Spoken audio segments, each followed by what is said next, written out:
Please note, this is the novel version starting from the chapter about humanity's great war against hostile forces on the Azure planet, also known as Konglan's Star. Character names might differ slightly, but we've done our best to translate them as closely as possible. Chapter 776. However, compared to the terrifying battles that have recently erupted near Dragon Island, the situation outside of the Azure planet is even more terrifying. Moreover, the terror is not a matter of a few times, or even a few dozen times more severe. It's about time to make a move. Within his soft murmur, the willow tree, rooted deep within the void, forcefully revealed its form. Rumble, accompanied by an earth-shattering explosion, in the horrified gazes of countless living beings. A colossal tree, reaching to the heavens, suddenly materialized in the night sky, amidst the stars. This was a tree of unimaginable scale. It was shrouded in a hazy, chaotic fog, making it impossible to discern its exact form. However, one could vaguely see that its myriad branches were pulsing with spiritual light. Yet, this was not the truly terrifying aspect. What was truly terrifying was the instant the enormous tree manifested. Rumble, the entire Azure planet trembled violently. A terrifying, enraged aura swept across the heavens and the earth. It pressed down upon the entire Azure planet, causing one powerful individual after another to look up at the sky in horror. How is it possible that such a powerful being exists? Hey, you're not kidding, right? Amidst the gasps of shock, not only the average experts, but even beings as mighty as the Elf Queen and the Beast God, were in a state of complete shock, their pupils constricting. True God, it's a true God. In disbelieving voices, even the Beast God, who had shown his true God form in the night sky of the Azure world, let out a strange cry, his face turning pale. True gods far surpassed the power of saint-level figures, marking the pinnacle of the fifth stage of transcendence in this world.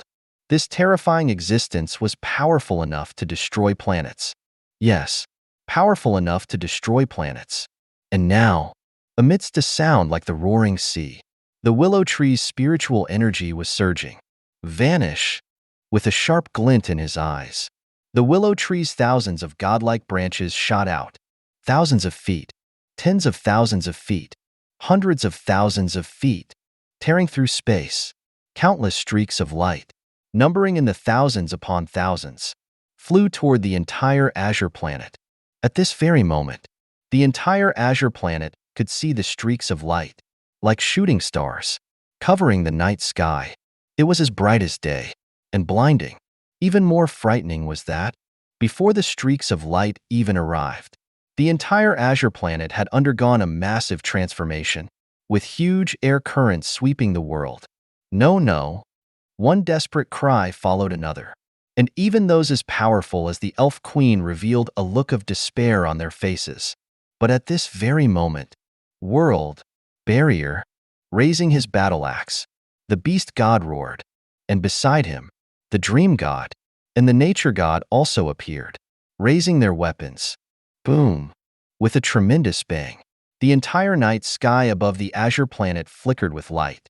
Gradually, a shield of light, like a crystal bowl, appeared on the outer edge of the Azure planet.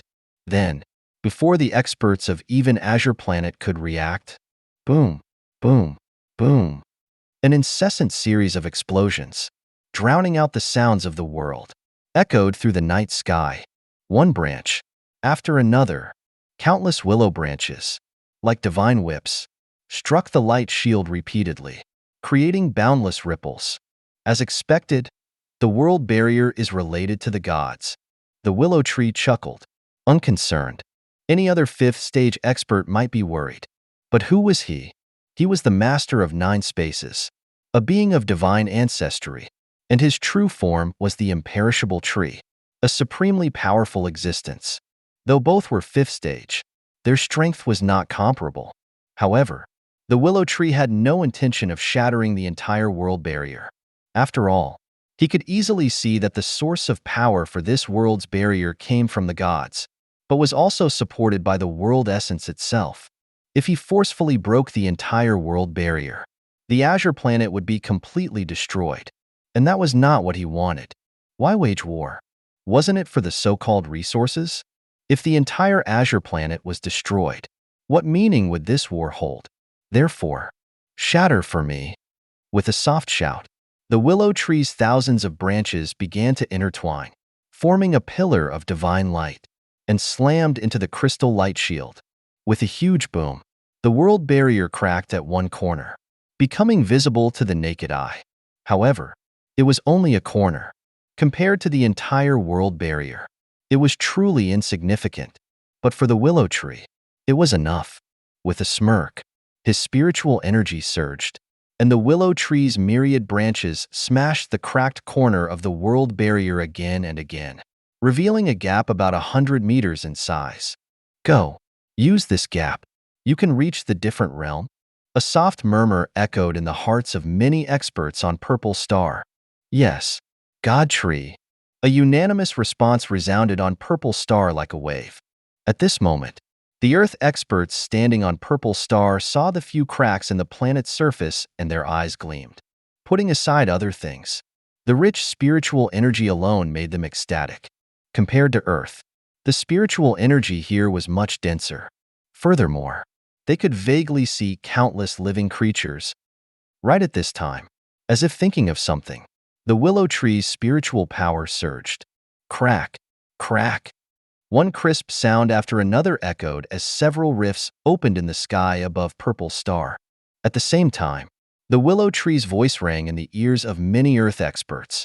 Passing through these spatial rifts, you can quickly reach the gap in the world barrier of the different realm. Thank you, God Tree. A voice of gratitude came from the people of the Free Federation, who didn't hesitate for a moment. In one step, they surged into the large gap that had slowly widened to a few dozen meters. Following the Free Federation fourth stage expert, other humans and even mutated beasts also poured through without hesitation. Soon after, in the gaps of the night sky of Azure Planet, the empty spaces that looked like holes in Earth's ozone layer. Swoosh, swoosh, swoosh. Countless streaks of light hurtled towards the openings in Azure Planet. And this meant the real war had begun. Chapter 777. Kill. The earth-shattering roar reverberated across the sky. Looking up, visible shockwaves expanded from a fist, creating endless ripples in the air.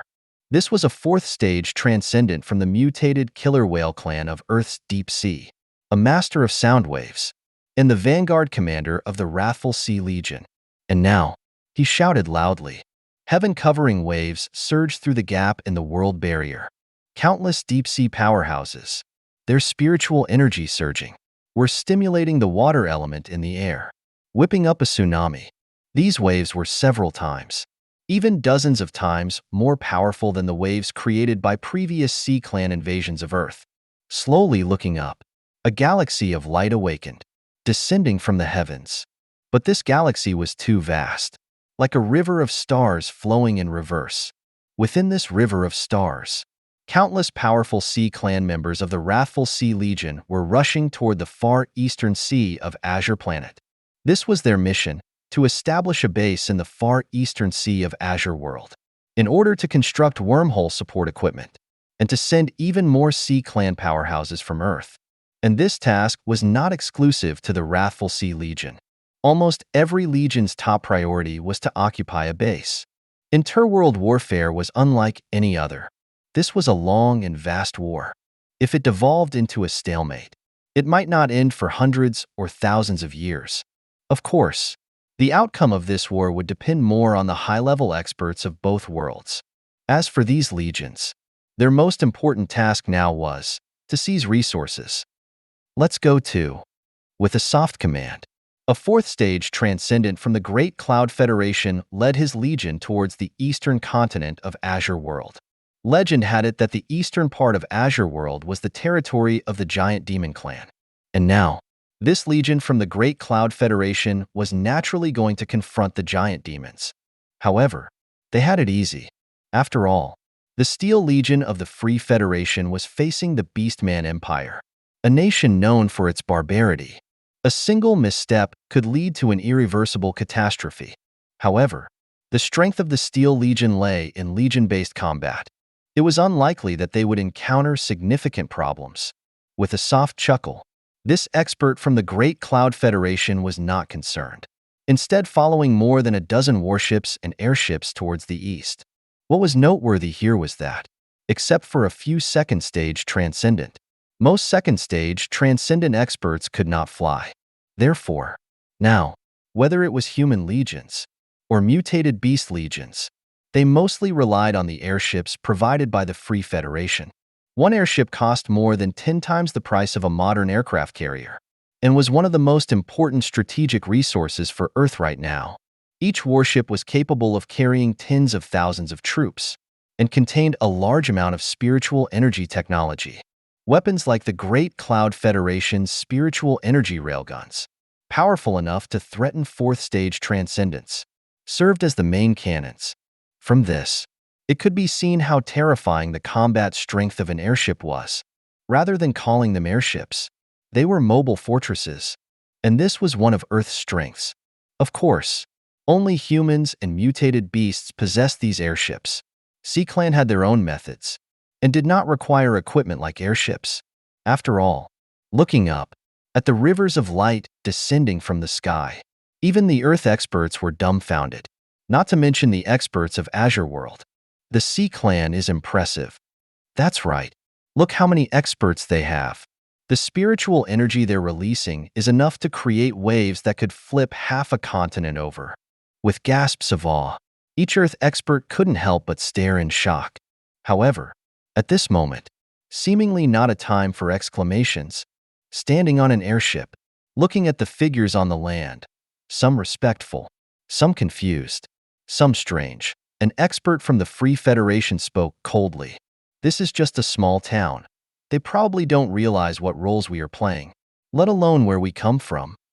Therefore, the adjutant hesitated slightly. Naturally, we eliminate them. Do you expect us to wait until they realize we are enemies before attacking? With a sneer, this expert from the Free Federation made no attempt to hide the killing intent in his words. Right now, Earth's greatest advantage was their speed. They had arrived too quickly, catching the different realm completely off guard. Moreover, the different realm's communication technology, due to the Misty Mountains, was stuck in Earth's medieval period. In other words, currently, apart from top experts, most of the different realm had not yet realized the severity of the situation. With a cold laugh, the expert from the Free Federation activated a red button. Click, click. The massive airship revealed countless black, deep holes. Before the inhabitants of the different realm could wonder what these were. Bang, bang, bang. Flames erupted as countless spiritual energy bullets rained down on the distant town. Ah, no, they are enemies. Enemies. One scream after another echoed, as the town of the different realm was enveloped in flames. However, unfortunately, a small town was just that, a small town. There was no semblance of a powerhouse. In just a few dozen minutes, the Beastman town with several 100,000 inhabitants had been reduced to ruins. Of course, it's worth mentioning that Beastman cities were mostly a patchwork of stone and straw houses. They were not as prosperous as Earth. And at this moment, while each legion was setting out, the willow tree was exceptionally relaxed. Its branches swayed as the gigantic mainland-sized form rooted itself in space. Countless roots spread everywhere, continuously plunging into the depths of the void, absorbing spiritual energy. However, the azure dragon body and the countless roots that had transformed into Jiaolong figures had disappeared. As a tree, he had to look like one. The willow tree did not want to show his cards to others. The transformation of roots into dragons was a secret only known by his closest confidants, and this was a part of his plans for the future. His eyes flickered as the willow tree surveyed the entirety of Azure Planet. However, in an instant, as if expected, the willow tree's gaze turned towards one direction. In that direction, there were several terrifying figures rapidly approaching. Chapter 778. Seeing the several figures speeding towards him like shooting stars, The willow tree's eyes narrowed. One figure, adorned with a crown, had long, emerald green hair flowing in the wind. This was an elf. Moreover, she was a perfect elf. It wouldn't be an exaggeration to say that she was a beauty capable of toppling kingdoms, with skin as white as snow and bones as jade. However, what was most striking was her aura, like a true princess, noble from birth. Even the willow tree, who had long been indifferent to beauty, frowned slightly when he saw this figure. Another beauty who has transcended her race. With a casual remark, the willow tree thought of the two beings under his command. One was naturally the nine-tailed fox, whose beauty had long transcended race, a bearer of the celestial fox bloodline, with an alluring charm. Her beauty exceeding that of her race was not unusual. The second was the mermaid queen, now the willow tree's personal attendant, usually staying in the spatial dimension, preparing for his daily needs. He hadn't seen her for a while now. With a hint of nostalgia, the willow tree looked up and continued to observe the distant azure world. Swoosh, swoosh. The streaks of light moved rapidly, and approximately 8 figures quickly approached. Among them, the most eye-catching figure was the elf, a queen-like existence. Needless to say, as for the others, 3 of them possessed very strange auras, shrouded in a holy light. If nothing unexpected happened, they were the gods of this world. Then, there was a palm-sized tree resting on the shoulder of the elf who looked like a queen. This tree made the willow tree take notice. It possessed a very strong life energy, gathered but not dispersing. Even the willow tree was surprised. After shifting his gaze to the other 3 elf figures, the willow tree shook his head, not paying them much attention.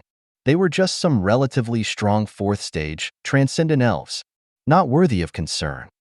However, with a soft murmur, while these figures still had some time before they arrived, the willow tree's gaze first fell upon the palm-sized green tree on the shoulder of the figure like the elf queen.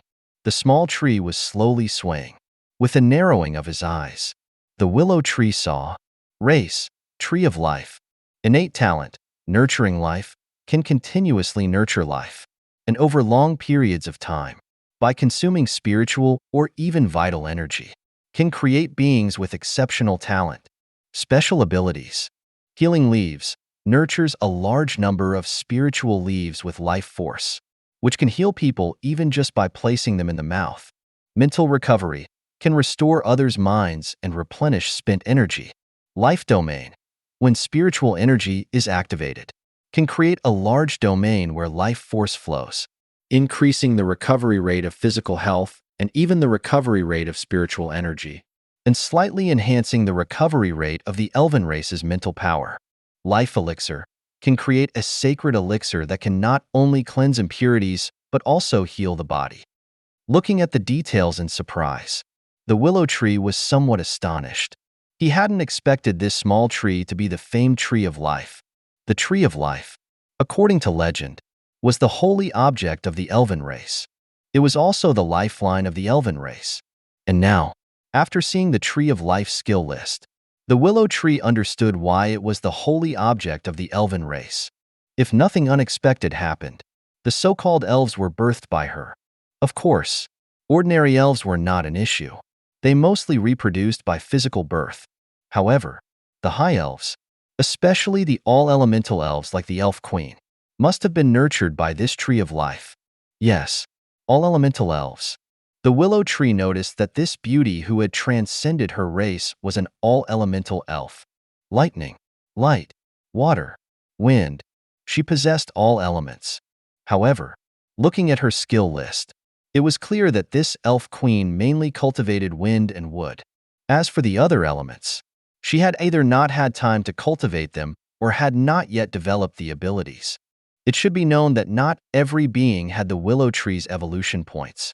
And even with his heaven-defying evolution points, cultivating various elements was somewhat difficult for the willow tree.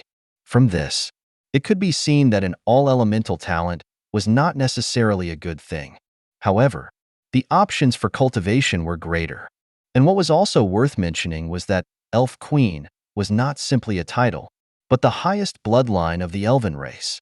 As of right now, with his eyes narrowed, Looking at that beautiful figure, the willow tree saw innate bloodline, elf queen bloodline, bestowed by the tree of life, possesses the talent to cultivate all elements, with a cultivation speed that is several times, even dozens of times faster than that of average elves, and her senses and spirit far exceed those of her peers.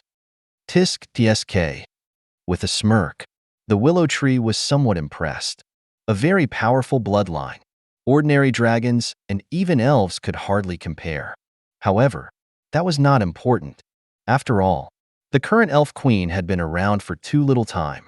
100 years was just the early childhood for the elven race with their long lifespans. In other words, the elf queen had not yet truly come into her own, and that tree of life on her shoulder seemed to be more of a support type. Judging only by her combat strength, it didn't seem like she needed too much attention.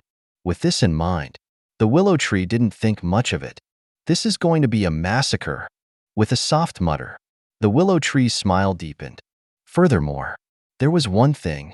The willow tree seemed interested in the tree of life's innate talent, nurturing life. With a mutter, the willow tree's eyes couldn't help but glint. If he had this talent, creating a new, powerful race would be possible. Moreover, such a race would have absolute loyalty to him. However, thinking of this, the willow tree's expression became somewhat strange. Him, nurturing life? Although some small details didn't need to be concerned, he always felt somewhat weird. Such a thing wasn't usually done by mothers. P.S. Asking for subscription. The end of the year is coming, and Feihong is also busy, so updates will mostly be in the early morning. Sorry. Chapter 779. If I were to seize the talent and then nurture life, it would be a bit ugly. With a sigh, the willow tree suppressed the idea of seizing the tree of life's innate talent. For a figure like him, he was very mindful of something called the Tao heart. Now that his heart was conflicted, he wouldn't force the issue. Furthermore, he already possessed so many innate talents. He didn't even have time to develop them all. If he were to seize another innate talent, it would be too greedy. Thinking this way, the willow tree naturally decided to suppress his desire to seize the talent. Of course, this didn't mean that the willow tree was giving up on this terrifying talent. It should be known that there was only one desired outcome, but there were many ways to reach that outcome. For now, the willow tree had thought of a very good method. Capture the tree of life, then refine it ceaselessly, attempting to transform it into a sentient divine weapon. While muttering to himself, the willow tree's eyes couldn't help but gleam. In the previous era, using divine trees to forge weapons was not unheard of. Moreover, there were many cases. The most famous example was an eternal realm being who wielded an extreme Tao emperor weapon, the Seven Treasures Bodhi tree. It could affect all things in the world. Its terrifying power made even other beings in the same realm wary of it. If I could really refine it into a sentient divine weapon, it would be far more powerful than seizing its talent. With a dark chuckle, the willow tree made up his mind. He would refine the tree of life into a sentient divine weapon, and its master, needless to say, would be the willow tree's root transformed into a divine saint, the Azure Dragon. Right now, aside from his main body, the willow tree had 3 other bodies. One was the void tree root transformed into the sky-piercing flood dragon, who had a small chance of bearing the infinite loss. Now, with the Titan bloodline, it was also devouring the body of a void behemoth. Another was the void spirit, whom the willow tree had recently created by using the king of sea beasts. The dark willow tree. The void spirit possessed a spatial talent and had unlimited potential. And the last was naturally the main root transformed into the Azure Dragon, who was a divine saint, bearing the law of life. This was a perfect match with the Tree of Life.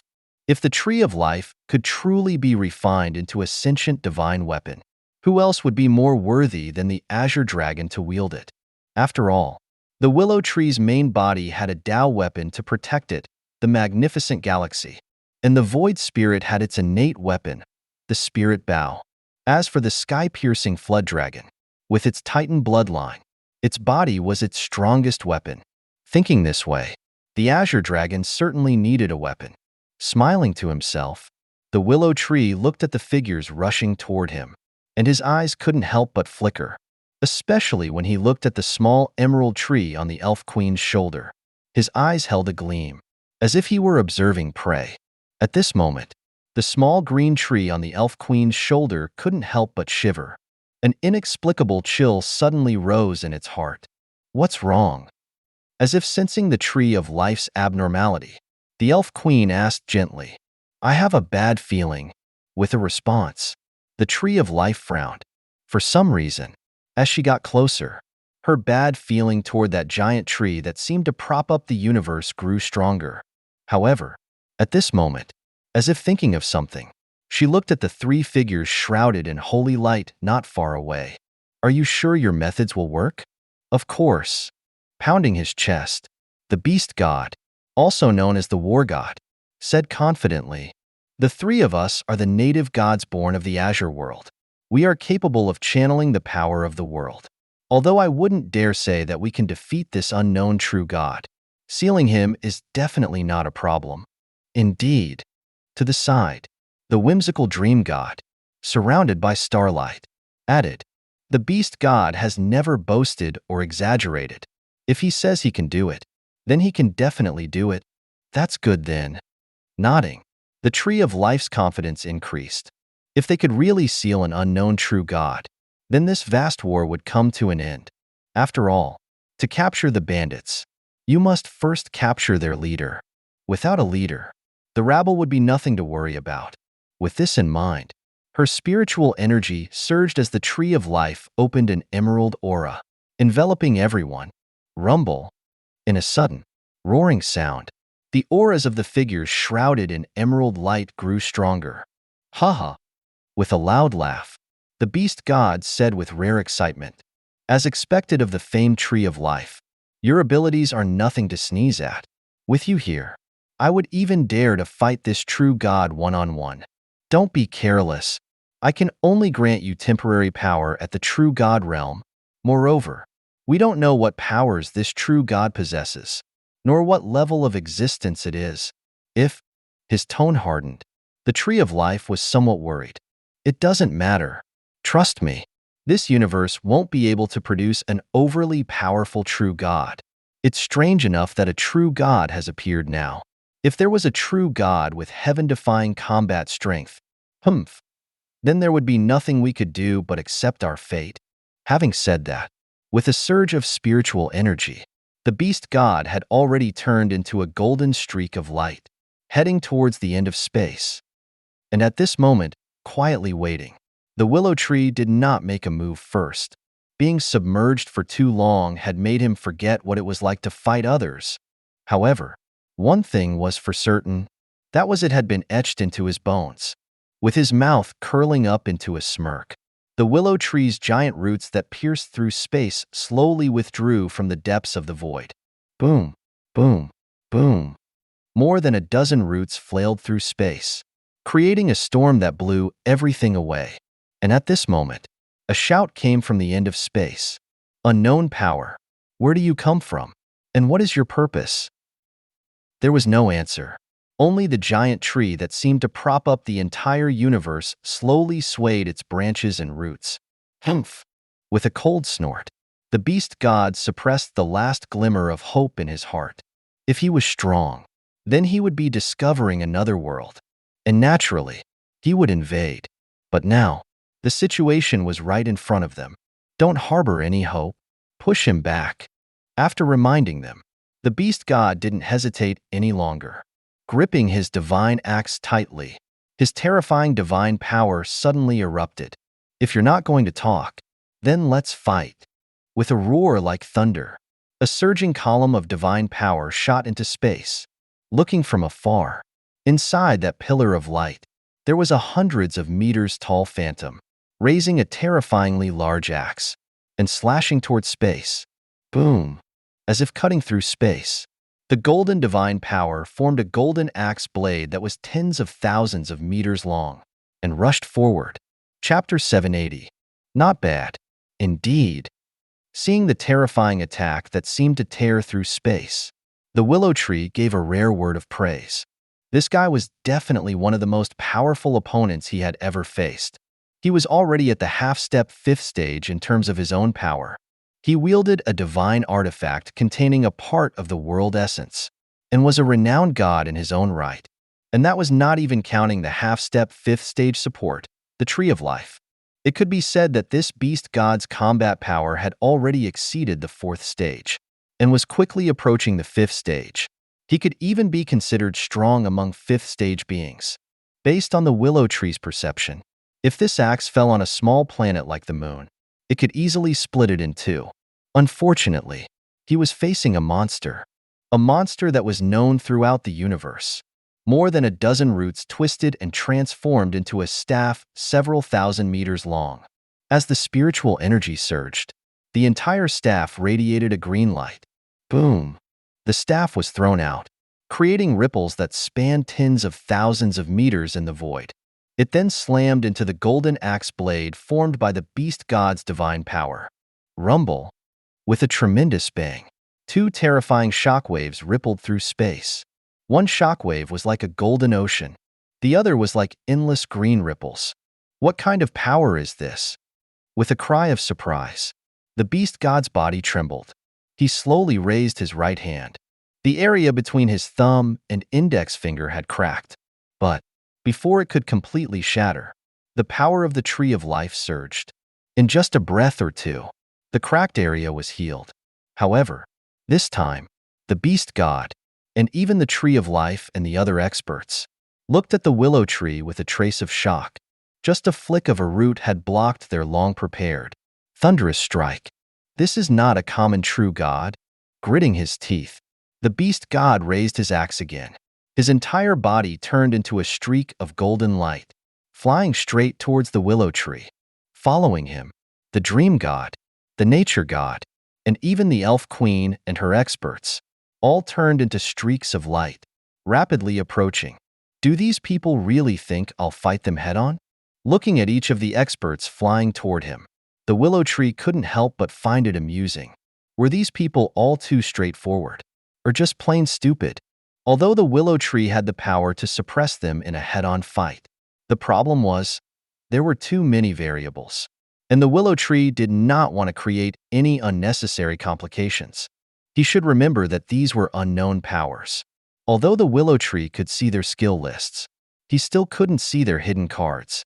Moreover, the willow tree had heard too many stories of very powerful antagonists who were ultimately defeated due to various unexpected circumstances.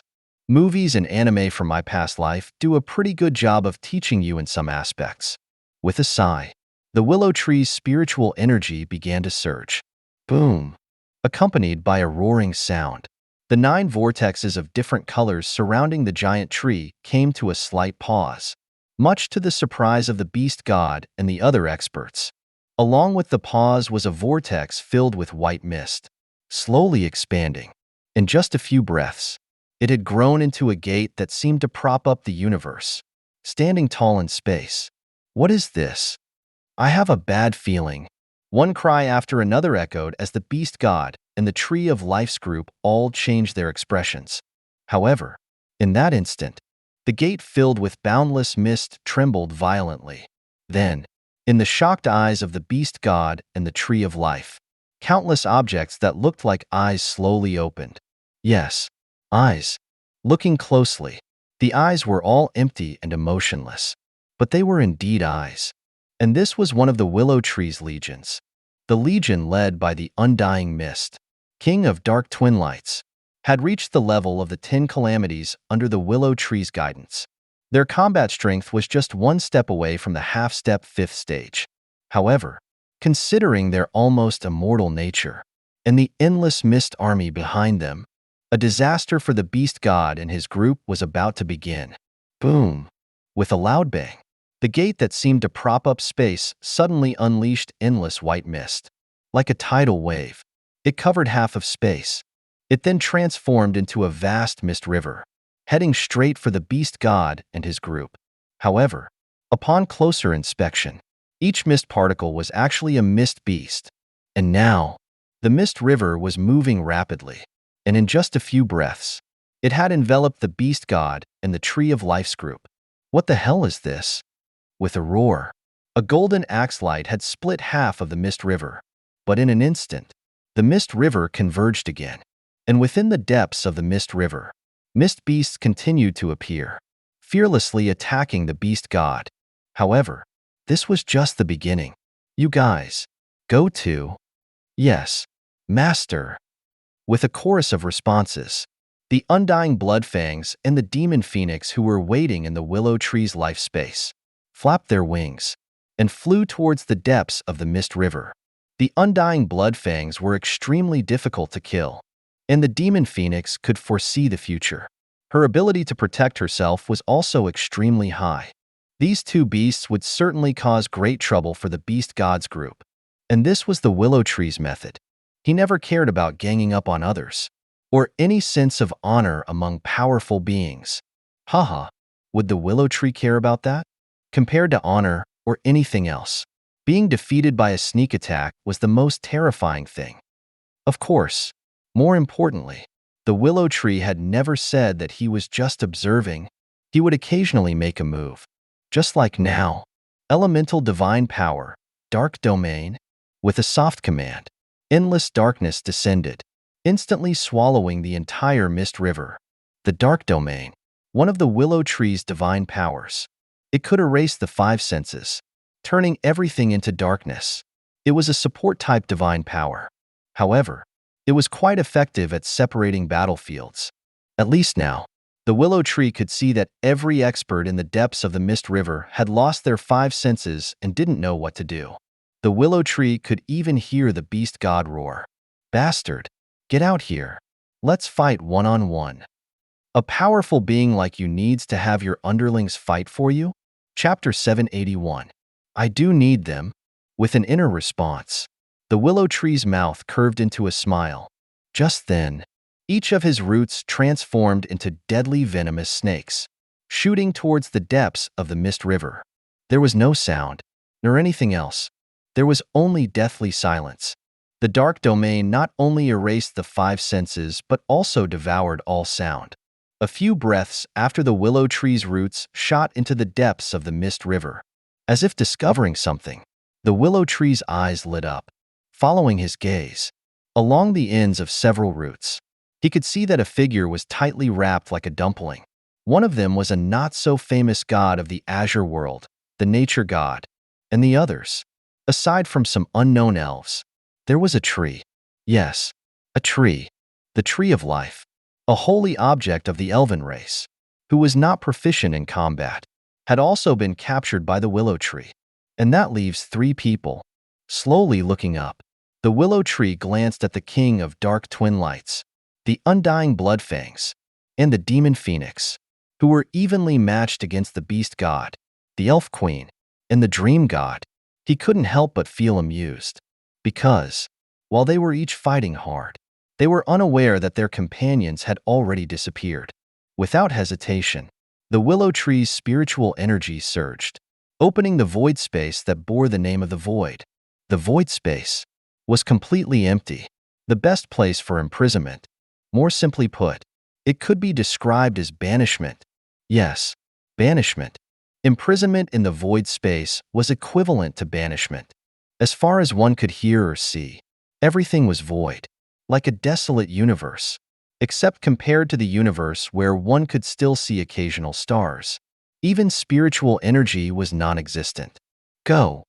With a single word, the Willow Tree's roots wrapped up several elves, along with the nature god, and sent them all into the void space.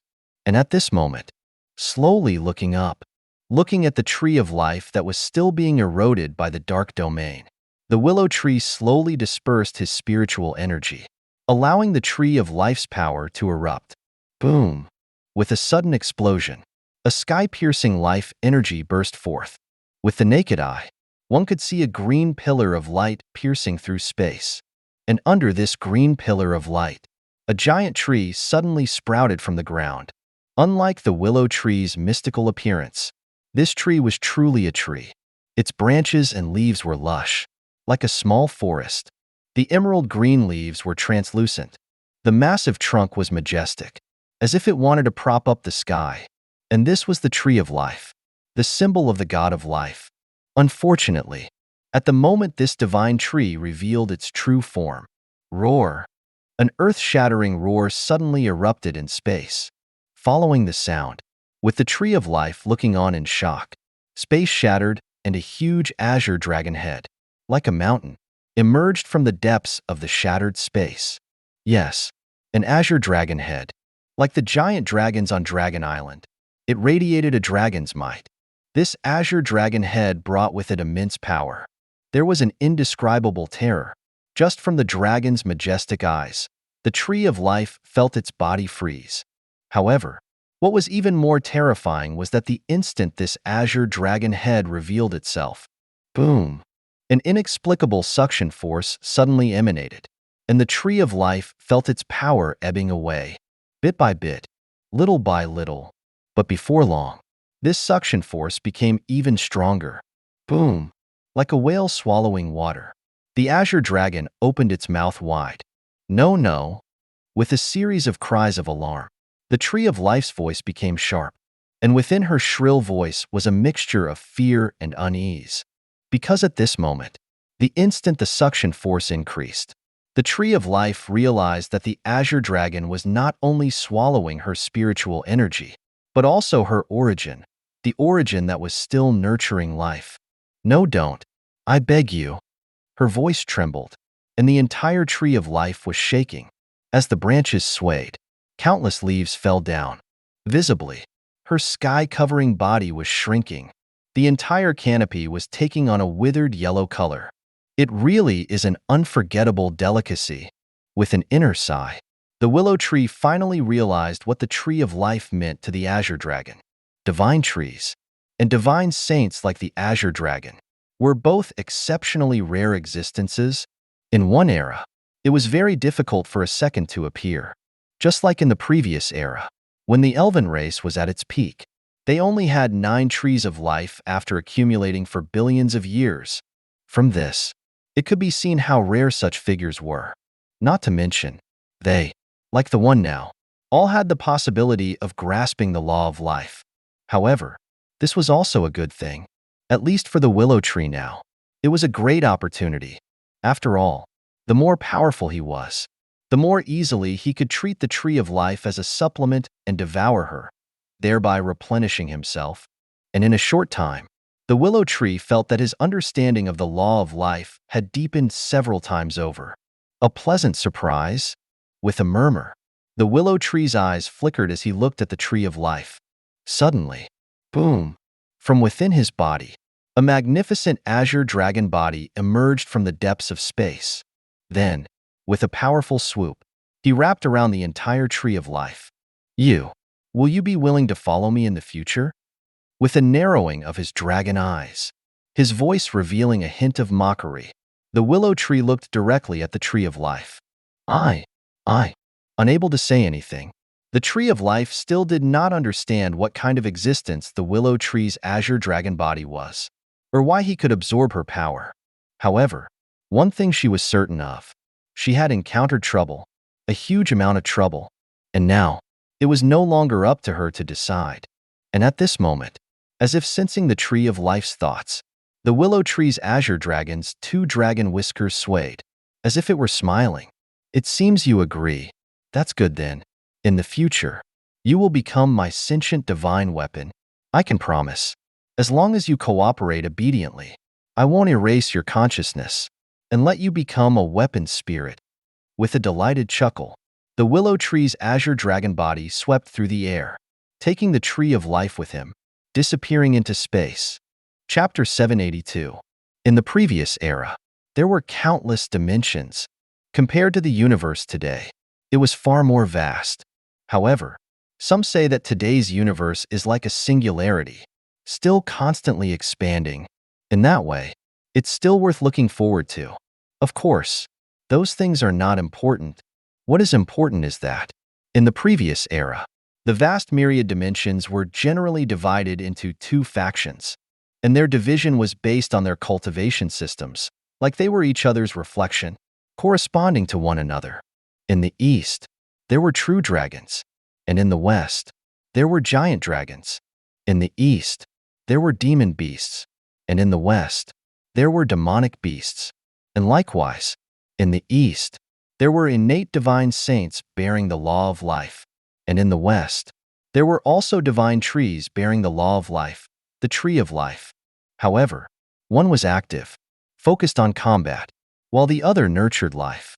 And this was the biggest difference between the Azure Dragon and the Tree of Life. Both innate spirits. Their understanding and use of the law of life was distinctly different, even vastly different. However, this was also why the two were naturally drawn to each other. It could be said that if the Willow Tree's Azure Dragon body could truly refine the Tree of Life into a sentient divine weapon and turn it into its innate weapon, then comprehending the law of life and attaining a Lord level would be inevitable. A reflection, mirroring each other.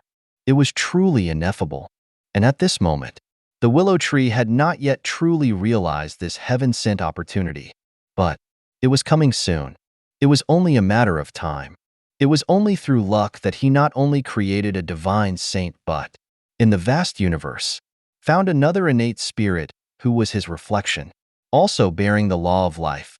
This was truly a stroke of great fortune, and such opportunities were almost non-existent in this era. After all, in the vast myriad dimensions, let alone meeting each other, even hearing about each other was rare. Moreover, what was more important was, the birth of the Azure Dragon required the right timing, favorable conditions, and human effort, not to mention great destiny. Perhaps one was born every 100 million years, and the Tree of Life was the treasure of the elven race. Even Lord-level beings did not dare to covet it. Therefore, it could be imagined how unlikely it was for the two to meet, or even to resonate with each other. But now, tisk tsk. With a smile, the Willow Tree felt an inexplicable sense of comfort. This feeling came very suddenly. However, the Willow Tree vaguely felt it was related to the Tree of Life. In an instant, it was like he had encountered a great fortune. Thinking too much. Shaking his head, the Willow Tree suppressed the strange thoughts that suddenly arose in his heart. Rather than dwelling on these ethereal things, the Willow Tree was more focused on suppressing the remaining few experts. Bastard! Bastard! Bastard! One roar after another echoed as golden divine power tore through the depths of the Mist River. The overflowing energy even made space tremble. This was the Beast God, a top-tier expert, letting out a skyward roar. And on the other side, colorful spiritual power was surging, one after another. Magic circle-like patterns bloomed within the depths of the Mist River. This was the Elf Queen. With her all-elemental talent, she had finally unleashed her final attack after being eroded by endless mist beasts. The endless spiritual power turned into a vast flood, colliding with the Mist River. The terrifying rumbling echoed in the distance among the stars. As for the final, Dream God, with a smile, the Willow Tree slowly looked up. Instantly, his sight was met by a phantom-like figure, a girl who looked no older than 14 or 15 years old. Between her eyebrows was a beautiful mark. She was full of youth and vitality. However, at this moment, this phantom-like girl had a serious expression, staring intently at the giant tree rooted in space. "Have you looked enough?" With a hint of amusement, the Willow Tree's voice echoed in the girl's ears. "Humph." With a cold snort, the girl crossed her arms over her chest, completely ignoring the Willow Tree's gaze. However, she did indeed have the right to ignore him. As the Dream God, her true self existed in the deepest part of the Azure world, the Emerald Dream Realm. Although she was not strong in combat, it was extremely difficult to harm her. To put it simply, the girl before him was just a projection. All right. After a pause, the Willow Tree was helpless. Having already seen the Dream God's skill list, he knew how troublesome this girl was. Not to mention, one of her abilities made the Willow Tree feel somewhat helpless. Illusion. Everything is an illusion. It can ignore all physical attacks, and even most spiritual attacks. With 10,000 WTFs running through his mind, the Willow Tree's eye twitched. With this ability, It was already determined that the dream god was like an unremovable label that could always keep watch on the willow tree. Of course, she was just watching. Right now, there was nothing she could do. She could only watch as her companions were captured by the willow tree. With her low combat power, she did not pose a threat to the willow tree. The only method she could rely on was entering dreams, taking advantage of the willow tree's sleep to sneak into his dream. However, the problem was, could a being like the willow tree even dream? With an inner laugh, the willow tree met the dream god's gaze. As for now, with a flick of his roots, several of the willow tree's branch roots suddenly erupted. Roar, roar, roar. Amidst the roar of dragons, several branch roots transformed into 1,000-meter-long flood dragons, shooting towards the depths of the Mist River. Each flood dragon was an extension of the willow tree's main body and had powerful combat strength. Now, with all 8 branch roots appearing, even if the beast god and elf queen had hidden cards, it would be difficult for them to turn the tide. After all, the willow tree was truly defeating them one by one. Bastard! With another angry roar, his divine power seemed to be burning, and a terrifying energy soared. But, in that instant, roar, roar. One flood dragon roar followed another. The figure shrouded in holy light was visibly defeated time after time, biting, tearing, even spewing out breath, one attack after another. Even the beast god found it difficult to withstand, not to mention that he had lost the support of the Tree of Life, reducing his combat power. With a loud sound, golden blood spurted out in a large mouthful. The beast god's entire body was rammed by a flood dragon, turning into a meteor, flying thousands of meters away, and breaking apart the Mist River. Chapter 783. What a pity! With a sigh, the willow tree's face also showed a hint of regret. This beast god, if he could have stepped into the 5th stage, he would have truly been able to fight him. However, it would still have only been a fight. Although the willow tree didn't know exactly how powerful he was, even if a high-level race like a god stepped into the 5th stage, they would not have the power to truly oppose him. However, using him as training would not be bad. Yes, using him as training. After some time, he would find every way possible to subdue this beast god, and even help him step into the 5th stage. Then the willow tree would make him into a training partner, polishing his own combat skills every day. As for now, banish him. With a chuckle, a void vortex appeared in the direction the beast god was flying. Accompanied by it was a terrifying suction force. What is this? With a drastic change of expression, the beast god could no longer control his divine body, and his entire form was absorbed into the vortex. Using the void as its name, the 9th space was a tomb of experts, a place of eternal exile. And this was the willow tree's concept for the 9th space, the void space. And now it seemed that it was quite effective. Looking through the willow tree's vision, it could be clearly seen that the beast god, the nature god, and all the elves were all standing in a panic, in an empty void. And what was worth mentioning was, these people did not know of each other's existence. In the 9th space, the willow tree had long prepared the divine power, dark domain, erasing their 5 senses. Even if they tried to sense things using spiritual power, they would only be able to sense a desolate void. Truly, there was no way to go up or down. And this meant that the only things waiting for these experts were deathly solitude and despair. With an inner chuckle, the willow tree stopped paying attention. Instead, he shifted his gaze to the elf queen, whom he had tied up with his roots. Looking deeply at the breathtaking beauty who did not seem like a mortal woman, the willow tree silently praised her in his heart. Speaking of her figure and beauty alone, even the willow tree, who had seen so many beauties, could not help but show a hint of astonishment. What are you doing? Where's the beast god? Where's the nature god? At this moment, clenching her teeth, the elf queen stared, with a rare paleness on her face, at this terrifying and unnerving tree. In just a few breaths, her companions had all disappeared one by one. Even the Tree of Life, the holy object of her clan, had vanished without a trace. This scene not only shocked her, but also any being, no matter how firm their will, would inevitably panic. Where are they, you say? With a chuckle, the willow tree's spiritual energy began to surge. Rumble. With a tremendous roar, the elf queen felt her mind shake violently, and then even her consciousness became hazy. However, in her haze, she could hear a playful chuckle.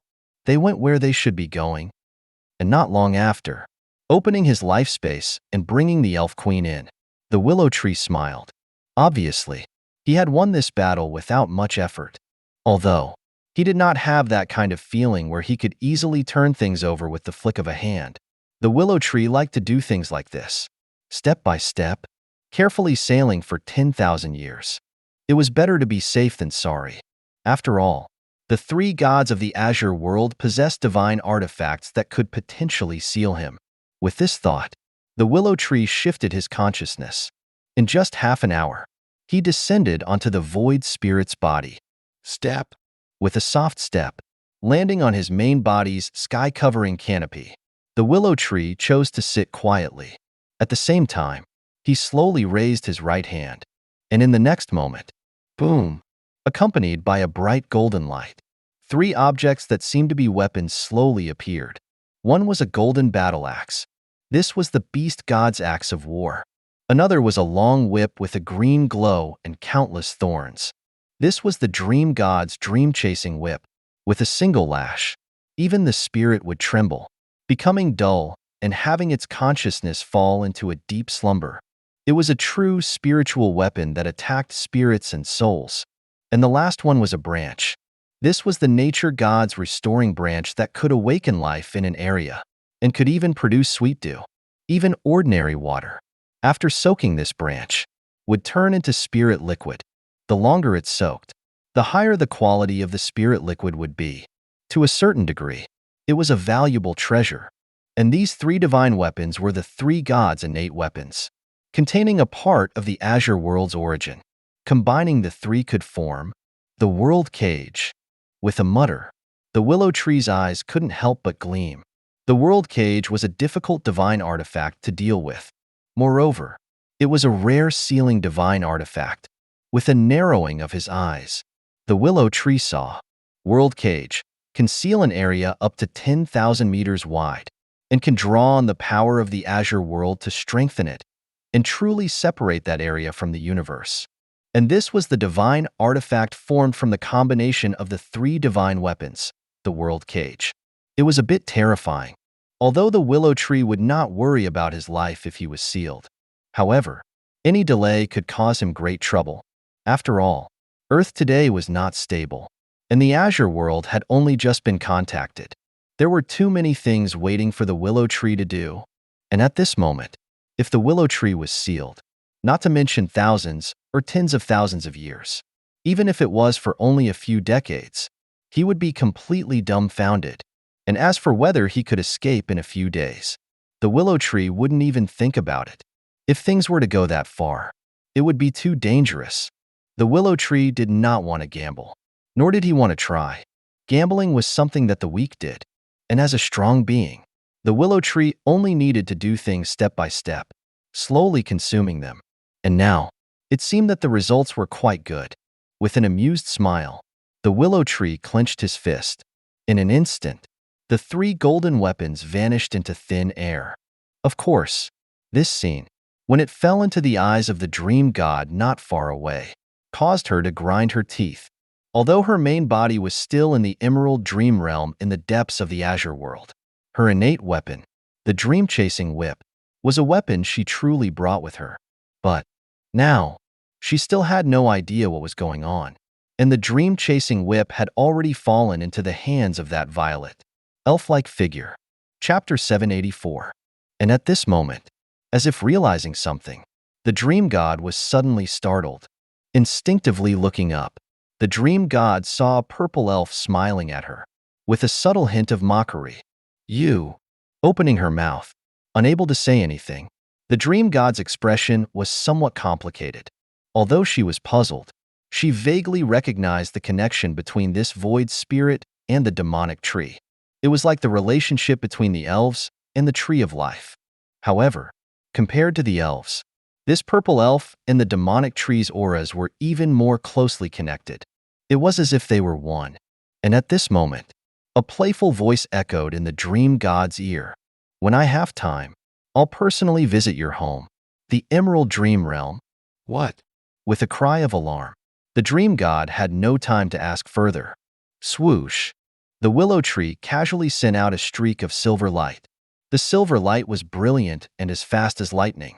However, what was even more terrifying was that the silver light, upon contacting the dream god, suddenly unleashed a sharp, piercing aura. Yes, sharpness. The chilling aura that could even paralyze the soul suddenly exploded. Boom! With a loud bang, the dream god's projection dissipated into smoke before she could even react. A look of disbelief on her face. It's not that I didn't have a way to deal with you. It's just that I didn't want to bother with you. With a soft murmur, the willow tree looked at the dreamlike bubbles that were slowly dispersing, and his mouth curved into a slight smile. Soul Sever, one of the willow tree's 5 guardian divine weapons, the magnificent galaxy's flying daggers. It could sever the spirit and even tear apart the soul. It was extremely terrifying, and at this moment, with a wave of his right hand, that streak of silver light in the distance turned around and returned to the willow tree's hand in an instant. It resembled a willow leaf and shimmered with silver light. Within the blade, there was a teardrop-like droplet, looking very vivid, and this was the flying dagger, Soul Sever, compared to the blood-colored flying dagger and the spirit flying dagger. This particular flying dagger had a unique lethality against souls, and the reason for this was because the willow tree constantly refined it, and also asked the 5-colored spirit flower and the mermaid queen, 2 experts who were skilled in spiritual power, for help in forging it. Of course, the mermaid queen's tears were the most important. As a member of the mermaid race, and even the royal family, her tears possessed an indescribable power, and the willow tree, after several attempts, had been able to continuously melt down her teardrops and turn them into a drop of silver inlaid on the flying dagger. Because of this flying dagger's lethality against the soul was also slightly increased. And the reason it was only a slight increase was that this flying dagger had not been completely refined yet. According to the willow tree's estimation, it would still need a long time to be honed. However, when it was fully refined, the willow tree's methods aimed at the soul and the spiritual aspect would likely undergo a qualitative leap. With a smile, the willow tree was somewhat satisfied.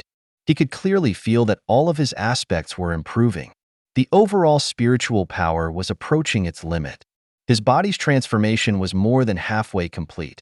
What was left was a matter of time. As for what's next, naturally, he would hone his various skills. His guardian divine weapons, the magnificent galaxy, would continuously improve. His innate talent would advance another step, as well as the merging of his various divine powers and abilities. And when all of this was done, it would almost be time for him to step into the 6th stage of transcendence. Thinking of this, a hint of anticipation appeared in the depths of the willow tree's eyes. However, at this moment, unknown to the willow tree, in the depths of the Azure world, the Emerald Dream Realm, this was an illusory world that existed throughout the Azure world, simply because it was where the dreams of all living beings of the Azure world were, and within it was the domain of a god. However, at this moment, boom, the entire Emerald Dream Realm trembled violently. Ripples echoed everywhere. This illusory world was like a 12-level hurricane, with countless things twisting endlessly. This was originally an illusory world, and there was naturally no concept of substance. Everything was twisted and bizarre, and had an inexplicable absurdity. However, in the center of this absurd world, a figure lay quietly in a coffin made of crystal. She looked elegant and graceful, and slowly opened her eyes. Her eyes were like beautiful paintings, and her expression was calm as water.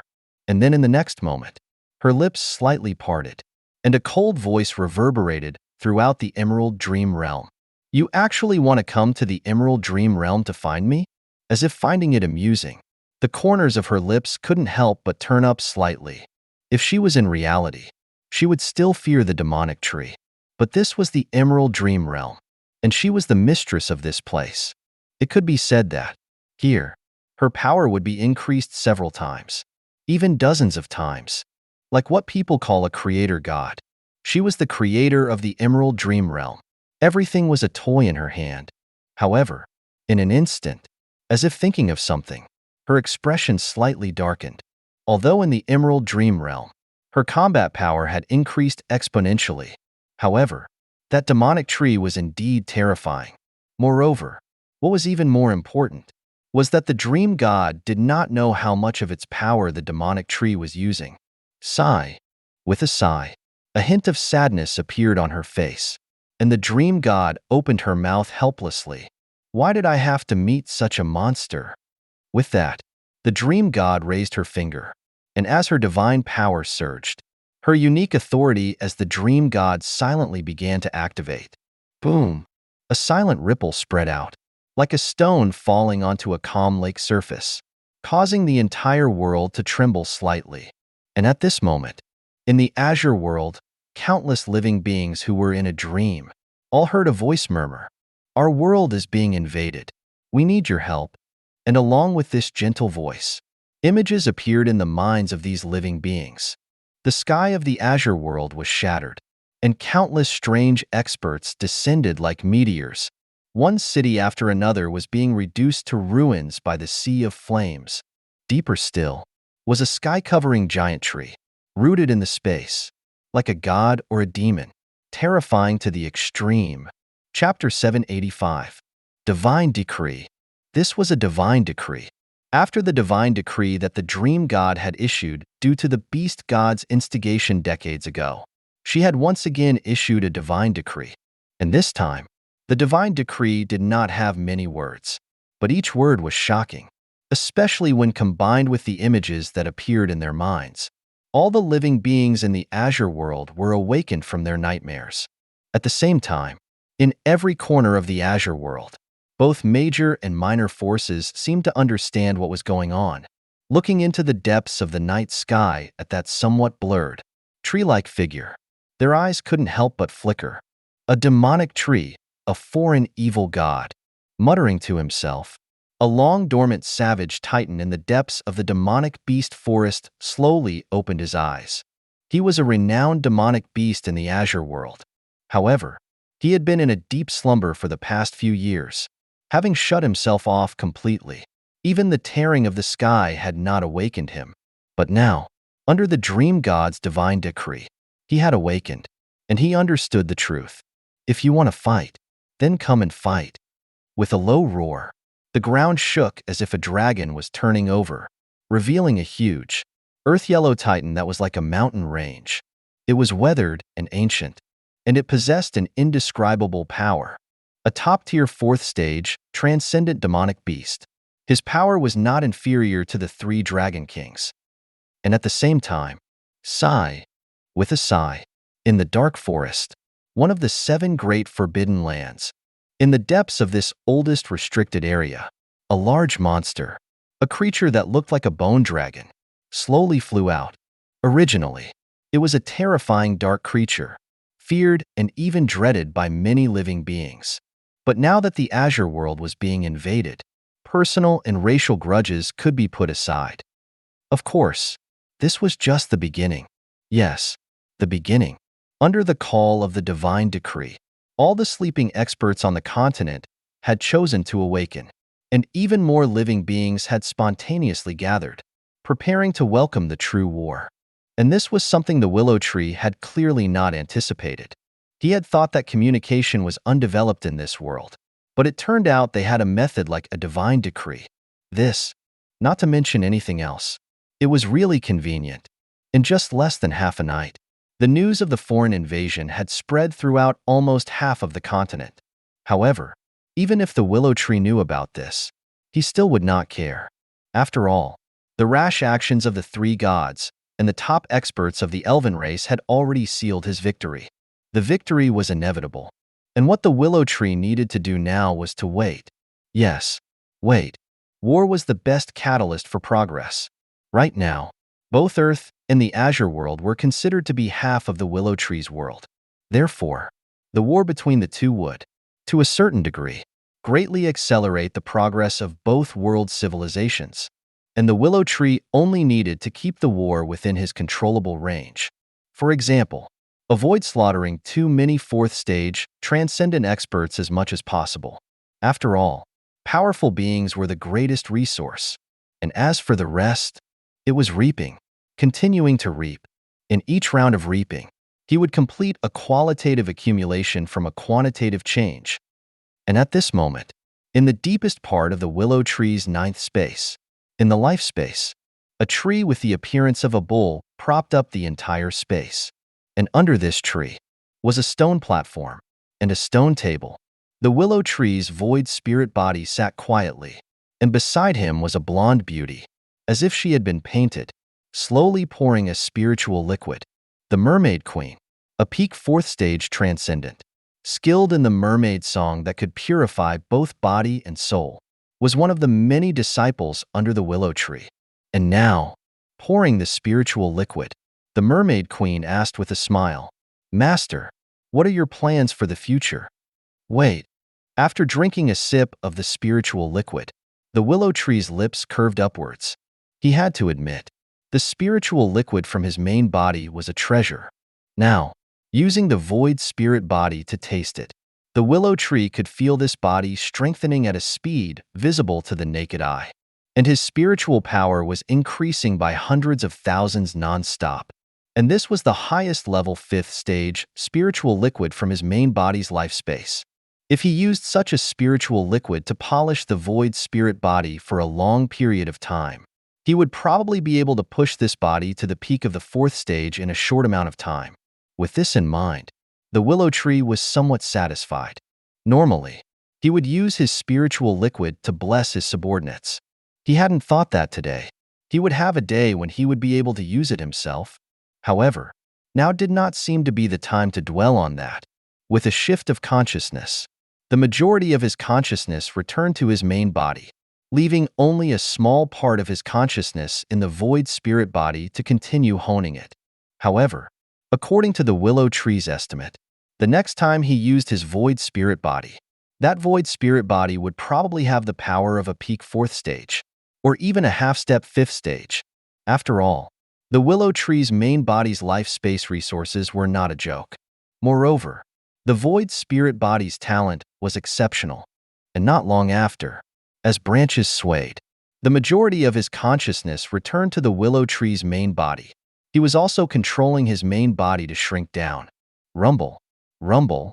Visibly, the Willow Tree's body that seemed to block the sky was shrinking, until it became a few dozen meters high.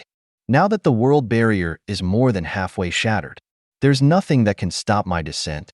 With these words, the Willow Tree's spiritual power began to surge. Swoosh! Like a meteor breaking through the sky, the Willow Tree's entire body shot towards the planet where the Azure world was located. And his destination was Dragon Island, the most intense battleground on the Azure world. Dragon Island, one of the 7 great forbidden lands of the Azure world, was also the base of the highest-level predators, the giant dragons. But today, the sky over Dragon Island was shattered like a mirror, with powerful beings unleashing terrifying auras. You are courting death.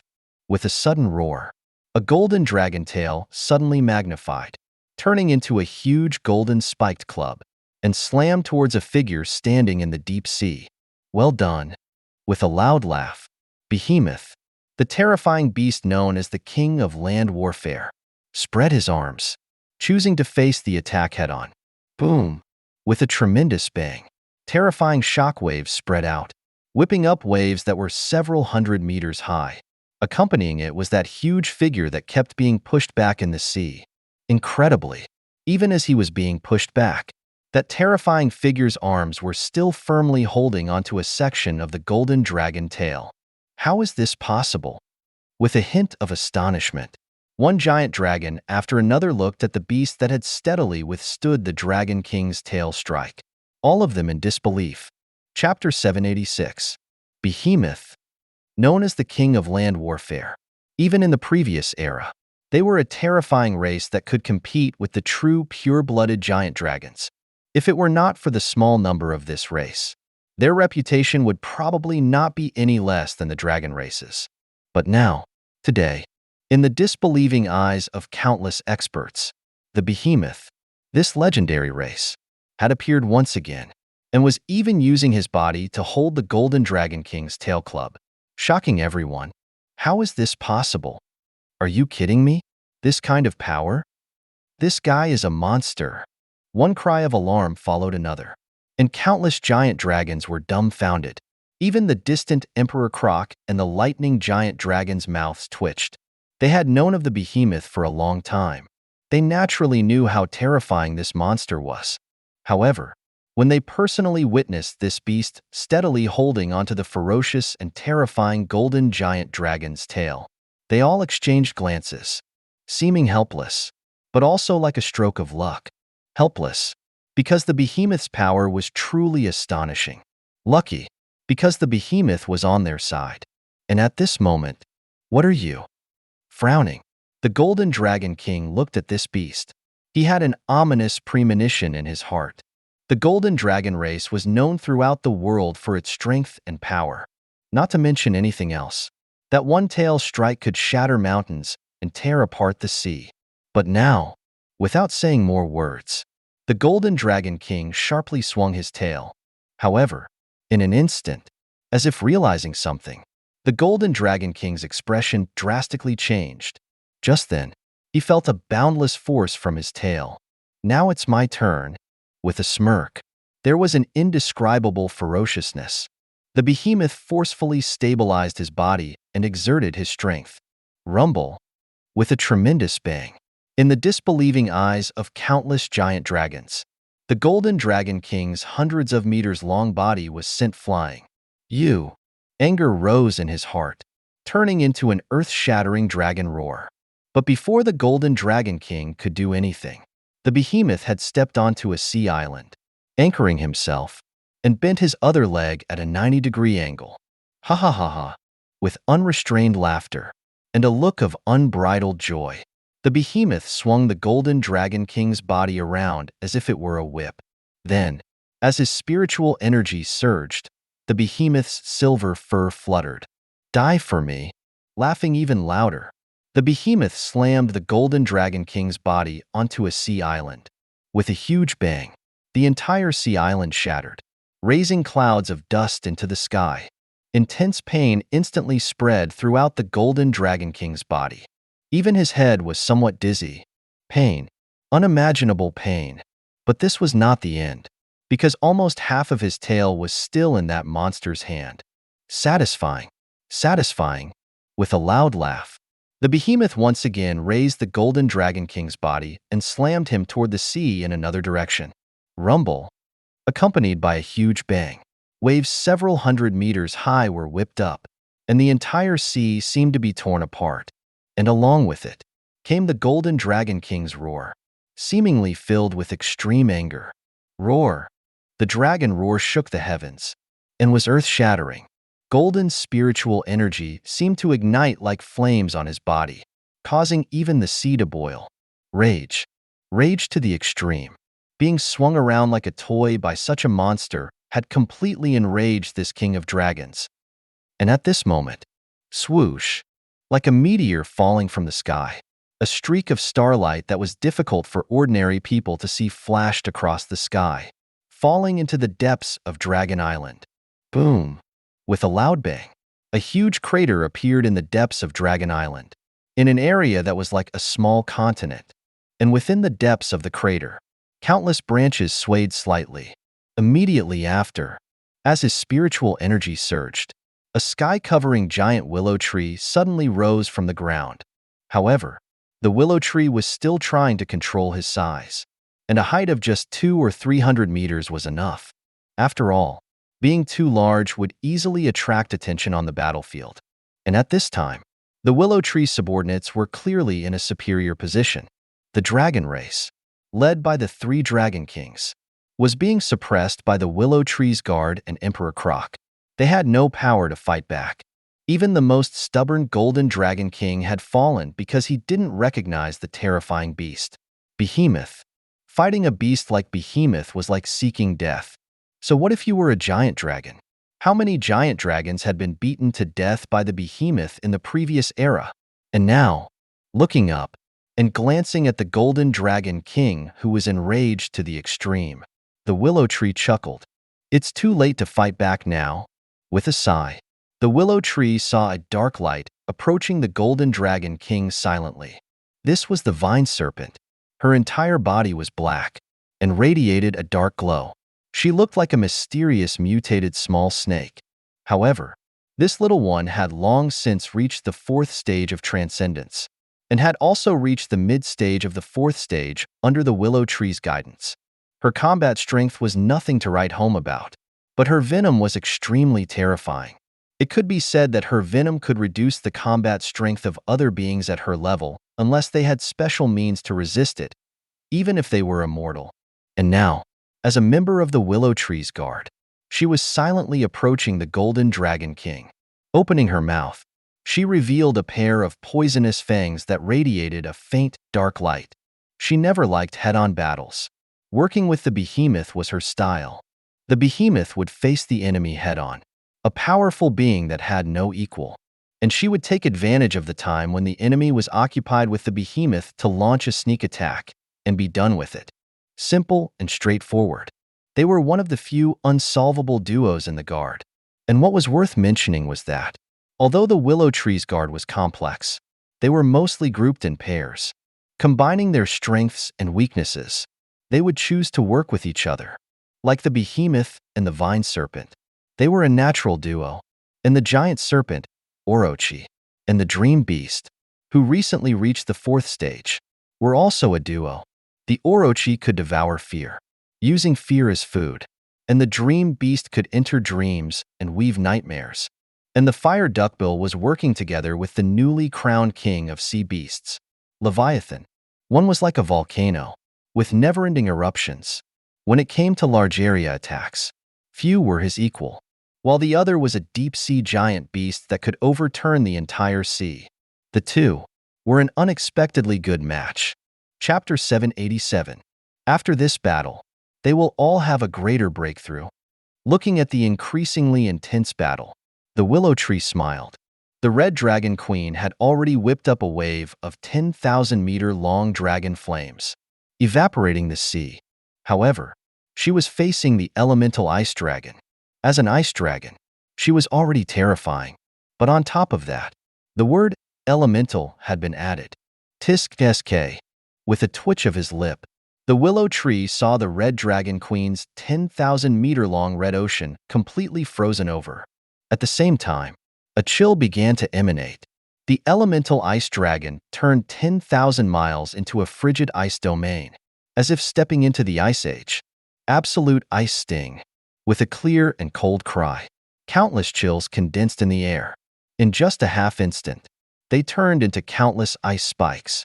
Swoosh, swoosh, swoosh, accompanied by dense whistling sounds. Countless ice spikes carrying a bone-chilling cold descended like rain. Visibly, a fist-sized ice spike that fell into the sea would completely freeze a 100-meter area of the ocean.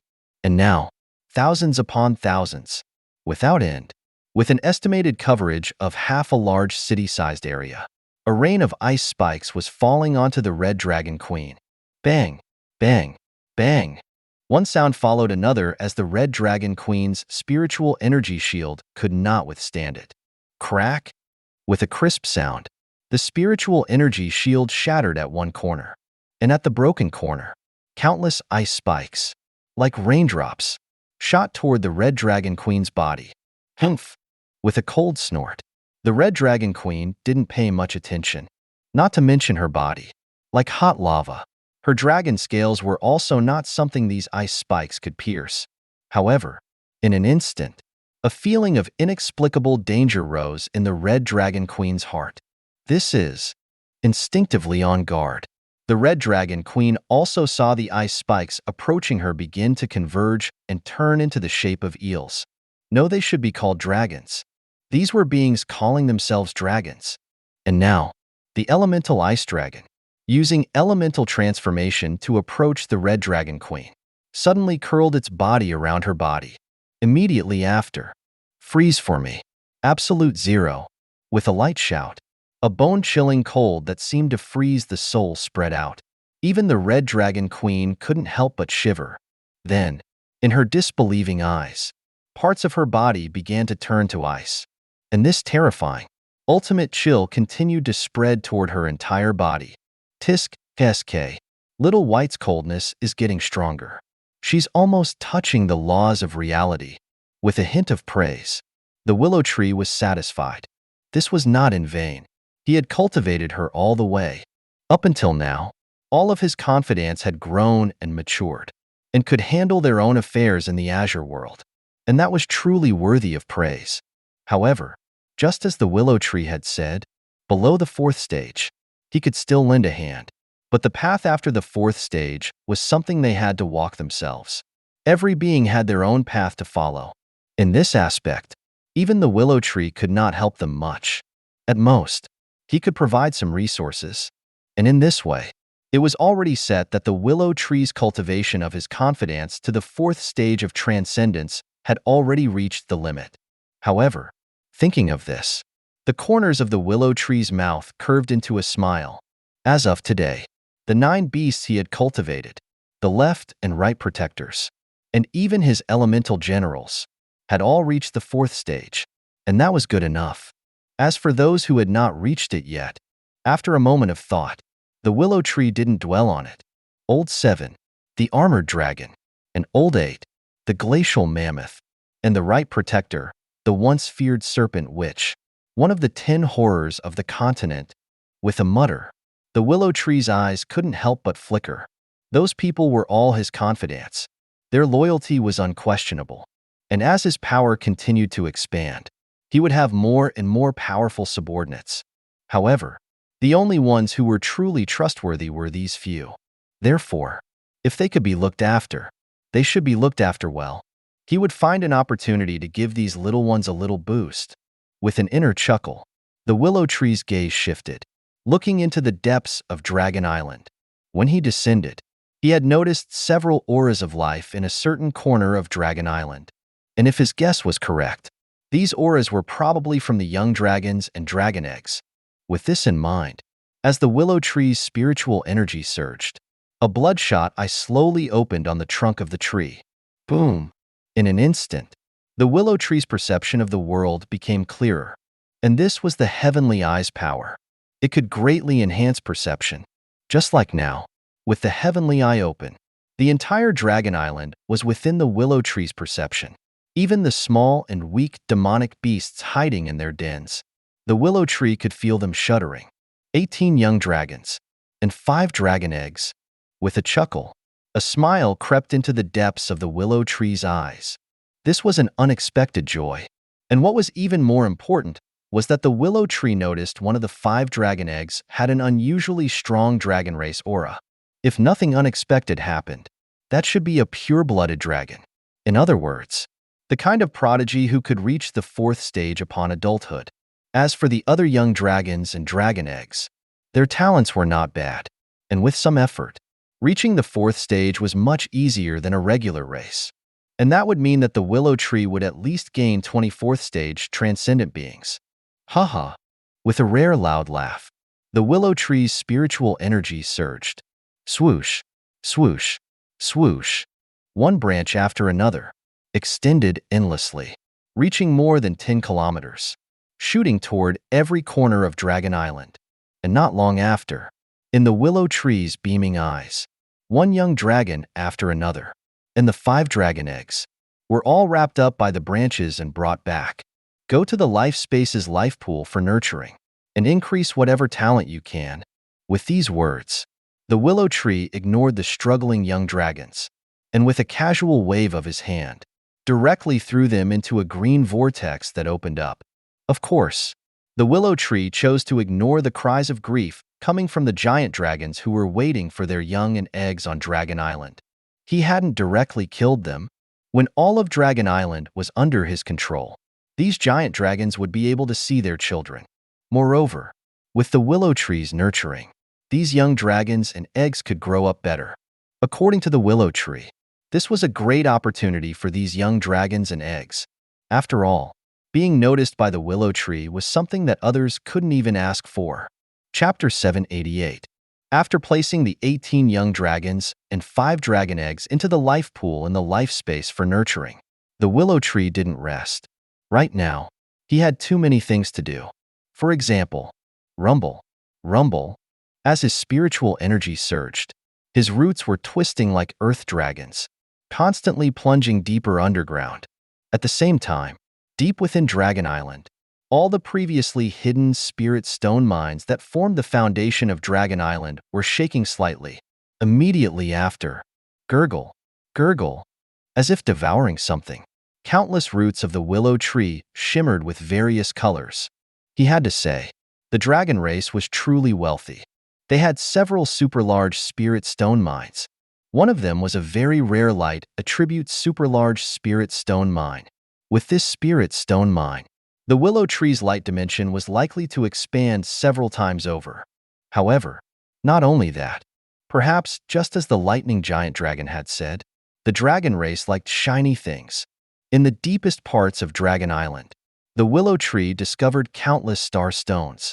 Star stones, a special product born from the spiritual energy gathered by mutated beasts, also known as demonic beasts, unique to this world. And now, deep within Dragon Island, the star stones were piled up like mountains. Some of them were so bright that one could not look directly at them. 4th stage star stones. These were the most precious things that the dragon race had acquired from hunting 4th stage, transcendent demonic beasts. And besides these star stones, there were also some star stones that radiated a faint dragon's might.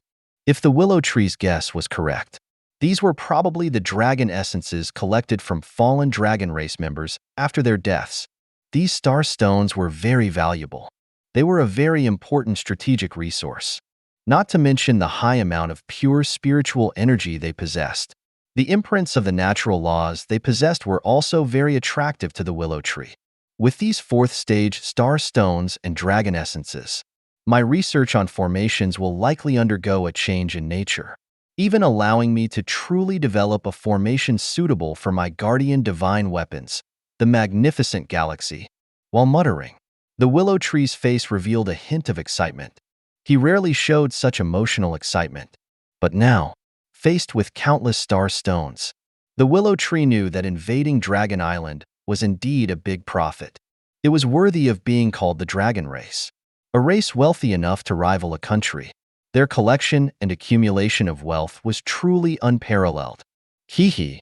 Chuckling to himself, the willow tree wasn't polite as his roots, buried deep underground, burst out and swept away all kinds of 3rd stage and above star stones. As for the 2nd stage and below star stones, they were useless to him, so there was no need to collect them.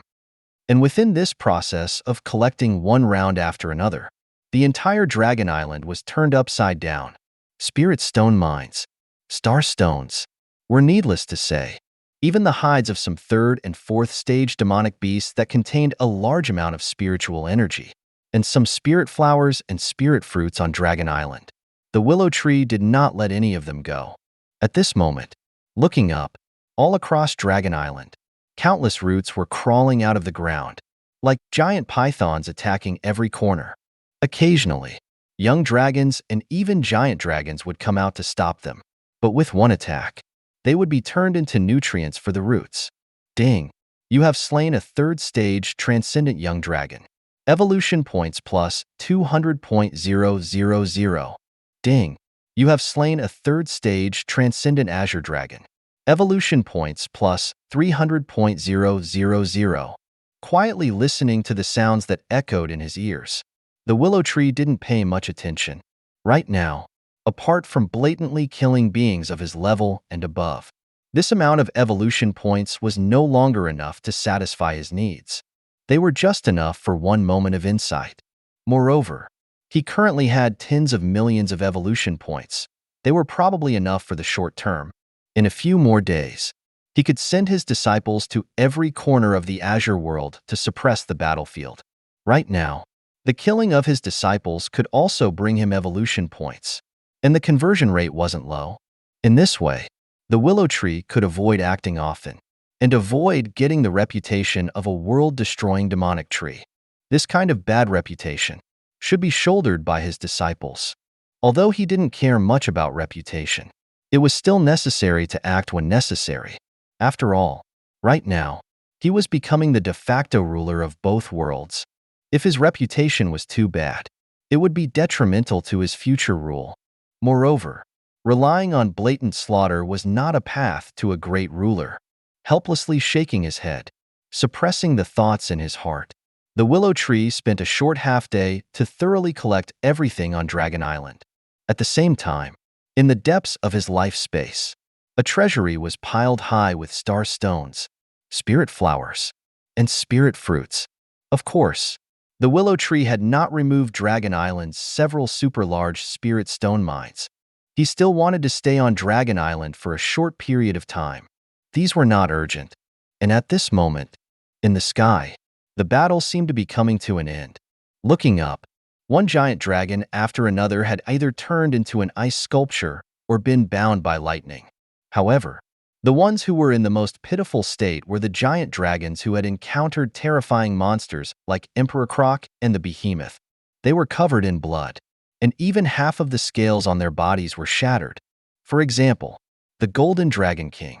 Earlier, he had been arrogant and unruly, but now he was like a deflated ball, his aura listless, and the golden dragon scales on his body were more than half shattered. His flesh and blood were exposed. Parts of his flesh and blood were even turning black, as if he had been poisoned. It does look a bit miserable.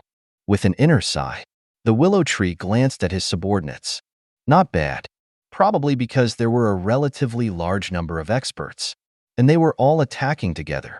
Apart from the badly injured spirit cat in the guard, the rest were mostly lightly injured. And what was even deeper, guys like the elemental ice dragon and the Emperor Croc had not even sustained any injuries. And at this moment, as if sensing the willow tree's familiar gaze, a deep voice suddenly echoed in the air. "Master, your subordinate is fortunate to not have failed in his mission, and has suppressed the entire dragon race."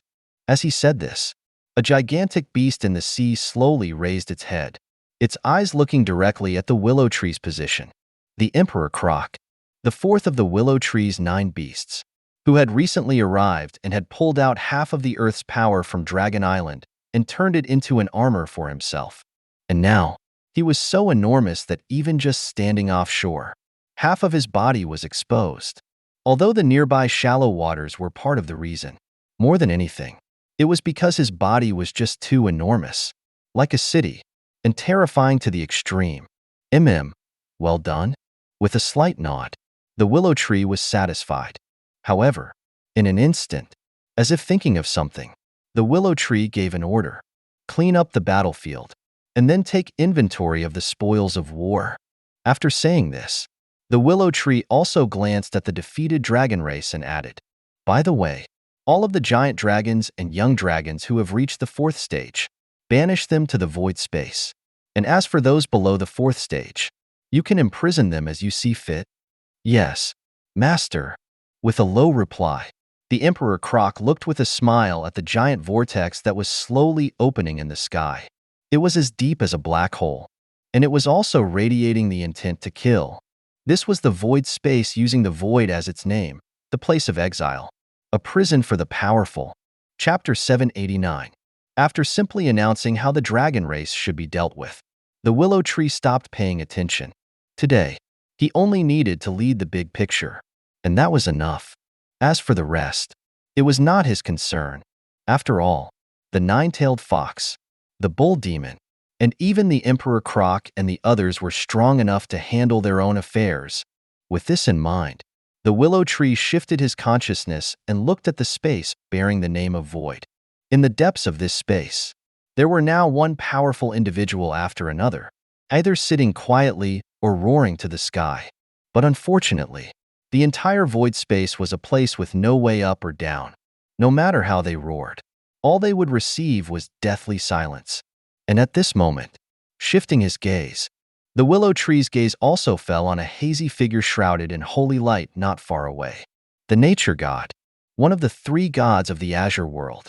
His power was not bad, but what caught the willow tree's attention more was, with a narrowing of his eyes, the willow tree saw race, god, stage, fourth stage, power, power of nature, able to harmonize nature and balance it, controls the growth of all things, special abilities, harmonize, can easily stabilize natural states, accelerated growth, can expend divine power to accelerate the growth of all things.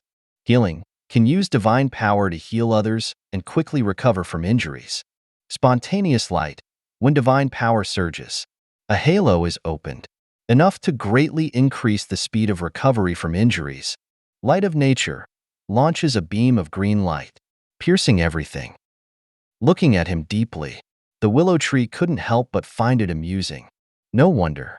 The nature god could not raise his head in the Azure world, not to mention the beast god, also known as the war god, who was suppressing him harshly. Just by his abilities alone, he was 50% to 60% similar to the Tree of Life. However, compared to the Tree of Life who had already stepped into the demigod realm, he was still at the mid-stage of the fourth stage of transcendence, and their power was not comparable at all. In other words, he was just a low-grade version of the Tree of Life. However, what was worth mentioning was that the Tree of Life had nurtured the elf race, while this person, based on their appearance, had created the first druid of the Azure world, and he was also the patron god of the druid race, a somewhat pitiful god. With an inner laugh, the willow tree made no attempt to hide the pity on his face. A god like this had no potential to speak of. Among the gods, he was just an ant. It should be known that although the gods were a high and mighty race, they were very particular about their so-called powers. And these powers were the innate talents of all things. Only, compared to innate talents, powers were on a higher level, because powers, as they grew with their masters, would also be given back to the world, allowing them to control parts of the world's abilities, like the dream god's power, which was dreams. So she could control the dreams of all the living beings of the Azure world, and the beast god's power was war. So war was the core of his strength. If other beings' innate talents were poor, they could still make up for it through hard work. But if a god's power was poor, that was all he would ever be. And this was the core reason why the nature god's position among the three gods was so low. Compared to the beast god and the dream god, he had absolutely no ability to compete. After all, the Tree of Life had already been born in this world. To a certain degree, the Tree of Life's existence had greatly reduced his power to control nature in this world. Moreover, what was more important was that his power, the power of nature, did not have high growth potential itself. In the language of the gods, powers were divided into 3, 6, and 9 ranks, and the nature god's power was just low grade. Although you are very useless, your existence is still very valuable to me. While murmuring, a corner of the void space slowly tore open. In just half a breath, a huge crack appeared, and from the depths of the crack, a huge, mountain-like dragon head emerged. The Azure Dragon, the willow tree's main root. And now, he was already beginning to covet the gods. Yes, gods. And all of this was because the nature god's existence was like a great tonic to the willow tree's Azure Dragon body. If he could successfully seize the power, the willow tree's Azure Dragon body could transform into the god of the 9 spaces, thereby controlling the growth of all things within the 9 spaces. It should be known that the 9 spaces were now only one step away from becoming a small world. And right now, this step was all about perfection. The more perfect the 9 spaces were, the higher the possibility of them becoming small worlds would be. And what were gods? Simply put, they were a type of high-level beings nurtured by the world's consciousness, who exercised the world-given powers. The stronger the world, the stronger the god would be. And the willow tree, who was now the master of 9 spaces, wanted to seize the nature god's power, thereby allowing the Azure Dragon to become the nature, no, more accurately, the god of life of the 9 spaces. And then, under the Azure Dragon's leadership, The possibility of the 9 spaces becoming small worlds would increase greatly. Of course, this was not the most important thing. The most important thing was, with a smile in the depths of his eyes, the willow tree looked at the palm-sized tree on top of the Azure Dragon's head. The Tree of Life, one of the top experts in the Azure world. Now, she was the Azure Dragon's innate spiritual object. In the future, she could even become the Azure Dragon's guardian Tao weapon. And such a Tree of Life told the Azure Dragon that the nature god's power was very useful for her and could even help her advance further. Cultivation was originally a continuous process of evolution, and the Azure Dragon, as a divine saint who was in charge of life, was also perfect, and this nature god could make up for the Azure Dragon's lack of power, allowing him to control the power of nature. Therefore, without saying more, the Azure Dragon, who had appeared from the depths of the void space, looked at the nature god with a hint of killing intent. In an instant, without hesitation, the dragon claw suddenly raised. Boom! A huge force began to surge, and the nature god, who didn't even have time to react, shook violently. Immediately after, with a heart-wrenching cry, the nature god turned into a plume of smoke under the Azure Dragon's dragon claw. Only a sphere of green light hovered quietly. At the 4th stage, he was naturally incapable of resisting the Azure Dragon's full-force strike. However, it was difficult for a god to be destroyed. All the willow tree had done was shatter his consciousness. A few years later, when his consciousness gathered again, the nature god may have a chance to be revived. However, he believed that he would never live to see that day. Chapter 790. Am I also becoming a godslayer?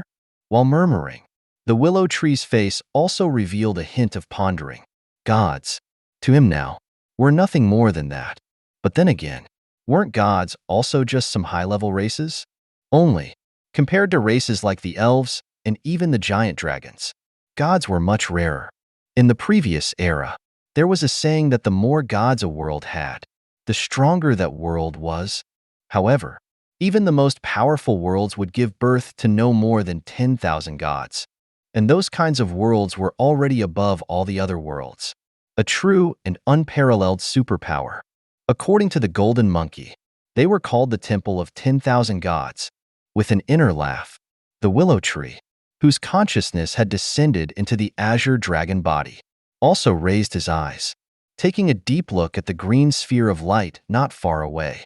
With a narrowing of his eyes, a line of clear text appeared.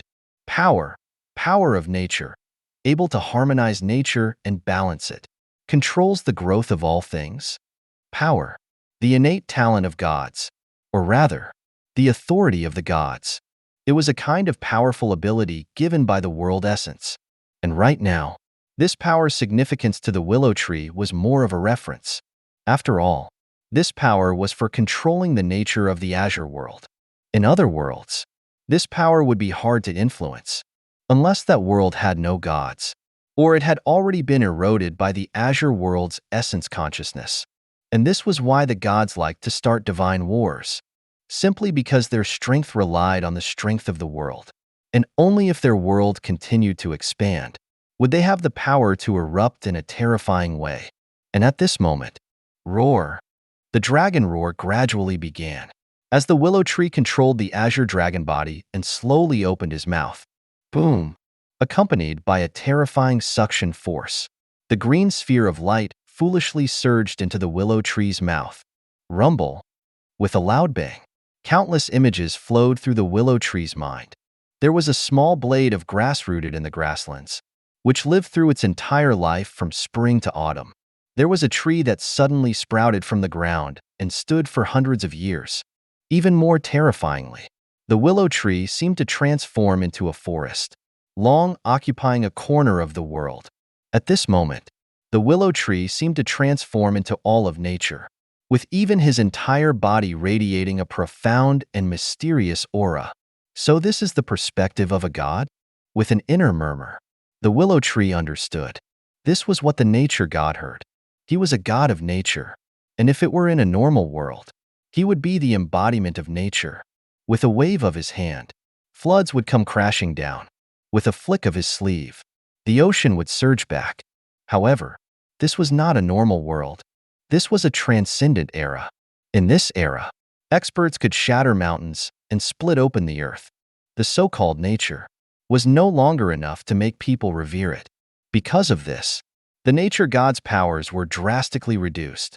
Not to mention, there was also the dream god and the beast god competing for the world's power with him. Of course, the tree of life didn't need to be mentioned. That was a thorn in his heart forever. According to Earth sayings, since you was born, why was Liang also born? Like the tree of life, although that divine tree was not a god, her level of life was no less than any god. Moreover, the tree of life was several times more powerful than he was. Sigh. With a sigh, the willow tree was somewhat moved by the nature god's experiences. However, all of this was in the past, simply because the willow tree's azure dragon body would be in charge of the 9 spaces, transforming into a new god, and even a supreme god. Roar. With a sudden and high-pitched dragon roar, the 9 spaces trembled. Immediately after, within the stunned and horrified gazes of the myriad of living beings in the 9 spaces, the sky began to shatter. Yes, shattered. Shattered like a mirror. At the same time, a huge and unimaginable body appeared in the shattered sky. It was a section of an emerald body, like a giant python, covered in emerald scales. Each small scale was as big as a millstone, and they shimmered with an alternating light. Noble and extraordinary. And there was also an indescribable terror. Roar. The dragon roar grew louder and louder, echoing throughout the 9 spaces. In the shocked gazes of the mermaid queen, the 9-tailed fox, and the others, a huge dragon head, like a mountain peak, appeared in the sky of the life space, and his dragon whiskers swayed in the wind. The life space was the core of the 9 spaces, and the void space was the most mysterious, and the final space. Therefore, crack, with a crisp sound, a section of a giant azure dragon tail tore through the void space. And this was the willow tree's azure dragon body right now, an unimaginably enormous body, occupying the skies of the 9 spaces. I will bear the will of the heaven's 9 realms, becoming the protector of the world, the leader. I will lead the heaven's 9 realms towards prosperity and strength. A vast voice resonated throughout the 9 spaces, like an oath or a promise, and at the same time, as if in response, boom, boom, boom, the 2 great world trees, each propping up the heaven's 9 realms, all flickered with green light. And at this moment, rumble, rumble, with a tremendous bang, a terrifying rumble suddenly echoed in the sky. Visibly, the ends of each space began to expand endlessly. At the same time, the 2 great world trees, each propping up a space, also seemed to be infused with some power, and they grew continuously. They supported the sky higher and pressed down the earth deeper. And at this time, if one paid attention to the 2 great world trees, they would surely notice that there were azure dragons swimming across their trunks. The azure dragons swam, endlessly expanding and unfolding, and they also turned into dragon-shaped patterns, circling the trunks of the trees. The world trees connected the heavens and the earth, and under the willow tree's guidance, the azure dragon carried the will of the heaven's 9 realms, like a god. And as beings connected to the azure dragon, these 2 great world trees also received the gift of the azure dragon. They were protected by the power of the azure dragon, while becoming even sturdier. They also had the power of life. Chapter 791. This was creation, an unimaginable, great creation, because at the moment when the willow tree manipulated the azure dragon body to transform into the god of the heaven's 9 realms, the heaven's 9 realms, under the azure dragon's guidance, was moving toward upgrading to small worlds. Small worlds. Even if it was just a small world, it was extremely difficult to upgrade, simply because this was a level that only lords could touch. Generally, only 7th stage transcendent lords could open up small worlds. However, even if a lord opened up a small world, they needed to prepare a lot. But the willow tree, in one great opportunity after another, had finally reached that moment. He used the great divine power of the heaven's 9 realms to evolve the 9 spaces, and then he also obtained a wisp of creation essence from a human immortal. Creation essence? What was that? It was the supreme essence, and even just a wisp was enough for the willow tree to benefit from for his entire life. And now, with the upgrade of the heaven's 9 realms, this wisp of creation essence could not be ignored. As for the rest, the willow tree had the connection tree give birth to the 2 great world trees which supported the 9 spaces, allowing them to form their own world, with the possibility of nurturing their own world consciousness. To be honest, with all of these opportunities put together, the upgrade of the heaven's 9 realms to small worlds was already inevitable. Not to mention small worlds, there was even a chance for them to advance into a great world. After all, the great divine power, a wisp of creation essence, and the 2 great world trees, these things were something that a normal person could not obtain. And right now, the Azure Dragon had comprehended the nature God's power and bore the world consciousness of the heaven's 9 realms, thus completing the final step, guidance.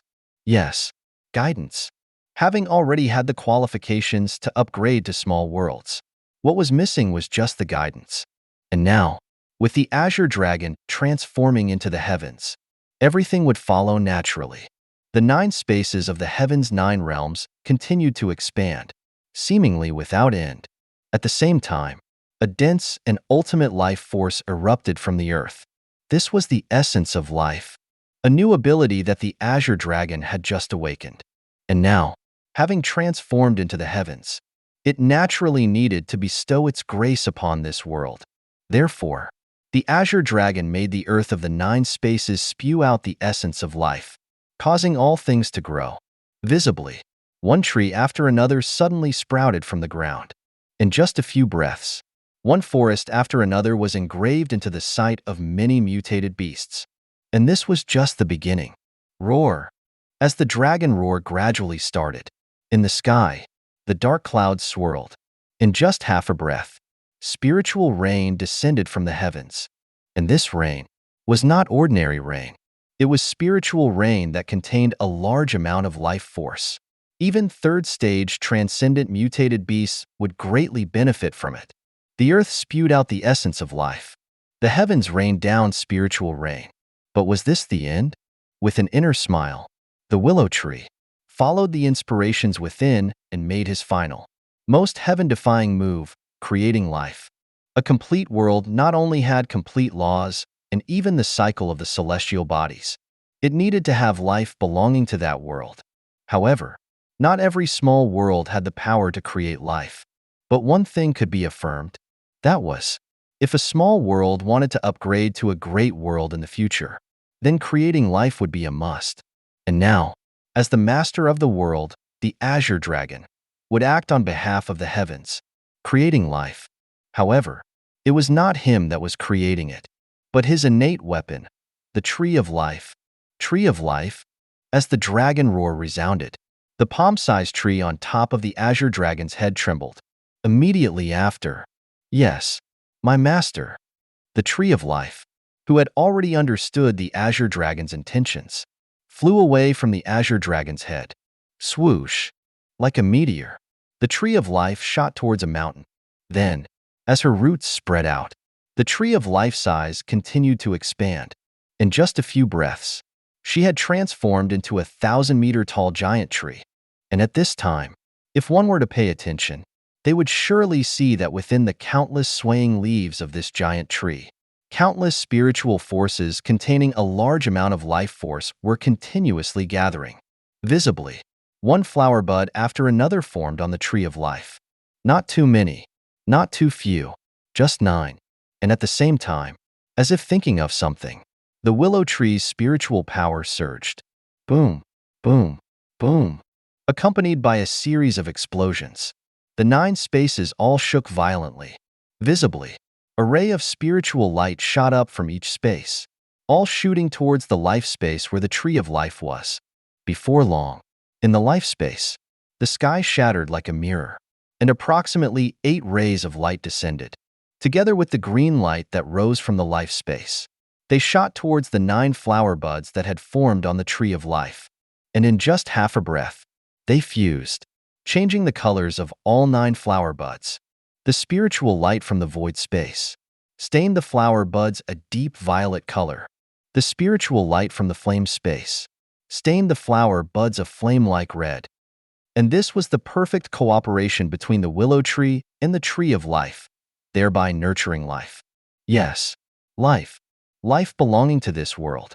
And even more so, they had fused the parts of the origins of the 9 spaces, thereby transforming into origin life. And the willow tree named them the origin elves. They were above the elves, and they were an even more powerful race. There were only 9, and perhaps there would only ever be 9. But each one of them was a prodigy, and could even be called the children of the world. They were already 4th-stage beings from birth, and they possessed the perfect figure of elves. And as for the rest, there was no need to say more. With a smile, the willow tree looked at the 9 flower buds that the tree of life had produced, and his eyes couldn't help but flicker. Vaguely, he could see that in each of the 9 flower buds, there was a humanoid figure, like a small child, continuously being nurtured.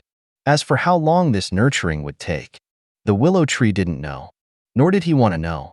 But one thing was certain: the longer they were nurtured, the more terrifying their potential would be. After all, at this moment, with the willow tree's silent approval, the tree of life had already begun drawing power from the 9 spaces. P.S.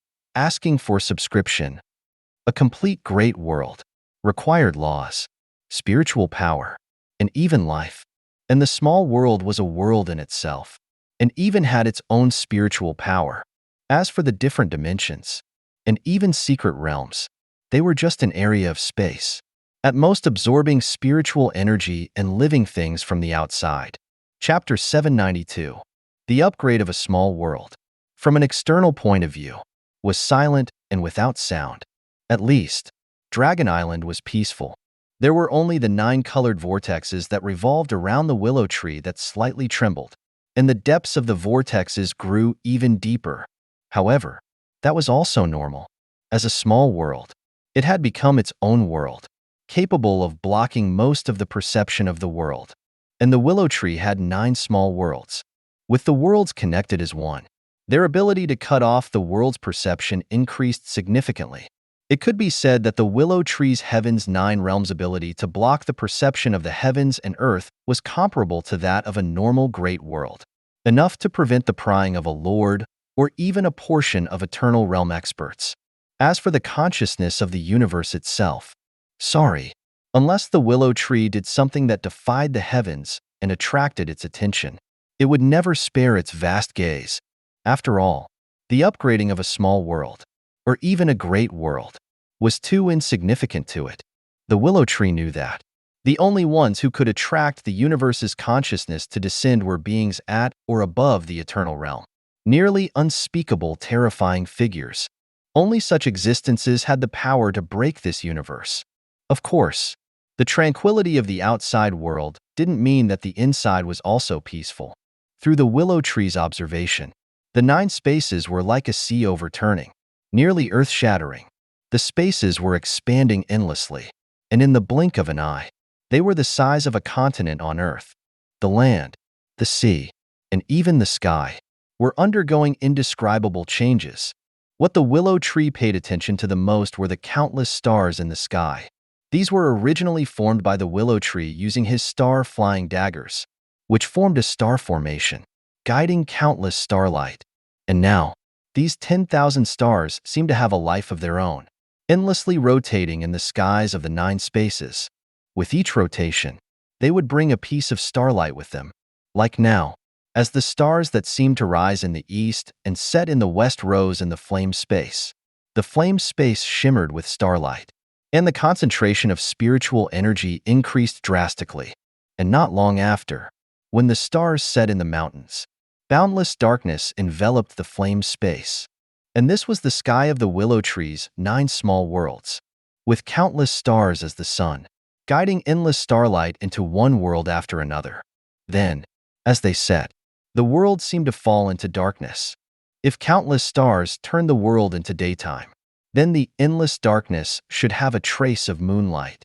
While murmuring, the willow tree's consciousness shifted to the life space.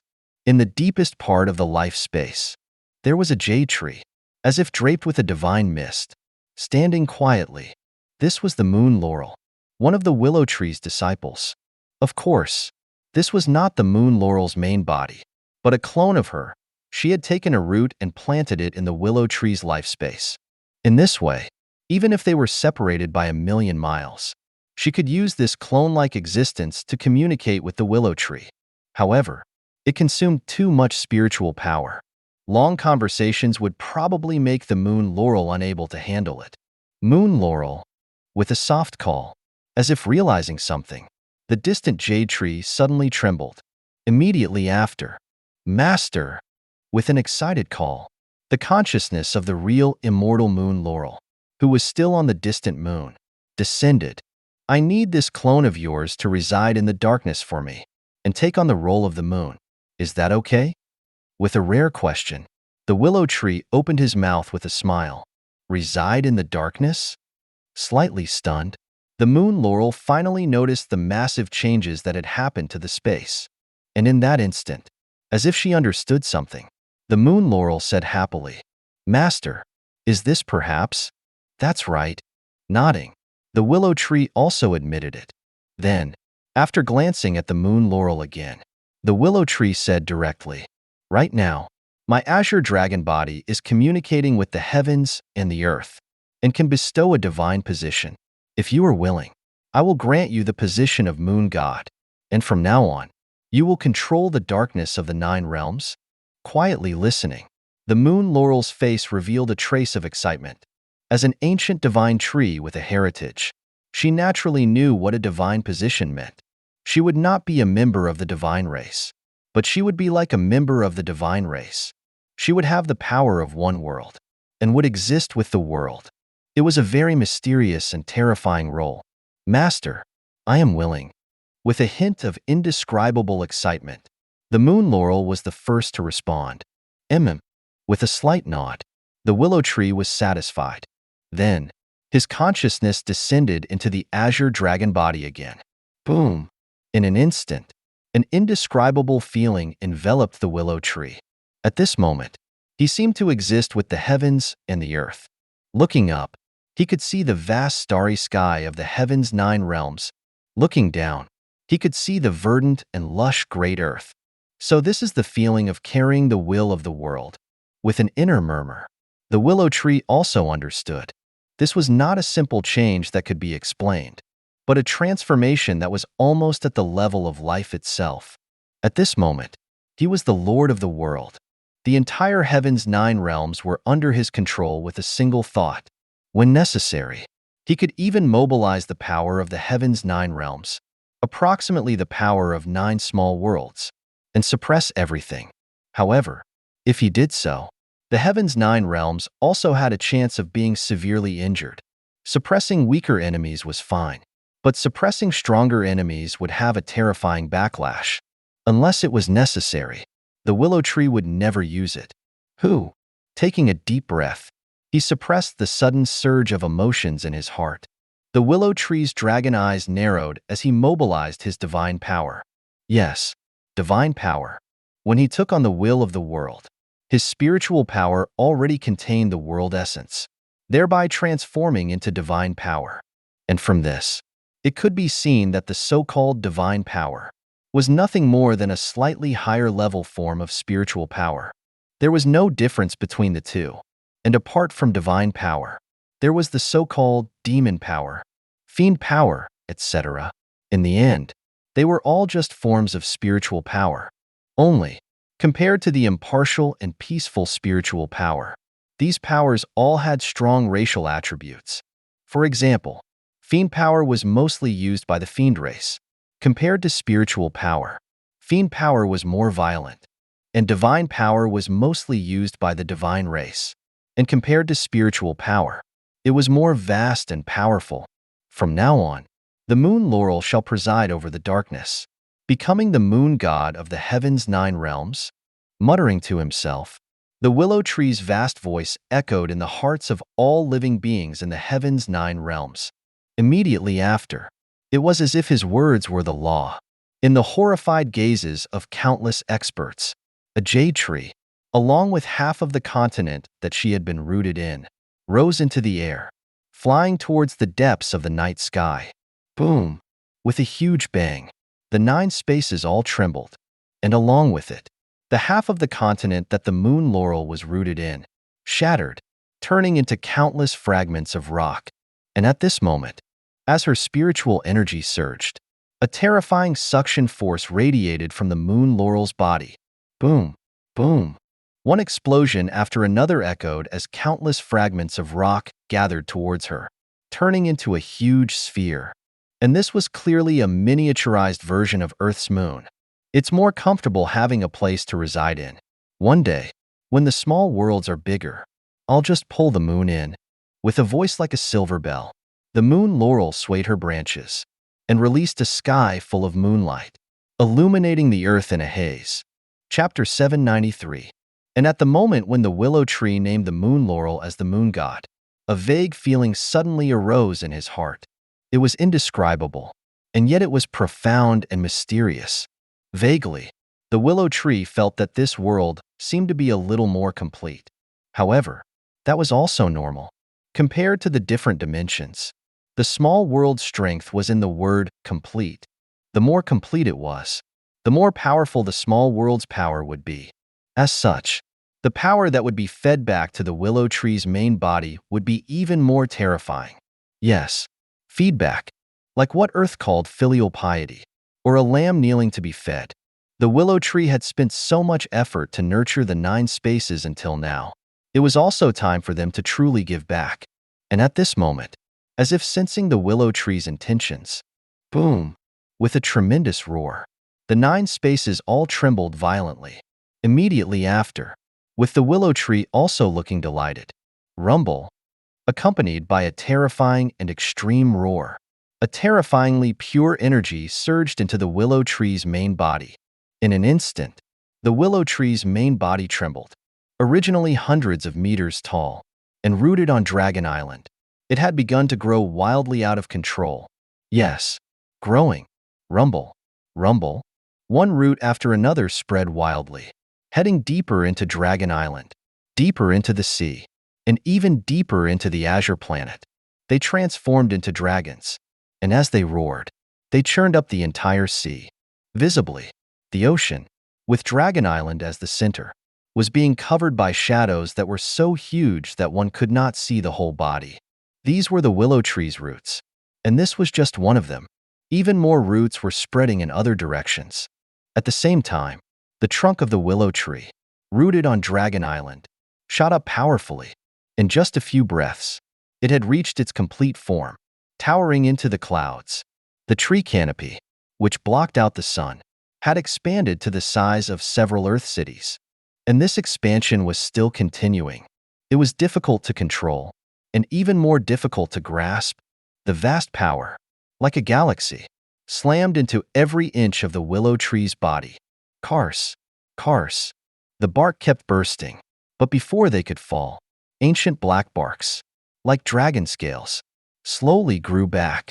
This was his immortal skin. The willow tree's main body's special immortal bark was much more terrifying than dragon scales. If dragon scales could greatly increase elemental resistance, then the willow tree's immortal skin could protect the willow tree until the end of his life. Not only could it greatly increase elemental resistance, but it could also resist most physical attacks. Unless the willow tree's immortal skin completely shattered, the trunk of the willow tree could hardly be destroyed. However, this was only the beginning. Roar! With a soft dragon roar, piercing the sky, a projection of an azure dragon circled around the willow tree's trunk, endlessly spiraling upwards. Vaguely, it could even be seen that this projection of the azure dragon seemed to be carrying 9 worlds, and on its body were countless continents. Roar!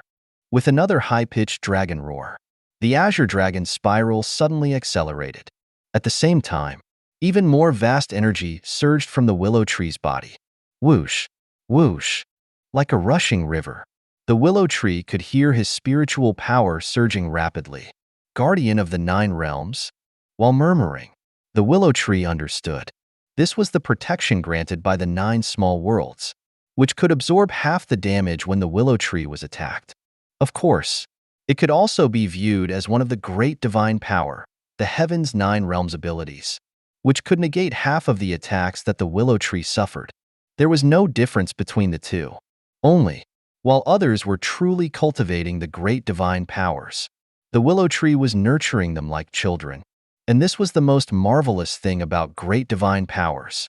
Each of the great divine powers was ineffable. If the willow tree hadn't said so, who would know how to correctly open up the great divine power? Heaven's 9 realms? Of course, knowing would not have much effect. Without the willow tree's various opportunities, it was simply impossible to cultivate the great divine power. Heaven's 9 realms. And at this moment, on Dragon Island, Emperor Croc, Lightning Giant Dragon, and all the other experts were slowly rising up. They were looking up in horror at the giant tree in the distance that was still growing endlessly. The tree trunk was towering and seemed to pierce the sky. The 9 colored vortexes around the tree trunk were rotating endlessly, making it look like a magnificent star, mystical and extraordinary. However, this was not the most terrifying thing. What was truly terrifying was that the earth was rolling, and one root after another burst out of the ground, transforming into giant pythons that intertwined and intersected, turning the entire Dragon Island into a sea of roots. Looking up, these roots were still endlessly sliding and endlessly stretching out, endlessly growing. Visibly, the several super-large spirit stone mines deep within Dragon Island were constantly dimming. It was as if they were being devoured by these countless roots. It should be known that a super-large spirit stone mine was enough to support several, or even dozens of, 4th stage, transcendent experts for hundreds of years of cultivation. But now, they were absorbed almost entirely in just a few breaths. What kind of monster has Master turned into? With a rare hint of surprise, Emperor Croc's expression was grave. Is it a breakthrough? With a soft response, the lightning giant dragon not far away, slowly flew over. Lightning flashed, and a hint of pondering appeared in his majestic dragon eyes. According to the memories in my inheritance, even stepping into the 6th stage of transcendence does not have such a terrifying power. While murmuring, Emperor Croc also raised his head, looking towards the sky. In an instant, his sight was met by a vast vortex of spiritual energy that had risen up. The vast vortex was expanding at a rate that was visible to the naked eye. In the blink of an eye, it had covered the entire Dragon Island and even the nearby sea. And at this moment, if one was on the continent far away from Dragon Island, they would surely notice that countless demon power, which was also spiritual power, were surging towards the far east, one stream after another, turning into rivers of spiritual energy. And at this time, if one looked towards these rivers of spiritual energy, they would see that in the far distance, at the point where the rivers of spiritual energy intertwined, a vast vortex of spiritual power, as if it could sweep through the entire world, was rising up, and within that vast whirlpool, the 9 star-like, 9-colored vortexes were quietly rotating. However, their vortexes did not follow a set pattern, from left to right. Instead, they moved in no order, from top to bottom, left and right. Of course, it was not that there was no pattern. It was just that their movements followed a logic that was so in tune with the world that ordinary experts could not see it. Chapter 794. However, at this moment, if a strong being in the starry sky of Earth could see it, they would surely notice that the vast vortexes were reflecting the images of the solar system. Where Earth was located, in the middle, the figure that looked like a giant tree, though blurry, was the most dazzling sun, and around it, the vortexes that resembled stars turned into the 9 planets circling around the sun in the solar system.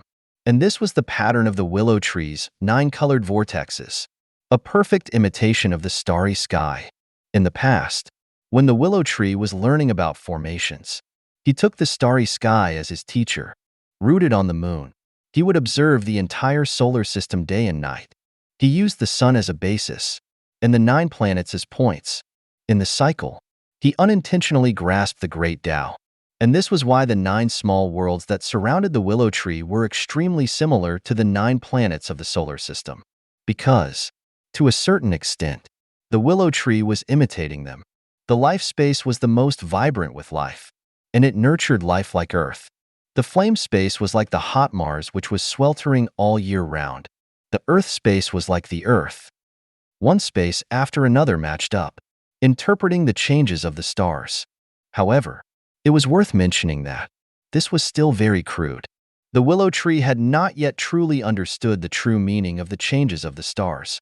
If he could, in the near future, he would return to the solar system, plant his roots in the starry sky, and observe the changes of the stars day and night until he understood the great Tao. However, even so, the willow tree felt that his connection to the 9 small worlds had become a few times stronger. And when he could truly understand the changes of the stars, these 9 small worlds would likely transform into true stars, orbiting around the willow tree. When necessary, the willow tree could even directly use the 9 small worlds to slam into enemies.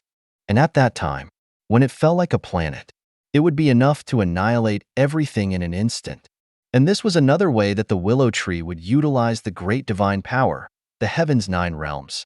If the 9 realms' protection was the defense of the great divine power of the heaven's 9 realms, then transforming into stars to slam into enemies was the attack method of the great divine power of the heaven's 9 realms.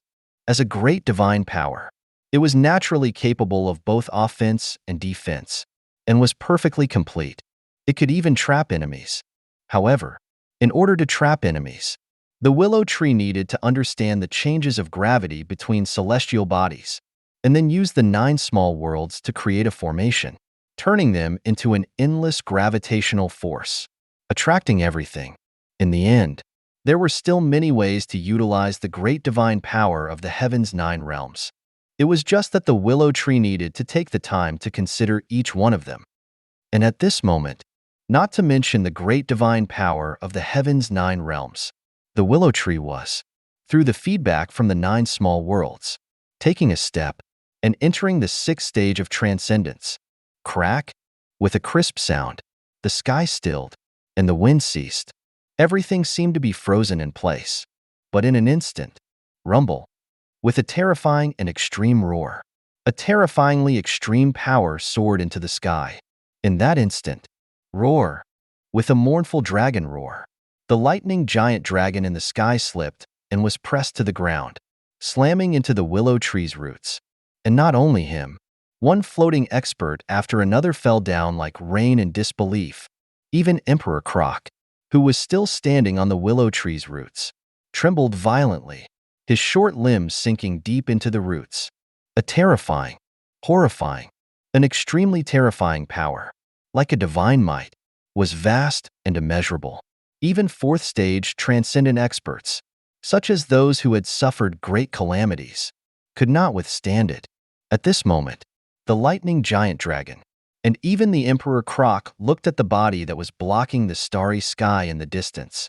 They seemed to return to the beginning, turning into tiny ants once again. Master!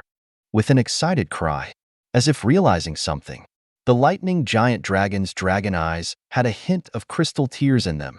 Master had broken through. Master had truly broken through. At this moment, a joy that was even more exciting and ecstatic than his own breakthrough enveloped the lightning giant dragon. As the youngest of the 9 beasts, the little tin was nurtured by the master bit by bit, and because of his reliance on the master, and because of the willow tree's gentle nature, he had always viewed the willow tree as his father. And now that the willow tree had broken through, how could he not be excited? And on one side, roar! With a deep, heavy, and thick roar, Emperor Croc's golden eyes, which were like burning flames, also revealed a look of joy. Ha ha ha ha! The usually cold and ferocious beast was laughing loudly at this moment. The excitement in his heart was self-evident. These little ones, hearing the lightning giant dragon and Emperor Croc's voices, The willow tree shook his head helplessly. However, a hint of emotion appeared in the depths of his eyes. With his perception, he could naturally see that this was the true feelings of Old 4 and Little 10. If the willow tree was in real danger, these two would probably shield him, even if it meant death. The willow tree, who understood this, kept that moment of emotion in his heart and continued to comprehend this breakthrough that would only occur once in his lifetime. Old 4 and Little 10 and the others. He would take care of them even more in the future. But this breakthrough was something he couldn't let slip. With this in mind, the willow tree's mind once again sank into his main body. Boom! An even more terrifying power, as if the entire azure world could not withstand it, soared into the sky. The wind and clouds dispersed. A vast storm engulfed the entire azure world. Looking up, countless living beings on the azure world were lying on the ground, looking with respect and fear towards the far east, at the vast starry vortex that had risen up at the end of the heavens. This kind of power? With a disbelieving voice, the savage titan who had emerged from the depths of the demonic beast forest, who was powerful enough to rival the Dragon King, had a drastic change in expression and looked around in shock. Not only him, the same undead creature that had emerged from the Forbidden Land, the Bone Dragon King, whose ghost-like eyes were flickering, also jumped up rapidly. Clearly, his mood at this moment was not very calm. In fact, it could even be said that he was somewhat desperate. Are you kidding me? At this moment, someone has actually reached the 6th stage of transcendence. And what's more, he's not an ordinary 6th stage. Almost screaming, the Bone Dragon King's spirit was more agitated than ever. It should be known that he was not an ordinary bone dragon. Originally a powerful member of the dragon race in the previous era, he had used a heaven-defying secret method, which allowed his remnant soul to travel through the sea and be reborn in this era. Originally, he had wanted to use this era to obtain a great opportunity and reach the peak of the myriad races. But now, just as he was still polishing his 4th stage of transcendence, preparing to step into the 5th stage, someone had actually reached the 6th stage of transcendence without anyone knowing? Are you kidding me? He is a damn monster. It should be known that it had only been so long since the spiritual energy had started to recover, only around 100 years at best. 100 years ago, if someone could step into the 3rd stage of transcendence, they would already be considered an amazing prodigy. But now, a monster had actually reached the 6th stage of transcendence? Chapter 795. 6th stage. The limit of an individual's life evolution, also called the perfect form. In this realm, life endlessly perfected itself, thereby uniting essence, energy, and spirit into one, reaching a state of near perfection. However, many life forms also had different characteristics. Sometimes they were ethereal beings. Sometimes they were physical beings. Sometimes they were plant beings. Even if the forms of life were varied, all living beings, when stepping into the 6th stage, would constantly polish themselves in order to become more perfect. However, in reality, the truly perfect form did not exist. No one would dare say they were the end. Therefore, they would only ceaselessly approach what they believed to be perfection. And this kind of perfection was almost limitless. In other words, the 6th stage was a limitless realm. And as for the realms after the 6th stage, they were already related to the laws of existence and the path towards a terrifying realm. It was about comprehending the laws of existence. And even if there were beings who used the power of the laws to polish their bodies, they were still only using the laws. Therefore, some beings could comprehend the laws of existence not long after stepping into the 6th stage, and take a step into the 7th stage of transcendence. And some beings could remain in the 6th stage for tens of thousands of years, without ever reaching the 7th stage of transcendence.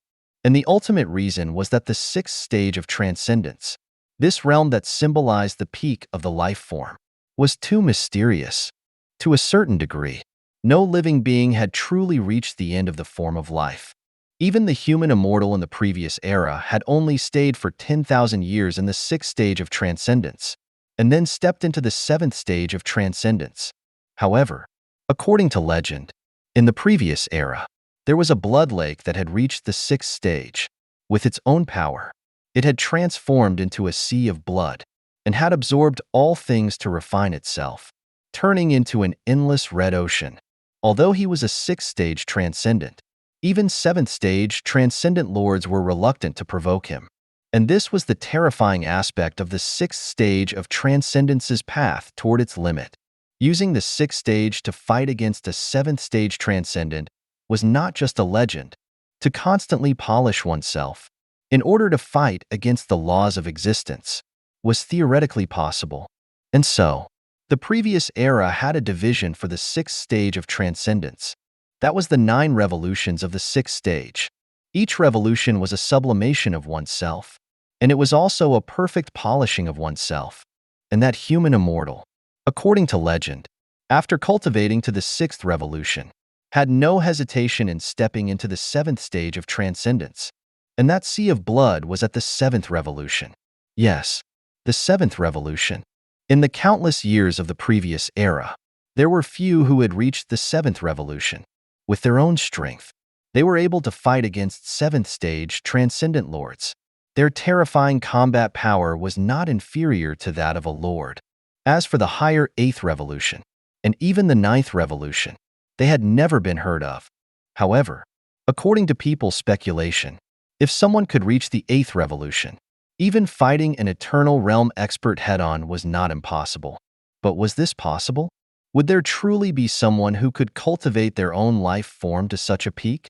It should be known that just cultivating to the 7th revolution blood sea was already as vast as a star zone today. If it was the 8th revolution, wouldn't it have to be the size of a universe? However, after thinking about it, countless experts felt that it was probably possible. If they could truly transform into a vast and boundless universe, then fighting against an eternal realm expert would truly be possible. Taking a deep breath, the joy of a successful promotion did not engulf the Willow Tree. Compared to this promotion, the Willow Tree was more concerned about the ranking on his skill list, the 4th revolution of the 6th stage of transcendence. The 4th revolution of the 6th stage of transcendence? While murmuring, a hint of shock appeared in the depths of the Willow Tree's eyes. He was not unfamiliar with the 9 revolutions of the 6th stage of transcendence. The Golden Monkey had already mentioned it to him. Simply put, the 9 revolutions of the 6th stage of transcendence describe the degree to which the life form had been cultivated.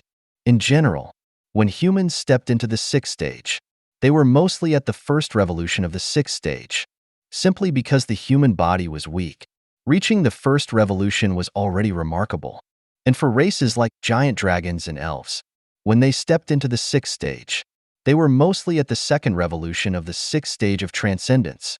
After all, compared to humans, the forms of life of the dragon race, and even the elven race, were already more perfect. Stepping into the 6th stage, and quickly reaching the 2nd revolution was understandable. After all, the reason why high-level races were called high-level races was because their forms of life were more perfect, and their combat power was also more terrifying. Therefore, for races like the Dragon race, Titan race, and other such races, stepping into the 6th stage meant that they would reach the 2nd revolution. Even the more talented geniuses would step into the 3rd revolution, which was also normal. But, for someone like the Willow Tree to be at the 4th revolution when he had just stepped into the 6th stage of transcendence was truly rare. Even in the prosperous cultivation era of the previous era, there were very few beings like that. Each of them was considered to be a peerless genius standing at the peak of the myriad races.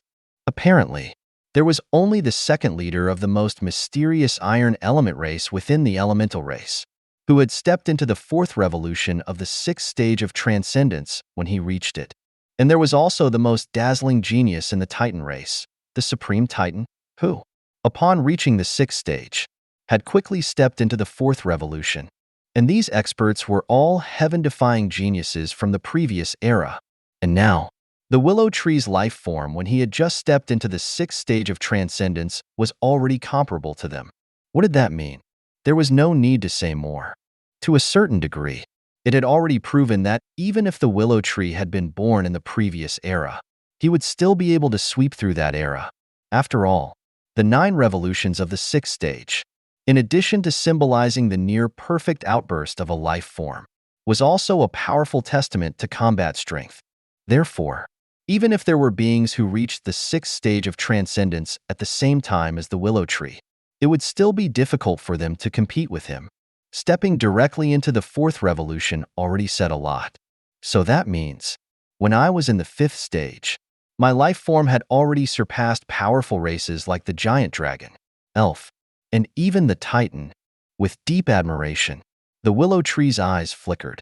Chapter 796. However, that was also normal. His main root had transformed into a divine saint, the Azure Dragon, and its level of life was half a level higher than powerful races like the giant dragons and elves. And his main body was the imperishable tree, a true divine tree. Theoretically, it was no less than the giant dragon race, and perhaps even more superior. Then, coupled with him using evolution points for a long time to strengthen his physical body, with everything put together, it was difficult for his level of life to not be high. In this way, it could also be explained why the Willow Tree, after having just stepped into the 6th stage, immediately reached the 4th revolution, becoming a peerless genius that was rare even in the previous era. Haha. With a smirk, the Willow Tree once again realized the terrifying aspect of evolution points.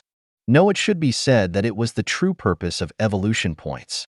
It should be known that the first time the Willow Tree used evolution points, it was to strengthen the Willow Tree's main body.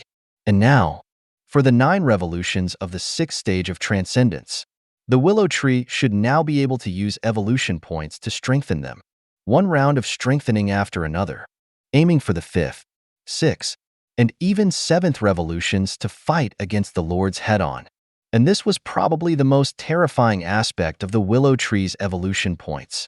My goodness, evolution points seem to be even more mysterious than I thought. With an inner murmur, the Willow Tree's eyes flickered. If it was truly like this, then he was probably able to use evolution points to push his level of life to the extreme. And this extreme was something that no one had ever reached, even in the previous era. Thinking of this, gulp, swallowing, the Willow Tree couldn't help but take a cold breath. He didn't know if it was an illusion, but at this moment, the Willow Tree had realized that this seemed to be the correct way to use evolution points. Taking a deep breath, suppressing the excitement in his heart, the Willow Tree looked towards his skill list. Compared to making wild guesses, the skill list was the most convincing. And at the moment when the Willow Tree looked towards the skill list, boom! With a loud bang, the Willow Tree's mind shook.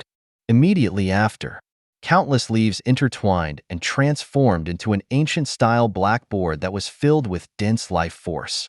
Looking closely, the twisting characters, which seemed like the Tao, shone brightly. It seems that with the promotion to the 6th stage of transcendence, even the skill list has undergone a transformation. Saying this, the Willow Tree began to observe. Race, imperishable tree. Evolution points, 48 million. Stage, 4th revolution of the 6th stage of transcendence. Innate talent, endless growth. Level 5, Level 6 spiritual power will never be exhausted, and life force will never end. A broken tree can be reborn, and a withered tree can bloom again. It has truly transformed into an imperishable tree, which is difficult for the heavens to destroy, and difficult to bury. Seed of life, Level 4 turn 1 spiritual power into the seed of the essence of life. From the ground, many trees will quickly grow out, and they can be uprooted. In a few breaths, a forest of the ancient times can be created. Fleeting moment, Level 4 flowers bloom and scatter, all in a fleeting moment. The beauty of a fleeting moment is like a firework that is splendid and eternal. It can pause time in an instant. Absolute evolution, Level 4. Lightning control, Level 4. Special abilities. Imperishable tree bark, Level 6 greatly increases elemental resistance and can resist physical attacks. Its defense is even more terrifying than the dragon scales of the highest level mutated beast, the dragon race. Imperishable leaves, Level 6 as life force flows.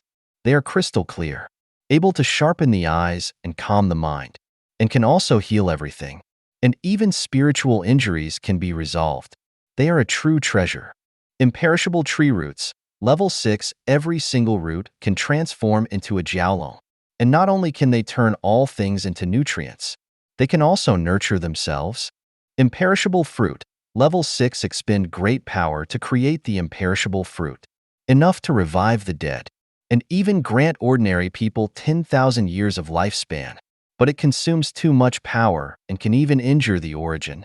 Undying mist beasts. Level 5, the difficult to destroy white mist transforms into a completely new life. Undying, and with powerful combat capabilities. Spirit domain. Level 5. Dream control. Level 4. Yellow Earth River. Level 4. Willow leaf flying daggers. Level 5. Blood contract. Level 5. Ice storm. Level 4. Blood heavenly eye. Level 5. Small divine power. Star transformation. Beginner. Flame shattering dance. Beginner. Ice age. Beginner. Light summons. Beginner. Lightning kill. Beginner. Size manipulation. Beginner. Great divine power. Heaven's 9 realms. Minor success. The 9 realms have opened up and transformed into 9 small worlds that can both attack and defend. In defense, they can transform into a starry sky to protect the user. In attack, they can transform into vast stars to slam down. Looking at this extravagant skill list in astonishment, the willow tree's eyes also narrowed slightly. This was truly worthy of being called terrifying. Not to mention those 4th stage abilities. Those abilities, and even the 4th stage innate talents, were something the willow tree had not had time to polish. He had originally intended to slowly polish them in the 5th stage of transcendence. But where would he have thought that his plans could not keep up with the changes, and that he would actually break through when the 9 realms were upgrading to small worlds? Not knowing whether to laugh or cry, the willow tree was also feeling a bit bewildered. Because of this, it made his skill list look rather messy. There were 4th stage abilities and 5th stage abilities. And now, even 4 6th stage abilities and 1 6th stage innate talent had appeared. Imperishable tree. While muttering, the willow tree also understood that he had gone further and further down the path of the imperishable tree, and that his core abilities were all kinds of abilities exclusive to the imperishable tree. And as for the branches and leaves abilities, after glancing at those 4th stage Yellow Earth River and 5th stage Willow Leaf Flying Daggers, the willow tree understood that it was time to use evolution points to strengthen them. These very handy abilities had to be kept up to par. As for the other abilities, like that 4th stage ability, Ice Storm, it didn't really matter if it was there or not. When necessary, it could even be abandoned. The more abilities you had wasn't always the best. What mattered was if you could use them. Right now, the willow tree's skill list was luxurious, but looked too messy. As of now, the only things that the willow tree cared about were those few innate talents, and those divine powers. Among the special abilities, the imperishable mist beasts, willow leaf flying daggers, and blood heavenly eye were all also worth developing. The imperishable mist beasts were needless to say. They were the willow tree's undying legion, and whether it was to interfere or entangle, they were very sharp. Moreover, they were the materialization of his abilities, making them very convenient. Even when he stepped into the 7th stage of transcendence in the future, he would still be able to use them. As for the willow leaf flying daggers, as his first killing move, they were undoubtedly indispensable. Now, he could refine one more willow leaf into a flying dagger. Then, his guardian Dao weapon, the magnificent galaxy, would also have another precision strike, thereby increasing its power. And as for the blood heavenly eye, it was needless to say, it was his secret weapon. Chapter 797. Am I also considered a god slayer? While murmuring, a hint of pondering appeared on the willow tree's face. Gods, to him now, were just that. But then again, weren't gods just high-level races? It was only that. Compared to races like the elves and even the giant dragons, gods were much rarer. And even in the previous era, there was a saying that the more gods were born in a world, the more powerful that world was. However, Even the strongest worlds would give birth to no more than 10,000 gods, and those worlds were already above all the other worlds. A true and unparalleled superpower. According to the Golden Monkey, they were called the Temple of 10,000 Gods, with an inner laugh. The Willow Tree, whose consciousness had descended into the azure dragon body, also raised his eyes, taking a deep look at the green sphere of light not far away. With a narrowing of his eyes, a line of clear text appeared. Power, power of nature, able to harmonize nature and balance it, controls the growth of all things. Power, the innate talent of the gods, or it could be said, the authority of the gods. It was a powerful ability bestowed by the world essence. And right now, the meaning of this power to the Willow Tree was more of a reference. After all, this power was to control the nature of the azure world. In other worlds, this power would be hard to influence, unless that world had no god, or had already been eroded by the azure world essence consciousness. And this was why the gods liked to start divine wars, simply because their strength depended on the strength of the world. And only if their own world continuously expanded could they be able to unleash their terrifying powers. And at this moment, roar. The dragon roar started to appear as the Willow Tree controlled his azure dragon body and slowly opened its mouth. Boom! Accompanied by a terrifying suction force, the green sphere of light foolishly surged into the Willow Tree's mouth. Rumble! With a loud bang, countless images flowed through the Willow Tree's mind. There was a blade of grass rooted in the grasslands, which lived through its entire life from spring to autumn. There was a tree that suddenly sprouted from the ground and stood for hundreds of years. Even more terrifyingly, the Willow Tree seemed to transform into a forest, long occupying a corner of the world. At this moment, the Willow Tree seemed to transform into all of nature, with even his entire body radiating a profound and mysterious aura. So this is the perspective of a god? With an inner murmur, the Willow Tree understood. This was what the nature god had perceived. He was a god of nature, and if he was in an ordinary world, he would be the embodiment of nature. With a wave of his hand, floods would come crashing down. With a flick of his sleeve, the ocean would surge back. However, this was not a normal world. This was a transcendent era. In this era, experts could shatter mountains and split open the earth. The so-called nature was no longer enough to make people revere it. Because of this, the nature god's power was drastically reduced. Not to mention, there were also the dream god and the beast god competing for the world's power with him. Of course, the tree of life didn't need to be mentioned. That was a thorn in his heart forever. According to Earth sayings, since you was born, why was Liang also born? Like the tree of life, although that divine tree was not a god, her level of life was no less than any god. Moreover, the tree of life was several times more powerful than he was. Sigh. With a sigh, the Willow Tree was somewhat moved by the nature god's experience.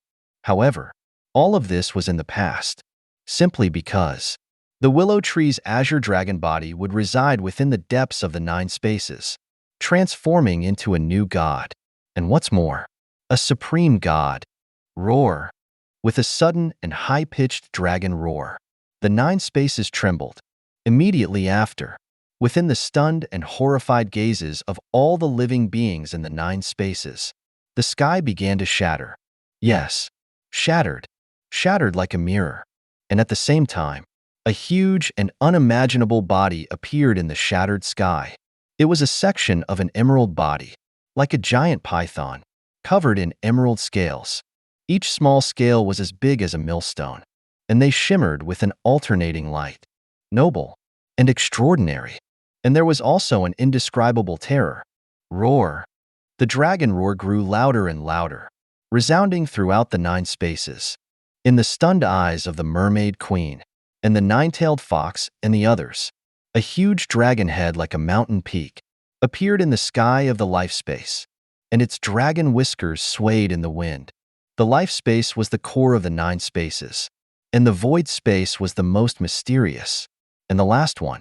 Therefore, crack, with a crisp sound, a section of the giant azure dragon tail tore through the void space, And this was the Willow Tree's azure dragon body right now. An unimaginably enormous body, occupying the skies of the 9 spaces. I will bear the will of the heaven's 9 realms, becoming the protector of the world, the leader. I will lead the heaven's 9 realms towards prosperity and strength. A vast voice resonated throughout the 9 spaces, like an oath or a promise. And at the same time, as if in response, boom, boom, boom, the 2 great world trees, each propping up the heaven's 9 realms, all flickered with green light. And at this moment, rumble, rumble, with a tremendous bang. A terrifying rumble suddenly echoed in the sky. Visibly, the ends of each space began to expand endlessly. At the same time, the 2 great world trees, each propping up a space, also seemed to be infused with some power. And they grew continuously. They supported the sky higher and pressed down the earth deeper. And at this time, if one paid attention to the 2 great world trees, they would surely notice that there were azure dragons swimming across their trunks. The azure dragons swam, endlessly expanding and unfolding, and they also turned into dragon-shaped patterns, circling the trunks of the trees. The world trees connected the heavens and the earth, and under the willow tree's guidance, the azure dragon carried the will of the heaven's 9 realms, like a god. And as beings connected to the azure dragon, these 2 great world trees also received the gift of the azure dragon. They were protected by the power of the azure dragon, while becoming even sturdier. They also had the power of life. Chapter 798. With a short conversation, the willow tree, having understood the intent of the connection tree, also thanked him. However, thinking of the connection tree, who was the spokesperson of the heavenly Tao, and also a lord, the willow tree didn't engage in much small talk. Instead, he said directly, "Connection Lord, I happen to have something to ask you." As he said this, the willow tree's eyes flickered. If there was anyone in this universe who was omniscient, then it had to be the connection Lord before him. It should be known that as the spokesperson of the universe, the connection tree was in charge of the will of the universe and could observe the heavens on its behalf. It could be said that the connection tree was almost omniscient. Of course, this kind of near omniscience needed a discount. After all, within the degree of near omniscience, there were things that it did not know. If it were to truly reveal the heavenly secrets, he believed that the heavenly punishment would not be lenient with it. After all, as the spokesperson of the heavenly Tao, what it revered most was heavenly punishment. Therefore, even if it was almost omniscient, the connection tree also needed to be cautious. It would not say what should not be said, and even if it should be said, it would also think twice. And now, upon hearing the willow tree's request, the connection tree also nodded, saying directly, "Tell me your request." In asking this question, the connection tree's eyes, as he looked at the willow tree, also had a hint of contemplation. He wanted to know what a genius like the willow tree, who was so talented and exceptional, would want from him. "Then I will speak." With a response, the willow tree calmed his inner excitement. At this moment, he was exceptionally nervous. However, thinking of how this question related to his path toward enlightenment, the willow tree knew that he had to ask it. Even if this question was too presumptuous, the willow tree had no other choice. This opportunity would only come once. Moreover, since it was the connection tree who had taken the initiative to thank him, the willow tree believed that if he were to let it go, then his Tao heart would probably become unstable. With this in mind, the willow tree's eyes narrowed, and he took the initiative to speak. "Connection Lord, I just want to know where the legendary great divine power, one chi transforms into 3 pure ones, is now." With a clear and forceful voice, the willow tree's eyes were also firm. Vaguely, there was even a hint of resoluteness. "One chi transforms into 3 pure ones, a legendary great divine power. And what's more, one of the most terrifying types of great divine power. According to legend, it was created by the Tao sect ancestor. Countless eras ago, it was a supreme divine power. It was praised as the #1 great divine power of the Tao sect. When cultivated to perfection, it could give birth to 3 selves, and when 4 selves joined hands, wouldn't their combat power increase by more than 10 times? Of course. What was the most amazing about this great divine power was not to increase combat power, but to use the Tao of three births to transform into all things, using the profound gates to steal great creation and great opportunities from the deep void. And this kind of great divine power, not to mention this era, even in the previous era, it was a legendary legend and was a true taboo. And now, the willow tree was actually asking about this great divine power? Rumble, with a loud bang, as if the heavenly Tao was responding. A 1,000-meter-long lightning bolt suddenly struck from the far reaches of space. Boom! Accompanied by a loud bang. Even the willow tree's main body trembled, simply because this lightning strike had accurately hit the willow tree's canopy. The connection tree was the spokesperson of the heavenly Tao. And now, the willow tree had asked him about such a nearly lost taboo divine power. And it was no wonder that the heavenly Tao would respond, sending down a heavenly punishment. However, luckily, this heavenly punishment was more of a reprimand. Otherwise, with the willow tree's current power, even if he didn't die, he would still be severely injured. After all, even that human immortal had lost to heavenly punishment. And at the moment that the willow tree asked the question, space had slowly returned to silence. Vaguely, a terrifying power had arisen. Even space seemed to be suppressed, and countless beings on the azure planet felt a tremor in their hearts. But in that instant, do you know what it means to possess the great divine power of one chi transforms into three pure ones? As if asking a question, but also as a warning, the connection tree's voice echoed in the willow tree's heart. I know.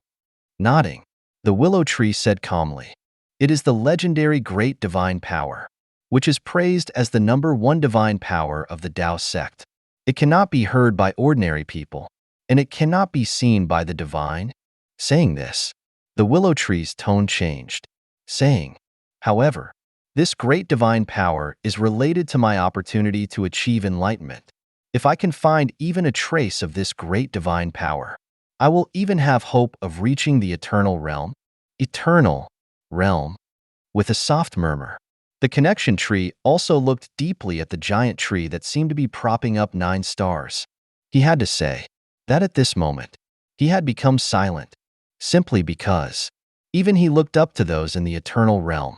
And now, this little fellow, who had just stepped into the 6th stage of transcendence, had actually said that he had hope of reaching the eternal realm. It should be known that to the connection tree, and even before the heavenly Tao, speaking was not something that could be done carelessly. Each word was like a stamp upon the Tao heart. If this sentence was just empty words, or even bragging, then at the moment when the willow tree had spoken of having hope for the eternal realm, his Tao heart would have already shattered. And that could also prove that the willow tree's Tao heart was incredibly firm at this moment. And it also proved that finding the one chi transforms into 3 pure ones was not just an empty promise, and that this little fellow had hope of achieving the eternal realm. Even if the chance was only 1 in a billion, it was still possible. After all, in countless eras, who dared say they had hope of achieving the eternal realm? In an era, a most brilliant era, with an unknown number of geniuses and countless prodigies, only a handful, less than the number of fingers on one hand, had achieved the eternal realm. And in some eras, no one had achieved it. And this was the eternal realm. If one finds the great divine power, one chi transforms into 3 pure ones, then one has hope of reaching the eternal realm. With an inner murmur, the connection tree also rarely closed his eyes, simply because, at this moment, even his heart was like a churning sea. After a long while, as if he had made up his mind, a hint of resoluteness appeared in the depths of the connection tree's eyes. Suddenly, his consciousness dissipated, disappearing into the distant starry sky. And at that moment, remember, imperishable tree, the #1 divine power of the Tao sect cannot be stored in the world, as it is a taboo of the heavenly Tao, a terrifying divine power that attempts to steal the great creation of the heavenly Tao. However, the heavens still have a glimmer of hope, and have also felt the profundity of the divine power. and could not bear to erase it. So the Tao pattern was left behind. If you truly want to find this unique divine power, then you can go to the 10 strongest races to take a look. Only the 10 strongest races, who have always been high and mighty throughout countless eras, have Tao patterns left behind. One ancient voice after another echoed in the willow tree's heart. Immediately after, in the willow tree's contracting pupils, crack, a flash of white light suddenly arose at the end of the starry sky. Visibly, a sea of lightning, as large as a star zone, had engulfed the projection of the tree-like figure. Khan Nec Tien, Lord Kill, with a murmur. The willow tree also understood. This was the heavenly punishment from the connection tree for revealing heavenly secrets. But, thankfully, this lightning tribulation, although terrifying, did not have the power to truly destroy the world. Clearly, this was just a reprimand. After all, although the connection tree had responded to the willow tree, he had not pointed out the exact location of the great divine power. In other words, he had avoided the understanding of the universe's consciousness. I owe you a great debt of gratitude. Saying this, a smile appeared on the willow tree's face. At this moment, not to mention anything else, it had already been determined that he and the connection tree were linked. At the very least, in the future, if the connection tree was in danger, the willow tree would definitely not stand idly by, and would even be willing to oppose the myriad races for him. But would the willow tree care? When the connection tree had revealed the secret at the risk of accepting heavenly punishment, it had been decided already. Instead of calling him an ally, it's more like a friend. With a soft chuckle, the willow tree's consciousness sank into his mind, simply because, in the depths of his mind, the connection tree seemed to have left something behind. Chapter 799. And at this moment, in the distant starry sky, it truly was a good bath. A very clear and cold voice, like a woman's gentle murmur, suddenly echoed in the distance of the starry sky. Immediately after, with a loud bang, in the distant starry sky that ordinary people could not see, the projection of a divine tree, which looked like a bull, suddenly rose from the ground. Then, in the depths of this divine tree's canopy, a slender figure stepped out, looking at the lightning sea that was enveloping her. Without speaking, without anything else, there was only a slight furrow of her eyebrows. Immediately after, space trembled violently. Visibly, thousands of whip-like branches shot out from this slender and ethereal figure, crossing this starry sky and rushing towards the lightning sea. Swoosh, swoosh, swoosh. The branches flicked repeatedly, and the surging lightning sea slowly began to calm within the chaos. Then, it became even calmer, like a small, dark lake which was being absorbed by the branches. Vaguely, the slender and ethereal figure, who was wearing white clothes, appeared even more peerless. She was truly like a goddess, indescribable with words. And at this moment, as if sensing something, a voice suddenly echoed in the starry sky. "My lord," with a call. This ancient voice rarely showed a hint of respect. In this scene, if the willow tree, or even other experts, had heard, they would probably have a drastic change in their expressions, simply because even the connection tree was this respectful. However, upon thinking about those two words, my lord, what did this mean? It seemed that no one knew. However, one thing was certain: the connection tree of this era, this spokesperson of the heavenly Tao, seemed to be different as well.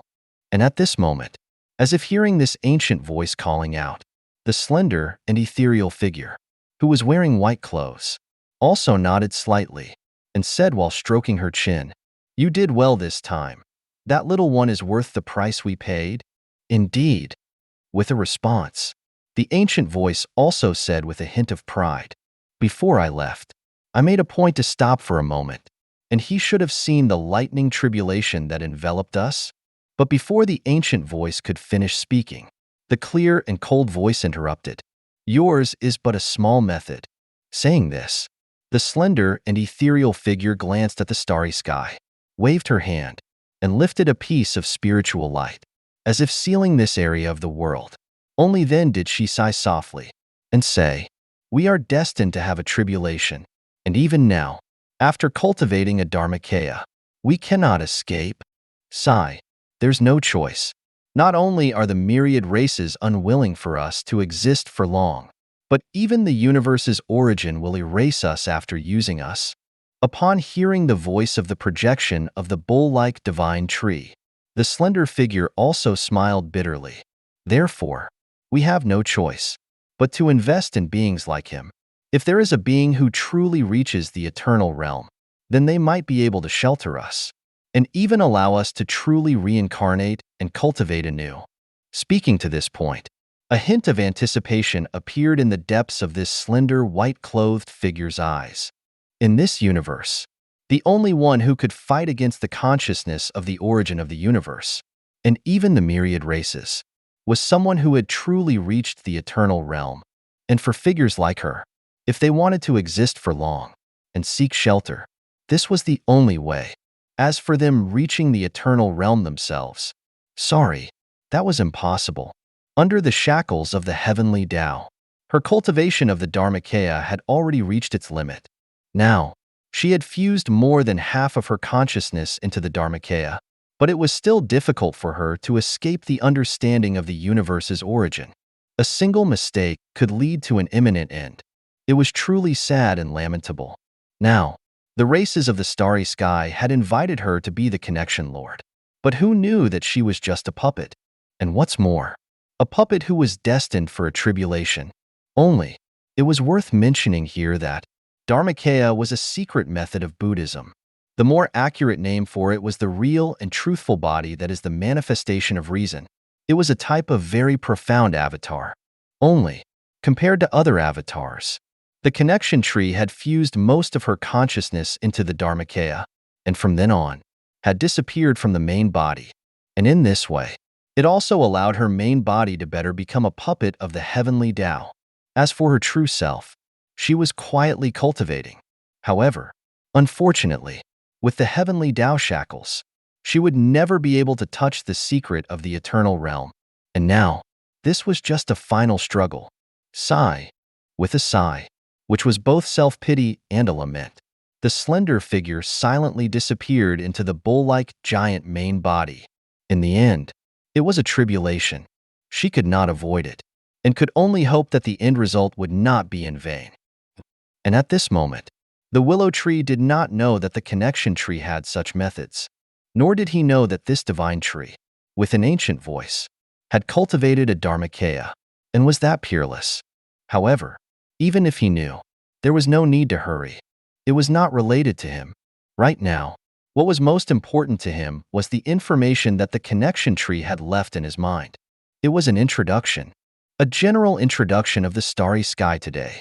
For example, where the willow tree's current location, the Azure planet, was still in the Milky Way galaxy.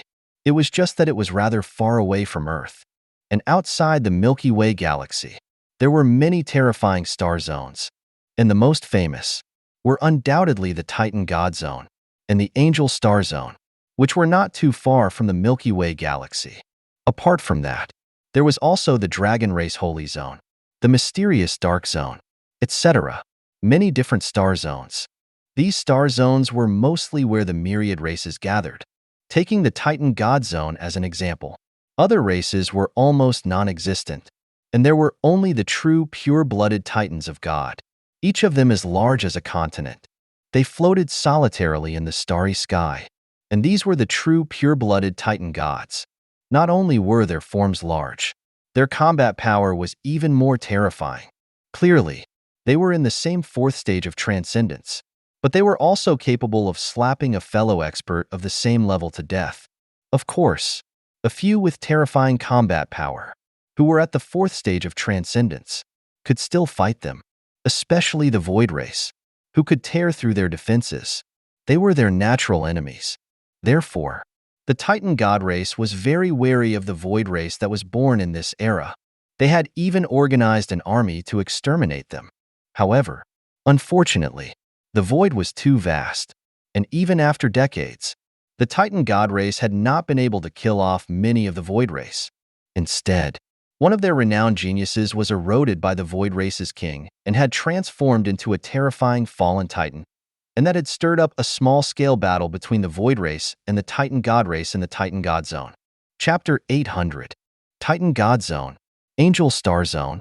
While muttering, the willow tree couldn't help but sigh. What a brilliant starry sky. However, this was in line with what he expected for the myriad races of the starry sky. If it was just him alone, standing at the peak, wouldn't it be lonely? Right now, it was just right. One genius after another, close to his level, were all standing in the depths of the various star zones. A single mistake, and even the willow tree might be surpassed one day. However, the willow tree believed that day would never come. It would never come. After all, figures like him would take the lead by one step, then every step after, until those so-called geniuses could not even see his back. And he right now had already taken a step into the fourth revolution of the sixth stage of transcendence, and his combat power had almost undergone a transformation. Who, taking a deep breath, the willow tree, whose canopy was visible above the azure planet, could stir the starry sky just by breathing. Visibly, countless spiritual energies that drifted near the azure planet turned into a vast storm and gathered around him. Not bad. With a soft sigh of praise, the willow tree was satisfied with his power today. This was a true sixth stage of transcendence. When it moved, it shook the universe. If he unleashed his full combat power, he could probably break this piece of starry sky. Thinking of this, the willow tree looked at one of the three purple stars not far away. It was a small planet, similar to the moon near Earth. And now, he slowly raised a branch. Shatter for me. With a soft command, a beam of green light suddenly tore through space, shooting towards the end. Rumble. With a loud bang, the purple star, which was 10 million miles away, was pierced through in a single blow, leaving a hole the size of a bowl. Vaguely, a beam of green light could be seen, becoming more and more distant until it disappeared into the end of space. Then, rumble. With another loud bang, the stars trembled, and an explosion that was hundreds of times more terrifying than a nuclear explosion was unleashed at the end of the starry sky. And this was the might of a casual attack from the willow tree. A move could mobilize tens of millions of spiritual energy, and then while breathing, all the expended spiritual energy would recover. Terrifyingly destructive power, and an extremely shocking recovery ability. All of this demonstrated the terror of a sixth-stage transcendent. When I leave the galaxy and set foot in the starry sky, that will be the time I make the myriad races tremble. While murmuring, the willow tree, whose body covered even the starry sky, slowly dispersed. Visibly, a void rift slowly opened up, devouring his body. Void transfer, a step further in mastering the Tao of the Void. And with its terrifying power, it was enough for the willow tree to cross the vast distances of the starry sky. If the willow tree could only travel within the solar system before, then now, in an instant, the willow tree could roam the Milky Way galaxy. For the willow tree right now, the Milky Way galaxy was like the solar system from not long ago. Although it took time, if given a few decades, the willow tree could tread through the entire Milky Way galaxy. Of course, the willow tree wouldn't be so foolish. Instead of taking time to explore, it would be better to polish his current realm. Right now, he was just using void transfer to return to the solar system where Earth was. Just as he had said before, his great divine power of the heaven's 9 realms rotation was imitating the planets of the solar system. And now is the time for him to further study and understand it. At the same time, the willow tree could also use his evolution points to strengthen some abilities, and also sort out his divine powers. As for Earth and the Azure planet, they would be left to his subordinates to handle. The willow tree still had a lot of faith in the 9-tailed fox, bull demon, and the others. Solar system. A corner. Boom. A flash of purple light shone, and immediately after, a sky full of purple light burst out. And within this dazzling purple light, a tree that blocked out the sky quietly appeared in the starry sky. Looking up, the sun seemed to transform into an eternity, shining at the end of the starry sky. and surrounding it. The 9 planets were also scattered about, orbiting in cycles. At this moment, with the perspective of the 6th stage of transcendence, the starry sky is truly mysterious. With a sigh, the willow tree's eyes also had the movements of the stars. However, unfortunately, this insight was still not profound enough, and not enough to cause a qualitative change. Therefore, right now, he could take this spare time to polish some abilities. Thinking this way, the willow tree had already started to use evolution points to strengthen one ability, the willow leaf flying daggers. Boom! With a violent tremor, an unknown power burst forth from within the depths of his main body. Immediately after, in the willow tree's smiling eyes, a willow leaf, as clear as jade, arose. Along with it, 2 spheres of light appeared. One was silver, a metallic silver, mysterious and magnificent. The other was green, and as life force flowed, boundless life force was nurtured, the heart of the iron element, and the willow tree's own tree heart. 2 great treasures. And now, these 2 great treasures were rotating around the willow leaf in the center like a yin-yang symbol. Vaguely, it could be seen that the streams of silver light and green light were continuously surging toward the willow leaf. In just a few breaths, a silver flying dagger, with a sharp edge, had appeared, the willow tree's 6th flying dagger. And it was also the main weapon of the Guardian Dao weapon, the Magnificent Galaxy. Not bad. Looking at the 6th flying dagger, the willow tree praised it in his heart. Although it was something he polished casually, it was already more than halfway complete. Next, it would be immersed in an ocean of spiritual energy, and use his boundless spiritual energy to refine it day and night. With this thought, the willow tree's heart moved slightly. Immediately after, within his calm gaze, this flying dagger tore through his imperishable skin, slowly disappearing inside. However, this was still not enough. As if thinking of something, the willow tree's gaze turned to one ability, the blood heavenly eye. It was the eye that bore the willow tree's great divine power of the heaven's 9 realms. And it was the only eye that could appear in the willow tree's main body, azure dragon body, sky-piercing flood dragon body, and the void spirit body. And all of this was because the heavenly eye was the eye of the heavenly Tao, and only recognized the willow tree's soul and consciousness. Therefore, one could imagine how terrifying this eye was. And now, system, strengthen the blood heavenly eye? Ding. Are you sure you want to spend 50 million evolution points to strengthen the blood heavenly eye to level 6? Confirm. Nodding. The willow tree was not pained by the evolution points. The blood heavenly eye not only bore the great divine power of the heaven's 9 realms, but it could also allow the willow tree to better see the world, thereby understanding the starry sky. Such a treasure. How could the willow tree possibly feel pained by the loss of these evolution points? Moreover, although many evolution points were spent with his disciples, the willow tree's evolution points could be said to be continuous. In just half a day, his evolution points had already increased by 20 million. And all of this was because the willow tree had given his disciples a killing order. All those who did not submit would be killed without exception. Chapter 801. Who? Taking a deep breath, the willow tree took the initiative to calm his turbulent mood. Right now, the joy came too quickly, to the point that he was a little flustered. However, that didn't matter. What mattered was that he had truly stepped into the 6th stage of transcendence, and what's more, had reached the rare 4th revolution of that realm. And at the moment when the willow tree broke through, he didn't know that, in a distant part of the deep starry sky, this was the connection star zone. The name spoke for itself. It was where the connection tree was rooted in the starry sky. Looking up, a giant tree was propping up a piece of the starry sky, and even the stars seemed to be nothing more than fruit hanging on the branches of a divine tree. It was vast and majestic. It propped up a piece of the starry sky. And this was the #1 expert under the heavens right now, the connection tree, the spokesperson of the heavens, who oversaw the world on its behalf.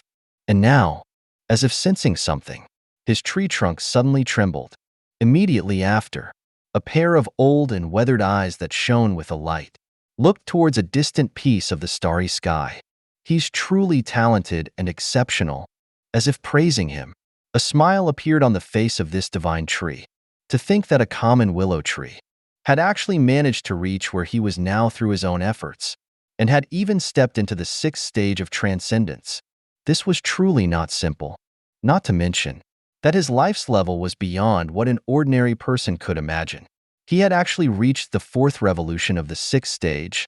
Not bad. Very good indeed. In his praises, a hint of joy appeared on the connection tree's face. After all, he and the willow tree were still connected by some fate.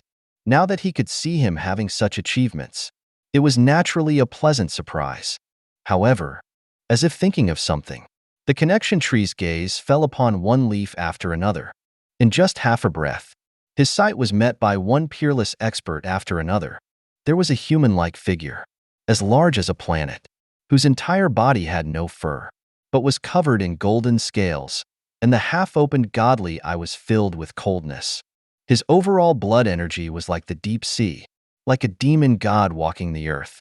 The Titan god race, an exceptionally brilliant genius, a very terrifying fifth-stage transcendent expert, and on another leaf was a woman who had 3 pairs of pure white wings, and who was the epitome of holiness, with a golden halo surrounding her head. The angel race's peerless genius, the holy angel, who had also long since stepped into the 5th stage of transcendence, a being who presided over the angel star zone. One after another, approximately 27 leaves. All had peerless experts appear upon them. They were the 27 most brilliant geniuses of the starry sky right now. Each of them were terrifying figures who had stepped into the 5th stage of transcendence. However, simply reaching the 5th stage of transcendence was not enough for the connection tree to be respectful.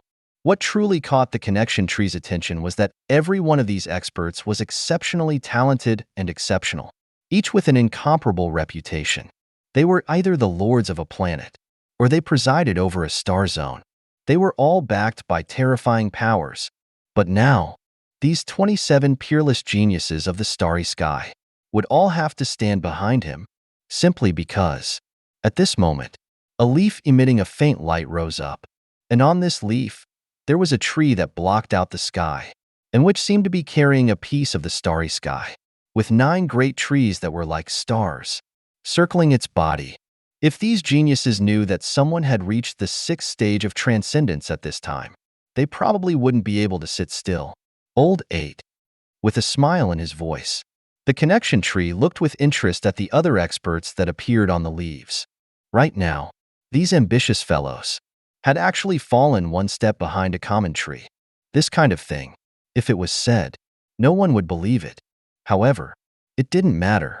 Soon, based on the speed at which this imperishable tree was growing, he would soon be in contact with the Titan God Zone, and at that time, the entire Titan God Zone would recognize what it meant to be truly talented and exceptional. No, it was not just that. After all, the Titan God Zone was currently at war with the Angel Star Zone. If the Titan Star Zone knew, then the Angel Star Zone would probably know soon. When that time came, that would be when the true show would begin. The connection tree expressed anticipation for this. He was truly looking forward to it. After all, although this imperishable tree could be called the number 1 genius of this era right now, geniuses were, after all, still geniuses. And before truly reaching the eternal realm, who would dare claim to be invincible? And who would dare say they were undefeatable? No matter how strong an individual's power was, when facing a terrifying star zone with a heritage that had been passed down through the ages, as well as all of the powerful races that had long been unified, they would still be a little tied up. Of course, this was dependent on the choice of this imperishable tree. Would he choose to lie low? Or would he once again appear and fight for supremacy amongst the myriad races? It was all up to him. Only, thinking of this, the connection tree's mouth curved upwards. It would be good to end a good karmic relationship. With these words, a vast consciousness shot towards the end of the starry sky. And not long after, the willow tree, who was understanding the terrifying power of the 6th stage of transcendence, suddenly trembled. Rumble. with a loud bang. In the depths of the willow tree's eyes, a divine tree, which looked like a bull, suddenly rose from the ground. Along with it was an ancient voice, which suddenly rang in the willow tree's heart. Congratulations on your breakthrough.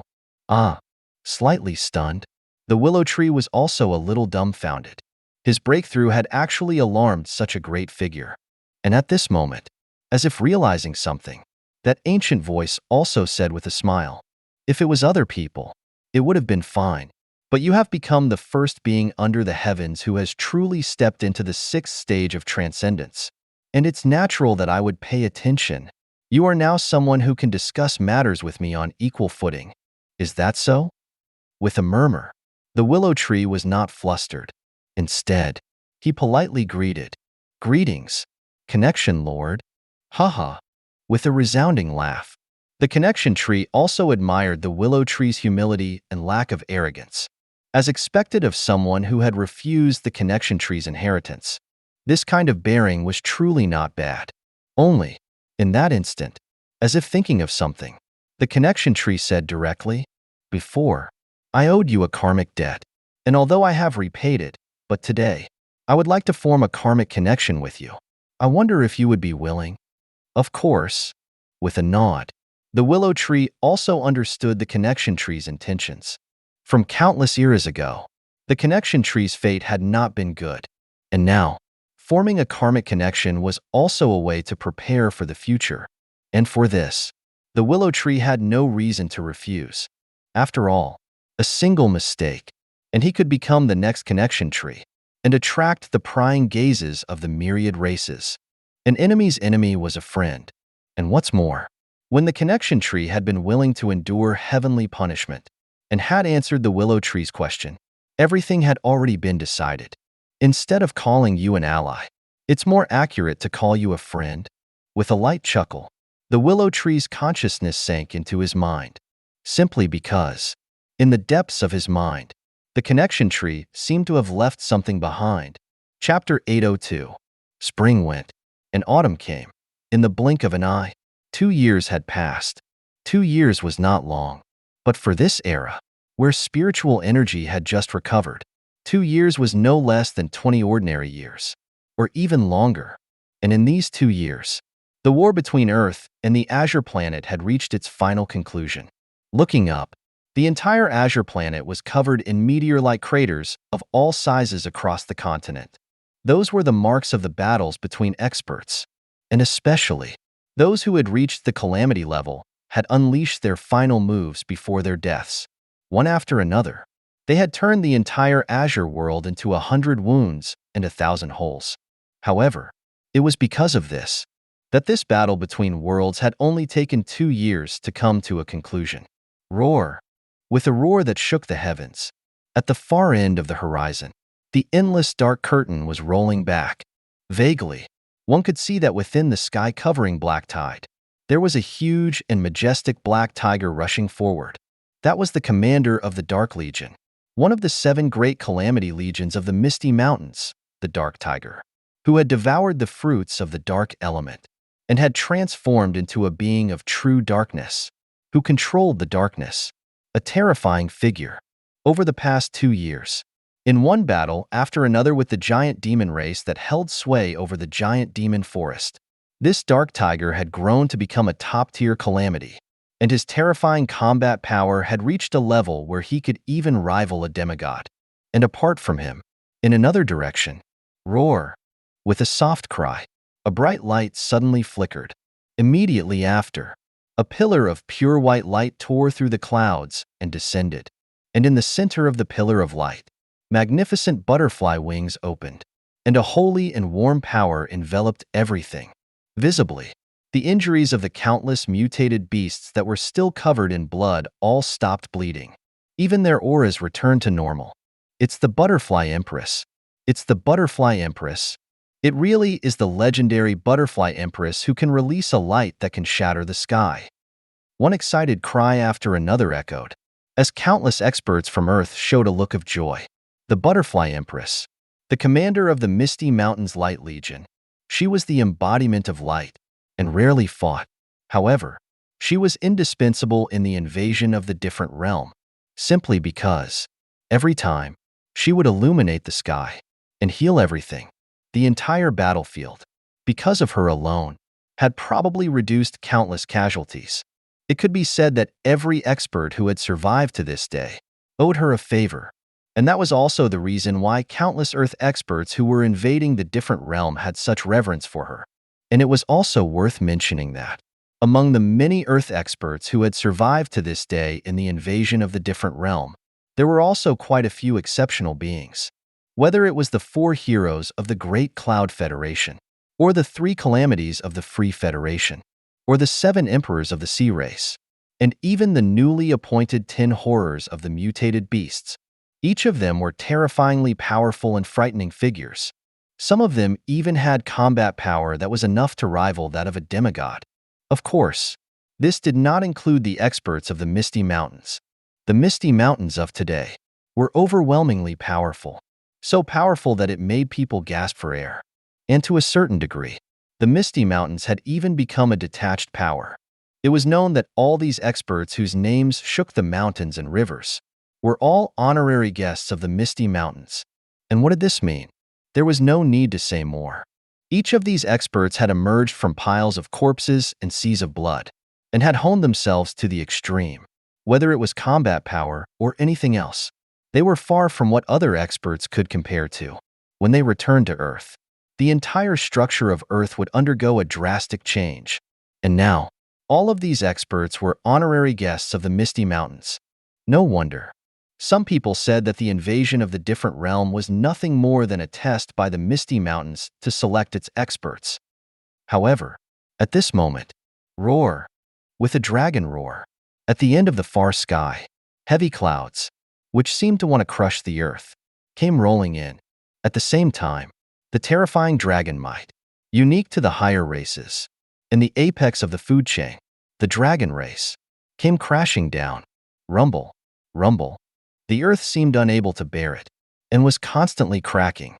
And at this time, if one looked closely into the depths of the clouds, one could clearly see one giant dragon after another swimming in the depths of the thunderclouds. And among them, the most terrifying was undoubtedly the purple giant dragon. Its head was adorned with something that looked like a crown, and electric light shimmered across its palm-sized purple scales. The dragon might was vast and turbulent, and he was actually able to raise an endless thundercloud all by himself. And this was the 10th beast of the Misty Mountains, and also the leader of the new race in the Misty Mountains, the dragon race, the lightning giant dragon, Little 10. He was as cold as legend. Just a look from his dragon eyes seemed to freeze the soul. He was also as powerful as the legends had described. Just his aura alone caused the pupils of every Earth expert, and even the Dark Tiger and the others, to constrict. A demigod, while muttering. The Dark Tiger's gaze as he looked at the lightning giant dragon, Little 10, had a hint of shock. He had never thought that, in just 2 years, this guy had actually stepped into the demigod realm, becoming a terrifying figure at the half-step 5th stage. As expected of a legendary genius, one who was nurtured in the depths of the Misty Mountains, his talent was indescribable. Moreover, what was even more terrifying was that this guy seemed to be somewhat different from the other demigods. At least, the Dark Tiger knew that the other demigods could not possibly put such pressure on him. Who? Suppressing the tremor in his heart, the Dark Tiger also took the initiative to greet him. "It's been a long time, Your Excellency," with a roar that shattered the sky, and with a shockwave that spanned 10,000 miles. The Dark Tiger's aura also surged. "Indeed, it's been a long time, Ahu," with a response. The lightning giant dragon in the depths of the clouds also looked at the Dark Tiger with a hint of softness in his eyes. And what was also worth mentioning was that Your Excellency was an exclusive title of the 10 beasts of the Misty Mountains. It had nothing to do with their power or anything else, simply because the 10 beasts held a position in the Misty Mountains that was second only to the Divine Tree, having the highest authority to control the entire Misty Mountains. However, according to legend, among the 10 beasts, apart from the lightning giant dragon, Emperor Croc, and the white tiger, who were still active in the world. The rest of the beasts had all hidden away, seeming to have disappeared. Only those who were well-informed knew that they had not disappeared, but had received the divine tree's summons and were cultivating in a secret place. And today, all of the experts were gathered in the center of the Azure world, on the orders of the leader of the 10 beasts, the nine-tailed fox. Of course, one thing that was also worth mentioning was that ordinary people did not dare use the term beasts. Instead, they mostly called them the divine beasts under the divine tree, the 10 divine beasts. Yes, divine beasts. The name of the 10 divine beasts had long since shaken the Azure world. Chapter 803. Master. The experts have now almost gathered in the center of the Azure world. A voice called out, suddenly echoing in the depths of a world that was like a flame. Is that so? While murmuring, a boundless terror seemed to awaken as the entire flame world trembled. Looking up, the countless waves of fire surging in the flame world seemed to be cheering, and were now dancing wildly. Even more terrifying was that these surging waves of fire were all rushing towards the same direction, as if paying their respects. Yes, paying their respects. Looking towards the direction the endless waves of fire were paying their respects to. A very large projection of an azure dragon had risen from the earth. Boom! Slowly opening her eyes, the first thing that caught her sight was a fox, whose fur seemed to be made of flames, and with each tail like a red-hot flame, and it softly swayed on the ground. She had 6 tails, and was so exquisite that it took one's breath away. Yes, a fox. And this was the first of the willow tree's divine beasts of the misty mountains, the nine-tailed fox. She was the willow tree's most trusted subordinate, who possessed the most mysterious bloodline of the previous era, the celestial fox bloodline. And after cultivating in the depths of the flame's small world for these past 2 years, it was said that she had understood the secrets of the spirit and had stepped into the 5th stage of transcendence. She had become the first of the willow tree's subordinates to step into the true God realm. True God, the name the Azure world had for the 5th stage of transcendence. They were truly terrifying figures, and with their full power unleashed, they were powerful enough to shatter a planet. And such figures were not many in this universe. Each of them was a top expert in their respective star zones. They could even rule over the lives of billions of living beings in several planets. Simply put, even top star zones like the Titan God Zone and Angel Star Zone would not dare to slight them. And now, the nine-tailed fox had actually stepped into this realm. It was no wonder that, after hearing the long-awaited call, the willow tree had awakened from his cultivation. Very good. After simply observing the nine-tailed fox, the willow tree's eyes showed a hint of a smile. This was the first true God realm he had nurtured. Even in the entire universe, he could be called a terrifying figure at the top. And even now that she had stepped into the true God realm, the nine-tailed fox was still so respectful to him. With an inner smile, the willow tree looked at the nine-tailed fox, and a feeling of satisfaction arose. However, in an instant, as if thinking of something, the willow tree looked at the distant starry sky and confirmed, indeed, they have mostly all gathered. Saying this, the willow tree shifted his gaze back to the nine-tailed fox and said, "This time, your job is to shock the experts. And secondly, to select suitable geniuses from the Azure planet and Earth that I can nurture."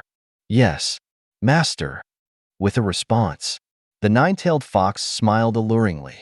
Then, she found the spatial rift created by the willow tree, and without turning back, rushed towards the Azure planet. Looking at her, the nine-tailed fox transformed into a red meteor, disappearing into the depths of the void rift in an instant. And at the moment that the nine-tailed fox left, the nine sisters are truly extraordinary. To think that at such a young age, she has already stepped into the true God realm, that's a given. The nine-tailed fox has been following the master for a long time. A conversation, which was like waking from a dream, suddenly echoed in the air.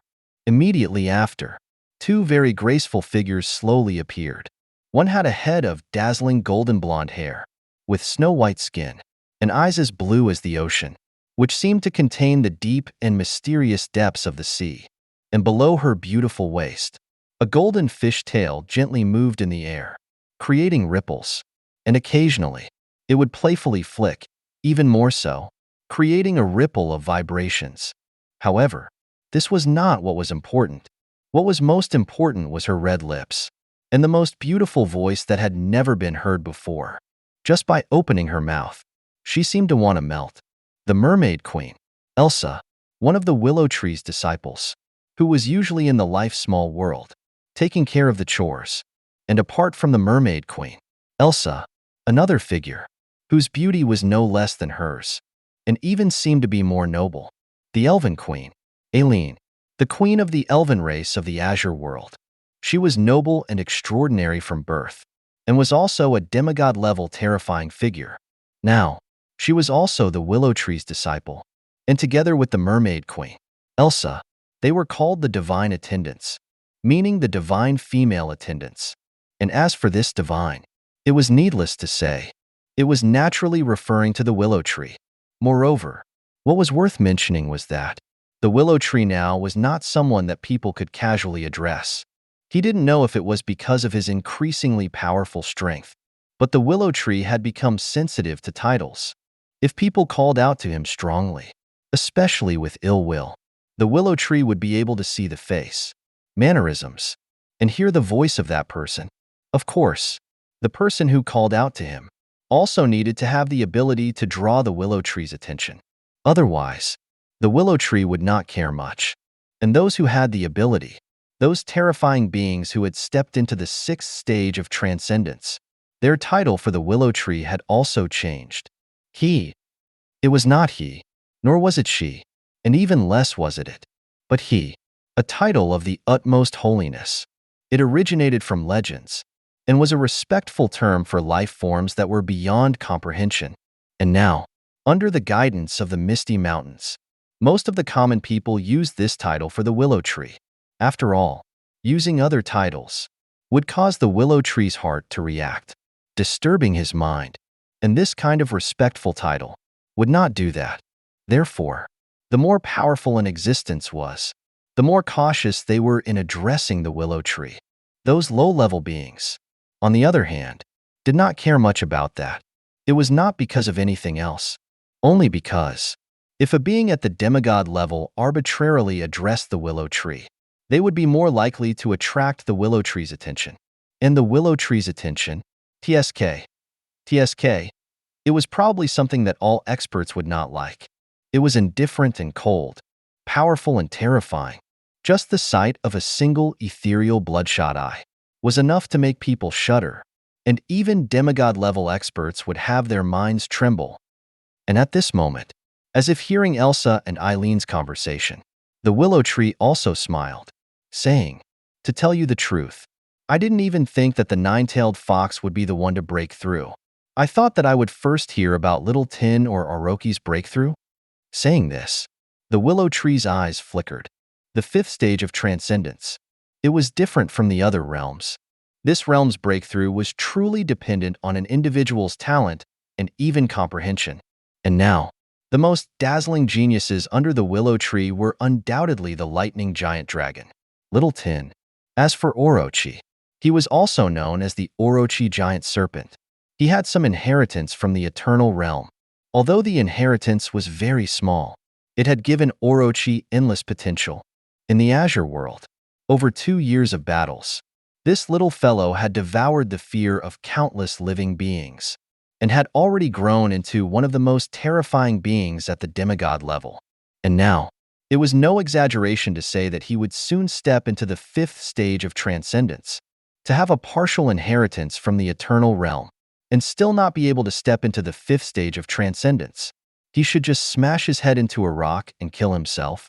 As for the lightning giant dragon, Little Tin, he had refined his bloodline again, and had also acquired many inheritances from the Dragon Island of the Azure world, and had understood the secrets of the spirit, which was probably not difficult for him. Thinking of this, the Willow Tree couldn't help but sigh softly. He had countless geniuses under his command, but right now, those who had the hope of stepping into the fifth stage of transcendence, on the surface, were just 2 or 3. As for the rest, Either their accumulation was not enough, or that the willow tree could not see hope for their breakthroughs. Even those as strong as Emperor Croc were naturally fierce, and it was difficult for them to comprehend the secrets of the spirit. However, there was no choice. The fifth stage of transcendence. It was difficult as reaching the heavens. In the end, it still depended on their own fate. Even the willow tree had no way to interfere much. Chapter 804. Who? Taking a deep breath, the willow tree took the initiative to calm his surging emotions. Right now, the pleasant surprises came too quickly, so much so that he was a little flustered. However, that didn't matter. What mattered was that he had truly stepped into the sixth stage of transcendence, and what's more, had reached the rare fourth revolution of the realm. And at the moment when the willow tree broke through, what he did not know was that, in a distant part of the deepest starry sky, this was the connection star zone. The name spoke for itself. It was where the connection tree was rooted, in a piece of the starry sky. Looking up, a giant tree was propping up a piece of the starry sky, and even the stars seemed to be nothing more than fruit on the branches of a divine tree. It was vast and majestic. It propped up a piece of the starry sky, and this was the number one expert under the heavens right now, the connection tree, the spokesperson of the heavens, who oversaw the world on its behalf. And now, as if sensing something, his tree trunk suddenly trembled. Immediately after, a pair of old and weathered eyes that flickered looked towards a distant part of the starry sky. He's truly talented and exceptional, as if praising him. A smile appeared on the face of this divine tree. To think that a common willow tree had actually managed to reach where he was now through his own efforts, and had even stepped into the fourth revolution of the sixth stage of transcendence. This was truly not simple. Not to mention that his life's level was beyond what an ordinary person could imagine. He had actually reached the fourth revolution of the sixth stage. Not bad. Very good indeed. In his praises, a hint of joy appeared on the connection tree's face. After all, he and the willow tree were still connected by some fate. Now that he could see him having such achievements, it was naturally a pleasant surprise. However, as if thinking of something, the connection tree's gaze fell upon one leaf after another. In just half a breath, his sight was met by one peerless expert after another. There was a human-like figure, as large as a planet, whose entire body had no fur, but was covered in golden scales, and the half-opened godly eye was filled with coldness. His overall blood energy was like the deep sea, like a demon god walking the earth. The Titan god race, an exceptionally brilliant genius, a very terrifying fifth-stage transcendent expert. And on another leaf was a woman who had 3 pairs of pure white wings, and who was the epitome of holiness, with a golden halo surrounding her head. The angel race's peerless genius, the holy angel, who had also long since stepped into the fifth stage of transcendence, a being who presided over the angel star zone. One after another, approximately 27 leaves, all had peerless experts appear upon them. They were the 27 most brilliant geniuses of the starry sky right now. Each of them were terrifying figures who had stepped into the fifth stage of transcendence. However, simply reaching the fifth stage of transcendence was not enough for the connection tree to be respectful. What truly caught the connection tree's attention was that every one of these experts was exceptionally talented and exceptional, each with an incomparable reputation. They were either the lords of a planet, or they presided over a star zone. They were all backed by terrifying powers. But now, these 27 peerless geniuses of the starry sky would all have to stand behind him, simply because, at this moment, a leaf emitting a faint light rose up, and on this leaf, there was a tree that blocked out the sky, and which seemed to be carrying a piece of the starry sky, with 9 great trees that were like stars, circling its body.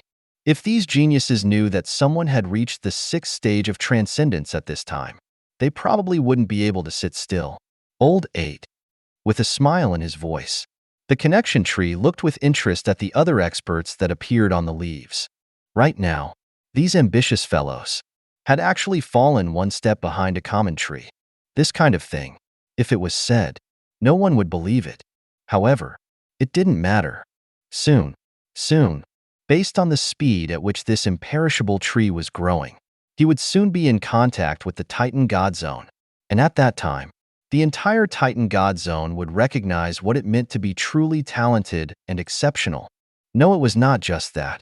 After all, the Titan God Zone was currently at war with the Angel Star Zone. If the Titan Star Zone knew, then the Angel Star Zone would probably know soon. When that time came, that would be when the true show would begin. The connection tree expressed anticipation for this. He was truly looking forward to it. After all, although this imperishable tree could be called the number one genius of this era right now, geniuses were, after all, still geniuses. And before truly reaching the eternal realm, who would dare claim to be invincible? And who would dare say they were undefeatable?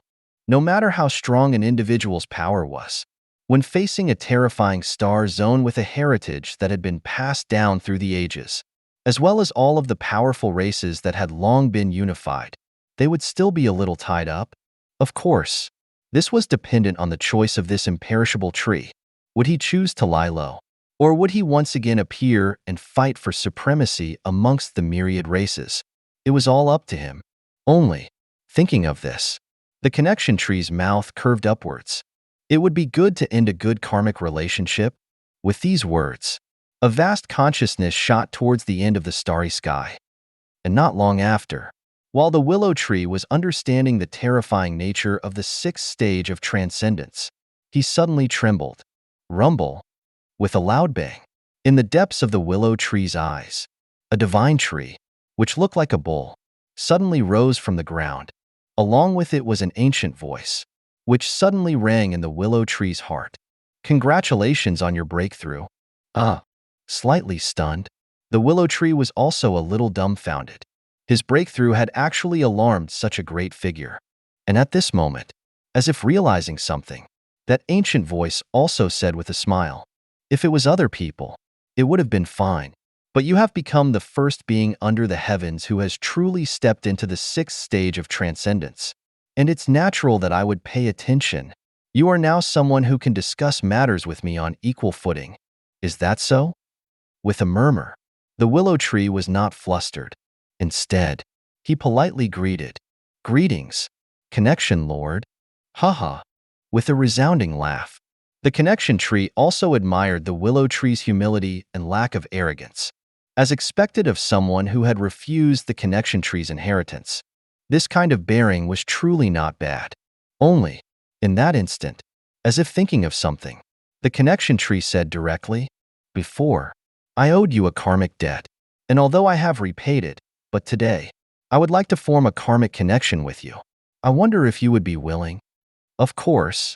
With a nod, the willow tree also understood the connection tree's intentions. From countless eras ago, the connection tree's fate had not been good. And now, forming a karmic connection was also a way to prepare for the future. And for this, the willow tree had no reason to refuse. After all, a single mistake, and he could become the next connection tree and attract the prying gazes of the myriad races. An enemy's enemy was a friend.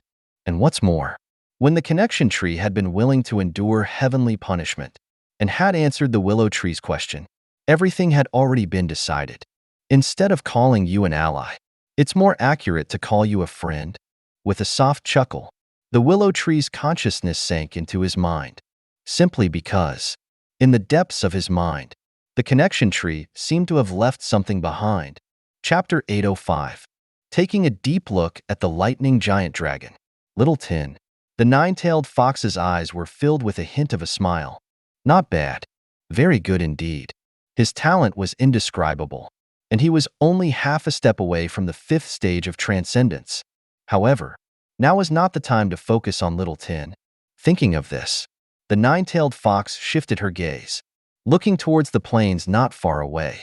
In just half a breath, what entered her sight were countless experts who had transformed into a flood. One after another, they covered the entire plain, and in the center of the flood were one imposing figure after another, like awakened gods or demons. Sometimes they were humanoid figures, with hair that was as red as fire, and a flame mark between their eyebrows. This was the Crimson Flame, one of the 4 heroes of the Federation. It was said that he had awakened the fire god bloodline in the human race, and from a young age, could control the power of flames. Sometimes, they looked like a giant tortoise.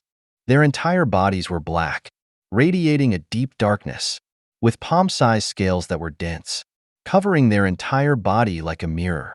However, what was most attention-grabbing was that on the back of this giant tortoise, there was a strange beast that looked like a snake, flicking its tongue and wrapping around the giant tortoise's head. With just a glance, it gave off an indescribable fierceness. And this was the new sea race 7 Emperors of Earth, who had awakened a terrifying bloodline of the turtle serpent, a malicious sea beast, who was adept at controlling water. With just a thought, he could turn the world upside down, and the sea would surge in reverse. However, such terrifying existences were just one of the sea race's 7 emperors. One could imagine how terrifying the Earth experts were right now. Hee. With a slight lift of her lip, smiling, the 9-tailed fox's eyes flickered as she looked towards the experts on the plane. Suddenly, she spoke with a hint of meaning. This time, the divine tree has decided to select geniuses to cultivate in the secret realm of the gods. The secret realm of the gods was a mysterious place in the Misty Mountains, which had appeared at an unknown time, when the divine tree was happy.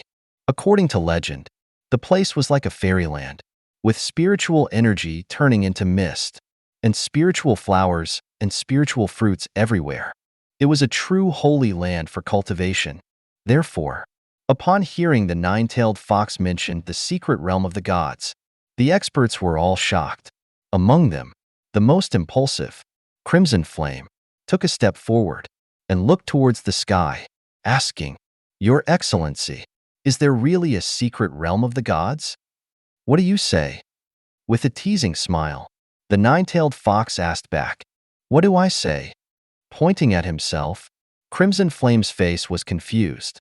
However, in an instant, looking at Crimson Flame's confused expression, she couldn't help but shake her head. Indeed, just as the Emperor Croc had said, this Crimson Flame had a pure heart and was still very immature. Simply put, he was just a natural idiot. An idiot. Tisk sk. With a smirk, the 9-tailed fox's spiritual power began to surge. In an instant, the waves of fire that covered the sky surged, and within the endless waves of fire, an illusory world appeared in the depths of the sky. It was a fiery red world. The fiery red spiritual energy had almost materialized, and it was like fog, floating in the air. One spiritual tree after another was rooted on the earth. Those were flame trees. 3rd stage spiritual roots. Earth could not even find a few. But in this world, countless experts could see a forest that was made of flame trees. And vaguely, they also saw that at the end of the forest, there was a giant tree that blocked out the sky, which was entirely red, and it was clearly several times larger than the other flame trees. It stood there quietly. 4th stage flame trees? With a disbelieving voice, Crimson Flame's voice trembled slightly. 4th stage spiritual roots. And what's more, it was the fire-type spiritual root, the flame tree. To him, this was a treasure among treasures. If he could find it, not wanting to break a branch, but only to quietly reside under the flame tree to cultivate, his fire god bloodline could have a second awakening. And even stepping into the demigod realm would just be a matter of time. And these types of 4th stage spiritual roots, just by glancing at them briefly, Crimson Flame could see 3. Yes, 3. With 10,000 WTFs running through his mind, Crimson Flame's face was filled with excitement. Even a look of joy started to surface. "Your Excellency, I want to go. I want to go." With a series of cries, Crimson Flame was jumping like a child.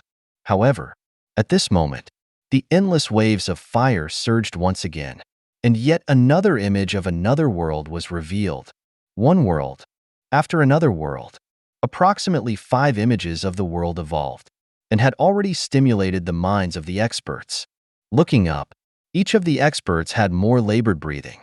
Even the infamous Ling Gue, one of the sea race's 7 emperors, whose name shook the mountains and rivers of the earth, had his pupils suddenly shrink.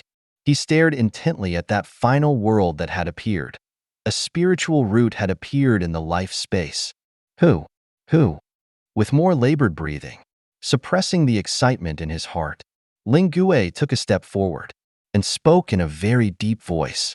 Your Excellency, does the secret realm of the gods have dragon origin roots? Dragon origin roots were a treasure of the dragon race.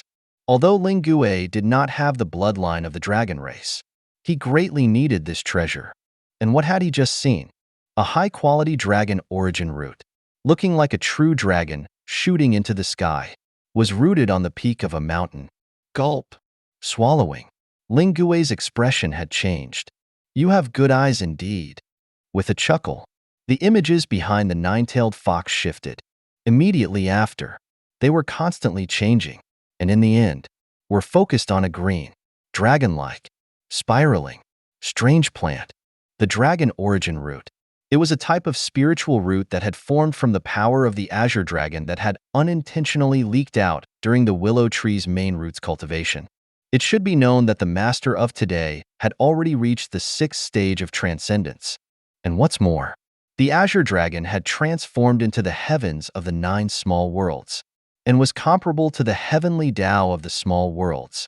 This dragon origin root, although it was formed by him unintentionally, could be said to be a rare treasure of the 9 small worlds.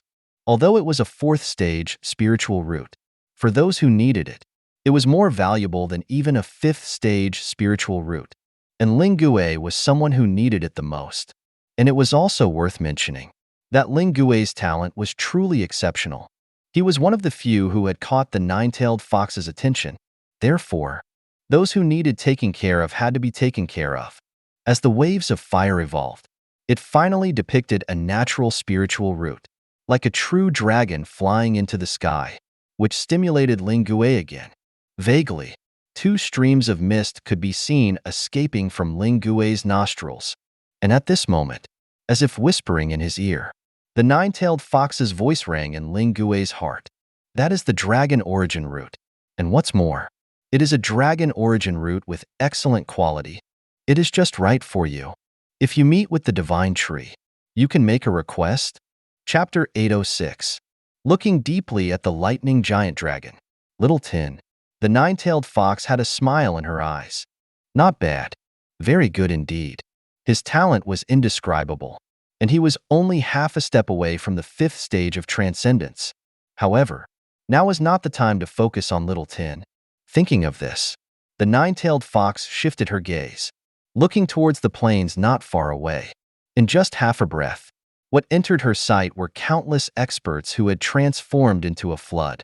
One after another, they covered the entire plain, and in the center of the flood were one imposing figure after another, like awakened gods or demons.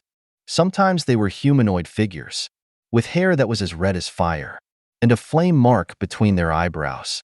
This was the Crimson Flame, one of the 4 heroes of the Federation.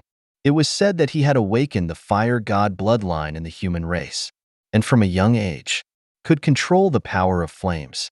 Sometimes, they looked like a giant tortoise. Their entire bodies were black, radiating a deep darkness, with palm-sized scales that were dense, covering their entire body like a mirror. However, what was most attention-grabbing was that on the back of this giant tortoise, there was a strange beast that looked like a snake, flicking its tongue and wrapping around the giant tortoise's head. With just a glance, it gave off an indescribable fierceness. And this was the new 7 emperors of the sea race of Earth, who had awakened a terrifying bloodline of the turtle serpent, a malicious sea beast, who was adept at controlling water. With just a thought, he could turn the world upside down, and the sea would surge in reverse. However, such terrifying existences were just one of the sea race's 7 emperors. One could imagine how terrifying the Earth experts were right now. Hee. With a slight lift of her lip, smiling, the nine-tailed fox's eyes flickered as she looked towards the experts on the plain. Suddenly, she spoke with a hint of meaning. This time, the divine tree has decided to select geniuses to cultivate in the secret realm of the gods. The secret realm of the gods was a mysterious place in the misty mountains, which had appeared at an unknown time. when the divine tree was happy. According to legend, the place was like a fairyland, with spiritual energy turning into mist, and spiritual flowers and spiritual fruits everywhere. It was a true holy land for cultivation. Therefore, upon hearing the nine-tailed fox mention the secret realm of the gods, the experts were all shocked. Among them, the most impulsive, Crimson Flame, took a step forward and looked towards the sky, asking, "Your Excellency, is there really a secret realm of the gods? What do you say?" With a teasing smile, the nine-tailed fox asked back, "What do I say?" Pointing at himself, Crimson Flame's face was confused. However, in an instant, looking at Crimson Flame's confused expression, she couldn't help but shake her head. Indeed, just as the Emperor Croc had said, this Crimson Flame had a pure heart and was still very immature. Simply put, he was just a natural idiot. An idiot. Tisk sk. With a smirk, the nine-tailed fox's spiritual power began to surge. In an instant, the waves of fire that covered the sky surged, and within the endless waves of fire, an illusory world appeared in the depths of the sky. It was a fiery red world. The fiery red spiritual energy had almost materialized, and it was like fog, floating in the air. One spiritual tree after another was rooted on the earth. Those were flame trees. Third stage spiritual roots. Earth could not even find a few. But in this world, countless experts could see a forest that was made of flame trees. And vaguely, they also saw that at the end of the forest, there was a giant tree that blocked out the sky, which was entirely red, and it was clearly several times larger than the other flame trees. It stood there quietly. Fourth stage flame trees? With a disbelieving voice. Crimson Flame's voice trembled slightly. Fourth stage spiritual roots. And what's more, it was the fire-type spiritual root, the flame tree. To him, this was a treasure among treasures. If he could find it, not wanting to break a branch, but only to quietly reside under the flame tree to cultivate, his fire god bloodline could have a second awakening. And even stepping into the demigod realm would just be a matter of time. And these types of fourth stage spiritual roots, just by glancing at them briefly, Crimson Flame could see three. Yes, three. With 10,000 WTFs running through his mind, Crimson Flame's face was filled with excitement. Even a look of joy started to surface. "Your Excellency, I want to go. I want to go." With a series of cries, Crimson Flame was jumping like a child. However, at this moment, the endless waves of fire surged once again, and yet another image of another world was revealed. One world, after another world. Approximately 5 images of the world evolved, and had already stimulated the minds of the experts. Looking up, each of the experts had more labored breathing. Even the infamous Lingue, one of the sea race's 7 emperors, whose name shook the mountains and rivers of earth, had his pupils suddenly shrink. He stared intently at that final world that had appeared. A spiritual root had appeared in the life space. Who? With more labored breathing, suppressing the excitement in his heart, Lingue took a step forward and spoke in a very deep voice. "Your Excellency, does the secret realm of the gods have dragon origin roots?" Dragon origin roots were a treasure of the dragon race. Although Lingue did not have the bloodline of the dragon race, he greatly needed this treasure. And what had he just seen? A high-quality dragon origin root, looking like a true dragon shooting into the sky, was rooted on the peak of a mountain. Gulp. Swallowing. Lingue's expression had changed. "You have good eyes indeed." With a chuckle, the images behind the nine-tailed fox shifted again. Immediately after, they were constantly changing, and in the end, were focused on a green, dragon-like, spiraling, strange plant, the dragon origin root. It was a type of spiritual root that had formed from the power of the azure dragon that had unintentionally leaked out during the willow tree's main roots cultivation. It should be known that the master of today had already reached the 6th stage of transcendence. And what's more, the azure dragon had transformed into the heavens of the 9 small worlds, and was comparable to the heavenly Tao of the small worlds. This dragon origin root, although it was formed by him unintentionally, could be said to be a rare treasure of the 9 small worlds.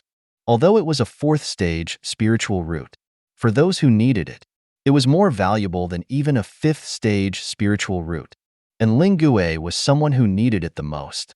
And it was also worth mentioning that Lingue's talent was truly exceptional. He was one of the few who had caught the 9-tailed fox's attention. Therefore, those who needed taking care of had to be taken care of.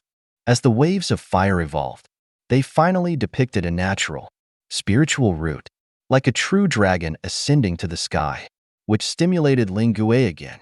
Vaguely, 2 streams of white mist could be seen escaping from Lingue's nostrils. And at this moment, with a voice that seemed to whisper in his ear, the 9-tailed fox's voice rang in Lingue's heart. That is the dragon origin root. And what's more, it is a dragon origin root with excellent quality. It is just right for you. If you meet with the divine tree, you can make a request. Chapter 807. Step, step, step. Accompanied by heavy footsteps, on the 100-meter or even 1,000-meter wide branch, one figure after another was slowly approaching. And the 2 leading figures were the 9-tailed fox and Emperor Croc. Right now, the 9-tailed fox had grown to a height of 10 meters. Her graceful figure, although she was walking on the green branch that shimmered with a dazzling light. If one looked closely, they could see that her 4 paws were floating above the branch, and streams of fire were rising up.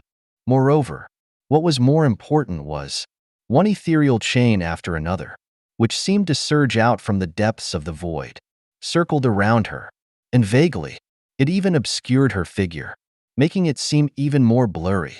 With just a glance, there was a sense of the extraordinary, and also a sense of mystery. And on the other side, the Emperor Croc had also transformed into a 100-meter beast, and was slowly walking on the branch. Having cultivated the divine power, size manipulation, controlling his size was not difficult. As for behind him, the largest mutated beast, an emperor from the deep sea, was only around 1,000 meters high, but he could still run on the willow tree's branches. Step, step, step. Rhythmic footsteps quietly echoed in space. One mutated beast after another was observing everything around them. To them, it was probably the first time that they had truly seen, and even set foot upon, the willow tree's true form. Their curiosity was only natural, not to mention them. Even the Emperor Croc was observing the willow tree's main body with curiosity. And that was indeed the case. When the willow tree had stepped into the 6th stage of transcendence 2 years ago, his main body had started to grow at a terrifying and extreme speed. And today, the willow tree's main body's complete form had truly become comparable to the size of Earth. It was vastly different from before. His canopy, which was large enough to block out the starry sky, was a continent that covered the sky. One branch after another, of varying quality, was like 10,000 mountain ranges, occupying the starry sky. And as for the willow tree's trunk, it was like a pillar propping up the universe. Even as these 4th stage, transcendent mutated beasts looked at the willow tree's vast trunk, they could not hide the shock in their hearts, and their pupils constricted to the size of a needle tip. It seems my main body has exceeded even their imaginations. While murmuring, the willow tree didn't pay much attention. Now that he had stepped into the 6th stage of transcendence, his level of life was already qualitatively different from theirs. Would a human care about the feelings of an ant? Of course not. If it wasn't for the fact that these ants were obedient and had cultivation value, the willow tree wouldn't even give them a glance. This was not to say that the willow tree had become arrogant because of his power, but the difference in the level of life was so great that it was difficult for him to even look at these beings. For example, right now, even if he just narrowed his eyes, the pressure unique to a higher-level life form in the depths of his eyes would make the spirits of those 4th stage beings shatter. Only beings who had transformed their spirits like the 9-tailed fox could have the qualifications for the willow tree to even look at them, or even make a move. With an inner laugh, the willow tree's main body trembled slightly, as if a great terror had awakened. A huge pressure suddenly arose. Rumble, rumble. Even space trembled, as if it could not withstand the willow tree's pressure. And at this moment, step, taking a step forward, in the horrified gazes of every expert, from the depths of the distant giant tree that seemed to prop up the starry sky, a tall figure, as if tearing through the void, slowly approached. Looking closely, this was a figure that seemed like an elf. His skin was purple, crystal clear, and had a jade-like luster. His long, purple ears had a pair of clear jade pendants as decoration, and his entire figure was incomparably handsome, as if he had stepped out of a painting. Only, at this moment, before the experts could marvel at this figure, the nine-tailed fox and Emperor Croc's voices echoed in space. "Greetings, my lord." With a unanimous greeting, vast ripples surged up, shaking the hearts of the experts. Although they were shocked by the figure that looked like an elf that had come out of the divine tree, the experts had no hesitation, and did not dare hesitate. "Greetings, divine tree." One expert after another bowed, their expressions respectful as they greeted the figure that was slowly approaching, his feet stepping on the void. Already, like he had teleported, the willow tree had arrived before the group of experts in a single step, and nodded slightly, taking it as a sign of acknowledgement. As for the expert's shock, he was not surprised. The void spirit body was one of his 3 bodies. It was also his only humanoid body, and it was rarely shown to others.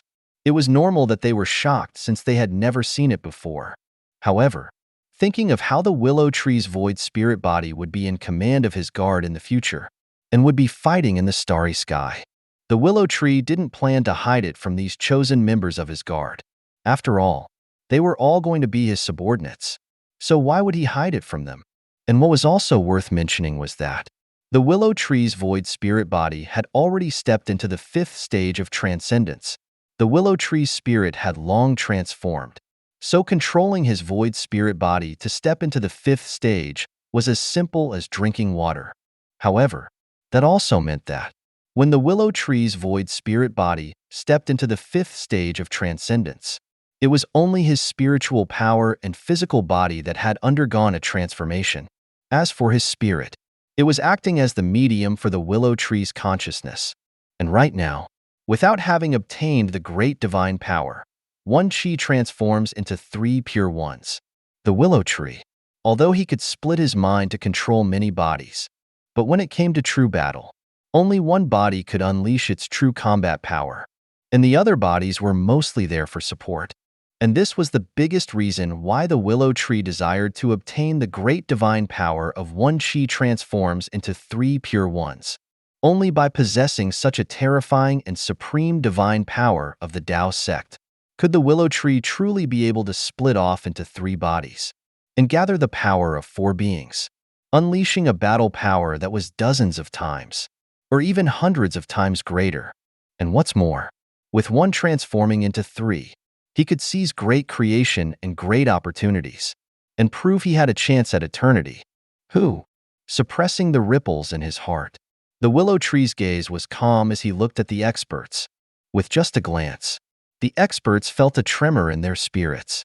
Even though this body was just in the 5th stage of transcendence, it was a true god at that level. And what's more, a top expert within the true god realm, bearing the power of space. Even as he stood there quietly, he seemed to be one with the void, and had a hint of an illusory aura. Such mystical signs, not to mention those 4th stage experts, even the 9-tailed fox, who had stepped into the 5th stage of transcendence, couldn't help but let her eyes flicker. Compared to a while ago, Master seems to have become even more powerful. With an inner laugh, the 9-tailed fox once again marveled at the terror that was the Master. Chapter 808. 9-tailed fox. Give them a simple introduction to their future place of belonging. The guard. In a calm voice, the willow tree crossed his arms and stood quietly in space. "Yes, Master." With a response, the 9-tailed fox took a step and entered space. Immediately after, as her spiritual power surged, she transformed into a sky-covering sea of flames. "Here, I will simply introduce the Master's Guard." The guard is also called the Divine Guard. and they are the Master's strongest spear, and they fight for the Master. The threshold is at the fourth stage. An ordinary demigod can only be called strong, and cannot be called supreme, and in the guard, mostly, it is two people in a group, while quietly explaining. The nine-tailed fox's voice was cold, but also revealed a hint of indescribable tenderness, as if whispering into one's ear. But as it fell into the experts' hearts, it caused them to tremble again and again. The threshold was the fourth stage.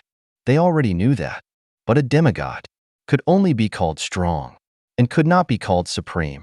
This truly shocked them. However, in an instant, looking at the two figures in the sky, who were so terrifying that even space seemed to tremble, the experts suppressed the shock in their hearts. True gods. And what's more, not just one. No wonder the nine-tailed fox dared to speak in such a way. However, in reality, it was also truly like that. The guard of today was more powerful than anyone could imagine.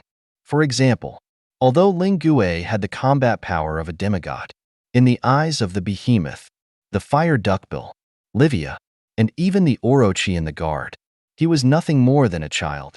Demigods, who had stepped into the half-step of the fifth stage, were also divided into 3, 6, and 9 ranks, and the behemoth and the others were the top among the demigods, each of them terrifying figures who were able to fight 10 opponents of the same level. Compared to the terrifying demigods in the far reaches of space, they were not too far behind.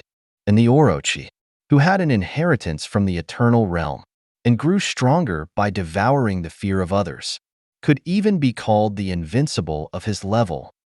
The simple introduction didn't last too long. Only 10 minutes later, the outlines of the guard had been engraved into the minds of the experts. And at this moment, as if calling out to someone, the willow tree, who had his arms crossed, clapped his hands together. Clap, clap. The crisp sound of applause echoed in the distant starry sky. Roar. A shocking roar that seemed to come from the depths of the 9 hells suddenly resounded in the experts' minds. Immediately after, in the horrified gazes of the fourth stage experts, a huge and unimaginable shadow appeared behind the willow tree. It was a giant mountain, with 8 heads. Each of the heads looked like a true dragon, and they had blood-red, lantern-like eyes. Roar, roar. With a series of roars, their souls felt as if they were being crushed, and an indescribable fear enveloped the experts. Even the soles of their feet were filled with a chill. But, at the moment when the experts were about to be devoured by the fear, a voice suddenly echoed in the starry sky. Orochi, take them to the depths of the life's small world for their usual training. Yes, Master. Within the hoarse voice, there was a hint of mockery. The Orochi did not wait for the fourth stage experts to respond, and violently curled his body.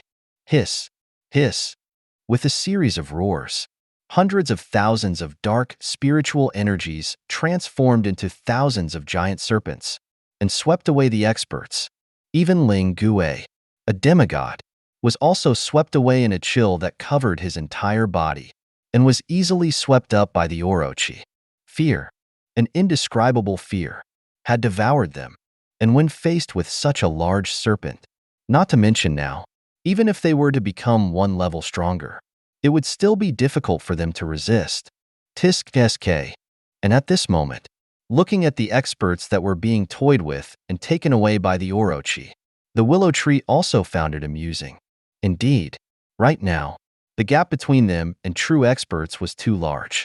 Their realms were enough, but their combat power, and even their mental states, still lacked tempering.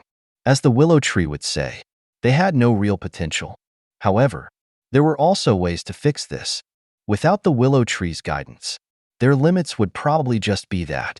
It should be known that the reason why the behemoth, Orochi, and others were able to have combat power that could be called invincible at their level, even among the myriad races of the starry sky, was because they had the willow tree, a 6th-stage transcendent, personally guiding them.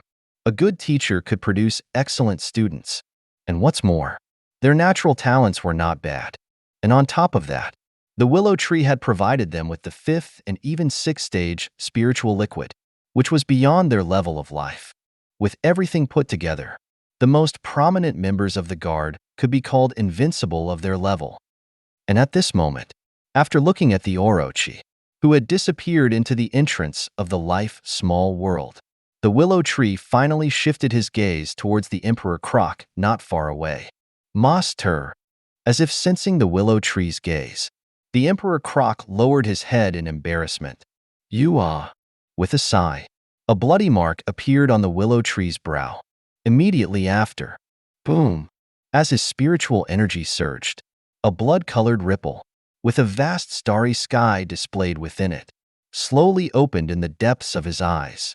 The level 6 heavenly eye was already enough to see through almost everything, and the Emperor Croc's current situation was even more, unable to hide under the willow tree's heavenly eye. Boom! After just a moment, as if having understood something, the willow tree looked at the Emperor Croc with a hint of pity in his eyes. This little fellow had probably suffered a lot during this time. His reverse evolution bloodline had surged, reaching the verge of his second reverse evolution. And the purest Nam Dragon bloodline was also prideful, unwilling to coexist with the reverse evolution bloodline. Therefore, these two powerful bloodlines, which were something that most people craved, were constantly battling inside the Emperor Croc's body as if they were living beings. And just thinking about how these bloodlines were fighting within the Emperor Croc's body was enough to know what that meant for him. With a narrowing of his eyes, looking at the two terrifying forces, golden and red, that were still entangled inside the Emperor Croc's body, the willow tree's expression darkened. Humph! With a cold snort, a terrifying power violently surged. Even the Emperor Croc's body trembled. Immediately after, cough, cough, with a series of coughs, a mouthful of dark coagulated blood spewed out of Emperor Croc's mouth. And only at this moment did the Emperor Croc feel that the pain, which was like having 1,000 blades inside of him, had slightly subsided. Chapter 809. Humph! With a deep breath, the willow tree took the initiative to calm his surging emotions. Right now, the joy came too quickly, to the point that he was a little flustered. However, that didn't matter. What mattered was that he had truly stepped into the 6th stage of transcendence, and what's more, had reached the rare 4th revolution of that realm. And at the moment when the willow tree broke through, what he did not know was that, in a distant part of the deepest starry sky, this was the connection star zone. The name spoke for itself. It was where the connection tree was rooted, in a piece of the starry sky. Looking up, a giant tree was propping up a piece of the starry sky, and even the stars seemed to be nothing more than fruit on the branches of a divine tree. It was vast and majestic. It propped up a piece of the starry sky, and this was the #1 expert under the heavens right now, the connection tree, the spokesperson of the heavens, who oversaw the world on its behalf. And now, as if sensing something, his tree trunk suddenly trembled. Immediately after, a pair of old and weathered eyes that shone with a light looked towards a distant part of the starry sky. He's truly talented and exceptional. As if praising him, a smile appeared on the face of this divine tree. To think that a common willow tree had actually managed to reach where he was now through his own efforts, and had even stepped into the 4th revolution of the 6th stage of transcendence. This was truly not simple. Not to mention that his life's level was beyond what an ordinary person could imagine. He had actually reached the 4th revolution of the 6th stage. Not bad. Very good indeed. In his praises, a hint of joy appeared on the connection tree's face. After all, he and the willow tree were still connected by some fate. Now that he could see him having such achievements, it was naturally a pleasant surprise. However, as if thinking of something, the connection tree's gaze fell upon one leaf after another. In just half a breath, his sight was met by one peerless expert after another. There was a human-like figure, as large as a planet, whose entire body had no fur, but was covered in golden scales, and the half-opened godly eye was filled with coldness. His overall blood energy was like the deep sea, like a demon god walking the earth. The Titan god race. an exceptionally brilliant genius, a very terrifying fifth-stage transcendent expert. And on another leaf was a woman who had 3 pairs of pure white wings, and who was the epitome of holiness, with a golden halo surrounding her head. The angel race's peerless genius, the holy angel, who had also long since stepped into the 5th stage of transcendence, a being who presided over the angel star zone. One after another, approximately 27 leaves, all had peerless experts appear upon them. They were the 27 most brilliant geniuses of the starry sky right now. Each of them were terrifying figures who had stepped into the 5th stage of transcendence. However, simply reaching the 5th stage of transcendence was not enough for the connection tree to be respectful. What truly caught the connection tree's attention was that every one of these experts was exceptionally talented and exceptional, each with an incomparable reputation. They were either the lords of a planet, or they presided over a star zone. They were all backed by terrifying powers. But now, these 27 peerless geniuses of the starry sky would all have to stand behind him, simply because, at this moment, a leaf emitting a faint light rose up, and on this leaf, there was a tree that blocked out the sky, and which seemed to be carrying a piece of the starry sky, with 9 great trees that were like stars, circling its body. If these geniuses knew that someone had reached the 6th stage of transcendence at this time, they probably wouldn't be able to sit still. Old 8, with a smile in his voice, the connection tree looked with interest at the other experts that appeared on the leaves. Right now, these ambitious fellows had actually fallen one step behind a common tree. This kind of thing, if it was said, no one would believe it. However, it didn't matter. Soon, based on the speed at which this imperishable tree was growing, he would soon be in contact with the Titan God Zone. And at that time, the entire Titan God Zone would recognize what it meant to be truly talented and exceptional. No, it was not just that. After all, the Titan God Zone was currently at war with the Angel Star Zone. If the Titan Star Zone knew, then the Angel Star Zone would probably know soon. When that time came, that would be when the true show would begin. The connection tree expressed anticipation for this. He was truly looking forward to it. After all, although this imperishable tree could be called the number 1 genius of this era right now, geniuses were, after all, still geniuses. And before truly reaching the eternal realm, who would dare claim to be invincible? And who would dare say they were undefeatable? No matter how strong an individual's power was, when facing a terrifying star zone with a heritage that had been passed down through the ages, as well as all of the powerful races that had long been unified, they would still be a little tied up. Of course, this was dependent on the choice of this imperishable tree. Would he choose to lie low? Or would he once again appear and fight for supremacy amongst the myriad races? It was all up to him. Only, thinking of this, the connection tree's mouth curved upwards. It would be good to end a good karmic relationship. With these words, a vast consciousness shot towards the end of the starry sky. And not long after, while the willow tree was understanding the terrifying nature of the 6th stage of transcendence, he suddenly trembled. Rumble. With a loud bang, in the depths of the willow tree's eyes, a divine tree, which looked like a bull, suddenly rose from the ground. Along with it was an ancient voice, which suddenly rang in the willow tree's heart. Congratulations on your breakthrough. Slightly stunned, the willow tree was also a little dumbfounded. His breakthrough had actually alarmed such a great figure. And at this moment, as if realizing something, that ancient voice also said with a smile, if it was other people, it would have been fine. But you have become the first being under the heavens who has truly stepped into the 6th stage of transcendence. And it's natural that I would pay attention. You are now someone who can discuss matters with me on equal footing. Is that so? With a murmur, the willow tree was not flustered. Instead, he politely greeted, "Greetings, Connection Lord." Haha. With a resounding laugh. The connection tree also admired the willow tree's humility and lack of arrogance, as expected of someone who had refused the connection tree's inheritance. This kind of bearing was truly not bad. Only, in that instant, as if thinking of something, the connection tree said directly, "Before I owed you a karmic debt, and although I have repaid it, but today, I would like to form a karmic connection with you. I wonder if you would be willing." Of course. With a nod. The willow tree also understood the connection tree's intentions. From countless eras ago, the connection tree's fate had not been good. And now, forming a karmic connection was also a way to prepare for the future. And for this, the willow tree had no reason to refuse.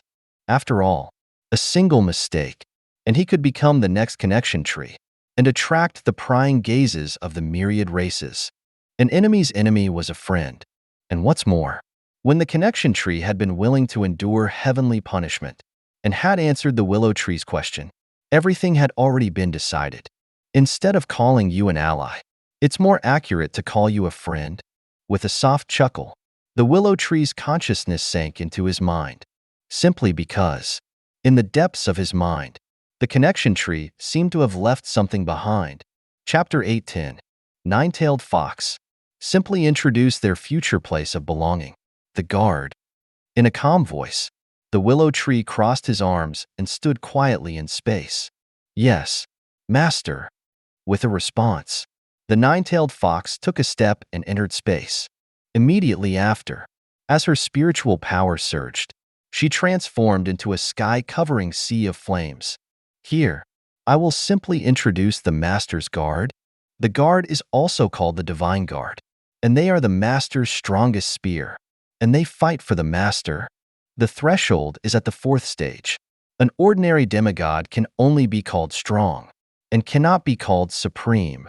And in the guard, mostly, it is two people in a group.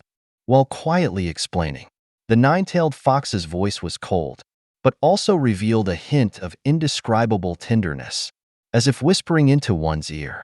But as it fell into the experts' hearts, it caused them to tremble again and again. The threshold was the fourth stage.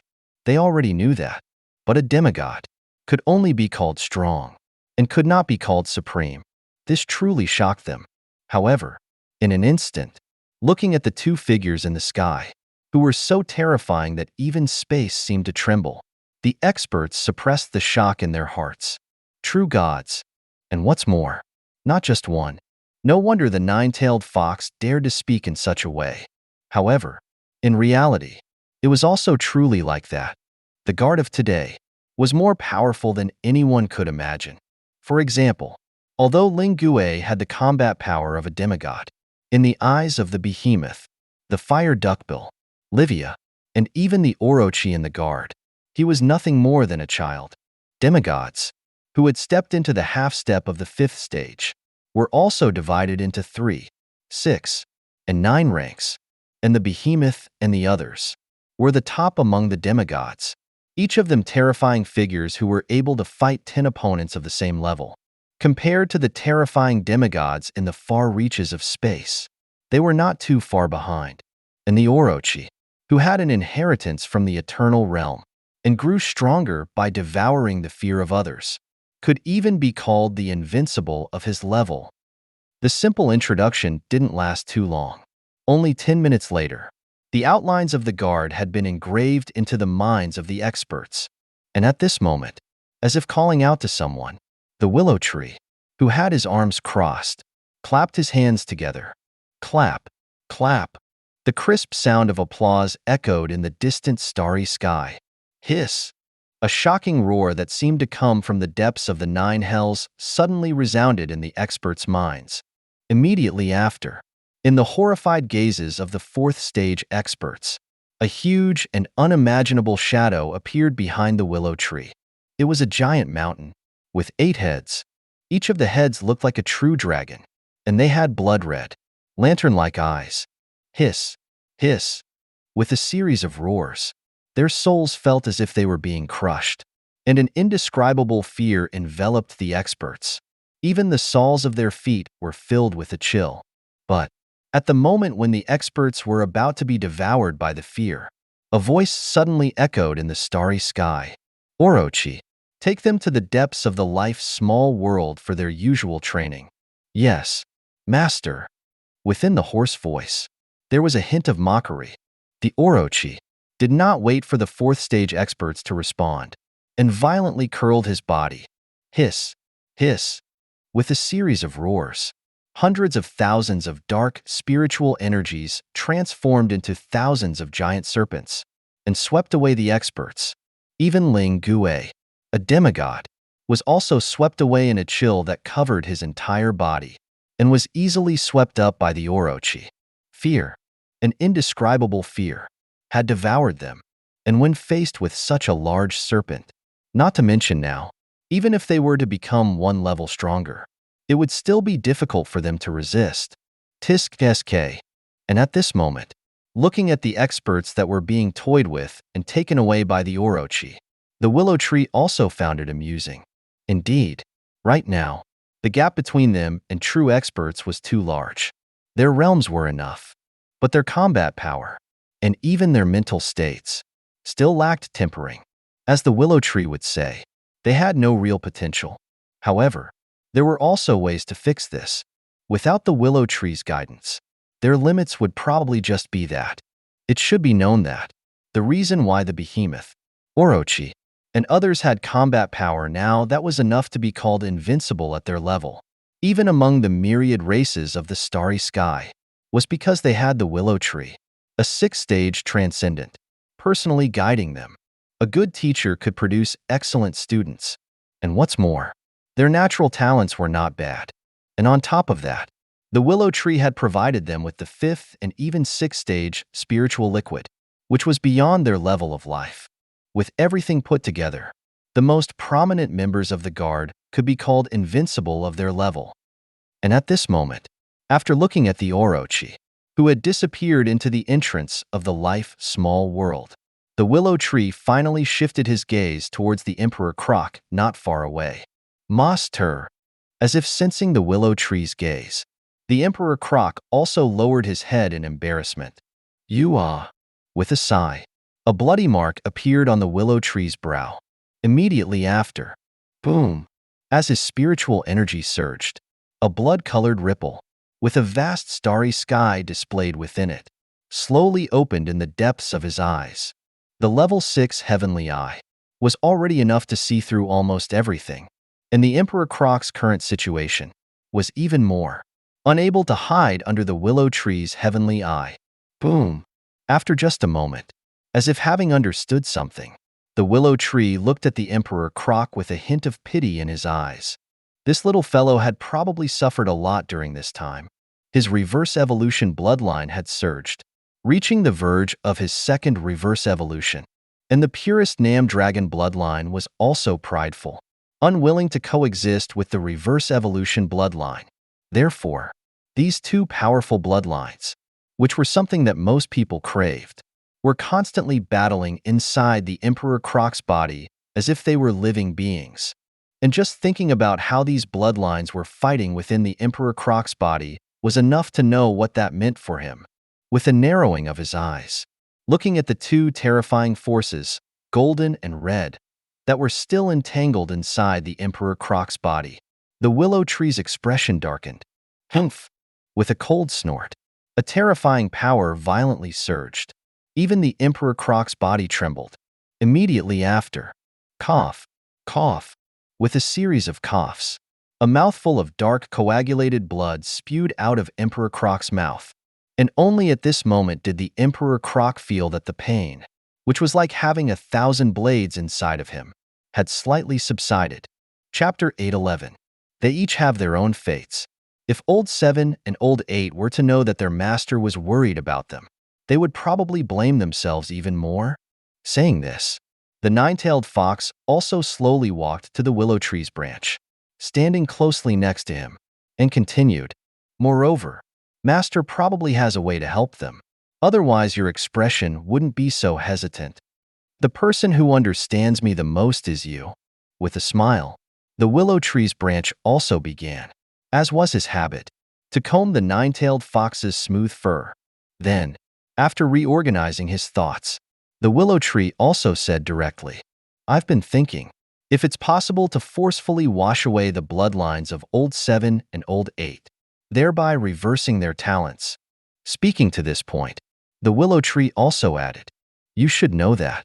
Old 7 and Old 8's effort is no less than others, and their resources are also no less than others. What truly causes them to lose out to others is their talent. If it was at the beginning of the spiritual energy's recovery, their reverse evolution talents could still be called powerful, but afterwards, after going through the third wave of the spiritual tide, when all kinds of amazing bloodline talents were recovered, their reverse evolution talents had completely fallen out of the first tier and were even at the bottom of the second tier, unless, hesitantly, a light appeared in the willow tree's eyes, unless they, like Old 4, could make their reverse evolution talent transform again and achieve a second reverse evolution. Indeed, nodding, the willow tree also agreed. If they could achieve a second reverse evolution, then their talent could be greatly improved, enough to push Old 7 and Old 8's talent into the first tier, but right now, it is too difficult to achieve a second reverse evolution, and only Emperor Croc was barely able to do it, due to his purest Nam dragon bloodline. Sigh. With a sigh, the nine-tailed fox also understood. The reverse evolution talent was not bad. At least, it was not bad on Earth. But if it was in comparison to the myriad races of the starry sky, then the reverse evolution talent was not worth mentioning.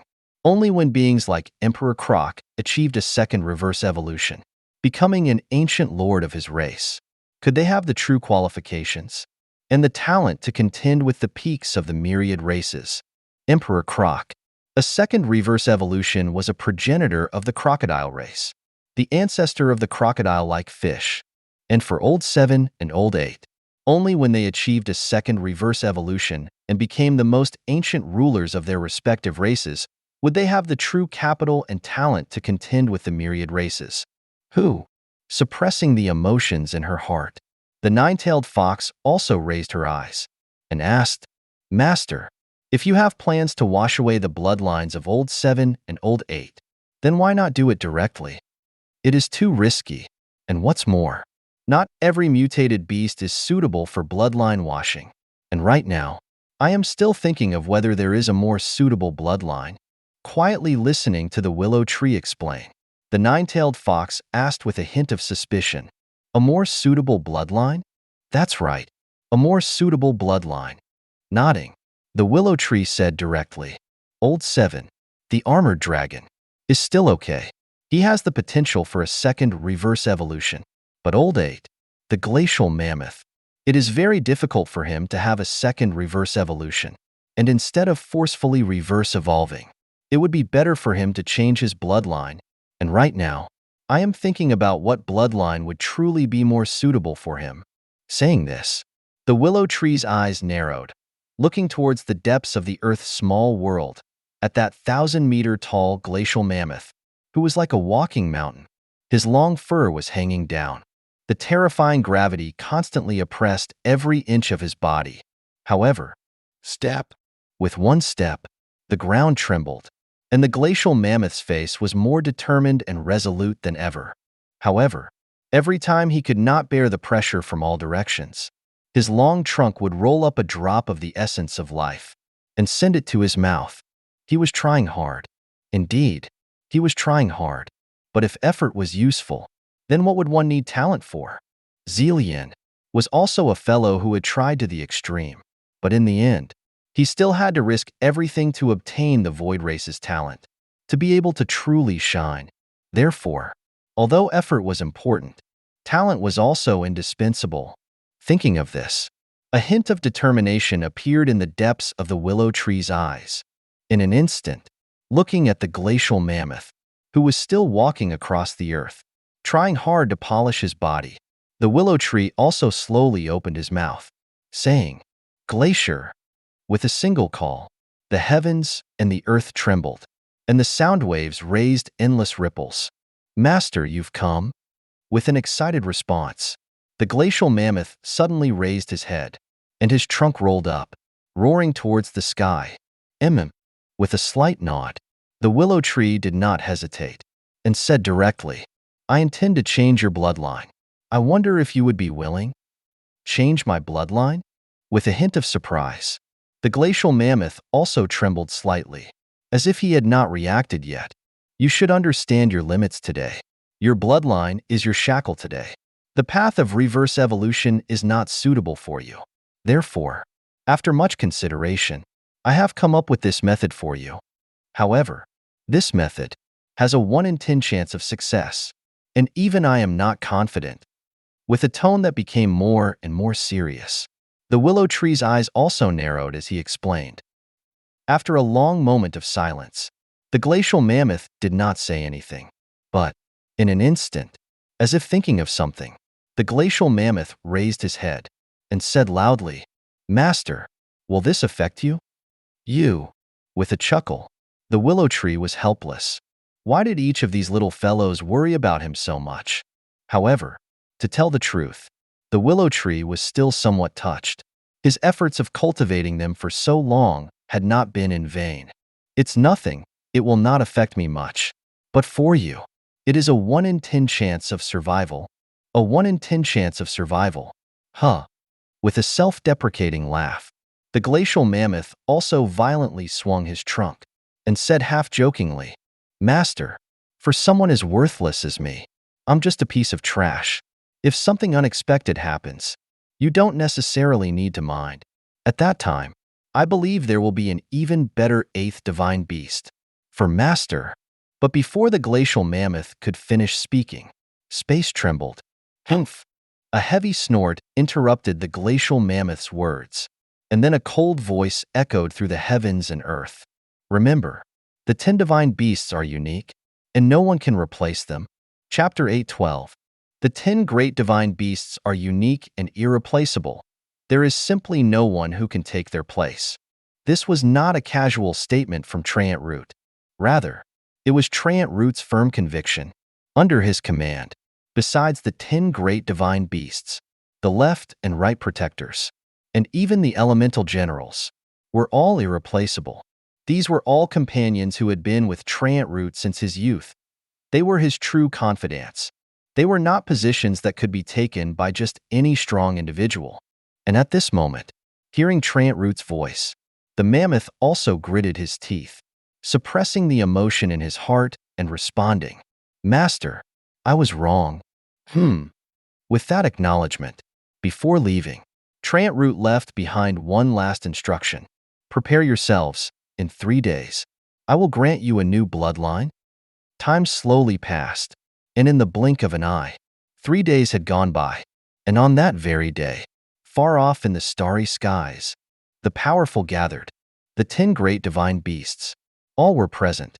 Also, the left and right protectors, the elemental ice serpent, and the snake lady, stood on either side of Treant Root's true form. However, at this moment, every powerful being's gaze was both serious and solemn, only because their master was about to grant a new bloodline to the 8th divine beast, the Ice Stream Mammoth. And, it was rumored, it would be the terrifying Titan bloodline. Yes, the Titan bloodline. The eldest of the divine beasts confirmed that the master would use his own sky serpent essence as a guide to bestow the Titan bloodline upon the Ice Stream Mammoth. From then on, the Ice Stream Mammoth would transform into a true starry sky colossus, shouldering constellations and walking in the distant starry skies. Of course, all of this was contingent on the successful bloodline transfer. And at this moment, within the 9 heavens, in a small world known as Void, this was a small world of sin and punishment, a place that would have expelled all cultivators. But now, in the deepest corner of this small world, a massive creature comparable to a star was roaring towards the heavens, and around him, a serpent-like purple body was constantly slithering, firmly wrapping and even binding the massive creature. This was the Sky Serpent and the Void King, who goes by the name of Hunger. Deep in the void, this is a beast that can devour everything and continuously grow. This beast opened its mouth into a black hole. The structure of his extremely complicated body was even capable of converting devoured matter into useful substances. In theory, it was a creature similar to a Titan, but even purer. At least, the Titan race still needed to cultivate, while this beast only needed to devour to grow. Therefore, the Sky Serpent had been constantly analyzing the structure of this void beast, and had been devouring its blood in order to acquire power belonging to the Void Beast. And by now, the Sky Serpent has achieved some success. It was now clear that the complex purple patterns of the Sky Serpent were now 40% to 50% similar to the Void Beast. More importantly, the Sky Serpent's aura was also beginning to resemble that of the Void Beast. Hiss! And at this moment, as if sensing something, a pair of icy, snake-like purple eyes opened deep within the small world. Amid its deafening roar, slowly looking up, what met its gaze was not the distant sky, but a purple vortex opening. And from within the vortex, the Sky Serpent saw a mountain-sized mammoth slowly approaching. He also saw behind the vortex the nine-tailed fox, the demon bull, and other powerful figures, all anxiously watching the scene. Hiss! Another roar, and the void trembled. An immense consciousness had descended, and within the Sky Serpent's eyes, a flash of clarity appeared. It was at this moment that Trant Root took control of this body. It's worth mentioning that, besides the Azure Dragon's transformation into the 9 small worlds, the Sky Serpent was merely an extension of Trant Root's roots. When Trant Root's consciousness wasn't present, it only acted on instinct. Yes, instinct. It knew how to attack and defend, but there was no conscious master of the body. At most, it could only unleash 3 or 4/10 of its power. Trant Root's other form, the Void Spirit Body, was a puppet for his remote travels in the mortal world. It also needed Trant Root's control. So far, the Azure Dragon, the Sky Serpent, and the Void Spirit Body could not be called true incarnations. After all, a body without its own consciousness cannot be called an incarnation, and Trant Root didn't need incarnations. Incarnations held too many variables and might even devour their creator. The current setup was perfect. When needing to use a body, he could simply descend his consciousness into it. As for why Trant Root created the Azure Dragon, the Sky Serpent, and the Void Spirit Body, he couldn't be blamed. After all, his true form was a tree. Roots, leaves, flowers, fruits, and seeds were all extensions of his body. Refining these was a natural process. It's just that compared to his now more powerful form, his consciousness struggled to maintain total control, especially with the evolution points. These individual bodies continuously strengthened, like the main root and the powerful Void Tree root. They had grown beyond ordinary comprehension, even transforming into an Azure Dragon or a Sky Serpent. Such existences could only unleash their true combat power if Trant Root fully descended his consciousness. And this was the biggest reason for Trant Root's desire for the Taoist's first divine ability, the One Chi 3 Purities. He sought nothing else. He only wished to, by his own power, simultaneously control the Azure Dragon, the Sky Serpent, and the Void Spirit Body. So, from this aspect, they were more like evolutions of Trant Root's battle power. They would only be needed during real battles. Of course, at the present, Trant Root intended to use the Sky Serpent's Titan bloodline to transfer it to the Ice Stream Mammoth. Therefore, he needed to descend his consciousness and take control of the Sky Serpent's body. Hiss! The roar gradually subsided, and Trant Root didn't even notice the weakened Void Beast. Instead, he turned his gaze towards the mountain-like Ice Stream Mammoth. Not far away, the Ice Stream Mammoth was indeed huge, but from Trant Root's current perspective, it was insignificant. One must understand, Trant Root's current form was capable of wrapping around stars. It was a massive sight that even true God Realm experts would be terrified to witness. Master, recognizing that familiar gaze, the Ice Stream Mammoth tentatively called out, his face full of unspoken nervousness. And all of this was because the purple form in the distance was just too vast. His body reached the 9 heavens and spun in place. His flickering eyes were as dazzling as the sun and the moon. And this was Trant Root's Sky Serpent. Its terrifying form was obtained after the long period of devouring the Void Beast's flesh and blood and continuous growth. Chapter 8:13. Glacier. A hoarse voice called out, and the willow tree's eyes, like the sun and moon in the heavens, turned toward the mammoth, who was charging toward him. Boom! In an instant, An incredibly powerful pressure, like a roaring sea, crashed down. Space itself rippled, creating waves. This was due to the willow tree being unfamiliar with this body. After all, although the sky-piercing flood dragon's body was only a transformation of the willow tree's void tree root, it had also undergone an upgrade after the willow tree broke through and stepped into the sixth stage of transcendence, becoming a part of the willow tree's body. However, stepping into the sixth stage of transcendence required too much energy, and the willow tree had been focused on polishing his main body, so he had no time to pay attention to it. Therefore, the sky-piercing flood dragon had not yet fully completed its advancement to the sixth stage. However, it was coming soon. The sky-piercing flood dragon, who bore the power of the void, had the power to grab objects from nothing, and with the void beast as a reference, it was constantly adjusting its own posture. And now, it was just a step away from the sixth stage of transcendence.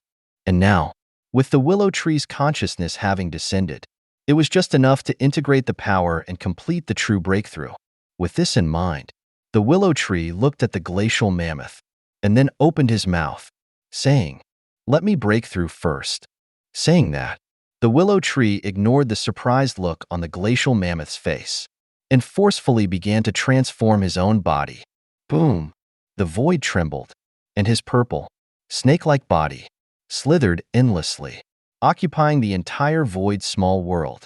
Looking up, in the depths of the misty void small world, like a purple long wall, his body slithered onward, and even the mist dispersed. It was indescribably terrifying. At the same time, crack, crack, one sound after another, the void shattered. Immediately after, in the horrified eyes of the glacial mammoth, countless purple floods of energy surged toward the willow tree's body from the shattered space. Hiss! With a sky-shattering roar, the willow tree shot into the sky, like a pillar of purple light that pierced through the entire small world. Rumble! Accompanied by a loud bang, space shattered, and the willow tree had arrived in the depths of the void that was closely connected to the void's small world. And this was where it truly belonged. A true breakthrough. Huh. With an inner murmur, the willow tree's flood dragon tail swept through the air and grabbed that huge void beast, which was the size of a planet. Suddenly, with a crack, the flood dragon's tail exerted its power and shattered all of the void beast's head joints. Roar! A sorrowful cry echoed in the void, and before that voice could even spread, boom! With a loud bang, the entire void beast's body exploded, and as a terrifying suction force emanated from the willow tree's body, countless fragments of the void beast's body continuously flowed towards his body. In just a moment, the entire void beast was almost entirely devoured by the willow tree, and along with that, a mysterious pattern, like a black hole, appeared on the forehead of the willow tree's sky-piercing flood dragon, the Void King's mark. And now, the willow tree had successfully seized the Void Beast King's mark, becoming the new Void King. He already possessed the power of the Void, so seizing the mark of the Void race was naturally not difficult. And this Void mark was a little like a god's power. It was mysterious and unfathomable, and was an extremely terrifying power. It would also be of great benefit to the willow tree, the 17th king of the Void race, bearing the desire of starvation, and is a true devourer beast. Glancing at the added text on his skill list, the corners of the willow tree's mouth twitched. The 17th king, huh? Not bad. The order of numbers was not a demonstration of strength. It was just a ranking of when the members of the Void race had stepped into the fourth stage of transcendence. For example, the 17th Void King. It was to prove that this Void Beast was the 17th member of the Void race to step into the fourth stage of transcendence. And based on his previous power, he would definitely have been in the top 10, if not the top 5. After all, at the fourth stage of transcendence, his size was already comparable to a star. He had to say, he was truly a monster. And now, this 17th Void King had transformed into an even more terrifying monster. The sixth stage of transcendence. TSK. It was unimaginable, and even more incomprehensible. If this was known to the other Void beings, and even the Titan God Zone, they would probably be dumbfounded. After all, the Titan God Zone had already exhausted a large amount of effort to fight a void being at the 5th stage of transcendence, and they had not been able to kill it. On the contrary, they were being dragged down into the mud. And now, if they knew that a 6th-stage monster had appeared in the void race, the scene would probably be too terrifying to imagine. But, at this moment, the Willow Tree didn't know that. As he was seizing the power of the 17th Void King, bearing the name of Starvation, and was even stepping into the 6th stage of transcendence, one unknown being after another in the depths of the endless void all trembled. That fear came from the depths of their souls, and caused them to immediately raise their heads, looking toward the end of the void. How is this possible? At this time, there's actually someone who has become a Void Emperor? No, it's impossible. One low roar after another echoed, as countless strange beings, who were all terrifying figures, had completely changed their expressions. At the same time, in the void behind the Titan God Zone, what is this? In a moment of confusion, a human-like figure, a giant who was entirely covered in black flames, suddenly stood up from his planet-sized throne. He was a member of the Void Race, who bore the name of Greed, the third king, and through chance, had eroded the Titan race's genius, thereby transforming into a fallen Titan, and what's more, had opened his wisdom. But now, what had he sensed? From the unknown distance, he felt an aura that made his heart pound. And that was the aura of a Void Emperor? Are you kidding me? Even I have only just stepped into the 5th stage of transcendence not long ago, and it will still be hundreds, or even thousands of years before I can break through to the 6th stage. And now, someone has actually, in a disbelieving tone, the face of this Void King was filled with disbelief. But, not long after, as if thinking of something, he forcefully calmed his turbulent emotions, and instead, his brows relaxed. However, if a Void Emperor were to appear at this time, that would not be bad, since the Titan God Zone is still difficult to handle.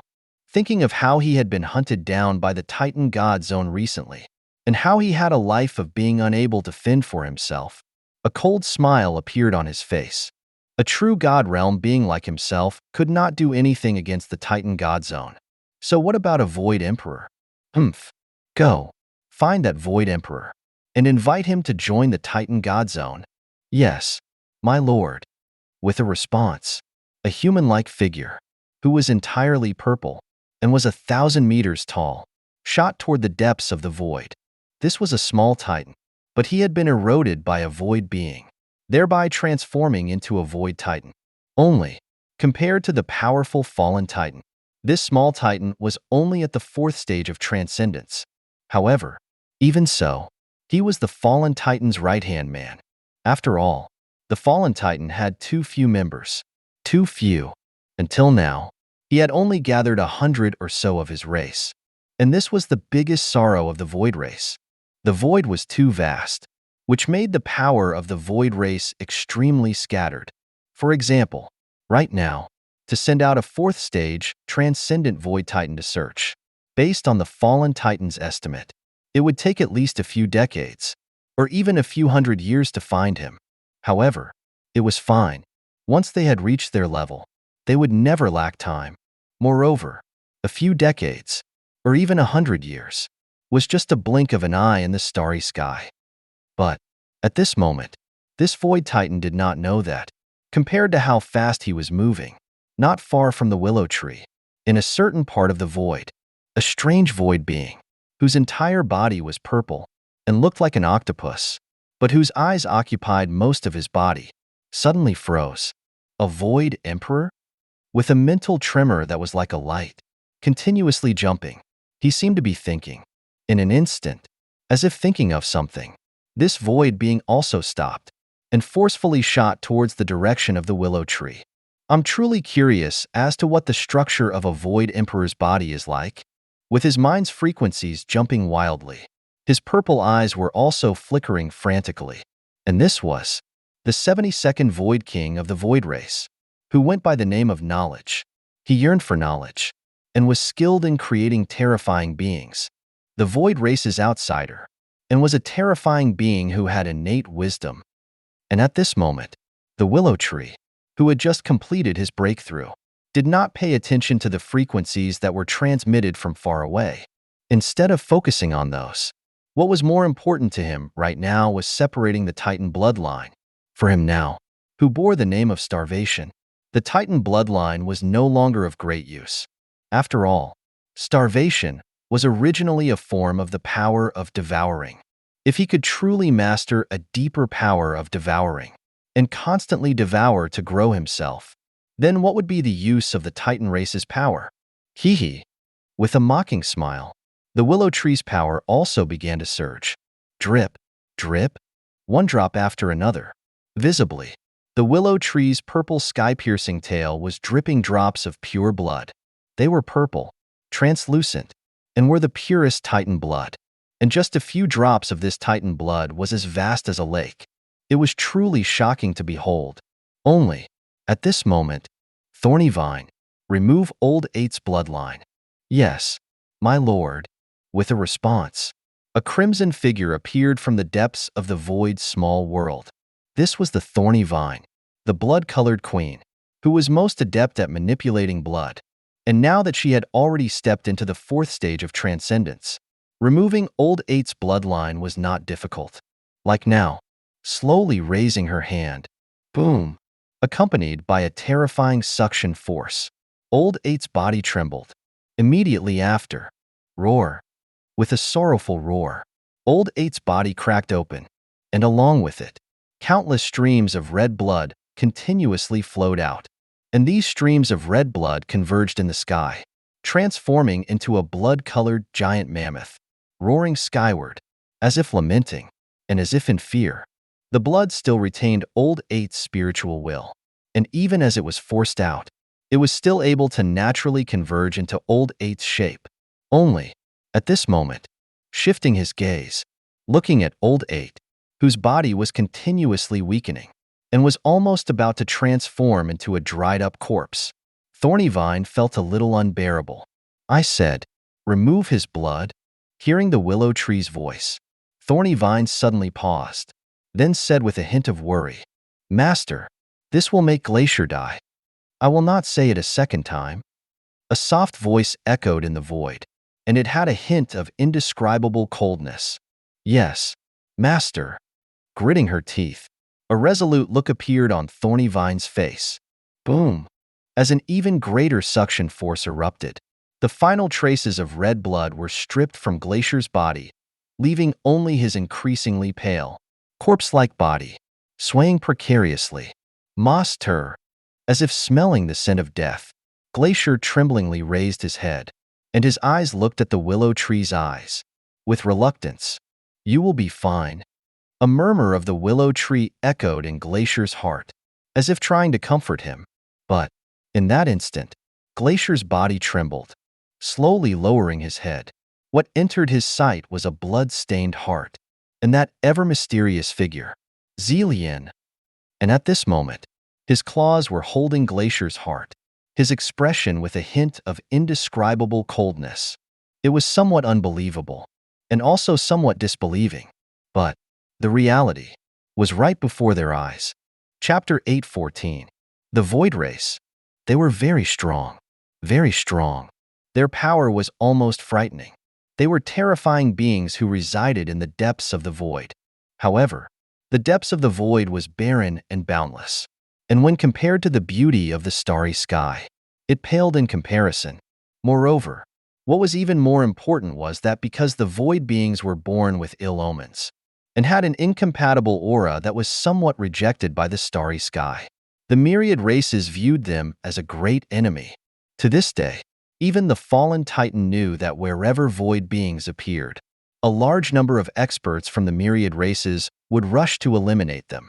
And he was lucky enough to have escaped, and had even developed to his current state while being hunted down by the myriad races. Therefore, the void race and the myriad races needed no further words. They were enemies since birth.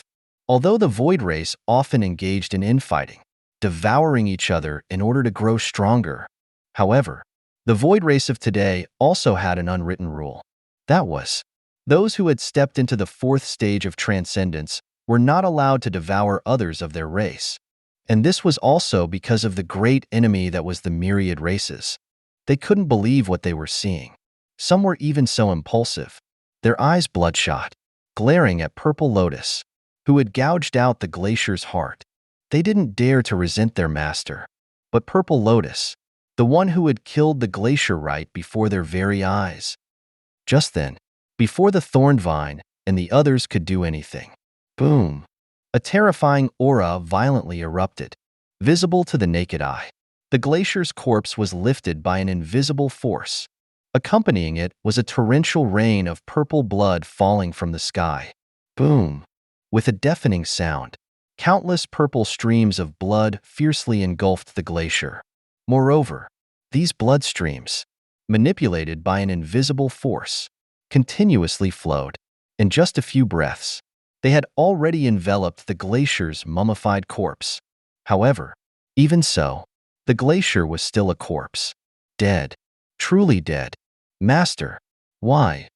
A question suddenly rang out, looking towards the source of the voice.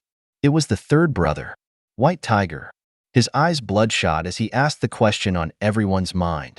Blood transfusion is not as simple as you imagine. A 1 in 10 chance of survival is just a convenient way of saying it. In reality, it's more like a 1 in 100 chance of survival. Hearing the voice echoing in the void, White Tiger and the others were stunned. But a moment later, looking at the glacier's corpse, White Tiger bit his lip in dissatisfaction and once again asked, "Master, why did you still want to do blood transfusion on 8th brother? Wasn't it good enough as it was? Even if 8th brother was a bit weaker, it wouldn't have mattered. With us, his brothers here, we would have taken good care of him. We would have protected him." One voice followed another. White Tiger's voice was even laced with sobs. Among the 10 divine beasts, no one was more impulsive than the White Tiger. Yet, he was also the most sentimental. Who would have thought that the White Tiger, known to the world as the Storm King and the incarnation of calamity, was actually the one who cared the most among the 10 divine beasts? It was somewhat ironic, even a bit comical. But now, White Tiger's tiger eyes were for the first time filling with tears.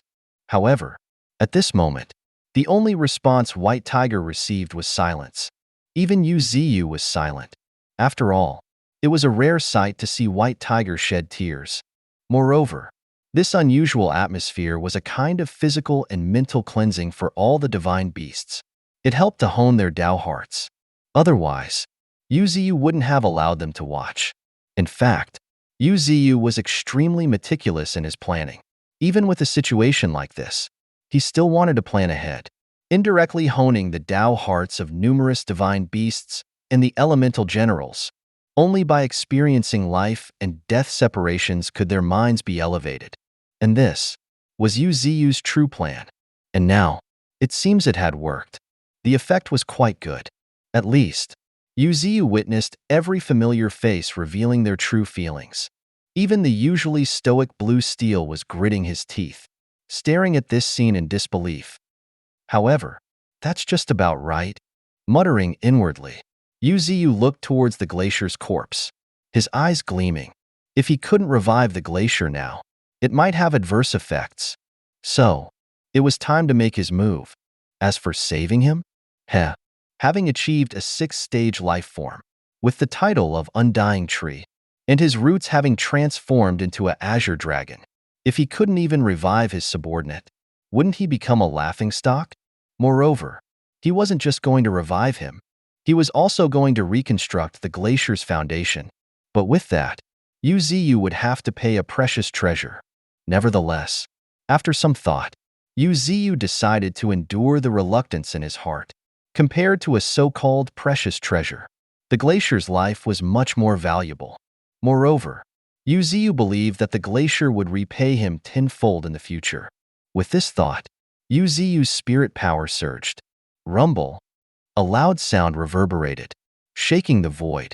Immediately after, before Ninetails, the bull demon, and the other's disbelieving eyes, a green orb, shaped like a heart, appeared in the sky.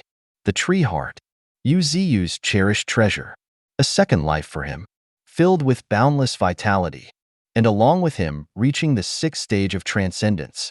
This treasure had also reached the sixth stage quality. Other effects aside, this one was enough to make it a treasure. It could revive the dead. 4 beings below the sixth stage. If their souls remained, it could bring them back. And with every revival, it would only lose most of its power, which could be restored later. But now, such a tree heart was transforming into a beam of green light, shooting towards the glacier. Whoosh! With a sound of tearing through the air, the half-heart collided with the glacier's body, instantly dissolving. Suddenly, brilliant green light erupted, blinding like a star. It was also vaguely felt that endless vitality was circulating within the glacier's body. Glacier, today, I use my sixth-stage treasure to grant you a second life. I hope you cherish it well. The vast voice echoed in the void, and Yu's tree heart was slowly appearing in the glacier's heart position. Thump, thump, thump. One beat followed another, like a beating heart. The Titan's blood was also interwoven with the green heart formed by the tree heart. Chapter 8:16. Flap, flap, flap. Like a reverse-flowing river, the blood surged rapidly, visible to the naked eye. Countless streams of purple Titan blood, after circulating within the glacier's body, gradually changed color, especially when certain blood streams flowed into the emerald green heart. They displayed an indescribable, deep, azure hue. It was corrosion. Boundless vitality was corroding the Titan race's bloodline. However, this was not a bad thing. Vitality, except when facing certain dark forces, was absolutely the greatest tonic for all other forms of energy. Visible to the naked eye, countless streams of purple blood, after passing through the green heart, were becoming more and more saturated with vitality, until, thump, thump, like thunder rumbling, every mutated beast could hear that heart-like beating, so forceful, so deafening. It was as if an indescribably strong being was awakening from a deep slumber. Even the void possessed an indescribable aura, and at this very moment, woo, woo, a long roar suddenly echoed. The trunk of the elephant fiercely rose into the air, and the glacier's body shook. Crack, crack, one after another. Sounds like crisp bone crackles rang out. The glacier's body was visibly growing larger. In just a few breaths, it had already increased in size several times over, reaching a height of around 4,000 to 5,000 meters. Looking at it, it was like a prehistoric behemoth rising from the earth. But this was not the end. Boom! A sudden rumble.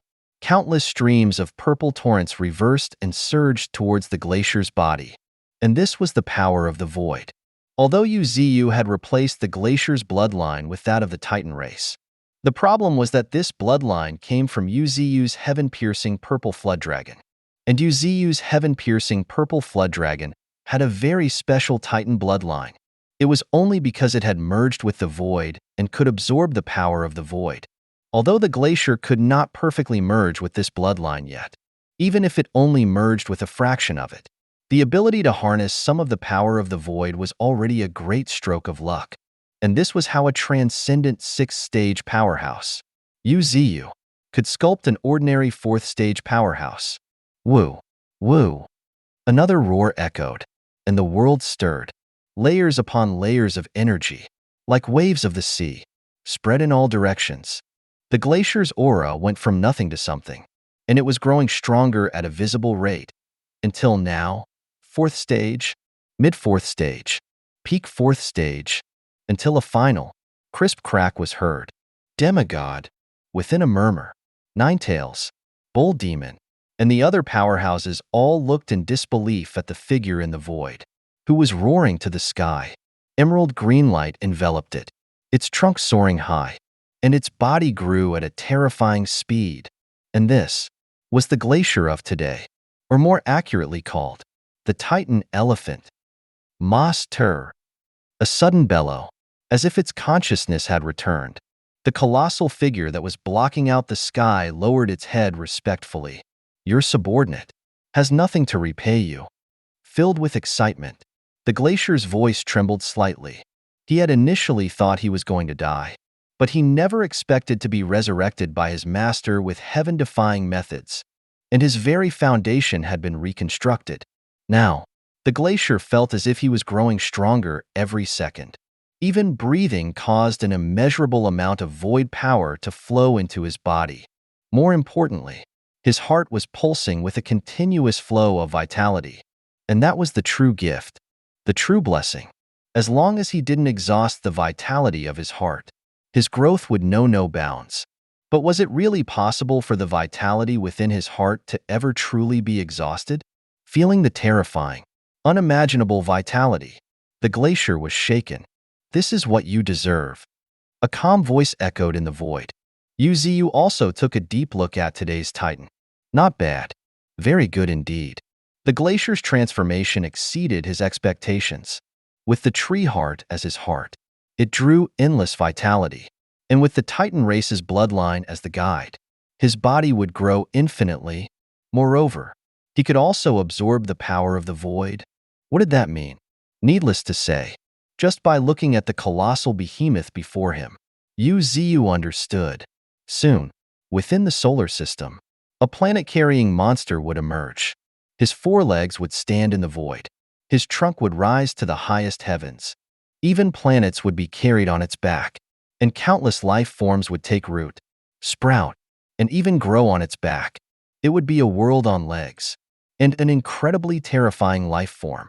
And at that time, Yuziu could even send countless legions to the glacier's back.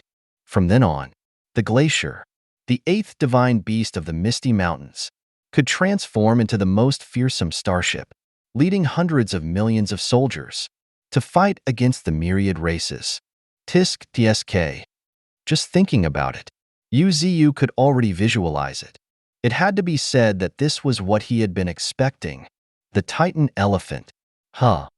Chuckling to himself, Yuziu looked at the glacier, who was standing not far away with a respectful expression, and said with a smile, "Integrate today's power properly.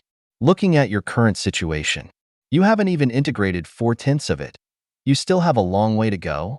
"Yes, Master." Responding very respectfully, the glacier's face was also filled with excitement. Integration. He had to work hard to integrate today's power. He could not let his master down. And at this moment, as if he thought of something, the glacier turned around and looked at each and every figure that was gazing at him. They were still familiar figures, but most of them looked in disbelief. They were even having trouble accepting it. But that was to be expected. Yuziu's methods today were truly heaven-defying, so it was no wonder that White Tiger and the others couldn't accept it. But it didn't matter. The reality was right before their eyes. Who? Taking a deep breath, looking at each and every one of his brothers and sisters, the glacier said loudly, "Brothers, I am back?" A roar that sounded like the cry of a god or demon shook the entire void of the small world. And all of this was simply because, in a short moment, the glacier had grown to a height of 10,000 meters, becoming an indescribable monster. Even the figures of Ninetails and White Tiger were now like mere dust in his eyes. My God, Eighth Brother is actually back? And his return is not just ordinary. It is terrifying. Looking at each other, White Tiger, Bull Demon, and the others all wore increasingly strange expressions. What was this result? The saying grows 1 foot taller every day, and 10 feet taller every night was already considered frightening. But now, their eighth brother was growing 1 foot taller every second, and 10 feet taller every minute. Chapter 8:17. And at this moment, no one knew that the legendary star-treading divine elephant of the future was born like this. Of course, it wasn't that absolutely no one knew. At this moment, if one were to look into a corner at a black as ink, extremely mysterious large bird, they would surely see the deep fear in the depths of her eyes. The Phoenix Queen, the commander of the Sky Legions, she had the power to glimpse the future. And now, though it was only a fleeting glance, she had seen it. She had seen countless stars gathered into a disk shape, transforming into a beam of ice-like light in the depths of space. And at the peak of that beam of light, was a monstrous creature, like a god or demon, roaring to the sky, treading upon the stars, like a god, yet like a demon. And that giant creature bore a striking 4 or 5-point resemblance to the 8th venerable being before them. If the 8th venerable being doesn't die young, his future might be limitless. Muttering to herself, the Phoenix Queen suppressed the awe in her heart. This was just a glimpse of the future she had caught. However, the future had countless variables. No one could guarantee accuracy. Therefore, the Phoenix Queen could only roughly gauge the 8th venerable being's current potential. As for the rest, sorry, the Phoenix Queen didn't know and didn't dare to know. For someone like her, who could glimpse the future, the more she knew, the more dangerous it became. If it was not necessary, the Phoenix Queen did not want to pry into other people's futures. Of course, the 8th venerable being was just a small accident. She had a feeling, so she had only glanced at a corner of his fate. But even so, the Phoenix Queen felt her heart sink. Fortunately, her glimpse into the 8th venerable being had not provoked his malice. Otherwise, just that image she had just glimpsed would have been enough to seriously injure her. And at this moment, as if sensing something, the glacier, in the distance, thoughtfully glanced at the remote place where the Phoenix Queen was. Just a moment ago, a strange feeling had briefly flashed in his heart. Shaking his head, the glacier didn't investigate further. The Phoenix Queen had always been mysterious. Having strange abilities was normal. But at this moment, a vast voice suddenly echoed in the air. Disperse now. The glacier should also go to rest. Also, the great dragon. Stay behind. Yes, Master. Responding in unison, Ninetails, Bull Demon, and the others began to retreat in turn. Their master's will was not to be defied. Moreover, with the glacier's resurrection, this incident had reached a satisfactory conclusion. Naturally, there was no need to linger. However, as if realizing something, each of the mutated beasts cast envious glances at the 7th venerable being, the great dragon. If they guessed correctly, their master was about to bestow another blessing. Whoosh, whoosh, one after another, sounds of air tearing echoed. Many mutated beasts tore through space, heading towards their respective great and small worlds.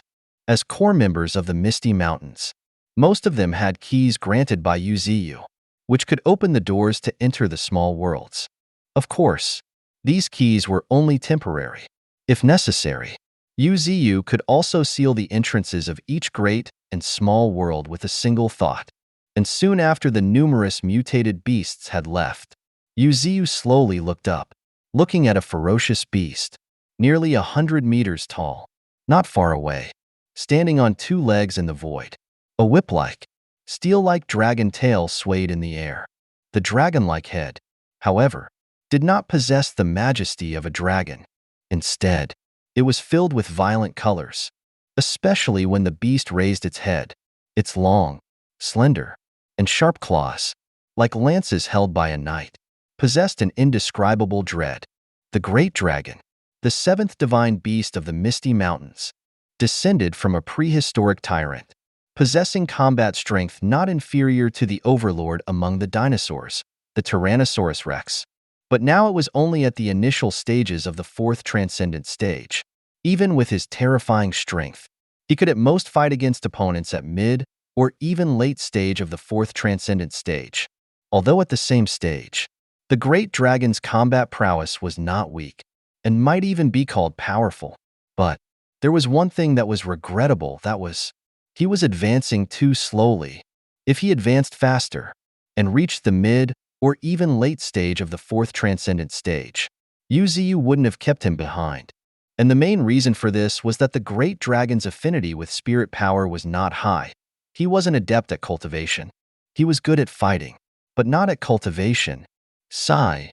With a sigh, Uzu was helpless. If it were at any other time, it wouldn't matter. But now, it was the initial stages of the spirit energy revival. The speed of cultivation determined the resources and everything else.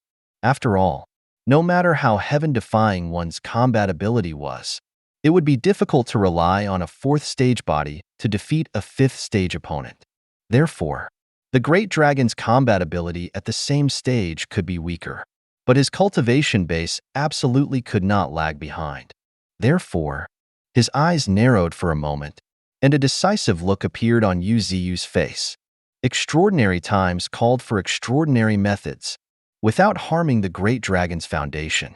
Yu Ziyu had to increase the Great Dragon's cultivation level. Master, speaking in a low voice, as if understanding why Yu Ziyu kept him behind. The Great Dragon's aura seemed a bit insufficient.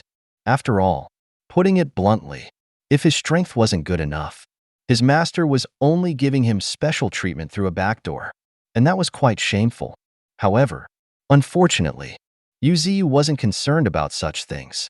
Instead, his tone grew serious as he directly asked, "Great Dragon, based on your current progress, how long do you estimate it will take for you to break through to the mid-4th transcendent stage?"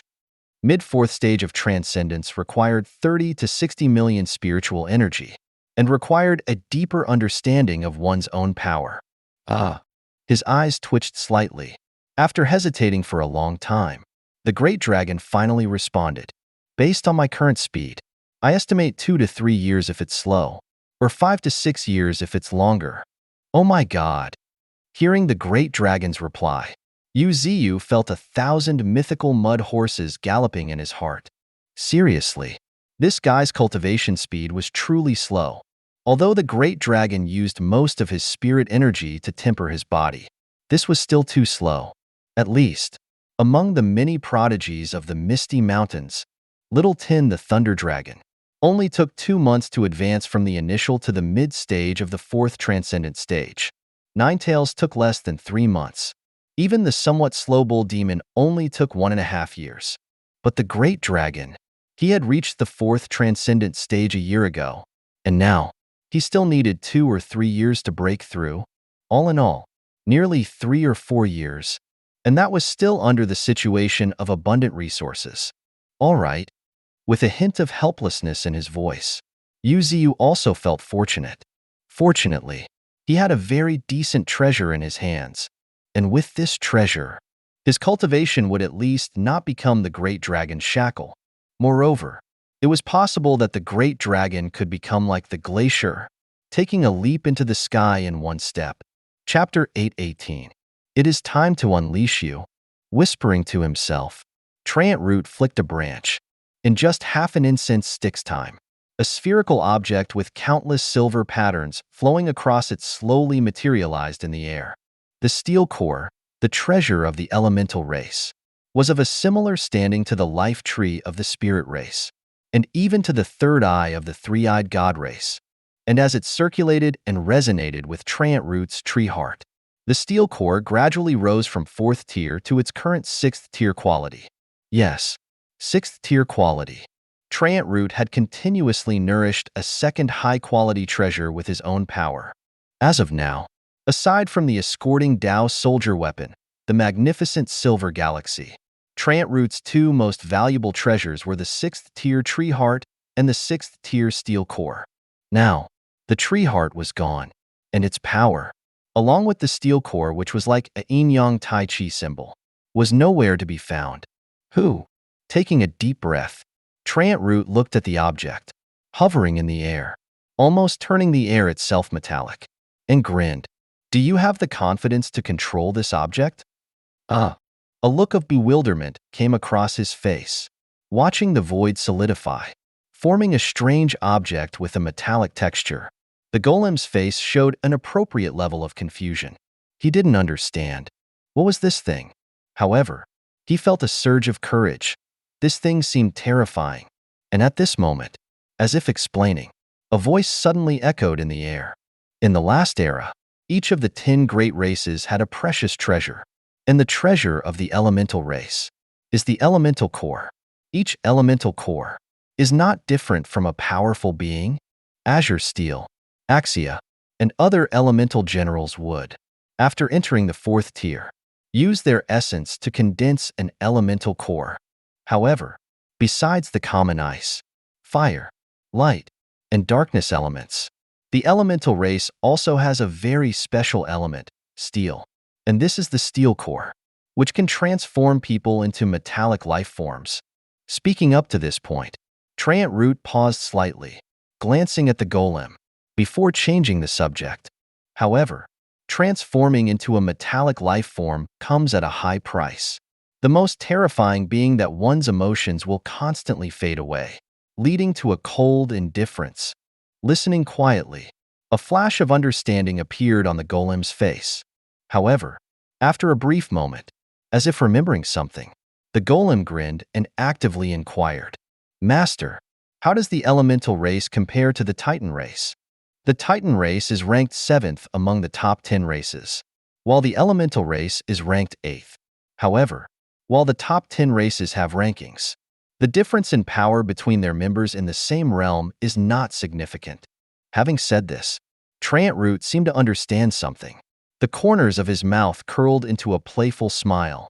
However, it's worth mentioning, that old mammoth, he doesn't possess ordinary Titan blood at this point. But from what I heard you say, this steel core life form is no ordinary elemental life form either, right? Grinning, the golem seemed a bit excited. That's right.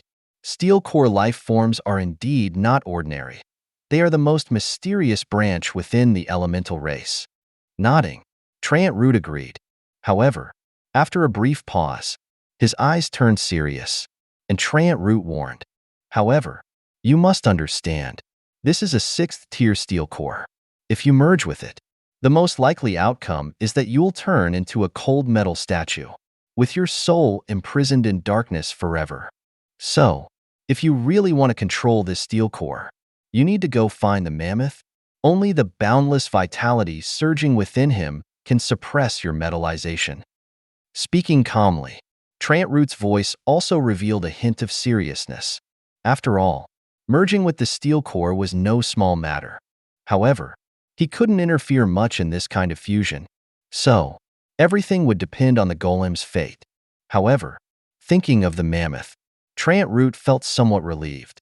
The mammoth today possessed the tree heart which held the yin aspect of the Tai Chi, and the steel core was the yang aspect. With yin and yang circulating, the golem's chances of successfully merging with the steel core would greatly increase. And then, Trant Root would witness the true rise of a being known as Tyrant. Listening to Trant Root's repeated warnings, the golem gradually understood. Understood. Master. Responding, the golem raised a hand, reaching out to seize the steel core in the void. Crack, crack. One crisp sound followed another. Invisibly, the golem's right hand began to turn metallic, a cold, emotionless aura rising from the darkness. Along with this, its hardness greatly increased. Even in the moment of metallization, the golem could feel the defensive power of his right hand increasing many folds. However, this was not the end. Even more terrifying power was still brewing. Just then, as if noticing something, the golem's pupils contracted as he looked at his metallized hand. Even my senses are being lost. Sighing inwardly, the golem realized that the sensation of his right hand, its sense of touch, and everything else was continuously weakening, even vanishing.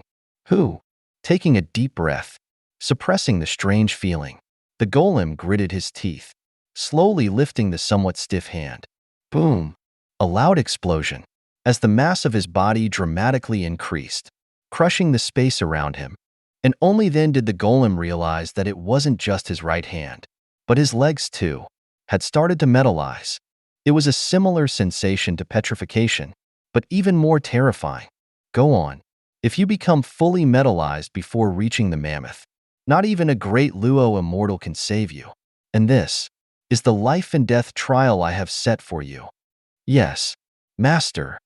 Gritting his teeth once more, feeling his body constantly being eroded, the golem's face was filled with a manic excitement.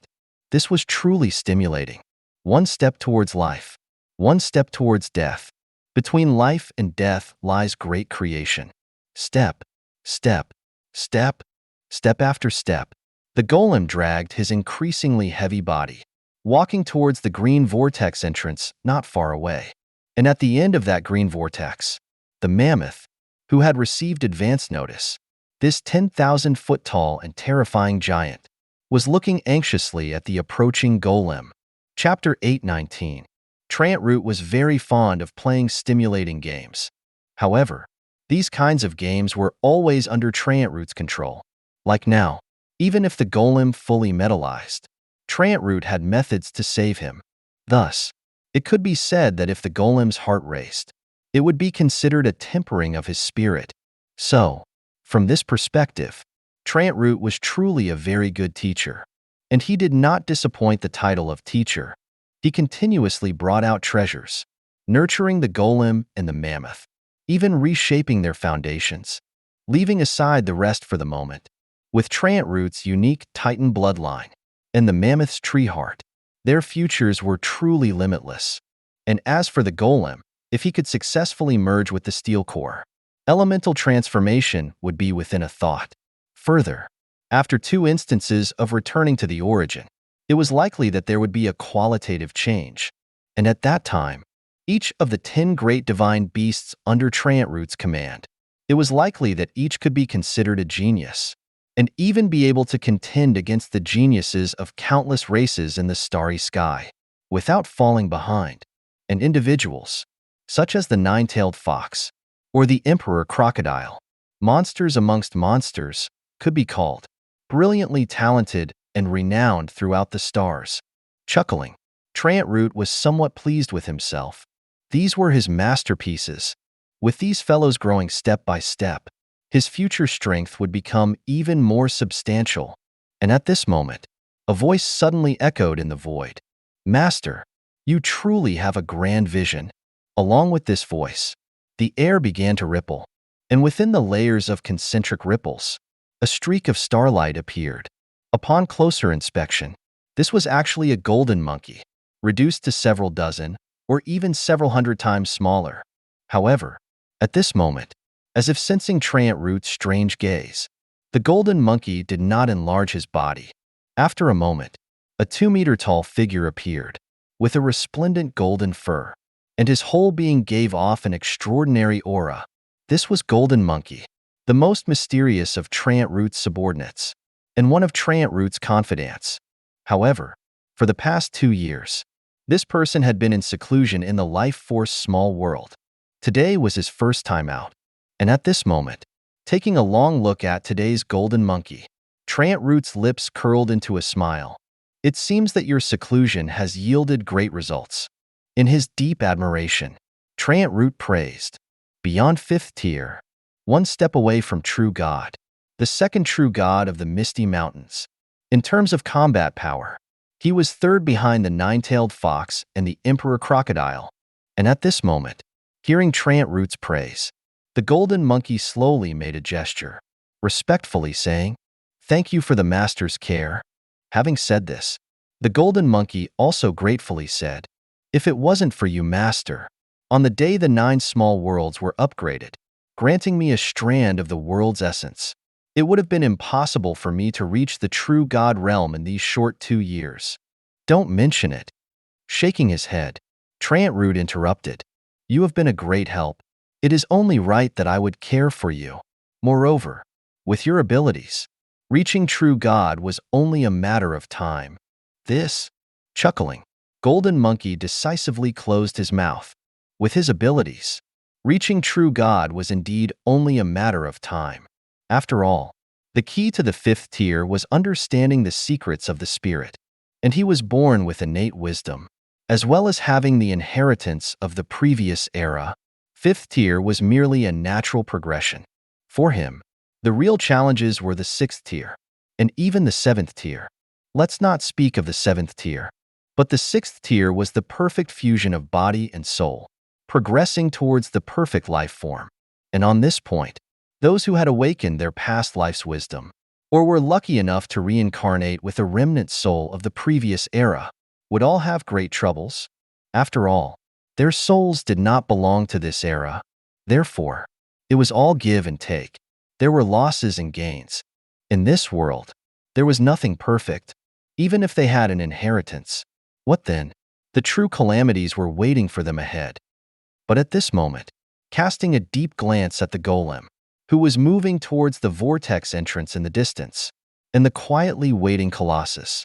Golden Monkey's eyes narrowed, and he sighed. Old 7 and Old 8. Meeting the Master truly is a great blessing.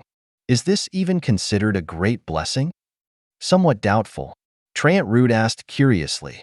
Of course, if they hadn't met the Master, how would they have been able to obtain 6th-tier treasures while they were still in the 4th tier?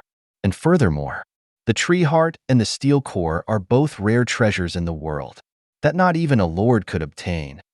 Saying this, Golden Monkey's face revealed a touch of envy. This was of this era.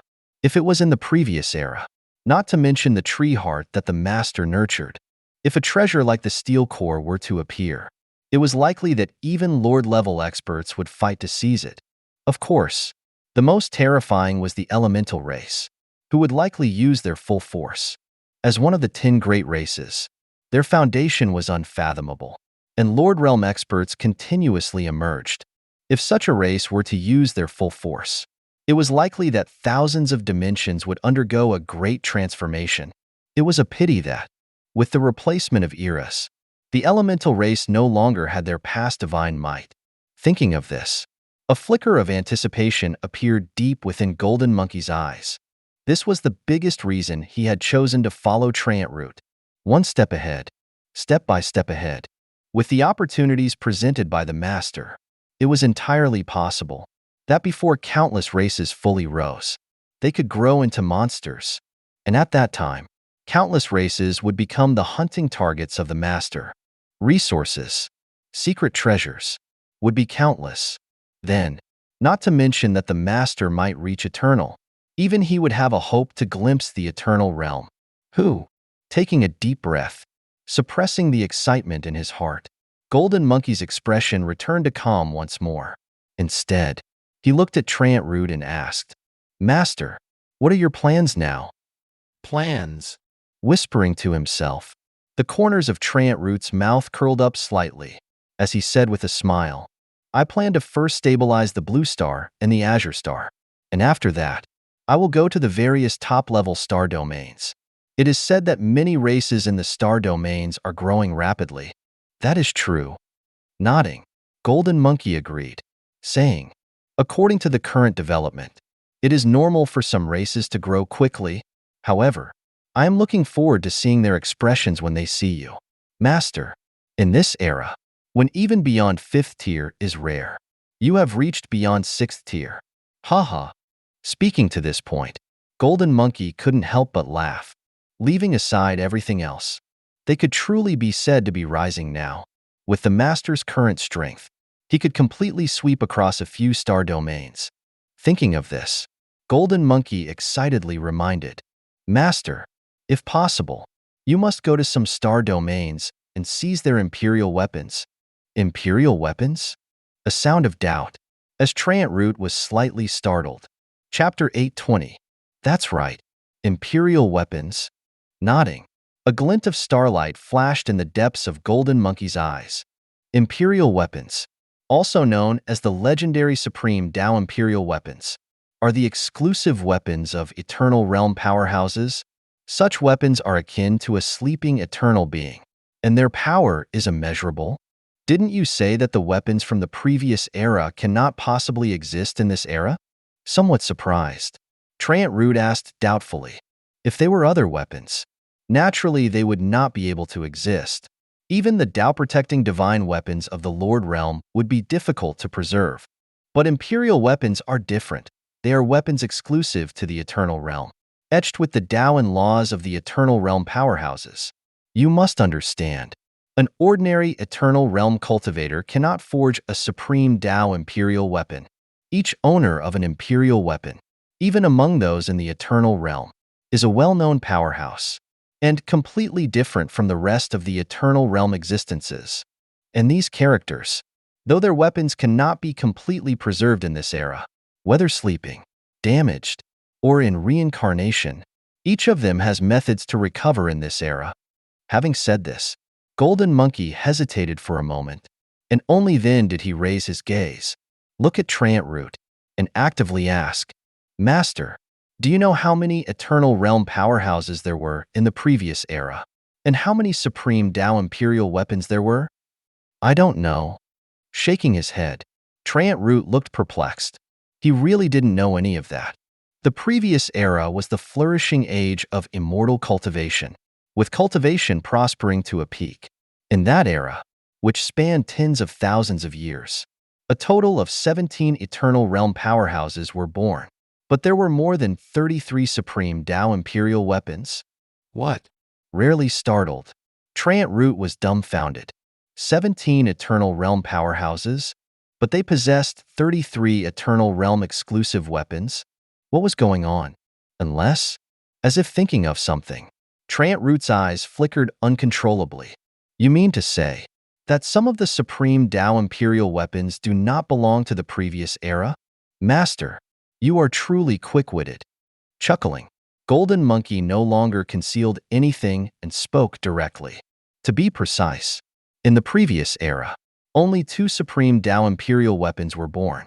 One was the human race's Chinkuan 9 Cauldrons, which suppressed the 9 provinces' dragon veins, established the foundation of the ages, and forged the human race's reputation as the #1 race in the previous era.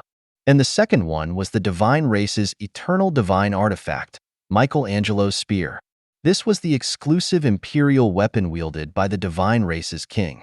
It was made entirely of branches from the world tree, and whoever it pierced would have both their body and spirit penetrated. It is a legendary weapon of karmic law, and is extremely terrifying. Listening quietly, Trant Root's expression changed. Those weapons were truly terrifying. Just hearing about it, Trant Root felt a chill run down his spine. But at this moment, as if understanding something, Trant Root opened his mouth and said, "In that case, other than those 2 Imperial weapons you mentioned, all the other Imperial weapons are handed down from even earlier eras. To be precise, it is from countless eras. Each generation has passed them down.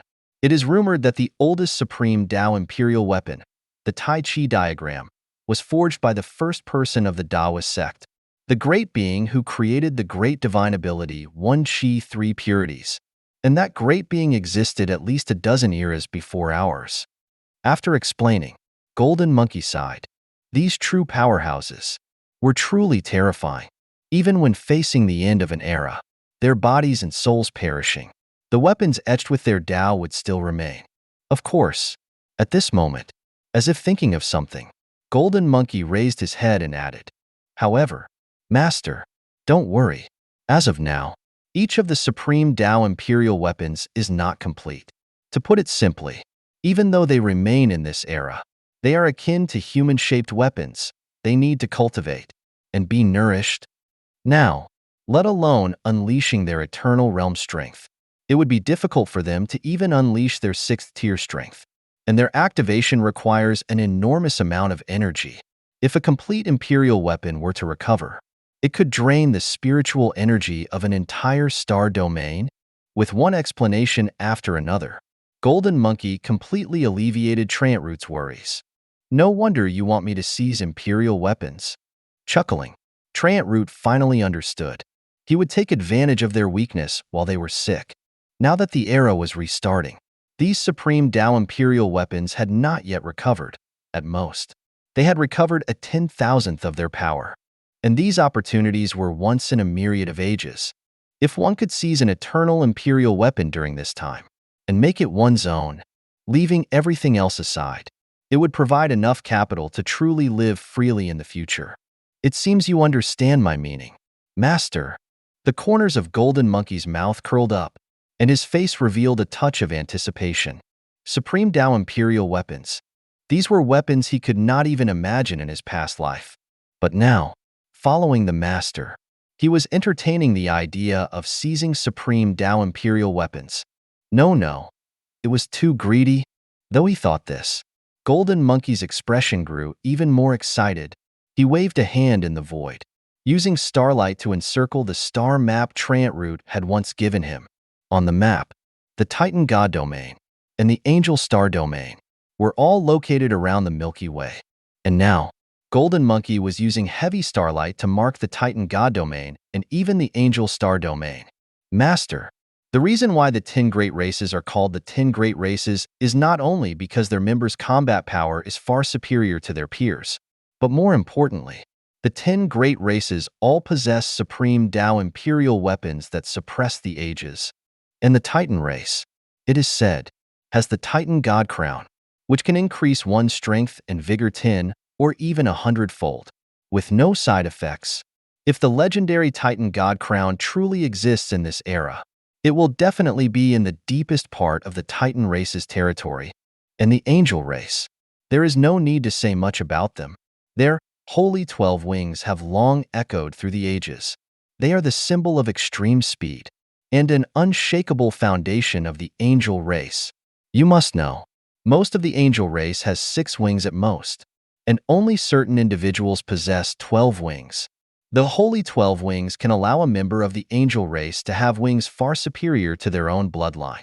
It is said that those chosen by the Holy 12 Wings are the next Angel Kings, and bear the 12 wings from birth. PS requests for personalized settings. The existence of the Supreme Tao Imperial weapons has surpassed the perception of weapons.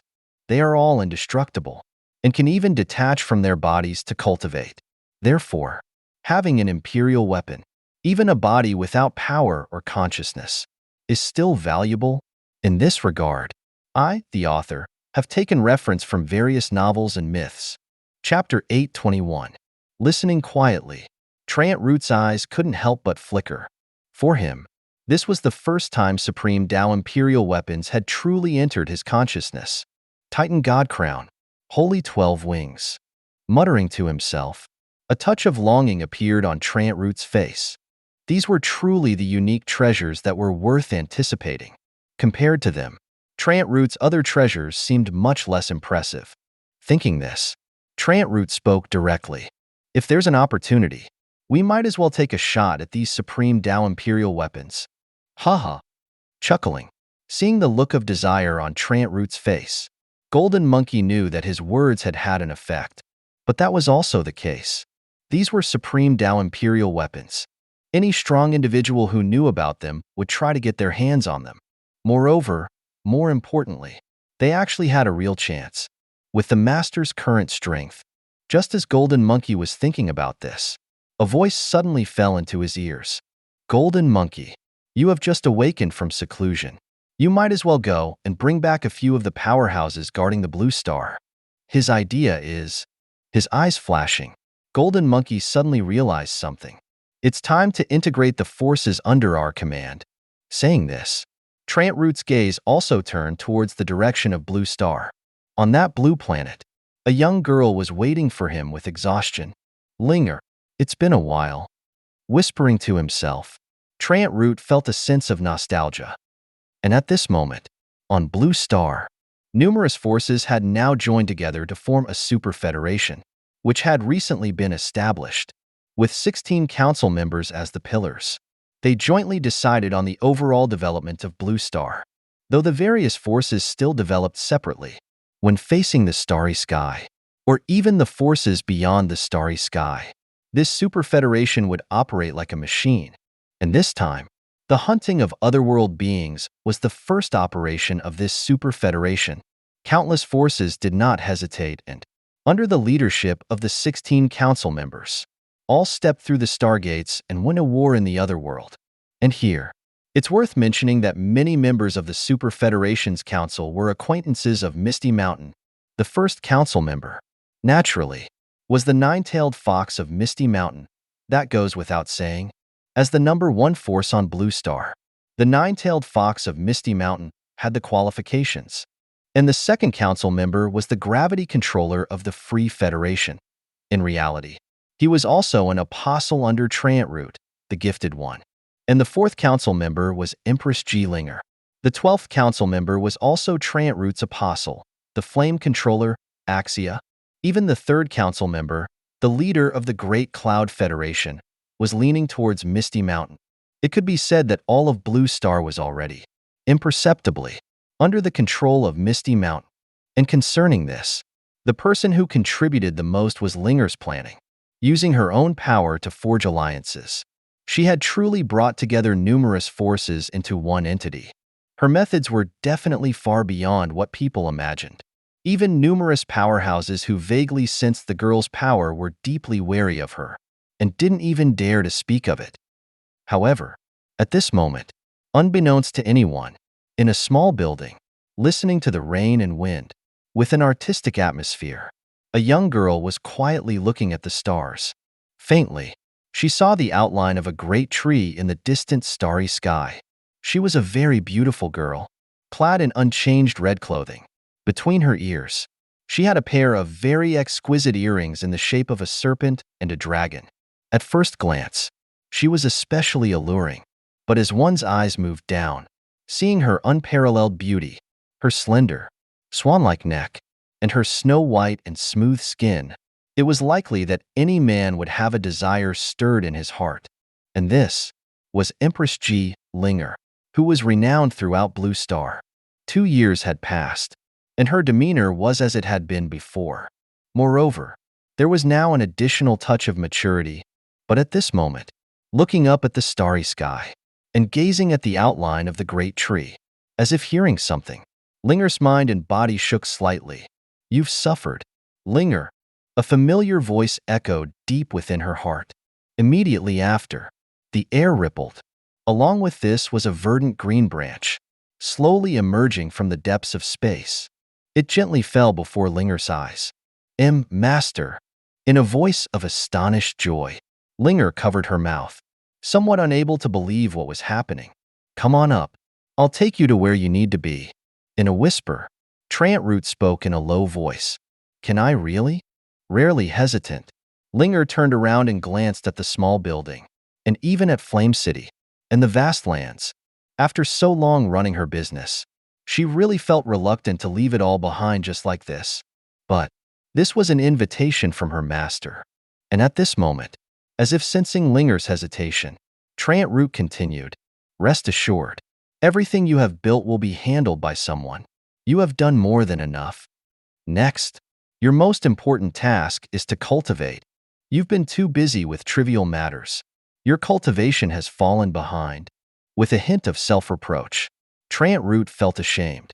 All this time, he had arranged for Linger to deal with various trivial matters and to plan for Blue Star, also not wanting to hinder Linger's cultivation.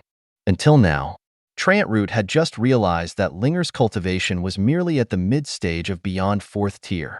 That level of cultivation was indeed quite good on today's Blue Star, but looking at the vastness of space, it was unremarkable. Moreover, with Linger's talent and resources, it shouldn't be that way. It was clear that she had remembered his words in her heart and had done her best to lay down the foundation, while putting her cultivation aside. Sighing to himself, Root no longer held back. Instead, he flicked a branch, gently raising Linger's figure.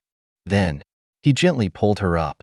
Like the ancient tale of Chang'e flying to the moon, Linger's figure, with her red clothes fluttering, shot towards the starry sky.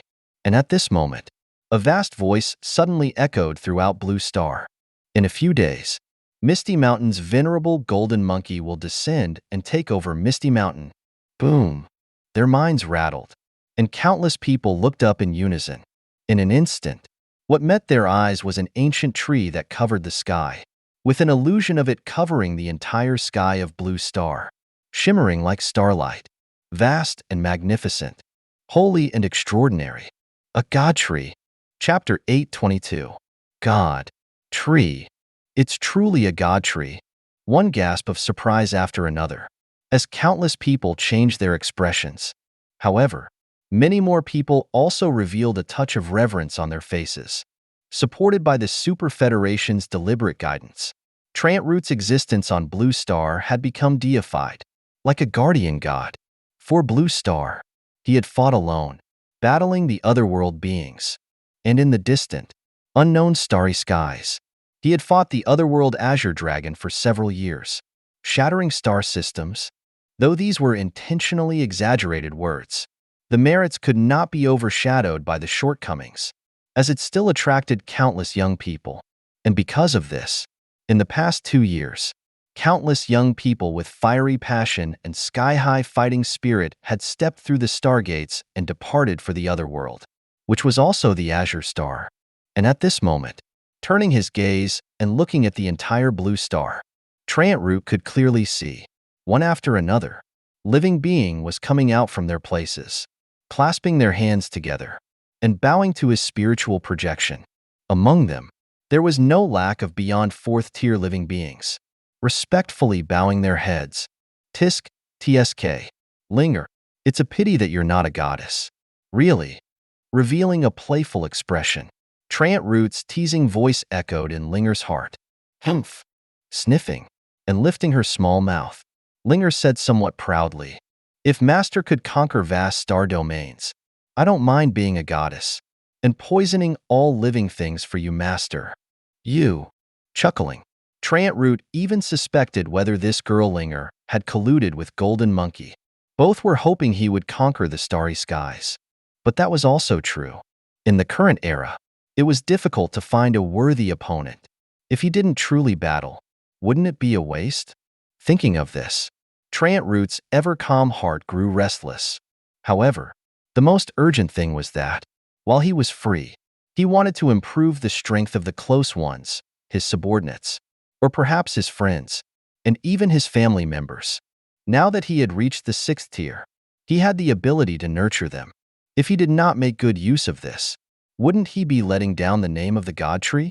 The God Tree, a root of heaven and earth. His entire body was a treasure, and Root had many methods. It shouldn't be too simple for him to improve the strength of many powerhouses while not damaging their foundations.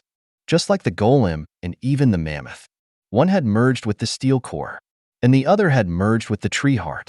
And for the rest, such as those 8 little fellows, the falcon, snake lady, etc., Root had arranged for them to be in the depths of the life force small world, within the life force spirit lake.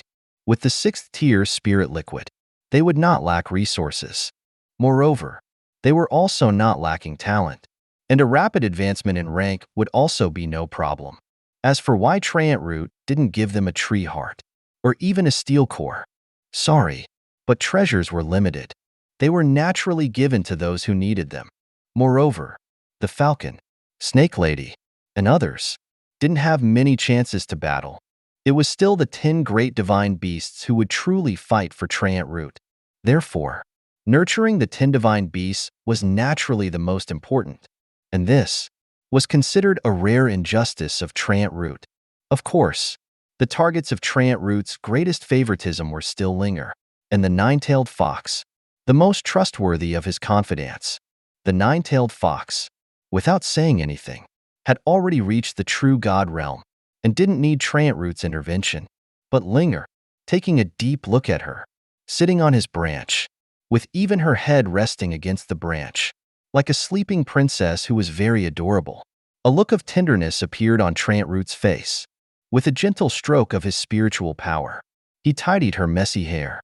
At the same time, he deepened the spiritual power barrier to protect her completely. Whoosh! Suddenly breaking through the air, the branch took Linger, and with even greater speed, shot towards Root's true form. Rest assured, I will absolutely not mistreat you in the slightest.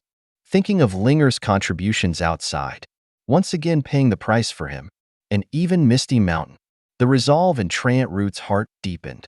If necessary, he would sacrifice something, but still had to nurture Linger well. Thinking of this, Root turned his gaze, now looking towards the void small world. The void small world, the place of exile. This was the most unfathomable of Root's 9 small worlds, just because this small world was imprisoning an unknown number of powerhouses. The dragon race, the 3 dragon kings, were all demigods at the half-step 5th tier. The spirit race, besides the life tree and the spirit queen and 3 elders. Also, many more powerhouses, who had been attacked for a long time by the Emperor Crocodile and the Thunderous Dragon, were imprisoned in the void small world. And now, it was time to squeeze out their last value. If they did not submit, then they would face destruction. And what Root had to do was to ensure that their souls would never be reborn. And this was not because Trant Root was malicious, who asked Linger to be originally a wisp of a soul. Step by step, she had only developed to what she was today. After all, Linger was ultimately a soul-type life form, and as a soul-type life form, the simplest and most violent method was to devour souls. However, in order to prevent being devoured in turn, Trant Root would personally take action to annihilate their spirit, leaving only the purest soul power. Thinking of this, Trant Root's gaze first landed on a golden dragon, roaring at the sky, agitated, enraged, even anxious. The ever-fiery golden dragon king was now at his last legs. The 2 years of imprisonment had brought him endless suffering. However, at this moment, he had sensed it. He had sensed a pair of terrifying eyes, observing him. You've come. Ha ha ha. Come on. If you have the guts, kill me. I will never submit. One roar of anger after another, seemingly trying to hide the anxiety in his heart. However, despite that, it was hard to hide the weakness coming from the bottom of his heart. Humph! With a cold snort, Trant Root's gaze at the Golden Dragon King became even colder. He had previously appreciated his talent and had valued the Golden Dragon King. After all, this person's combat power was truly extraordinary. But unfortunately, he didn't have much time to subdue him right now. Since you don't know what's good for you. Then, an icy voice echoed in the void. Along with this was a tremor in the body and soul of the Golden Dragon King. A coldness that came from the soul made him shiver in an instant. Wait, as if realizing something, the Golden Dragon King's voice became more urgent. But in an instant, before he could react, SHLRR, a silver light bloomed, instantly piercing through the entire body of the Golden Dragon King. However, surprisingly, the Golden Dragon King's body didn't have any wounds, only a look of disbelief that slowly left his eyes. Soulblade, one of Trant Root's current Tao-protecting divine weapons, the magnificent Silver Galaxy's 6 throwing knives, merged with the tears of a mermaid, was a throwing knife made to kill souls. Chapter 8:23. Roar. A mournful cry, before it could even fully sound, was abruptly cut short. Along with this, a golden dragon soul, shrunken countless times, rose from the Golden Dragon King's body. However, before this dragon soul could take shape, another streak of silver light arrived. Whoosh! With a sound of breaking through the air, there was another cry from the great dragon. Looking closely, that Tyranlade throwing knife was now firmly planted in the dragon soul's forehead. Roar! Within a sorrowful dragon roar, the final cry also echoed. However, this was also his final cry. Even his consciousness was erased by Trant Root's throwing knife. What was left now was only pure soul power. And this was the gift Trant Root was giving to Linger, the complete soul of an upper race, especially of the dragon race. Should be enough for Linger's soul quality to improve further. Smiling inwardly, Trant Root flicked a branch, absorbing the soul power left behind by the Golden Dragon King. Suddenly, countless soul powers followed the branch and shot towards Linger, who was still in the starry sky, sitting on Trant Root's branch. What is this? In bewilderment, Linger slowly woke up from her light sleep. In an instant, what came into view was the branch, which was like a swing, lifting her, was emitting a golden glow. The golden glow was warm and comfortable. There was an indescribable feeling. Just by touching it, Linger felt her mind and body tremble, as if she were soaking in a hot spring. Master, what is this? With a somewhat excited voice, as if realizing something, Linger asked in surprise. This is a gift for you, a demigod-level soul. Absorb it well, and don't let my good intentions go to waste. As he said this, Trant Root's branch shook slightly. Even more soul power followed the branch and shot towards Linger. In a short time, Linger was enveloped in a golden light. Faintly, one could also see a phantom of a golden great dragon slowly appearing behind her. However, at this moment, in the void small world, this place of exile was as silent as death. Retracting the divine ability, Dark Domain, All the beings imprisoned in the small world were able to witness Trant Root shoot a silver light and kill the Golden Dragon King. It was terrifying and also shocking. The entire void small world was completely silent. Finally, he's making a move on us? In a sorrowful voice, the Red Dragon Queen's eyes became dim. And at this moment, as if not satisfied, Trant Root's voice once again echoed in the void. This corpse is truly a treasure. The dragon horns can be used to create 2 5th-tier divine weapons. The dragon scales and even dragon skin can be made into a pile of 5th-tier spirit armor. One voice after another made people shudder. All of the prisoners in the depths of the void small world could not help but feel fear. But then, after they shivered from the cold, a gaze landed on the Red Dragon Queen. Now, will you submit or be destroyed? His voice was casual, very calm, but combined with the scene of countless branches carefully examining the Golden Dragon King, not even letting go of a single drop of dragon blood. An indescribable pressure pressed down on the Red Dragon Queen. Fear. It was truly fear. Her mind and body was filled with cold. At this moment, the Red Dragon Queen felt a taste called fear, rising in her heart. I submit. 2 years of imprisonment, the Golden Dragon King's corpse, and Trant Root's terror, everything combined, eventually turned into these 3 words, echoing in the void. It was only when she had spoken these words that the Red Dragon Queen felt her body become a bit lighter. Upon close inspection, her body was covered in cold sweat. You know what's good for you. Chuckling, a figure suddenly appeared in the void. Looking closer, it was clearly a handsome elven youth. And this was Trant Root's void elf body. The Azure Dragon's transformation into the heavens, and the void elf body, with its ability to cut through dimensions, were also another kind of tempering of Trant Root's spirit. And now, step. With a slight lift of his foot, Trant Root was controlling his elf body and was slowly walking towards the Red Dragon Queen. The Red Dragon Queen had a very beautiful figure.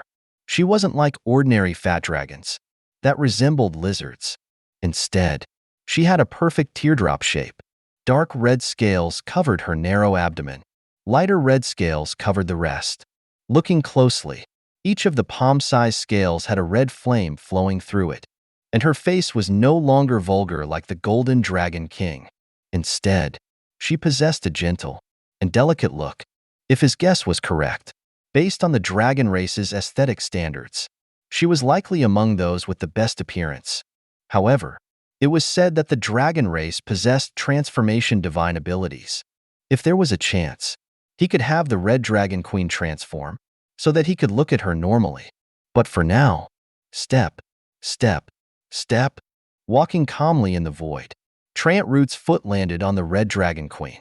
The sensation of stepping on the earth also revealed a touch of warmth. It was as comfortable as soft jade. And at this moment, looking at the Red Dragon Queen, who was somewhat uncomfortable and didn't dare to resist, Trant Root smiled inwardly. Suddenly, he quickened his pace, and along the Red Dragon Queen's back, he walked towards her head. Soon after, walking on top of the Red Dragon Queen's head, he grasped the Red Dragon Queen's horns. Boom! In an instant, sky-encompassing red flames burst out. In a tense voice, there was a touch of fear. However, Trant Root didn't scold her. Dragon horns were the hardest and also the most sensitive part of the dragon race. No one could normally touch them. And now, Trant Root was grasping the Red Dragon Queen's horns, which was akin to touching her reverse scales, a taboo for dragons. But, looking at the Red Dragon Queen, who was so tense that her body had started to tremble, Trant Root gently patted her horns. Let's go.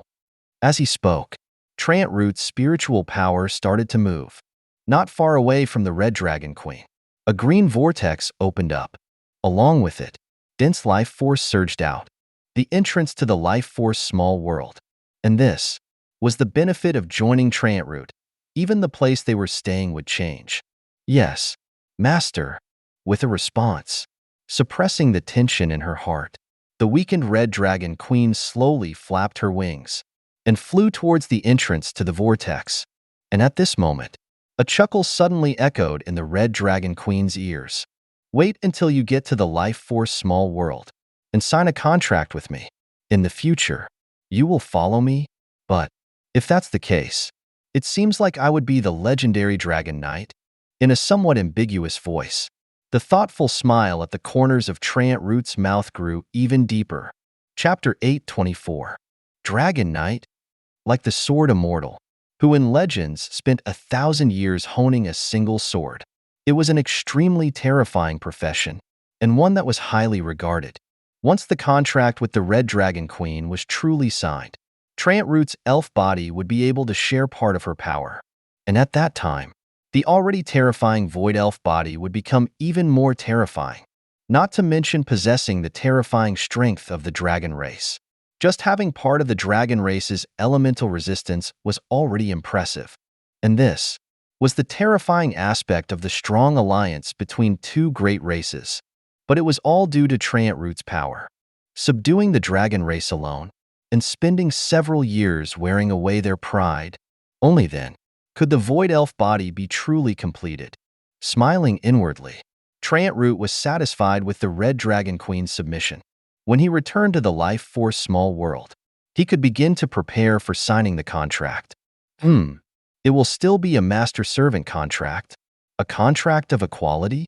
She doesn't have the qualifications for that right now? Muttering inwardly, Trant Root decided on the Red Dragon Queen's future status. However, he didn't know what benefits the Red Dragon Queen would receive from him. It should be known that even a master-servant contract would have certain benefits for the subordinate. Moreover, signing a contract would definitely be a soul-binding contract. On the surface, it was Trant Root's Void Elf body signing a contract with the Red Dragon Queen. In reality, it was a magnificent 6th-tier life form signing a contract with the Red Dragon Queen. And at that time, if the Red Dragon Queen received even a small bit of benefit from Trant Root, it would be enough for her to rise to the heavens in one step.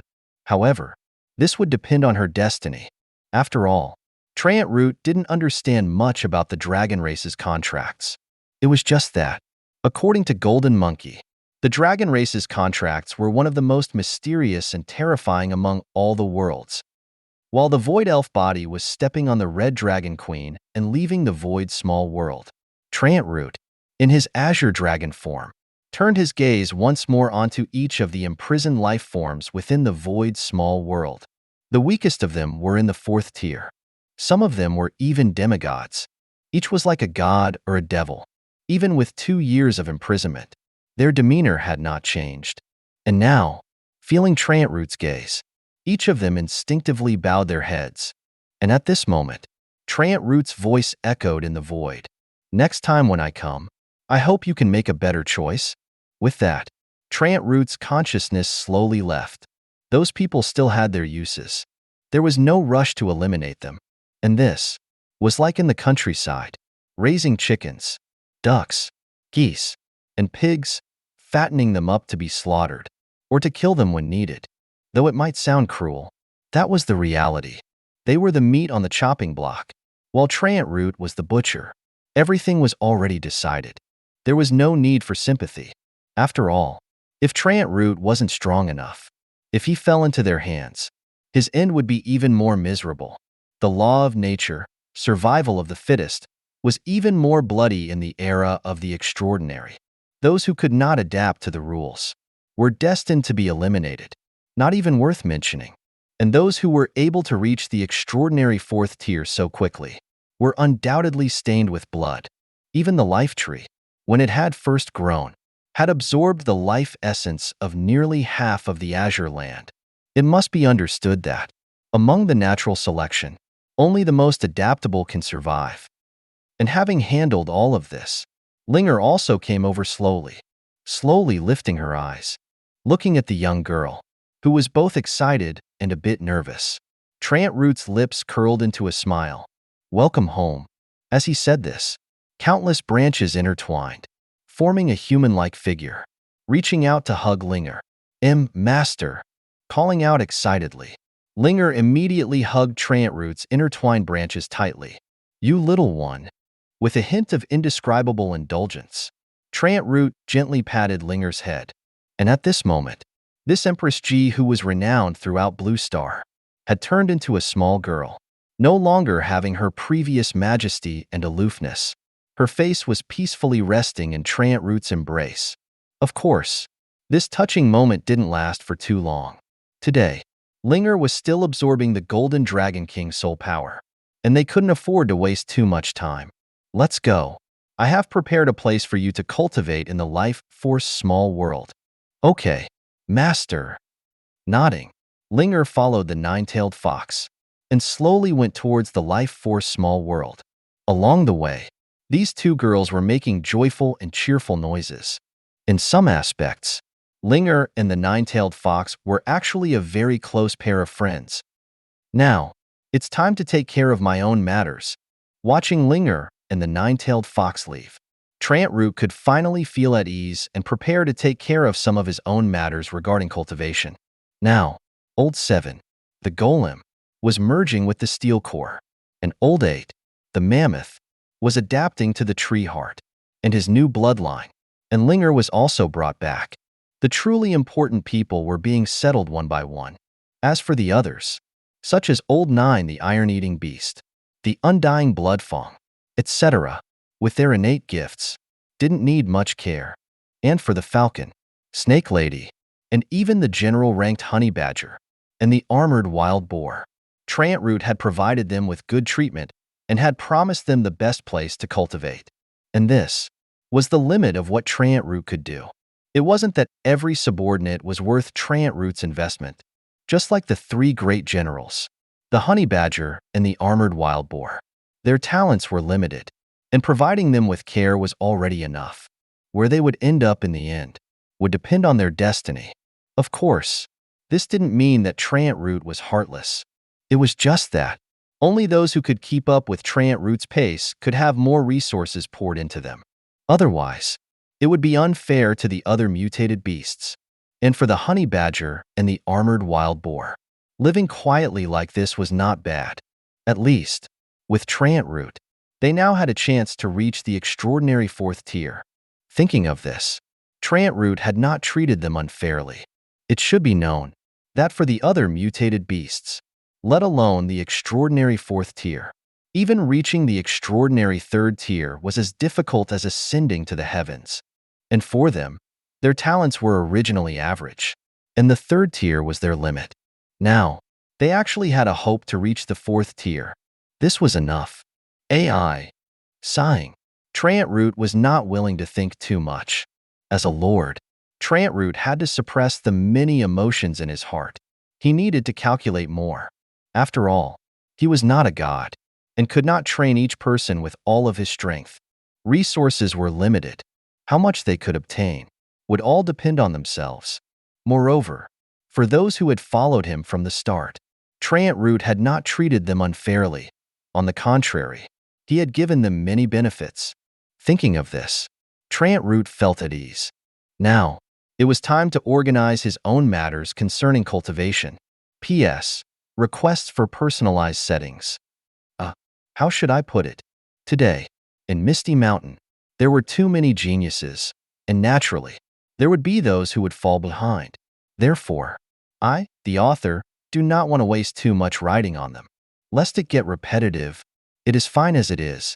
In the future, if they have an opportunity, they will also once again step onto the stage. Just like the honey badger, if he understands the rules, such as comprehending the Tao of snakes, or something similar, and transforms once again into a genius, I will naturally not be stingy with the writing. Chapter 825. Self-cultivation allowed for no negligence. And now, with Trant Root's 3 bodies as one, his true form was rooted in the starry sky. Not to mention his true form.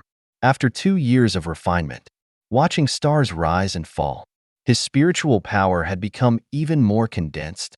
His perception of the starry sky had become deeper, and even his canopy was now draped in starlight. And the Azure Dragon now, having transformed into the 9 heavens, had become the heavenly Tao, growing in sync with the world. The stronger the small worlds, the stronger it became. As for the void elf body, now in the 5th tier. It was still busy with signing the contract with the Red Dragon Queen. And the most important of the remainder was the Sky Serpent. Today, it was a beyond 6th tier life form, and it had become a Void King, residing deep within the void. Slowly raising his gaze, his sight crossed through space. Trant Root saw, in that strange and bizarre land of void, an immense serpent was residing. Its body was like a true dragon, and layers of purple dragon scales covered it, reflecting a deep, flickering light. A pair of cold and emotionless purple snake eyes silently stared into the void, as if waiting, and as if yearning. And at this moment, his consciousness stirred. Boom! The eyes of this immense serpent suddenly gained a touch of animation. Hiss! With an earth-shattering hiss, more than half of Trant Root's consciousness descended into the Sky Serpent's body, once again reverberating through the void. Unlike his true form, which was warm and gentle like jade, the Sky Serpent's body was icy cold, dark, and there was an indescribable yearning stirring within his heart. It was hunger. The emptiness in his belly sent out unsatisfied cries, guiding this body to devour and devour again. And this was the price of becoming a Void King. At all times, he had to resist the corrosive instinct. If he couldn't resist, he would become an embodiment of desire, no different from a walking corpse. Of course, for Trant Root's Sky Serpent, a 6th tier life form, if he couldn't resist the desire for hunger, he would likely turn into a calamity in the starry sky. Life-bearing planets like the Azure Star and the Blue Star could be wiped out with 1 or 2 bites. But Trant Root dared not, and even more, he was unwilling. If he were to really do that, though this body's strength would increase, with everyone resentful of him, it wouldn't be strange if a heavenly tribulation descended. Low profile was the way. Moreover, with evolution points, he could secretly harvest more.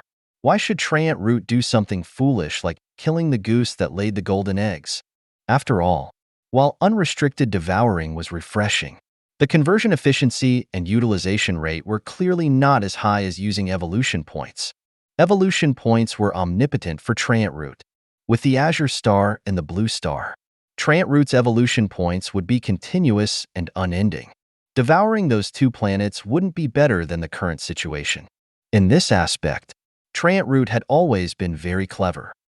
And at this moment, carefully feeling every change in his body, the corners of Trant Root's mouth slowly curled up. Not bad. It was truly not bad. Just as he had predicted, the chance of him bearing the supreme law, the infinite law, was very high. And what is worth mentioning is that the supreme laws are not as simple as they seemed. Each of the supreme laws is supported by other laws. In simple terms, laws are divided into a hierarchy, and the 10 supreme laws stand at the pinnacle. And to comprehend the supreme laws, one needs to understand the other related laws. To give a simple example, in the previous era, the immortal of the human race comprehended one of the 10 supreme laws, the law of creation. And the law of creation required 3 great upper-level laws, 12 middle-level laws, and even more lower-level laws. One had to gain a general understanding of all kinds of laws, and only then would they have a chance of comprehending the law of creation. Therefore, the path to supreme laws is difficult. For outsiders, even entering the door of a single law was difficult, let alone understanding so many laws. Furthermore, comprehension was just comprehension. Knowing which laws to understand, and thus comprehend a supreme law, was also top secret. Everyone knew that the law of creation required 3 great upper-level laws. They were life, creation, and even the soul. But the problem was the 12 middle-level laws and even more lower-level laws. Other than the human race's powerful figures, no one knew, and this was one of the foundations of the human race. If luck was on their side, the human race could even use this to create a second peerless genius who could comprehend the law of creation. The path of laws was filled with hardships, though it was said that understanding an upper-level law would greatly ease the understanding of a middle-level law or lower-level law. Entering the door of even a single upper-level law was even more difficult than reaching the heavens. And the reason Trant Root thought that his sky serpent had the possibility of bearing the supreme law, the infinite law, was because Trant Root had already had contact with the three great upper-level laws that the infinite law required: the law of growth, the law of devour, and the law of transformation. Growth came from Trant Root's Titan bloodline. His body had an infinite capacity to grow. Devour came from Trant Root seizing the power of the Void Beast, inheriting its authority, hunger, with the hope of further sublimating and comprehending the law of devour. And the law of transformation was the simplest: the transformation of power and the generation of evolution points all made it possible for Trant Root to comprehend the law of transformation. And now, Trant Root had touched the three great upper-level laws that the infinite law required. If luck was on his side, and he could truly comprehend the three great upper-level laws, the comprehension of the remaining middle-level laws and even lower-level laws would simply be a matter of time.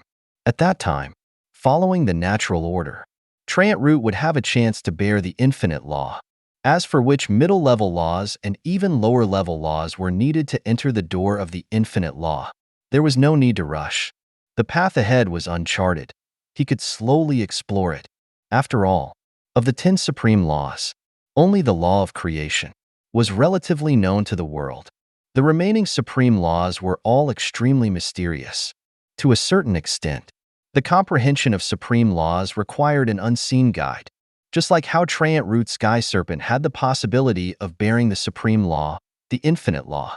Wasn't simply because Trant Root thought so, but rather, from the depths, he had a kind of premonition. It was indescribable, ineffable, and also profound. However, it was said that each of the 10 supreme laws had a spirit. Rather than saying one was comprehending the 10 supreme laws, it was more like the 10 supreme laws choosing certain life forms, and then gradually guiding those life forms to constantly approach them. And now, Trant Root had this kind of feeling. His Sky Serpent seemed to have an invisible force guiding him, slowly moving towards the path of comprehending the infinite law. And this was also a major reason why Trant Root knew that the infinite law required the three great upper-level laws of growth, devour, and transformation. In an instant, something told him that to comprehend the infinite law, these were necessary. Chapter 8:26. I seem to understand something? Suddenly startled, a strange expression appeared on Trant Root's face. Growth, devour, and even transformation. Weren't these three great upper-level laws forming a perfect cycle? The law of devour devoured all things, and the law of growth took what was obtained from devouring, converted it into what was needed for growth, and allowed for continuous growth. And the law of transformation prevented energy from being wasted, and allowed for the perfect conversion of energy. As such, the three great upper-level laws had turned into the basics of the supreme law, the infinite law: devour all things, and then grow infinitely. This kind of growth was not just physical, but also in strength. And as for the other middle-level laws, and even some lower-level laws, they simply filled out gaps in this cycle. And this was probably the true face of the supreme law, the infinite law. As for anything more, Trant Root didn't know at the moment. However, at this moment, based on what he thought in his heart, he couldn't be wrong, because just a moment ago, when Trant Root had that inner feeling, an invisible sense had appeared in his heart.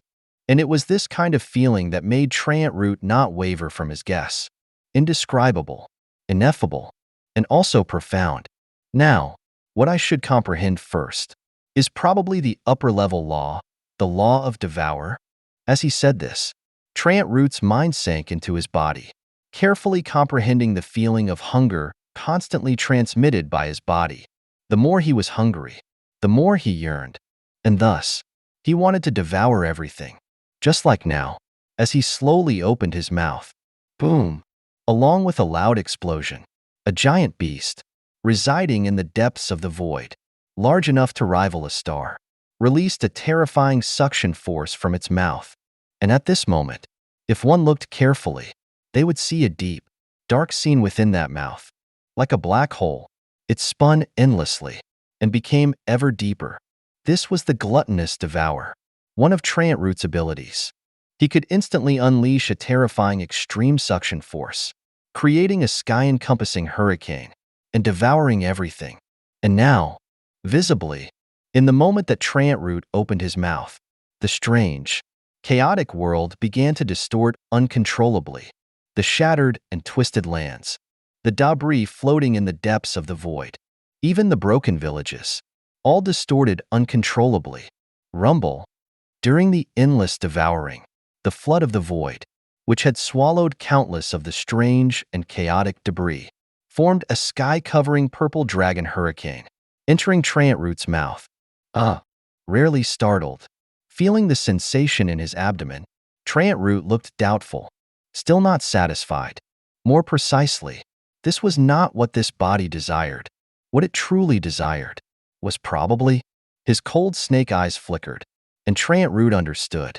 What this sky serpent truly craved to devour was probably life. Taking a deep breath, Root suppressed the urge in his heart. This was truly a terrifying life form. Even though it was already so powerful, it still craved killing, using the blood of the enemy to dye its body red, using the flesh of the enemy to fill its gluttony. However, if this kind of devouring could allow him to touch the true law of devour, then Root could only say that he would consider it. However, the targets of his devouring could not be the Blue Star or even the Azure Star. The Blue Star and even the Azure Star were his main bases. Though Root's body was craving slaughter, he had not reached a level where he would eat anything. It seems that the time to go to other star domains is probably sooner than expected. Muttering to himself, Root's mind sank into the sky serpent for the final moment of meditation. And not long after this, as if sensing something, Root was suddenly startled. Lifting his eyes, his gaze seemed to cross space, and soon, what came into view was the sky of the life force small world. A purple elf figure was standing opposite of a massive red dragon. It's time to sign the contract. Whispering, Root felt helpless. He was truly quite busy. He originally wanted to meditate on the sky serpent's body for a bit, but it was now time for his void elf body to sign a contract.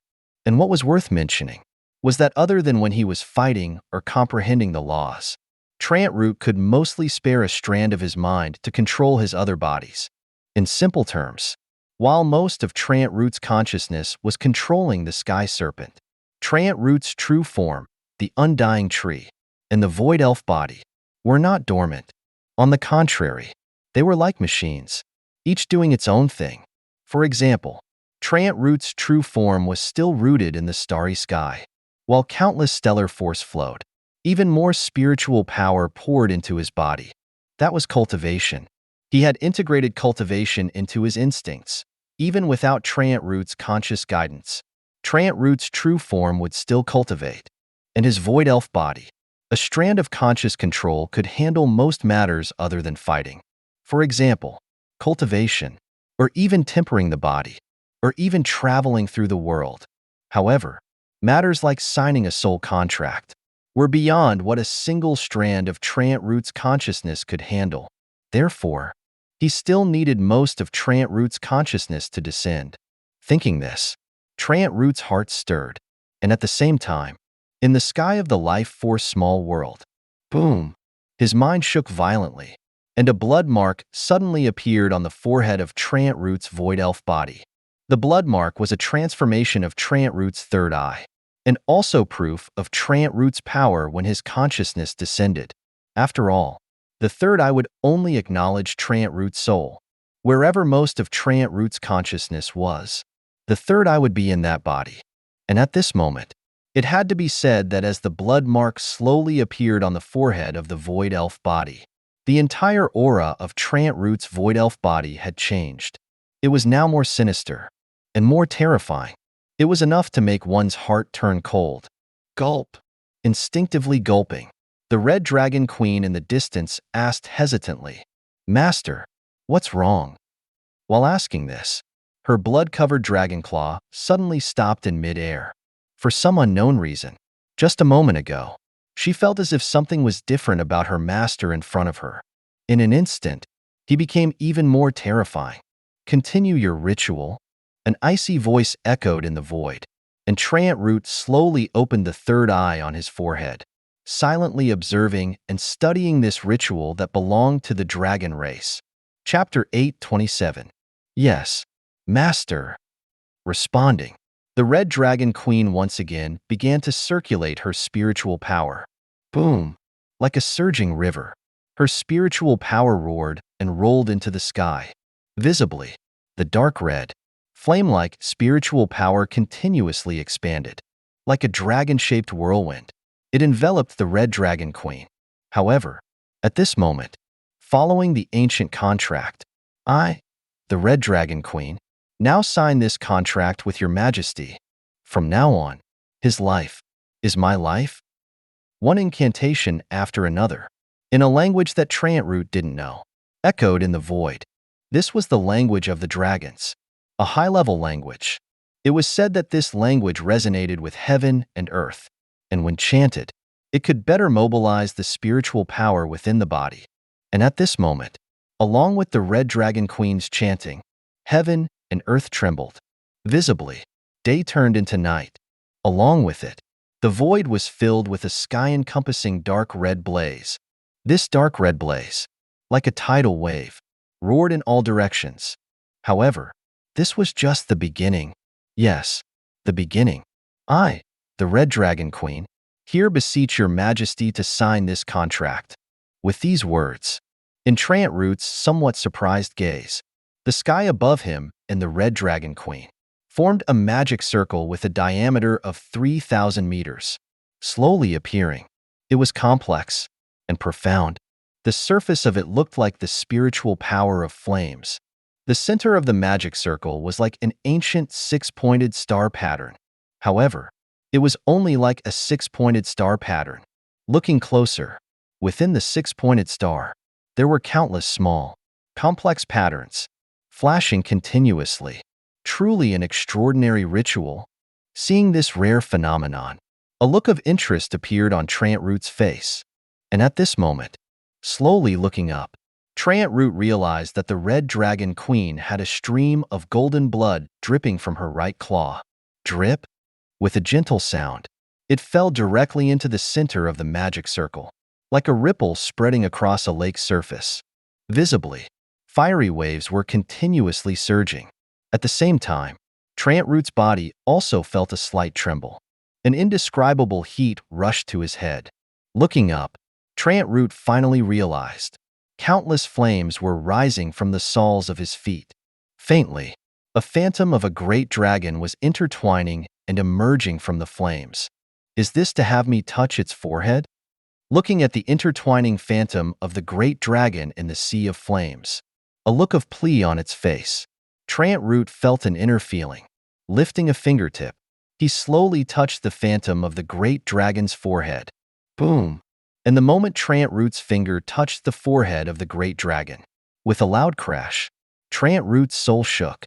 At the same time, outside, the dark red flames boiled up continuously. The magic circle with a diameter of 3,000 meters also burst forth completely. In just half an incense stick's time, a column of crimson flames with a diameter of 3,000 meters shot straight into the sky. What is that? Looking from afar, at the crimson flame column suddenly rising in the horizon, the face of the white tiger, who was still in seclusion, suddenly changed.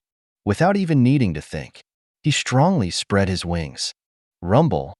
Along with a loud crash, a white storm arose, and even the countless trees on the ground bowed down. And at the same time, the aura of the dragon race, muttering in a low voice, the thunderous dragon, who went by the name of Little Tin, sleeping in a corner of the life-force small world known as the Thunder Valley, slowly raised his head. Then, taking a deep look at the column of flames rising in the horizon, a look of understanding appeared in the depths of his eyes. So that's how it is. As he said this, silver lightning began to intertwine in the sky. In an instant, black clouds even curled up, and in that very moment, crack, A lightning bolt suddenly broke through the sky, tearing through the heavens in an instant, and compared to the white tiger, the thunderous dragon, and all the other powerful individuals from afar, around Trant Root, the nine-tailed fox, Linger, Behemoth, and all the other powerful figures, had quietly stood not far away, silently observing. "Master, what is this?" In bewilderment, Linger, who had just returned not too long ago, asked curiously, "Signing a contract with a great dragon. I just didn't expect it to create such a huge commotion." After explaining, the nine-tailed fox looked at the flame column that shot into the sky, deep in thought. Faintly, she even saw countless flames constantly intertwining, turning into a great dragon of flames that was roaring at the sky. However, compared to the nine-tailed fox's contemplation, not far away, a youth clad in dark red armor was clearly more able to understand what this meant. This was Dragon Shao, and he was the first person in Misty Mountain to sign a contract with a great dragon. Though, he had signed a contract with a flame dragon that was just a soul and was currently residing in his divine armor, the Crimson Flame Dragon Scale armor. To a certain extent, he was a dragon knight. However, compared to others, he was slightly more special. Little too. It seems that our Misty Mountain is going to have a second dragon knight.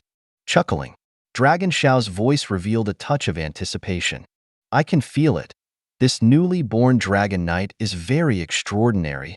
His voice was deep, echoing in the void.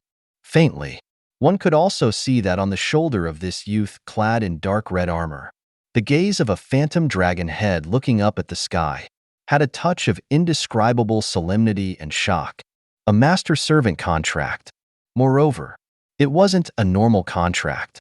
This kind of phenomenon would only appear when one party in the contract had strength far exceeding that of the other.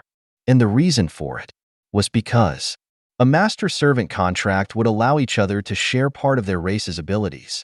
And this master and servant, if one was too weak compared to the other, when sharing part of the other party's abilities, they would directly transform, thus causing this kind of phenomenon. In other words, this red dragon queen who came from the Dragon Island, one of the three dragon kings, was directly transforming as she shared part of the other party's abilities. What was going on? Merely sharing part of the abilities was enough to allow a demigod to directly transform. Just how powerful was the other party?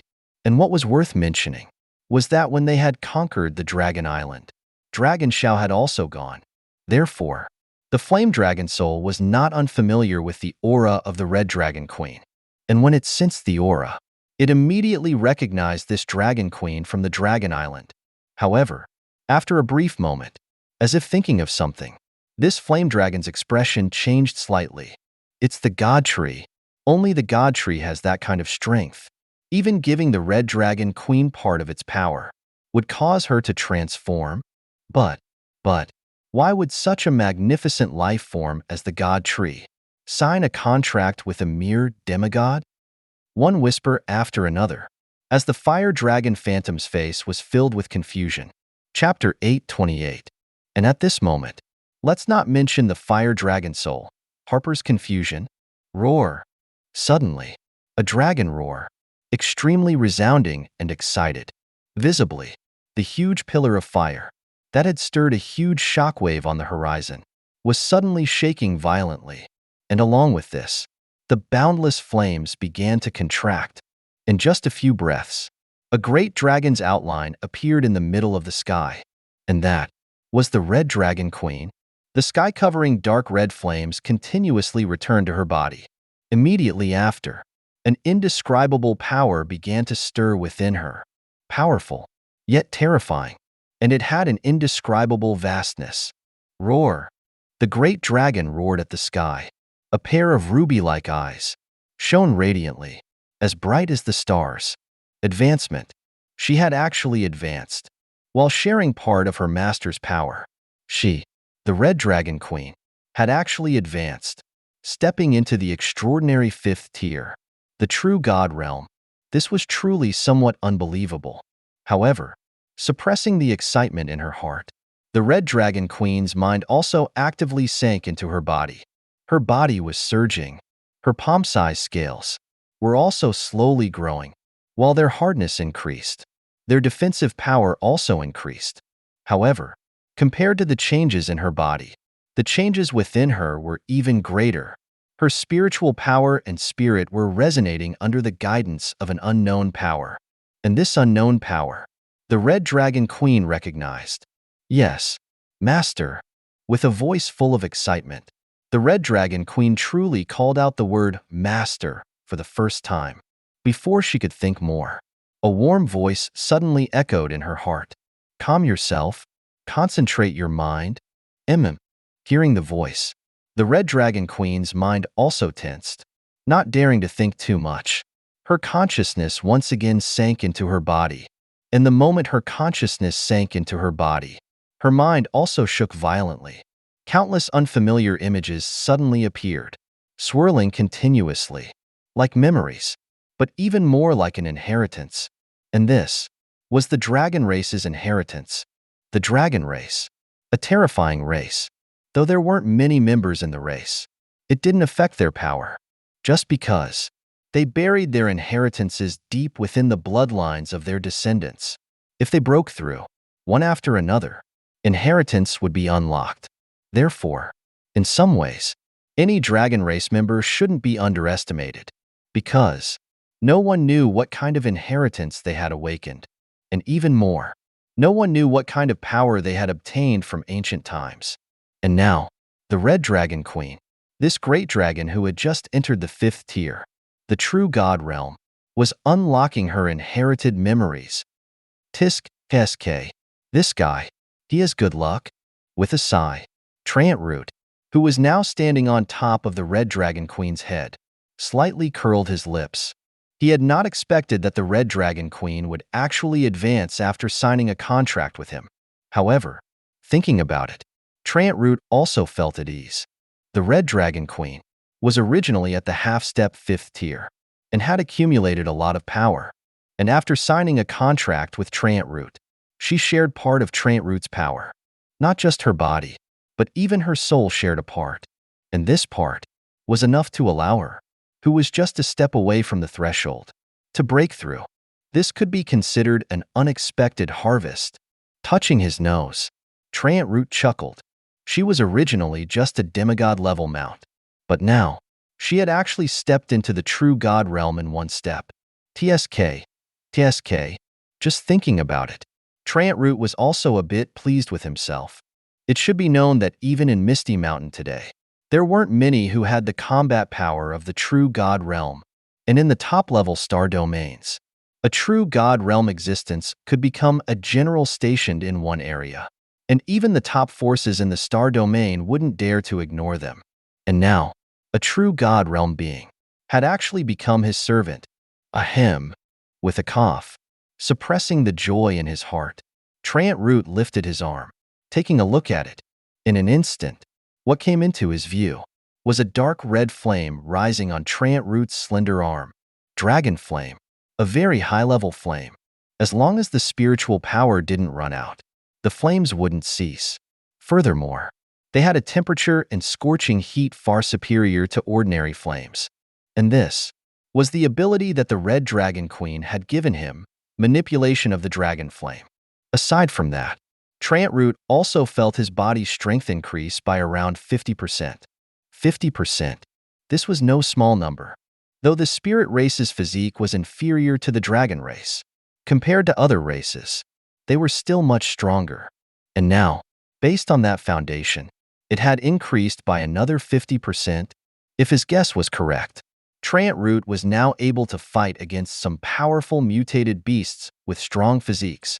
Now, the combat power of one of my bodies has probably increased by 30% to 40%. Muttering to himself, Root had a clear understanding of his Void Elf body. An increase in combat power by 30% to 40%, though not a lot. But relatively speaking to the already terrifying combat power of Root's body in the 5th tier, Root chuckled.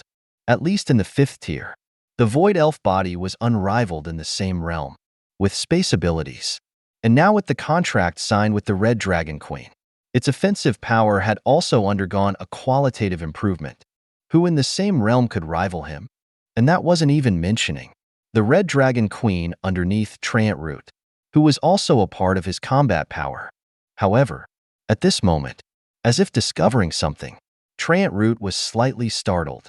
Looking up, the body of the great dragon beneath his feet was slowly shrinking. Yes, shrinking. As if she was using the ability, the As You Wish transformation. As if using the As You Wish transformation ability, the Red Dragon Queen's figure was changing. This is, in surprise, as if realizing something, Root's eyes turned serious. After just half an incense stick, a line of text came into view. The dragon race's secret technique, transformation. As one of the most ancient of races, they can use secret techniques to freely transform into any form. Some can turn into humans, some will turn into scholars, and some into half-dragons. Every great dragon has a preferred form. Secret techniques, like divine abilities. But they were not divine abilities. Just because secret techniques were unique to a single race. Just like the dragon race's secret technique was the ability that only the dragon race could learn and even use. And now, his servant had actually awakened such a secret technique, transformation. Rarely confused, Root was dumbfounded. Transformation, a term he hadn't heard in a long time. He had thought about it, and then dismissed it, as he became more familiar with his current state. The word transformation was gradually forgotten. Moreover, more importantly, with his innate talent, absolute evolution, Root could also transform for a short time. He just wasn't willing. And even more so, he didn't need it. However, just as he was throwing the word transformation to the back of his mind, his servant, the Red Dragon Queen, right before his eyes, began to transform. Chapter 829. Within the flames, her figure continuously stretched and unfolded, becoming more graceful and more alluring, and gradually, a slender human-like figure began to form. Yes, a human figure. However, at this moment, looking closely, one could faintly see the captivating eyes. Like rubies, her dragon eyes were unchanged, but compared to when she was in her great dragon form, they had softened somewhat. They were missing some of their former majesty and gained a touch of frailty. However, this wasn't important. What was important was that the Red Dragon Queen's transformation was still continuing. An unknown power flowed throughout the heavens and earth.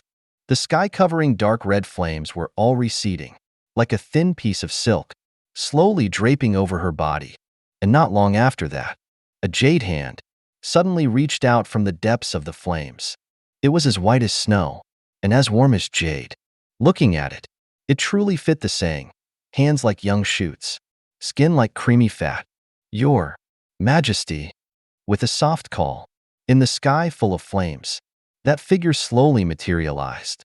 In an instant, what came into Root's view was a woman of about 17 or 18 years of age. This woman had a very beautiful face, with an oval shape, and also had a pair of ruby-like eyes. Her eyes were clear and bright, as if flames were flowing within them, and were a bit mysterious. And on top of those golden eyes, her long eyelashes slightly trembled, and her fair, flawless skin revealed a faint blush. However, at this moment, Root noticed this girl's ears, which were on either side of her head. They were like an elf's. She transformed into a blood elf, with a hint of doubt in his heart. Looking at this unfamiliar, yet somewhat familiar woman before him, Root was also a bit surprised. And at this moment, as if sensing Root's inner thoughts, the girl slightly parted her thin lips and softly said, "Master, since this body of yours is of the elf race, I naturally had to transform into an elf." "I see." Slightly nodding, Root understood. No wonder she transformed into an elf. It turned out it had to do with the race of his body. However, it was indeed not bad. Slowly raising his eyes and looking at her once more, Root was satisfied. She was indeed a dragon race queen, though she wasn't very old. Her beauty truly did not betray the name of a high-level race. The higher the race, the more perfect they were. Whenever it was a high-level race, their beauty would never be lacking. though the Dragon Queen wasn't as stunningly beautiful as the Mermaid Queen or the Elf Queen, who were considered to be beyond races. But the aura of this young girl was also excellent. She seemed very majestic. Her fiery red hair draped down to her hips, her golden dragon eyes shone radiantly, and her tall figure was practically perfect. Tisk silently admiring her. Root also took the initiative to praise. This form that you have transformed into is not bad at all. Hee, that's right. Smiling, the Dragon Queen pointed to the two small horns that had suddenly grown on her forehead and said directly, I'm not used to transforming yet, so these dragon horns won't disappear. It's already very good. For your first time transforming, you've already done this well. Your talent is without a doubt. While praising her again, Root also turned his body to the side, and this was only because the Dragon Queen was too close to him. Faintly, a unique fragrance of a maiden's plum blossoms came over. It was very pleasant. However, he couldn't be too careless, and at this moment, seeing Root turn his body, the Dragon Queen seemed to realize something, and also smiled. Suddenly, she took a step back and took the initiative to bow and greet him. Dragon Queen Irene, greets your majesty. Hearing how the Dragon Queen addressed herself, Root was slightly taken aback and asked with a smile, So your name is Irene? When I gained consciousness, someone called me Irene, and from then on, I've always been called Irene. I see. Nodding, Root was also surprised. He hadn't expected that the seemingly majestic Dragon Queen would actually have such a gentle name. Interesting. Smiling inwardly, Root seemed to realize something and suddenly raised his head. Looking at the horizon, he saw white storms coming down from the horizon and silver lightning tearing through the sky, one powerful being after another, without even hiding their auras, were rapidly descending. What happened? Why did it cause such a big commotion? Before the person had even arrived, the white tiger's loud voice was already echoing in the void. This guy, he's always half a step behind. Shaking his head helplessly, Root was curious about how the white tiger's mind worked. However, the next moment, another voice strongly echoed in the void. The dragon race's thunderous dragon here greets Master, and also greets the dragon race's newly advanced true god. His voice was low, revealing a touch of respect. It was the ever-arrogant Little Tin, who was in the sky. In the dragon race, strength was the most important thing. After sensing that the Red Dragon Queen had broken through to the extraordinary 5th tier, and also wasn't an enemy, Little Tin also took the initiative to say hello, showing his concern. However, at this moment, looking at the tall and seemingly very majestic woman not far from Root, his eyes flickered. He had not expected that this person would actually be able to obtain the dragon race's secret technique, transformation. It should be known that this was an extremely high-level secret technique. However, this wasn't important. What was truly important was that as a unique secret technique of the dragon race that other races couldn't use. It also meant that members of the dragon race could learn it.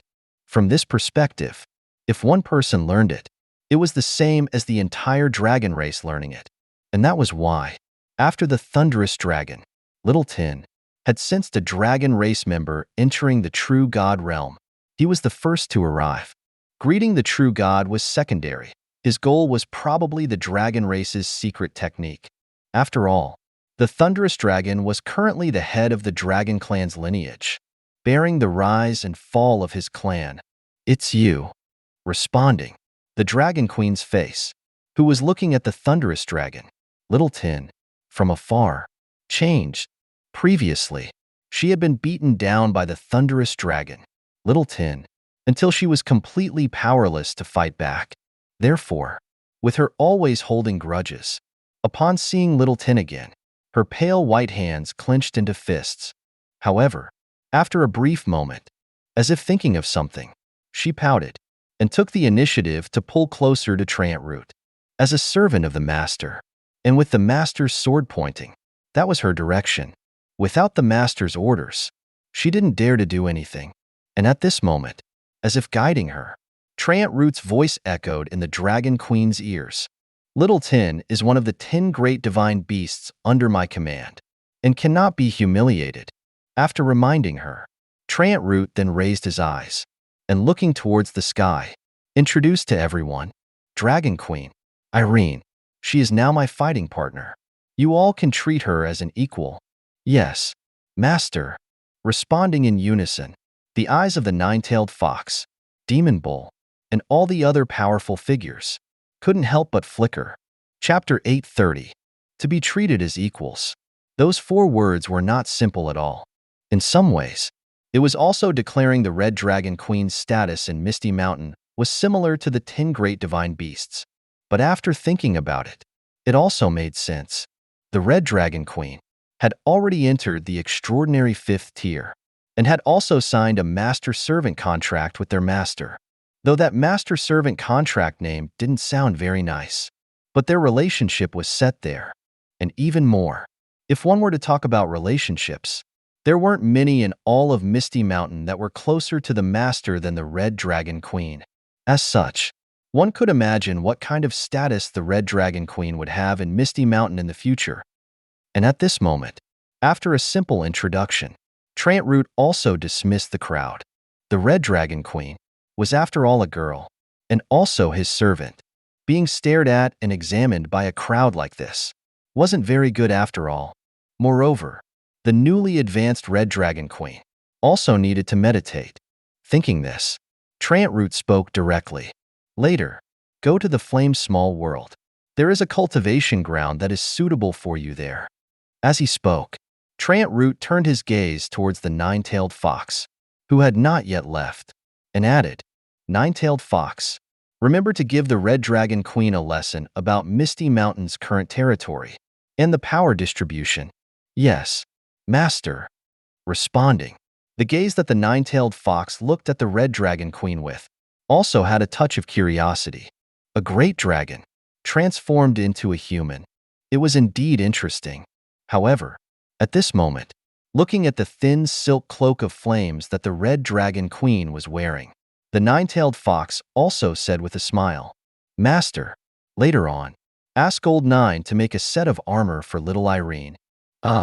Slightly startled, looking at the Red Dragon Queen's partially revealed skin, Treant Root understood that he had not thought of everything. Though, the flames that the Red Dragon Queen had made into a cloak looked beautiful to people of the same realm, but for him, a 6th-tier life form, it was something that he could see through with just a glance. Compared to that, a set of armor inlaid with secret techniques was more suitable. One reason was for the sake of convenient travel, and the second was for better combat. A good divine armor would greatly increase one's combat power. Thinking of this, Treant Root said directly, Later, go to Little Nine's place and ask for a set. Remember to say that it was what I asked for. That guy likes to hoard things. If it's a stranger like the Red Dragon Queen that he's meeting for the first time, he might not take out his treasures to make something. Okay, Master. Responding, the nine-tailed fox looked at the Red Dragon Queen not far away and teased, Master is truly not bad to you. Slightly startled, the Red Dragon Queen bit her lip, not saying anything. The kindness she would keep in her heart. And not long after this, looking at the Red Dragon Queen who had slowly left with the nine-tailed fox, Treant Root's eyes finally turned serious. In just half an incense stick's time, a luxurious stats panel came into view. Race, Great Dragon. Tier, Extraordinary 5th tier, True God Realm. Innate talent, Undying Dragon Breath, a world-shocking dragon breath capable of devouring more than half a planet.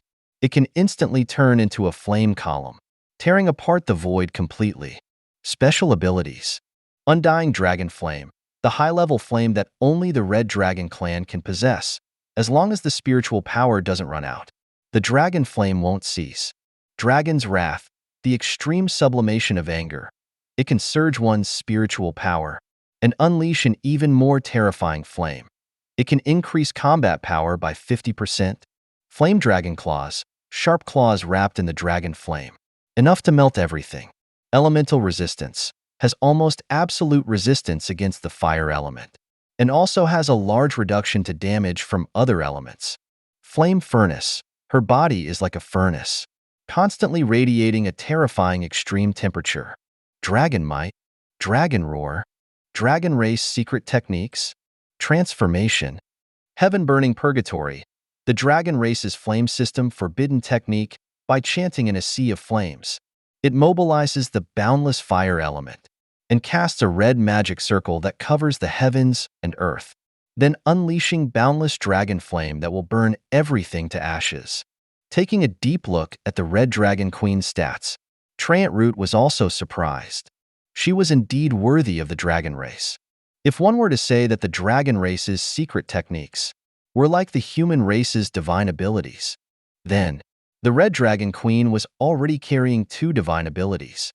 And more importantly, one of them was an offensive type. Just by looking at the description of Heaven Burning Purgatory, Trant Root could already imagine how terrifying this secret technique was. Its power was probably enough to destroy a planet in just a few breaths. And this was the true God Realm, a monster capable of devastating planets. Speaking of divine abilities, I can refine my few divine abilities. Muttering to himself, Trant Root remembered those few elemental divine abilities: ice, fire, earth, thunder, darkness, and light, the 6 elements, each giving birth to a divine ability. However, these divine abilities could only be considered ordinary. They were far inferior to the Red Dragon Queen's Heaven Burning Purgatory. Though, the power unleashed by these divine abilities from Trant Root was far superior to the Red Dragon Queen's Heaven Burning Purgatory. But that was also because of Trant Root's terrifying power. It had nothing to do with the divine abilities themselves. If possible, these few divine abilities can try to fuse, thus forming an even more terrifying divine ability. As he said this, Trant Root's eyes flickered. If he could truly fuse them, his destructive power would increase further.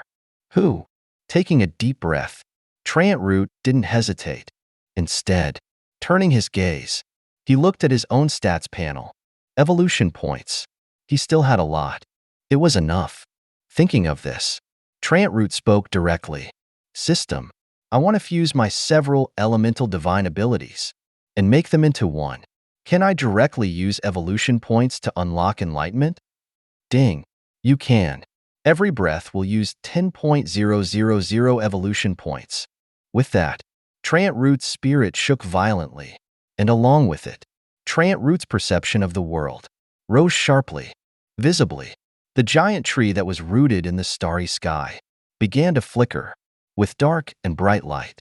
Looking closer, it turned out to be various colored spiritual powers: red flames, white ice, blue thunder.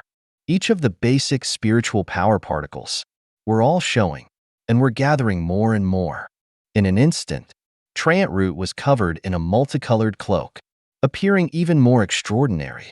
And within this terrifying gathering of elements, countless elements were slowly revolving, vaguely like a small, boundless nebula.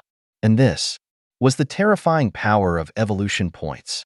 It easily allowed Trant Root to enter an enlightened state, and even endlessly increased his control over the elements. At this moment, Trant Root seemed to have turned into the essence of all elements. Chapter 831. While Trant Root was refining his elemental divine abilities, a group of uninvited guests were also rushing over from the outer reaches of space.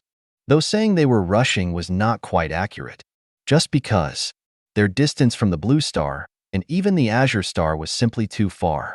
They were merely at the very edge of the Milky Way. However, at this time, if one were to look at the secluded place they were located, they would see 3 black planets arranged in a product shape, slowly flying over. However, what was shocking was that as these 3 black planets slowly flew, buzz, buzz, like the sound of insects, countless sounds filled nearly half of space. It was a very strange sound. Even in the silent void of space, it could still be heard. In an instant, this sound seemed to be coming from the depths of one's soul. It was noisy, chaotic, and piercing. Just hearing it, was enough to make one's scalp crawl. King, the scout team we sent out has captured a complete life planet. It is not far from us. At its current speed, it will be able to arrive in, at most, half a year. Good. Suddenly, a response that was extremely piercing made the entire void tremble. Visibly, these 3 black planets shook violently because of this voice. However, this was not the terrifying part. What was truly terrifying was, looking closely, the black matter surrounding these 3 planets seemed to be moving. It was so dense. To put it simply, it was alive. Yes, these 3 planets seemed to be alive. And at this time, regarding these unseen life forms, Root was unaware. And even the Azure Star not far from him was also unaware. Currently, both the Azure Star and even the Blue Star were, to a certain extent, maintaining a rare level of calm. Only in certain local areas were there battlefields, and that was nothing more than the final resistance of the natives. That is, the local life forms who were not willing to submit. And that was nothing but futile resistance in the face of the gathered forces of Blue Star and the world-shaking experts who came from Misty Mountain one by one. And what was worth mentioning was that, on the Azure Star, and even the Blue Star, every month, a powerhouse from the depths of Misty Mountain would arrive to be stationed there. On the Blue Star, it was the Golden Monkey today, this extraordinary 5th-tier true god, who had taken over the Blue Star in just a few days. And according to the timeline, the Thunderous Dragon was also about to arrive at the Azure Star. Roar. Suddenly, a dragon roar, with lightning flashes and thunder, made a thunderstorm erupt in the void. And at this moment, a 1,000-meter-long thunder dragon had spread its dragon wings and was rushing towards the Azure Star. However, the Thunderous Dragon was not going through the void passage that Root had created, nor was he going through the wormhole that Blue Star had made specifically for Misty Mountain. For the Thunderous Dragon, the long journey through the starry sky was a good trial. Though, the solar system where Blue Star was located was very far from the Azure Star, but with his current thunder-like speed, it would only take him half a month to arrive. And at that time, the timing would be perfect to replace Old Nine, the iron-eating beast, who was currently stationed on the Azure Star. Time didn't exist in space. In the blink of an eye, half a month had passed, and on this day, in a corner of the solar system, boom, a vast storm of spiritual power was rolling in space, and its terrifying range covered an area as large as a planet. And at this moment, the cycle of elements is endless.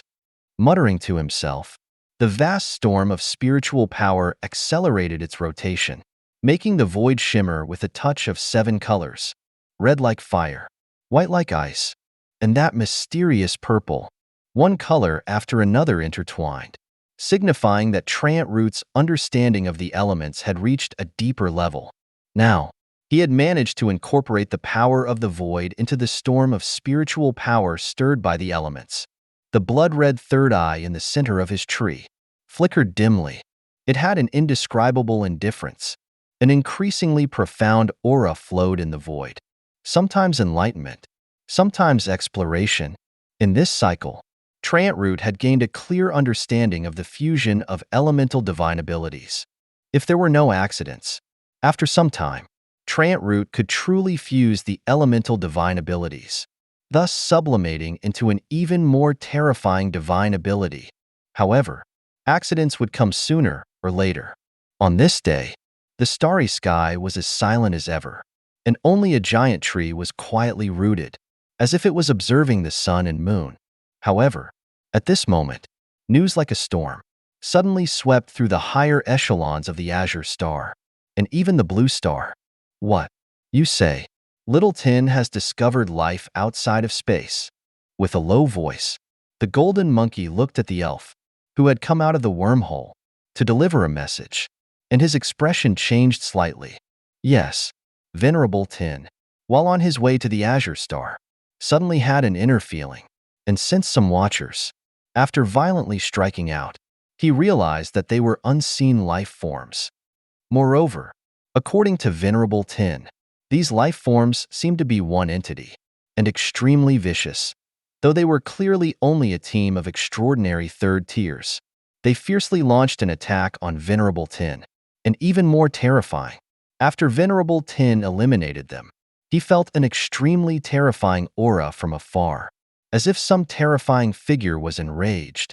One explanation after another, as this elf from the Azure world anxiously wiped the cold sweat from his forehead. And this could not be blamed on him.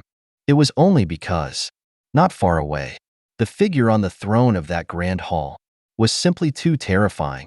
He was wearing golden armor, with a golden crown on his head. His face was as cold as ice, and as white as snow.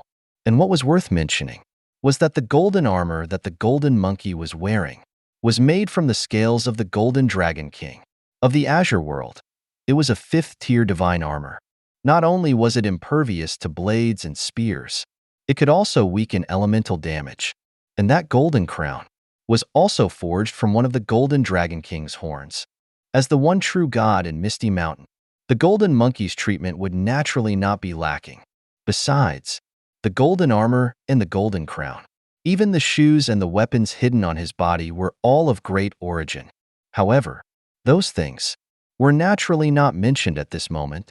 The main thing was that the aura of the golden monkey, who was wearing this equipment, was not concealed, mixed with the remains of the golden dragon king's dragon might. Just his change in expression made his terrifying aura become nearly tangible. Crack, crack, with one crisp sound after another. Even the white jade palace was covered in cracks. It was no wonder that this extraordinary third-tier elf was struggling to withstand it. And at this moment, as if sensing his own blunder, the golden monkey also slowly withdrew his aura, and a pensive look appeared on his face. Unseen life forms, and they were even able to make even the peak demigod Little Tin feel a terrifying aura. It must be some terrifying race wandering through the void. While thinking, the corners of the golden monkey's mouth slightly curled up, outlining a playful arc. It seemed that someone had set their sights on them. It was just what made the golden monkey laugh was that a bunch of fools who couldn't distinguish between prey and hunter had come running in here with such recklessness.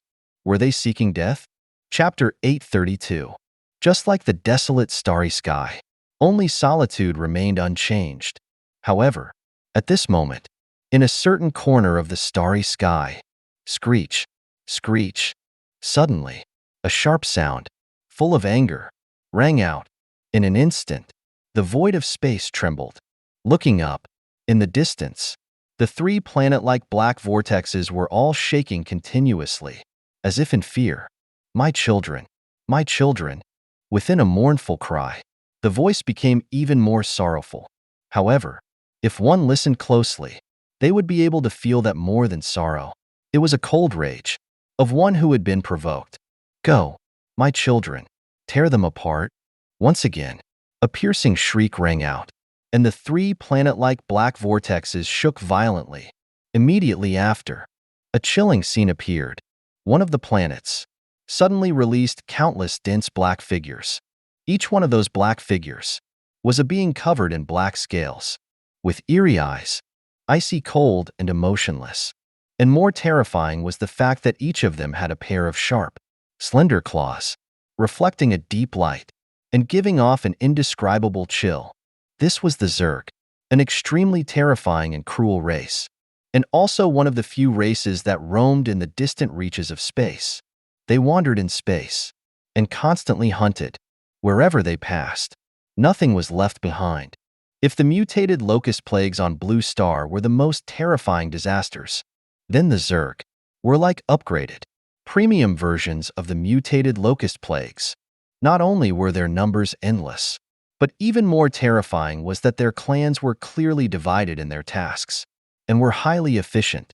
This efficiency was not just efficiency in hunting, but also in other areas. For example, some Zergs were specialized for hunting.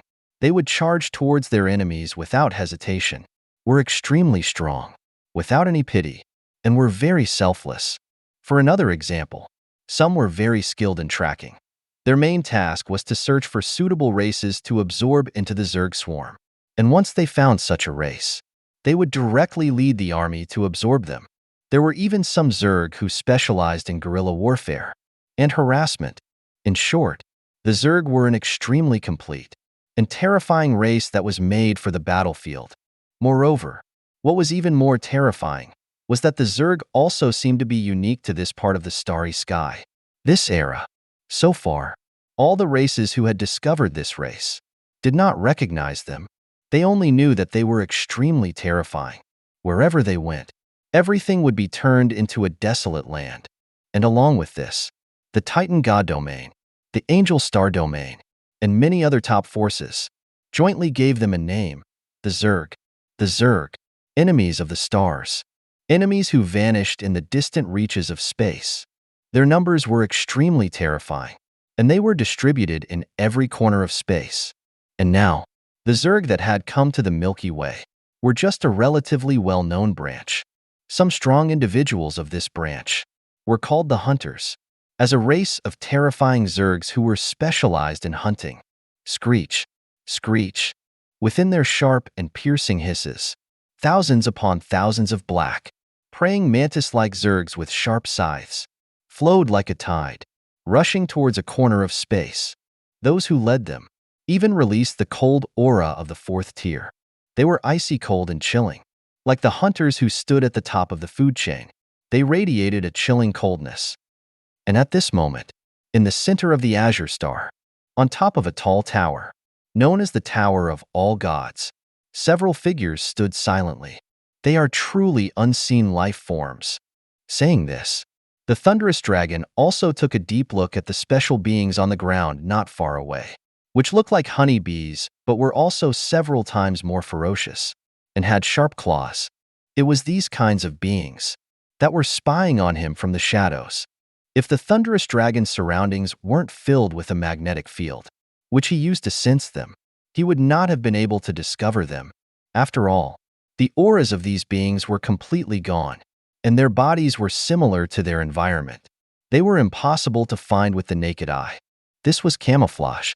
Some of the mutated beasts on Blue Star also had this ability. The most famous one was the Crimson Sickle. His camouflage had reached a level that was impossible for even gods to fathom. But the problem was, this team of 10 special beings actually had camouflage, and with their extraordinary third-tier strength, they almost managed to hide from the thunderous dragon. After a moment of silence, the thunderous dragon looked at these strange life forms with flickering eyes. In the memories of my inheritance, there are no similar life forms. After hesitating for a bit, the thunderous dragon added, I also don't recognize this type of life form. The golden monkey, who had not long arrived, suddenly opened his mouth and said, to judge a life form, it wasn't just about its form. What was even more important was their aura, their abilities, and even their behavioral habits. And in the previous era, the immortal martial arts era where personal martial power was supreme, it was clearly very difficult to give birth to this kind of seemingly unified, terrifying race. In other words, this was a unique race of this era, and at this moment, not far away, the gifted one who wore a helmet and had come from the Blue Star took the initiative to speak. I have already arranged for people to analyze their genes.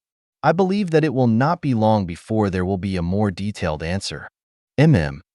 Slightly nodding, the golden crocodile, who had shrunk down to a length of 12 meters with the As You Wish transformation ability, also opened his mouth and said with a smile, however, don't worry. No matter how strong a race is, if they dare to have intentions on us, they will be seeking death. That is true. Nodding, the golden monkey also agreed. After all, behind them was a 6th-tier life form. If others didn't know about the strength of a 6th-tier life form, how could he not know? To put it harshly, as long as the master wanted to, he could, even in one day, slaughter all life on Blue Star and even the Azure Star, and that included them. From this, one could see just how terrifying a 6th-tier life form was. Moreover, their master was not an ordinary 6th-tier life form. His combat power was far beyond what common sense could gauge. So, invasions and whatnot, There was no need to panic. It was the unseen life forms that should be afraid. When they realized whose territory they had dared to invade, they would know what true fear was. And this kind of fear was something these unseen life forms would never experience, even if they invaded the top star domains. After all, when invading the top star domains, there was still a chance to run away. But when facing Master, let alone running away, even their existence from the shadows would encounter an inescapable catastrophe. Chapter 833. Just like the desolate starry sky, only solitude remained unchanged. However, at this moment, in a certain corner of space, screech, screech, suddenly, a sharp sound, filled with extreme anger, rang out. In an instant, the entire void of space trembled. Looking up, in the distance, the three planet-like black vortexes were shaking violently, as if in fear. My children, my children. Within a mournful cry, the voice became even more sorrowful. However, if one listened closely, they would be able to feel that more than sorrow, it was a cold rage of one who had been provoked. Go, my children, tear them apart. Once again, a piercing shriek rang out, and the three planet-like black vortexes shook violently. Immediately after, a scene that made one's blood run cold appeared. One of the planets suddenly released countless dense black figures. Each one of those black figures was a being covered in black scales, with eerie eyes, icy cold and emotionless. And even more terrifying was the fact that each of them had a pair of sharp, slender claws, reflecting a deep light and giving off an indescribable chill. This was the Zerg, an extremely terrifying and cruel race, and also one of the few races that roamed in the distant reaches of space. They wandered in space and constantly hunted. Wherever they passed, nothing was left behind. If the mutated locust plagues on Blue Star were the most terrifying disasters, then the Zerg were like upgraded, premium versions of the mutated locust plagues. Not only were their numbers endless, but even more terrifying was that their clans were clearly divided in their tasks and were highly efficient. This efficiency was not just efficiency in hunting, but also in other areas. For example, some Zergs were specialized for hunting. They would charge towards their enemies without hesitation, were extremely strong, without any pity, and were very selfless. For another example, some were very skilled in tracking. Their main task was to search for suitable races to absorb into the Zerg swarm. And once they found such a race, they would directly lead the army to absorb them. There were even some Zerg who specialized in guerrilla warfare and harassment. In short, the Zerg were an extremely complete and terrifying race that was made for the battlefield from the moment they were born. Moreover, what was even more terrifying was that the Zerg also seemed to be unique to this part of the starry sky. This era, so far, all the races who had discovered this race did not recognize them. They only knew that they were extremely terrifying. Wherever they went, everything would be turned into a desolate land. And along with this, the Titan God domain, the Angel Star domain, and many other top forces jointly gave them a name, the Zerg. The Zerg, enemies of the stars, enemies who vanished in the distant reaches of space. Their numbers were extremely terrifying, and they were distributed in every corner of space. And now, the Zerg that had come to the Milky Way were just a relatively well-known branch. Some strong individuals of this branch were called the Hunters, as a race of terrifying Zergs who were specialized in hunting. Screech, screech. Within their sharp and piercing hisses, thousands upon thousands of black, praying mantis-like Zergs with sharp scythes flowed like a tide, rushing towards a corner of space. Those who led them even released the cold aura of the fourth tier. They were icy cold and chilling. Like the hunters who stood at the top of the food chain, they radiated a chilling coldness. And at this moment, in the center of the Azure Star, on top of a tall tower, known as the Tower of All Gods, several figures stood silently. They are truly unseen life forms. Saying this, the thunderous dragon also took a deep look at the special beings on the ground not far away, which looked like honeybees but were also several times more ferocious. and had sharp claws. It was these kinds of beings that were spying on him from the shadows. If the thunderous dragon's surroundings weren't filled with a magnetic field, which he used to sense them, he would not have been able to discover them. After all, the auras of these beings were completely gone, and their bodies were similar to their environment. They were impossible to find with the naked eye. This was camouflage. Some of the mutated beasts on Blue Star also had this ability. The most famous one was the Crimson Sickle. His camouflage had reached a level that was impossible for even gods to fathom. But the problem was, this team of 10 special beings actually had camouflage, and with their extraordinary third-tier strength, they almost managed to hide from the thunderous dragon. After a moment of silence, the thunderous dragon looked at these strange life forms with flickering eyes. In the memories of my inheritance, there are no similar life forms. After hesitating for a bit, the thunderous dragon added, I also don't recognize this type of life form. The golden monkey, who had not long arrived, suddenly opened his mouth and said, to judge a life form, it wasn't just about its form. What was even more important was their aura, their abilities, and even their behavioral habits. And in the previous era, the immortal martial arts era where personal martial power was supreme, it was clearly very difficult to give birth to this kind of seemingly unified, terrifying race. In other words, this was a unique race of this era, and at this moment, not far away, the gifted one who wore a helmet and had come from the Blue Star took the initiative to speak. I have already arranged for people to analyze their genes. I believe that it will not be long before there will be a more detailed answer. Slightly nodding, the golden crocodile, who had shrunk down to a length of 12 meters with the as-you-wish transformation ability, also opened his mouth and said with a smile, however, don't worry. No matter how strong a race is, if they dare to have intentions on us, they will be seeking death. That is true. Nodding, the golden monkey also agreed. After all, behind them was a 6th-tier life form. If others didn't know about the strength of a 6th-tier life form, how could he not know? To put it harshly, as long as the master wanted to, he could, even in one day, slaughter all life on Blue Star and even the Azure Star. And that included them.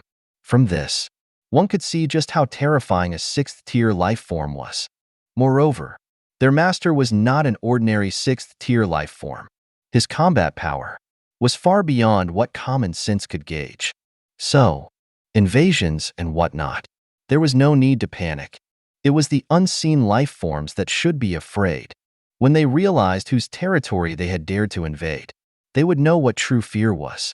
And this kind of fear was something these unseen life forms would never experience, even if they invaded the top star domains. After all, when invading the top star domains, there was still a chance to run away. But when facing Master, let alone running away, even their existence from the shadows would encounter an inescapable catastrophe.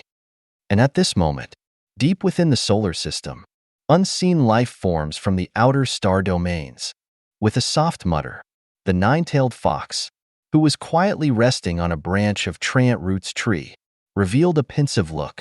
After a moment, glancing at Trant Root, who was still deeply cultivating, the nine-tailed fox raised her eyes a bit and asked, Sister Linger, should we suppress this news for now? Slightly nodding, Linger, who was not far away, also pursed her lips and said with a smile, Master has been nurturing us for so long. It's not like he's been doing it for nothing. Some small matters like this are not worthy of disturbing Master's cultivation. Moreover, what is even more important? Saying this, Linger also raised her eyes and took a deep look at the end of space. And that direction was just in the direction of the Azure Star. Let's not even mention the Crocodile Emperor who was Old 4 on the Azure Star, or even Little 10, the Thunderous Dragon, just the newly arrived Golden Monkey. Such a newly advanced true god can already guard the Azure Star? That's true. Chuckling, the nine-tailed fox also agreed. They were both 5th-tier life forms, so she naturally understood how strong the extraordinary 5th tier was. Let's not even mention If she and the golden monkey had a life and death battle, without 10 or half a month, they wouldn't be able to tell who would win. As for elimination and such, that was even more wishful thinking. If they couldn't win, could they not escape? Fifth-tier life forms were not easy to deal with. And now, the Azure Star. Besides the golden monkey, there was also Emperor Crocodile, a terrifying individual who had reached the extraordinary fifth tier with his physical body. All in all, there were two true God Realm combat powers stationed there. Even if they couldn't defend it, they could still hold out until Misty Mountain sent reinforcements. Therefore, now wasn't the time to disturb their master. If something truly unexpected or variable happened, then they could wake their master up. Thinking this, Linger and the nine-tailed fox glanced at each other and tacitly agreed to suppress this news for the moment. Of course, it was just suppressing it for the moment. According to their master's cultivation habits, he would wake up in a day or two. It wouldn't be too late to tell him then. At the same time, in the space where the Azure Star was located, whoosh, whoosh, whoosh, along with streaks of light breaking through the sky, visibly, countless powerful beings were all rushing out of the Azure Star towards the distant starry sky, and among them, the two who led the way. One was naturally the golden monkey, clad in golden armor with a golden crown, and the other was a mountain-like giant, with his whole body covered in golden scales. Looking at him, he was a bone-chillingly cold beast, Emperor Crocodile. The Emperor Crocodile, who had undergone a double transformation, was much more terrifying than the reserved golden monkey. Just by looking, it made one's entire body feel cold. And this was the Emperor Crocodile who had broken through to the extraordinary fifth tier with his physical body. Relying solely on his physical body, he could contend with an extraordinary fifth-tier powerhouse. It was terrifying enough to make one's scalp crawl. And now, the golden monkey and Emperor Crocodile were leading many extraordinary fourth-tier powerhouses, all rushing towards the starry sky, just because they had already sensed from afar. Countless cold auras were coming from the end of space. They were chilling and also sinister, and they made one feel a sense of instinctive disgust. They really are unpleasant auras. Curling his lips, the thunderous dragon, Little Tin, whose body was covered in lightning, also frowned slightly. Haha, who knows? Maybe these unknown life forms also don't like your aura. Laughing loudly, the golden monkey also teased him. Perhaps. After a moment of thought, the thunderous dragon, Little Tin, also agreed. This was rejection, a rejection that they had carried since birth. He couldn't explain the reason why, but it was just very uncomfortable. However, not long after, as if sensing something, the thunderous dragon, Little Tin, suddenly turned serious and instinctively warned, "They're not far from us. We should meet them in about half a day." As he said this, Little Tin, who had his magnetic field sense from afar, was slightly startled. After a brief moment, he then said hesitantly, "However, from what I discovered, it seems that there are only a little over 100,000 enemies. Most of them are still in the extraordinary second or third tier, with only 8 of them being in the extraordinary fourth tier. Is that so?" Muttering, a pensive look appeared on the golden monkey's face. "It seems like a scout unit." "Probably." Nodding, the thunderous dragon, Little Tin, also agreed. "Then let's deal with them first. Master should be waking up soon. We can use these guys as a specimen and offer them to Master as a gift." This sudden suggestion made all of those present have a gleam in their eyes. Everyone couldn't help but look towards the leading Emperor Crocodile. They had not expected that the ever-aloof Emperor Crocodile would actually have such an idea. However, after listening, it was actually quite interesting. After all, using these unknown life forms as specimens and even offering them to Master as a gift, it did seem like a good idea. "Then let's go first." Smiling at each other, the thunderous dragon, Little Tin, and the golden monkey had strongly accelerated their speed, turning into one blue and one golden streaks of light, and distancing themselves from their follow-up forces. These two, shaking his head helplessly, the Emperor Crocodile wasn't worried. The thunderous dragon's magnetic field sensing was very good, and even the master had praised him for it. If he said that there weren't many powerhouses, then there was nothing to worry about. I'm actually looking forward to what the strong ones behind them look like. Muttering to himself, a look of anticipation appeared in the depths of Emperor Crocodile's eyes. And about half a day later, in a desolate star region, suddenly, spiritual power began to stir. Rumble, rumble, like a tidal wave. A terrifying spiritual pressure suddenly arose in the distant starry sky. A heaven-supporting staff, visibly, a golden staff, tens of thousands of meters long, slammed down fiercely. At the same time, roar. A dragon roar shook the nine heavens. Immediately after, a sky-reaching lightning bolt, covered in a boundless lightning storm, rushed over from another direction, without hesitation. And more so, there was no need to hesitate. At the moment they had sensed the unknown life forms. The golden monkey and the thunderous dragon had launched a fierce attack, and what greeted them was countless Zergs looking dumbfounded. Yes, dumbfounded. And all of this was because they, who were still on their way, had suddenly felt a fear that made them tremble. Looking up, two extremely terrifying attacks had suddenly rushed over from the distant starry sky. Chapter 834. Chirp, chirp, chirp. Suddenly, a sharp sound echoed in space. Looking up, at the end of the desolate space, a black tide was violently shaking. Looking closely, it turned out to be a dense gathering of countless black, insect-like beings. And now, the clearly larger of the black insect-like beings was emitting an especially piercing screech, as if it was afraid, and also terrified. However, before they could react, boom, along with a loud crash, a golden staff that stretched across space slammed into the center of the black tide. Chirp, chirp, chirp. Within the mournful cries, countless Zergs fell like rain, and some of them, even before they could scream, had already turned into a mist of blood, evaporating in the distant starry sky. And this was the handiwork of a true God Realm powerhouse, who had casually flung a world-shaking staff from tens of thousands of miles away. With one strike, several tens of thousands of Zergs were severely injured. This was because the golden monkey had intentionally held back. After all, according to the demon bull, these Zergs would have to be made into specimens and offered to their master. Moreover, what their master wanted even more were living ones. And at the same time, in another direction, filled with a heaven and earth-destroying aura, an astonishing dragon breath landed in a corner of the Zerg tide. SHLRR, SHLRR. In an instant, lightning flashed and thunder roared. A lightning storm that covered several thousand meters erupted. Visibly, two Zergs who had an aura of the extraordinary fourth tier were charred black, as if they had been roasted. However, at this moment, screech, screech.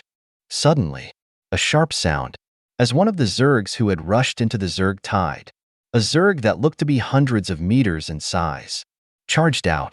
It had sharp claws, and its whole body was covered in black, iron sheet-like armor. And what was most terrifying was that it had a long proboscis. It somewhat resembled an enlarged, mutated mosquito, but was several dozen, or even several hundred times more terrifying than an ordinary mutated mosquito. And this chilling monster rushed out, tearing through the void, heading straight for the thunderous dragon, Little Tin, who was in the distance. Very good. Laughing loudly, the thunderous dragon, Little Tin, was not afraid, but excited. Right now, he was also very much looking forward to facing a true powerhouse. And the one before him, with his aura that was extremely close to the demigod level, was undoubtedly a good opponent. Roar.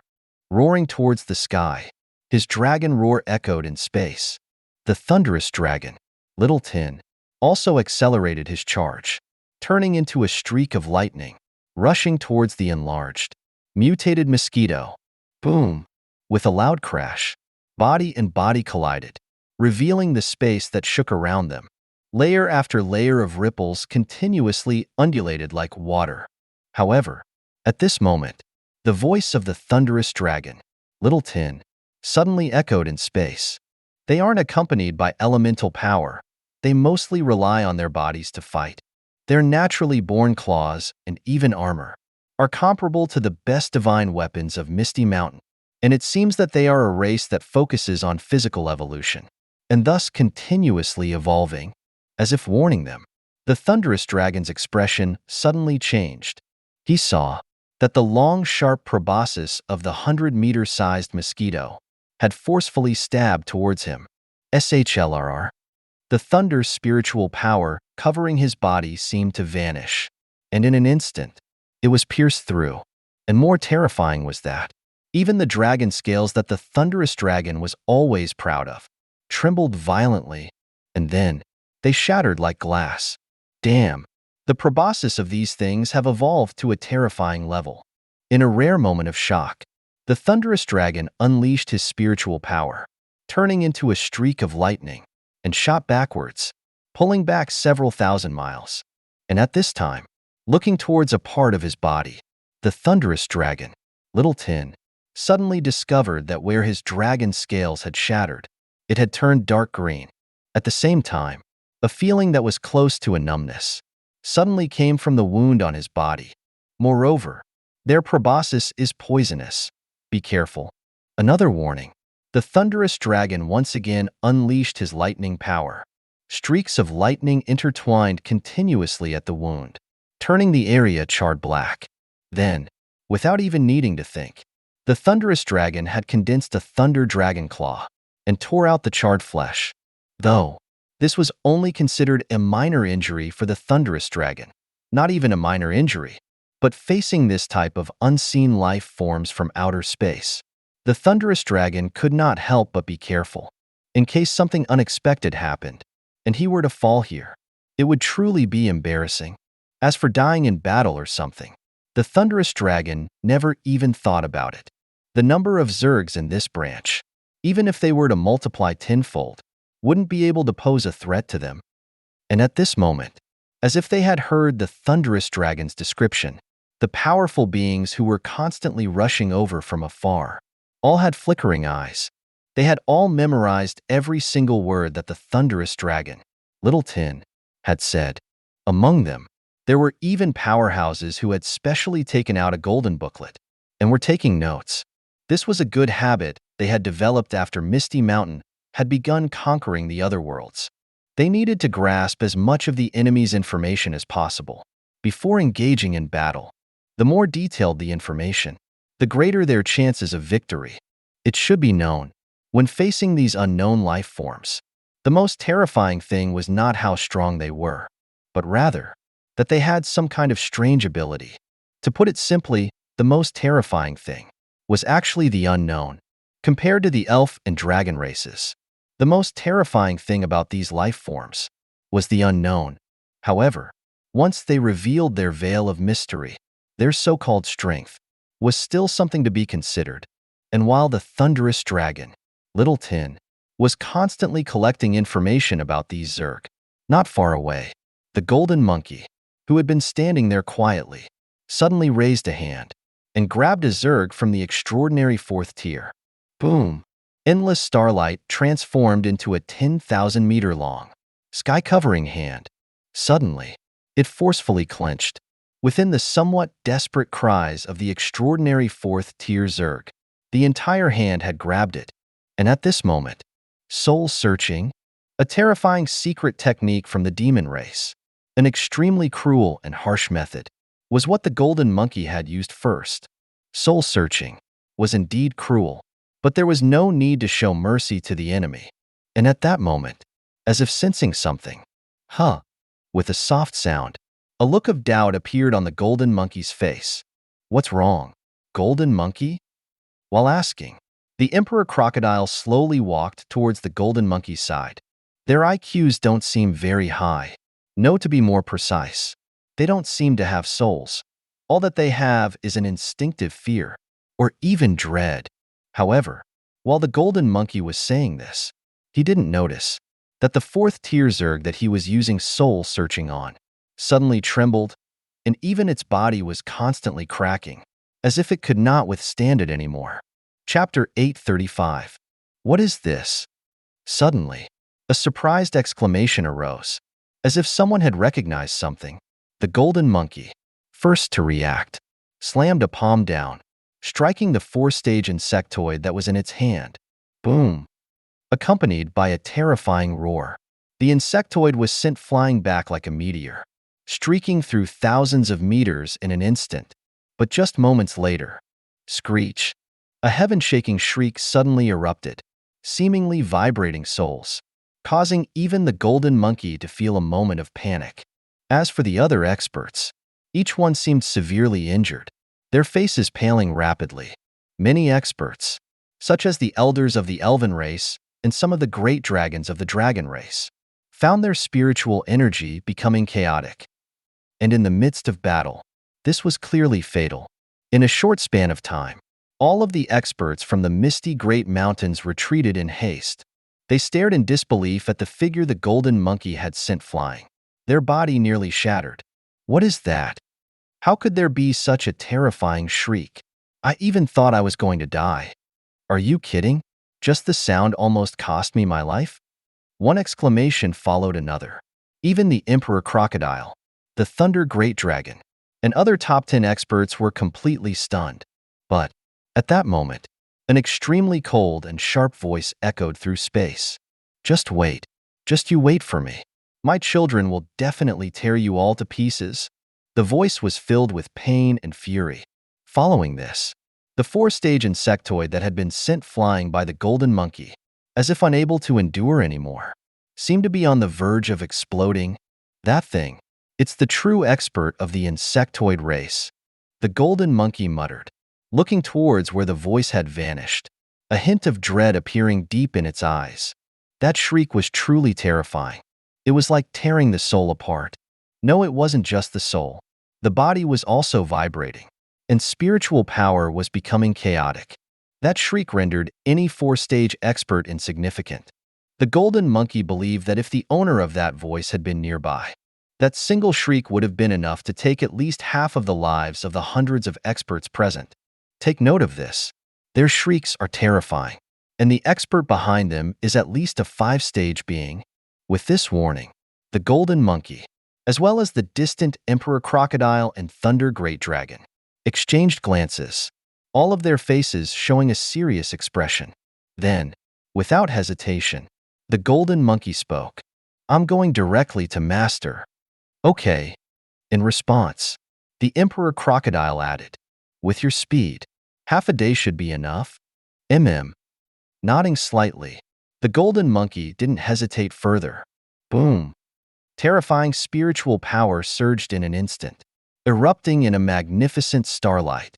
Then, the golden monkey transformed into a beam of light, instantly disappearing from the edge of the mighty group.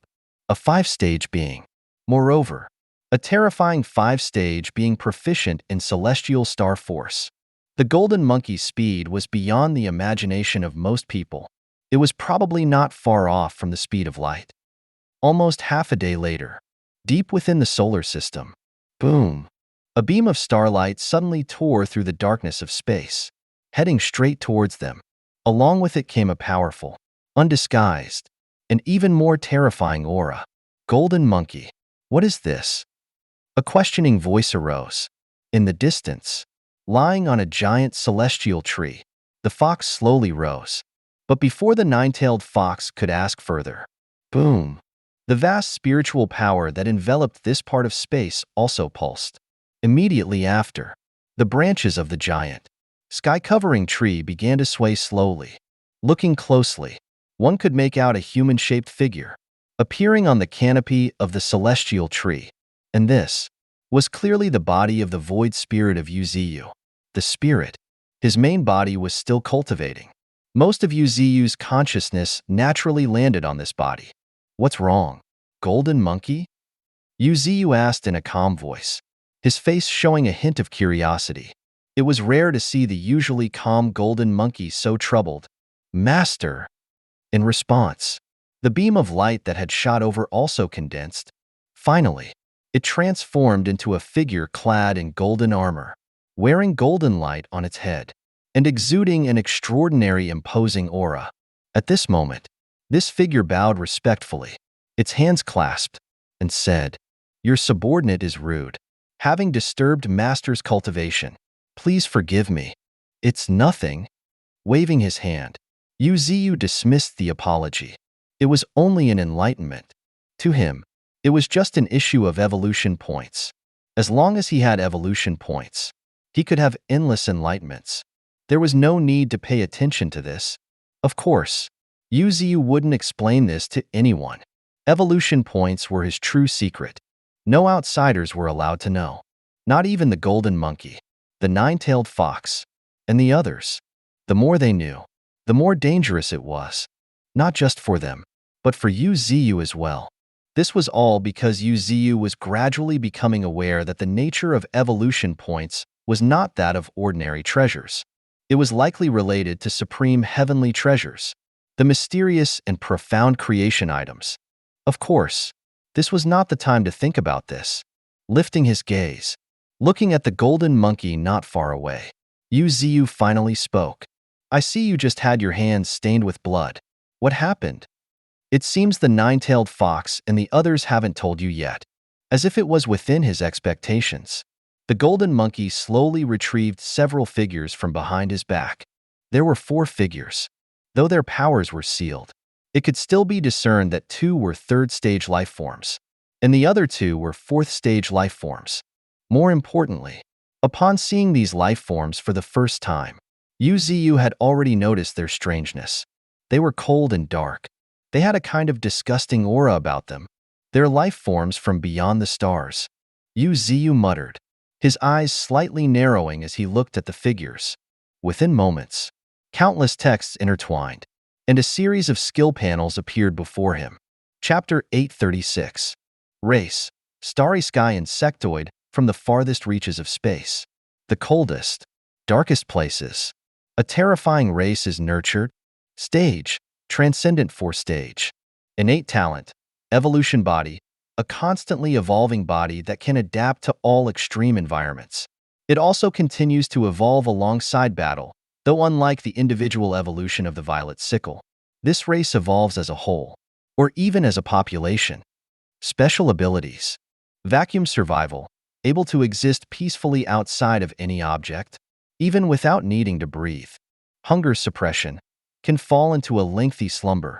Suppressing hunger, more powerful individuals have even less need for food, such as fourth-stage individuals who no longer require sustenance.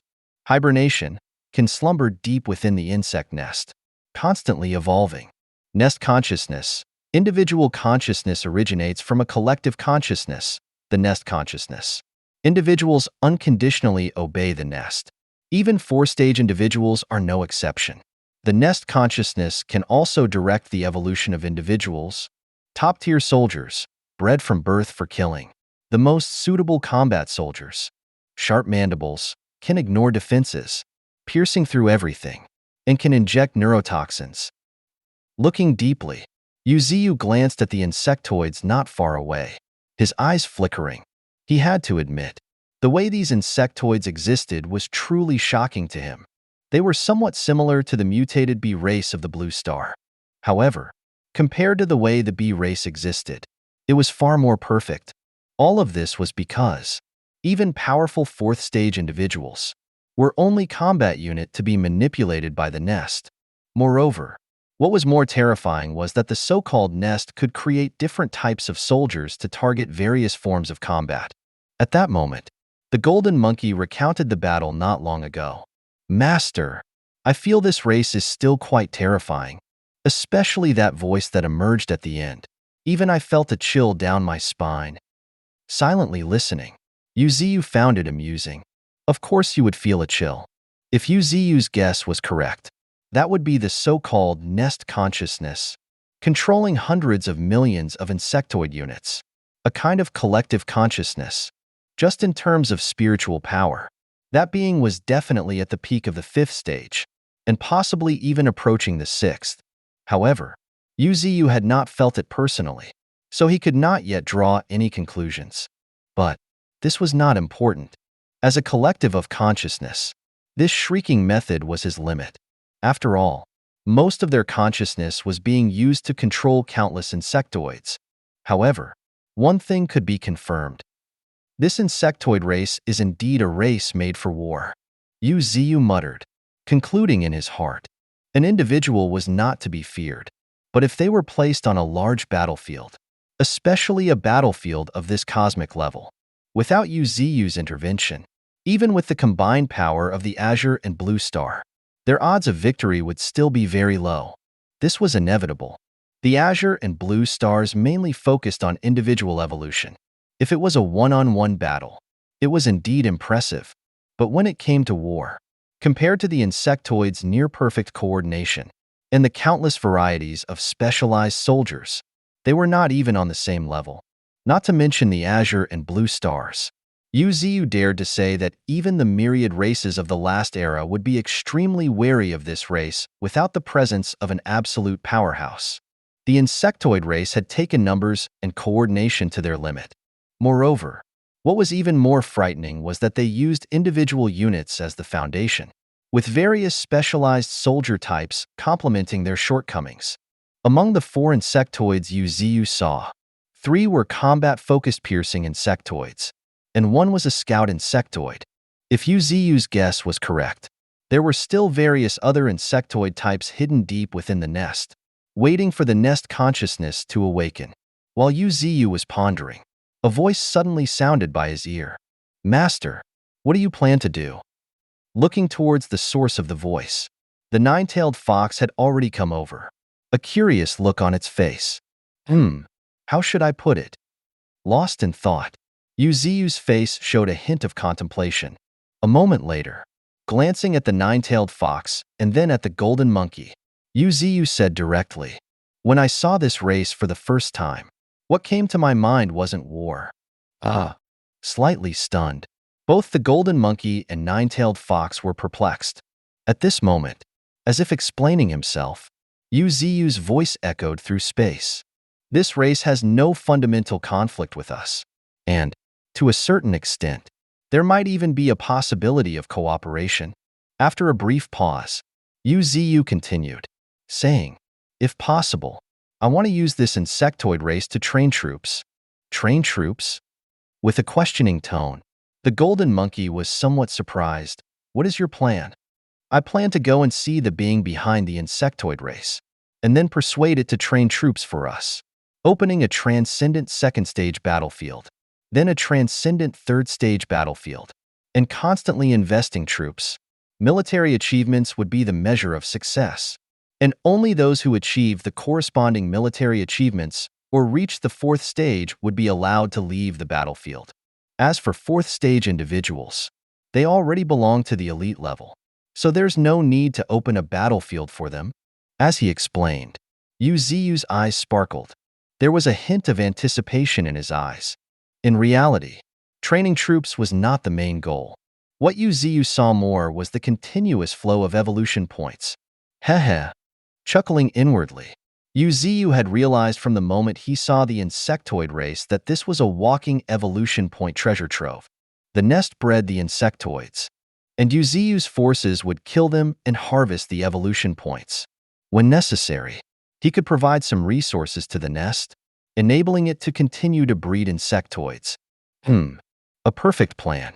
But, at this moment, barely suppressing a twitch of his eye, the golden monkey's face was strange as he asked, "Master, are you really sure that the insectoid race will obediently cooperate with your troop training plan? Do you think it has the right to refuse?" A sudden question, accompanied by an increasingly playful smile on Yu Ziyu's face. After a moment of silence, the golden monkey was stunned. However, an instant later, as if he had realized something, the golden monkey smiled wryly. "It seems you're right. There are not many who dare refuse Master in this part of space." Chapter 837. Refuse Master? Are you kidding me? Just thinking about it. The golden monkey shuddered slightly. Although it was rare to see Master in a fit of anger, just imagining it was enough to send shivers down his spine. With Master's current strength, If he were to truly become angry, the galaxy would be crushed and the stars would tremble. And that wouldn't be an exaggeration. And this was the power of a transcendent sixth-stage being, the ultimate end of individual evolution, a terrifying perfect life form. And just at this moment, roar! Suddenly, a high-pitched dragon roar rang out. Looking towards the sound, in the distance, a corner of space had been torn open, revealing a giant red vortex. And at the end of the red vortex, a figure with red hair, appearing incredibly tall and slender, emerged.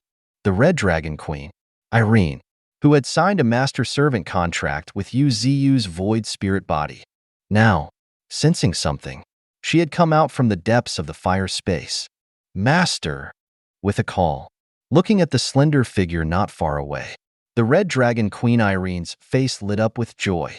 Then, without hesitation, boom! Sky-high flames surged from beneath her feet, and the Red Dragon Queen's human form rapidly transformed, expanding within the sea of fire. Roar! In an extremely high-pitched dragon roar, a red great dragon, thousands of meters in length, appeared. Undying dragon flames burned on its body. A pair of golden dragon eyes were both majestic and contained the gentleness of a young woman. Then, her dragon wings unfurled. The entire sky of flames was pushed to either side, and the Red Dragon Queen's entire form descended to the feet of UZU's void spirit body. Let's go! With a soft laugh, the Red Dragon Queen beneath UZU's feet happily responded. Then, spiritual power began to surge. Boom! She lifted UZU's void spirit body and shot straight towards the depths of space. The terrifying speed was so great that not only Linger, but even the golden monkey and nine-tailed fox were shocked. As expected of the legendary dragon race, this flight speed is truly extraordinary. With a casual praise, the golden monkey knew that the overall situation was set. Now, Master had chosen to take action himself. The matter was about to come to an end. The rest was just waiting for the subsequent subjugation and arrangement. And at this moment, in a corner of space far away, 3 dark stars, arranged in a triangle, rotated silently. This was the insect nest, and also one of the 5 largest insect nests of the starry sky insectoid race. To put it simply, this nest was a 5th-stage true god-level nest, capable of hunting forces of a star field level. The population reached tens of billions, and the number of experts was countless. Even 5th-stage figures existed. And now, screech! A sudden sharp sound shook the 3 dark stars. Immediately after, an unbelievable scene appeared. A vast and boundless dark tide surged from one of the 3 dark stars. Upon closer inspection, it turned out to be countless insectoids that had gathered together. Yes, a tide formed by countless insectoids. And this time, the nest consciousness was truly enraged. Roughly a third of the forces were mobilized. It should be known that during the previous war against the Titan God domain, the nest consciousness had only mobilized 1/10 of its forces to fight a guerrilla war against the Titan God domain. But now, it was mobilizing a full third of its forces at once, roughly more than 3 billion experts. Screech! Amidst extremely piercing and terrifying shrieks, countless insectoids surged towards a certain corner of space like a black tide. Wherever they passed, everything was destroyed. Even the so-called stars were riddled with holes in an instant. Besides hunting for life, some of the insectoids also had the ability to mine for metals. In the face of this boundless army, the so-called stars couldn't withstand even a few breaths. And at this moment, if one were to look at one of the 3 dark stars, one could see that this star had been pierced with countless black holes like a honeycomb. This was the essence of a dark star, a honeycomb that was as large as a star, the insectoid's dwelling place. And the reason why the insectoid race was considered terrifying was for this very reason. These insectoids, other than fighting, spent their time sleeping within the nest. No wonder the Thunder Great Dragon and even the Golden Monkey had such serious expressions when they sensed this kind of life form. Faced with this race that had reached the extreme in war, ordinary people would truly feel their scalps tingling. But, just at this moment, Thud. A heavy thud echoed, landing on the star. The star, filled with black holes, trembled violently.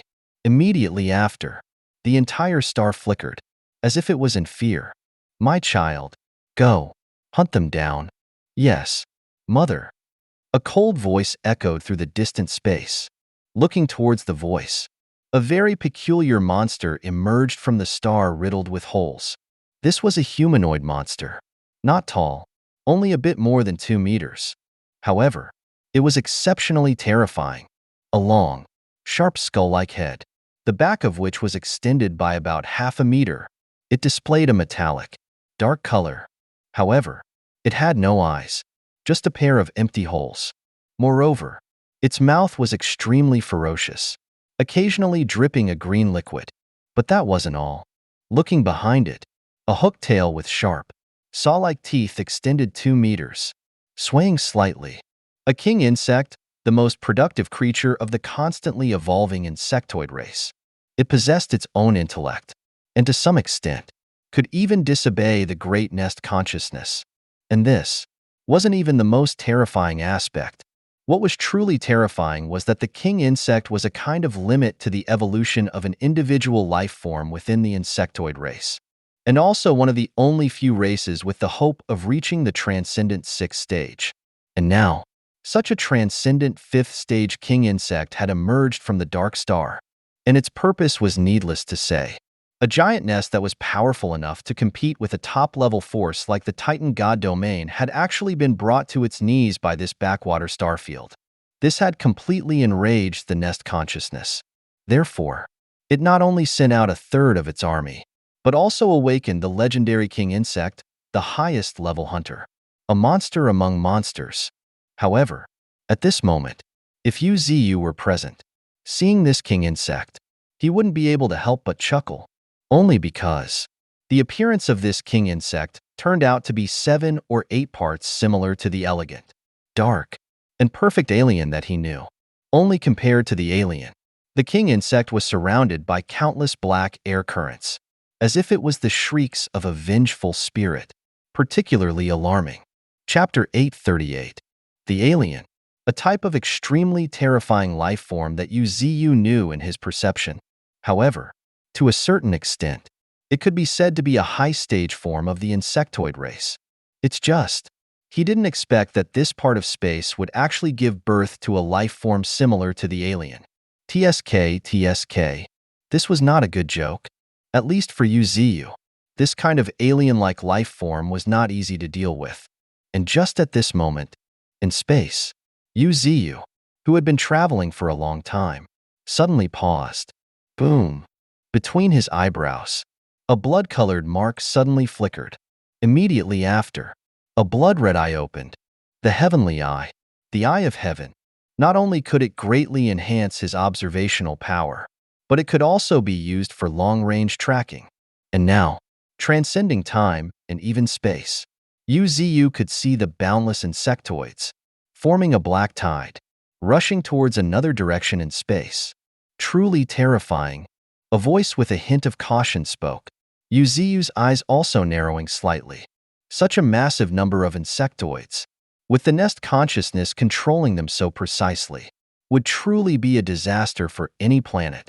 According to Yu Ziyu's speculation, even powerful figures like the golden monkey and nine-tailed fox would likely only be able to protect themselves, and would have difficulty protecting the entirety of the Azure Star and Blue Star. This was inevitable.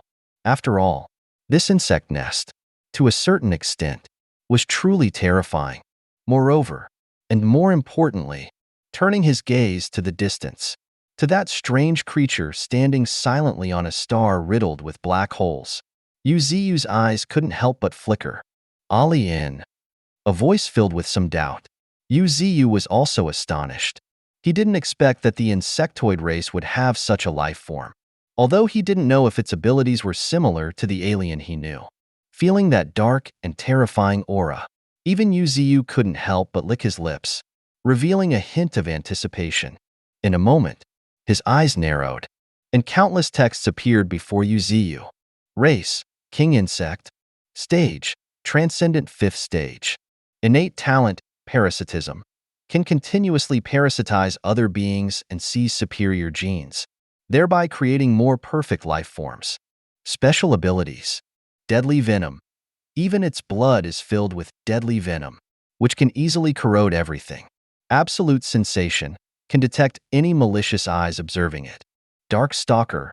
Can lurk in any blind spot. When discovered, its deadly attack has already erupted. Bone Spurs. Can suddenly launch deadly weapons from its mouth, like bullets reaching the speed of light. Dark Tail.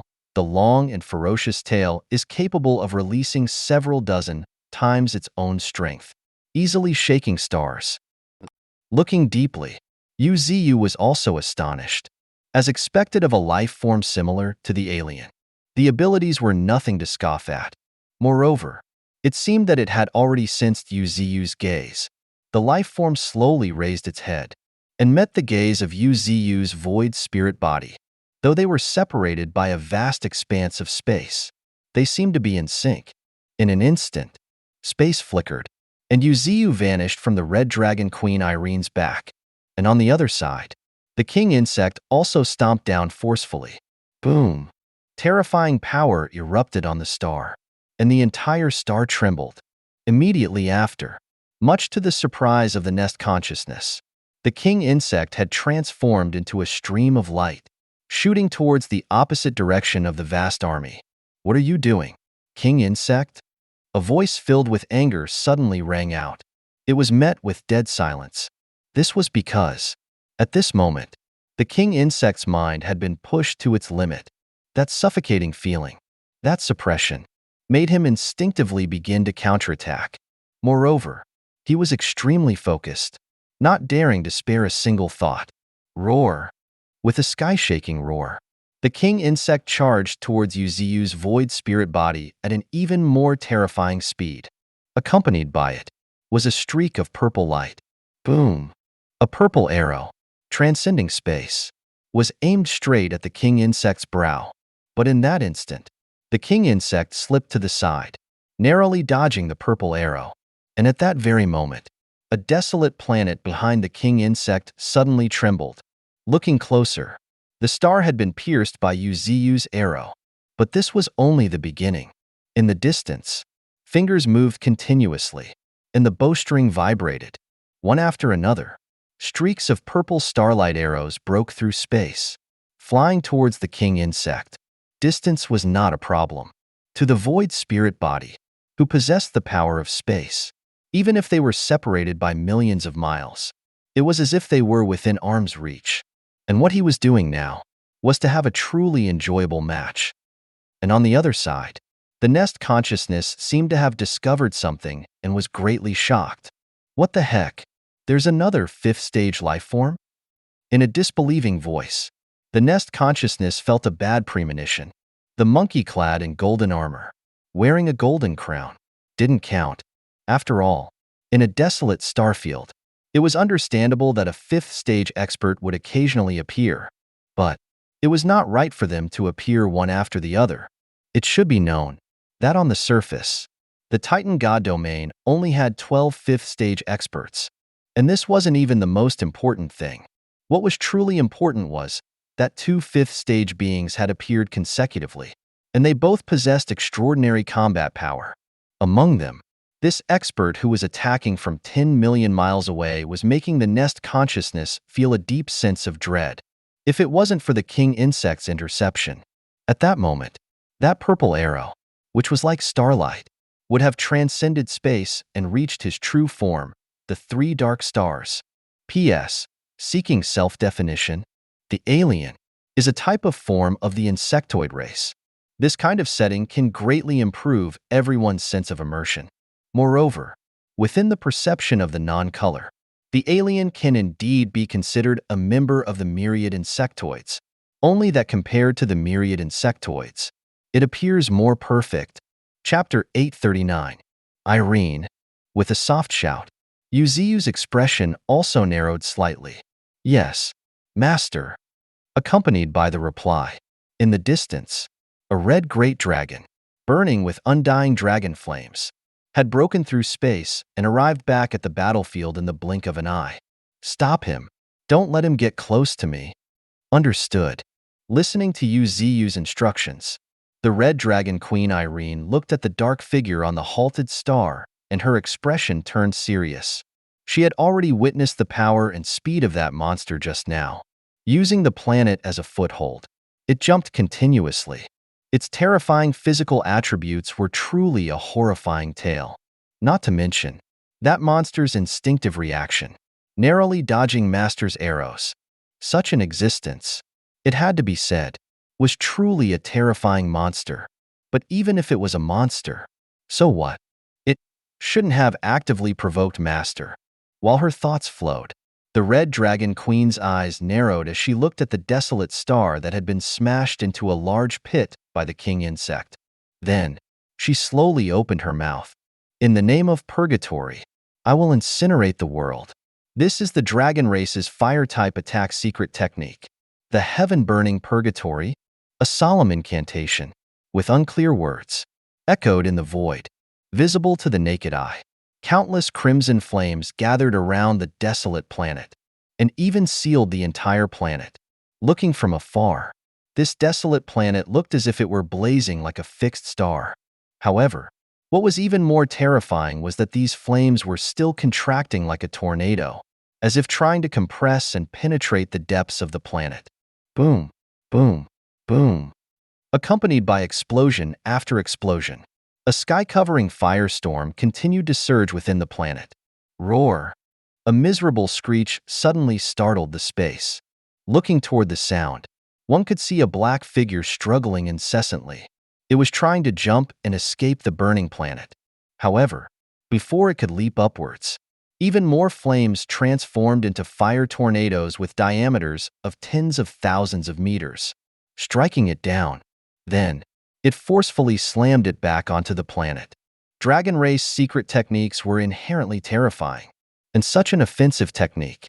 Its power was not inferior to any fire-type divine secret technique, and it had even developed the power of the dragon flames to an extreme. Burning a star wasn't just talk. As for escaping, facing such a terrifying secret technique that had sealed off the entire planet, where could the king insect escape? Therefore, roar, roar. In a short span of time, mournful roars echoed through space. It seems I underestimated Irene. With a soft chuckle, Yuziu also glanced at the Red Dragon Queen.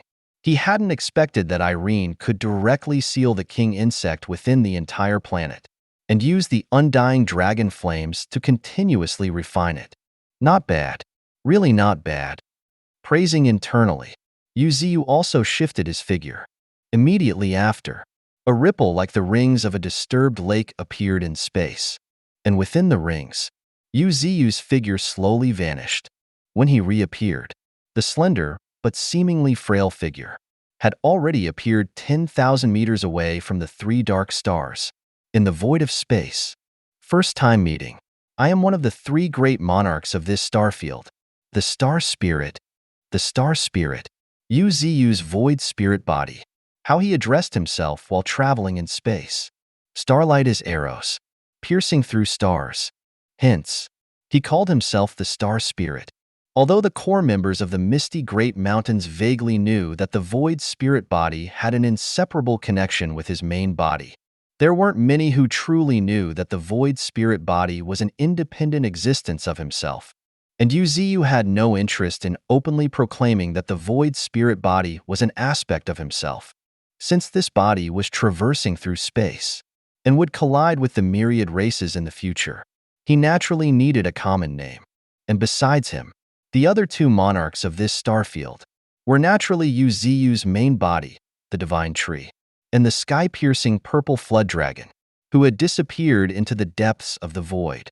As for the Azure Dragon, it had transformed into the heavenly realm of 9 small worlds, and unless something earth-shattering happened, it wouldn't manifest in the world.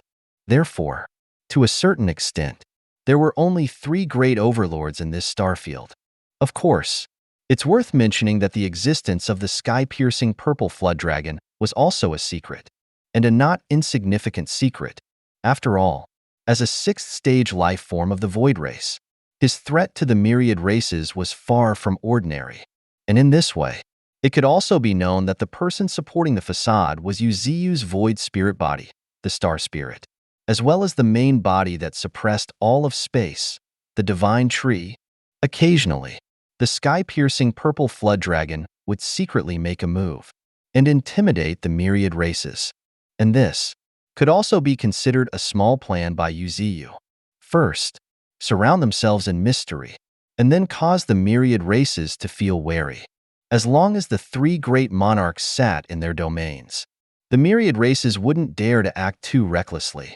After all, on the surface, the star spirit and the divine tree were both unfathomable.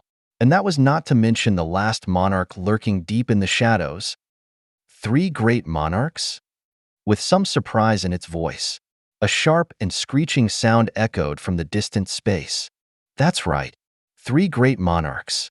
I am but one of them, the star spirit. As for the remaining two, it is inconvenient to elaborate.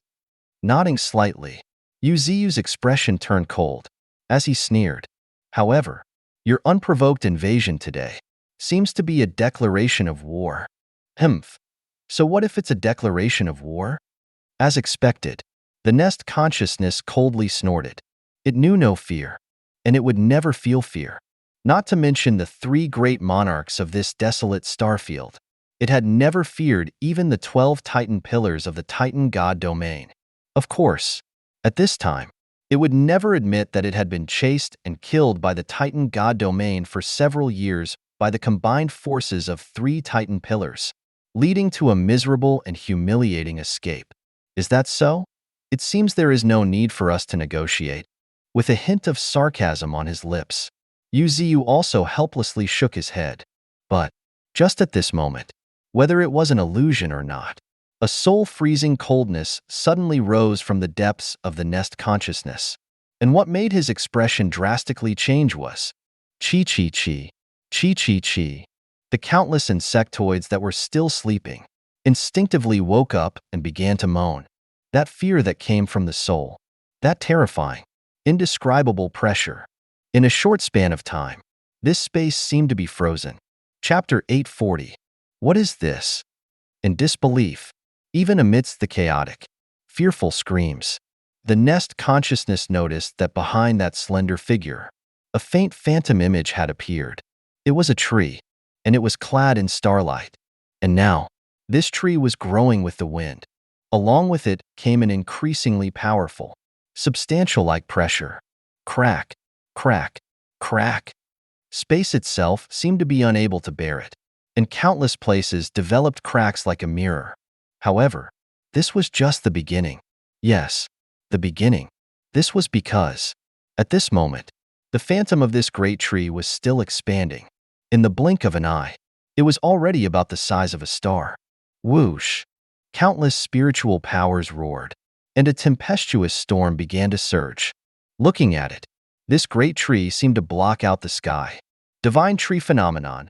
This was a method of Uziyu's void spirit body, using itself as a medium to connect with his main body on a distant part of space. The immortal tree. The power was constantly surging.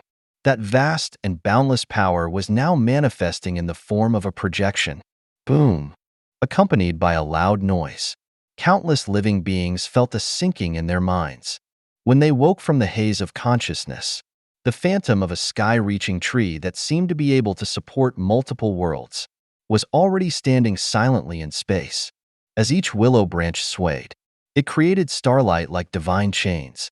Around it, 9 great multicolored vortexes, each resembling a star, flickered, and one after another root that resembled flood dragons were continuously piercing into the void, drawing the so-called power.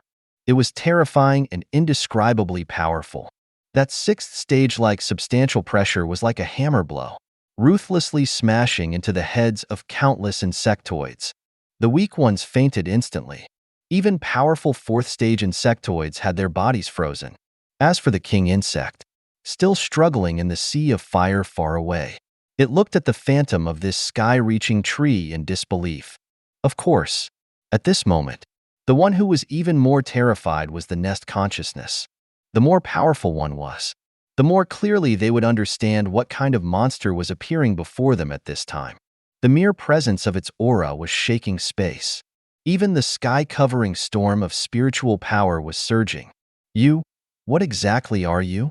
In a disbelieving scream, the Nest consciousness's voice held an indescribable fear.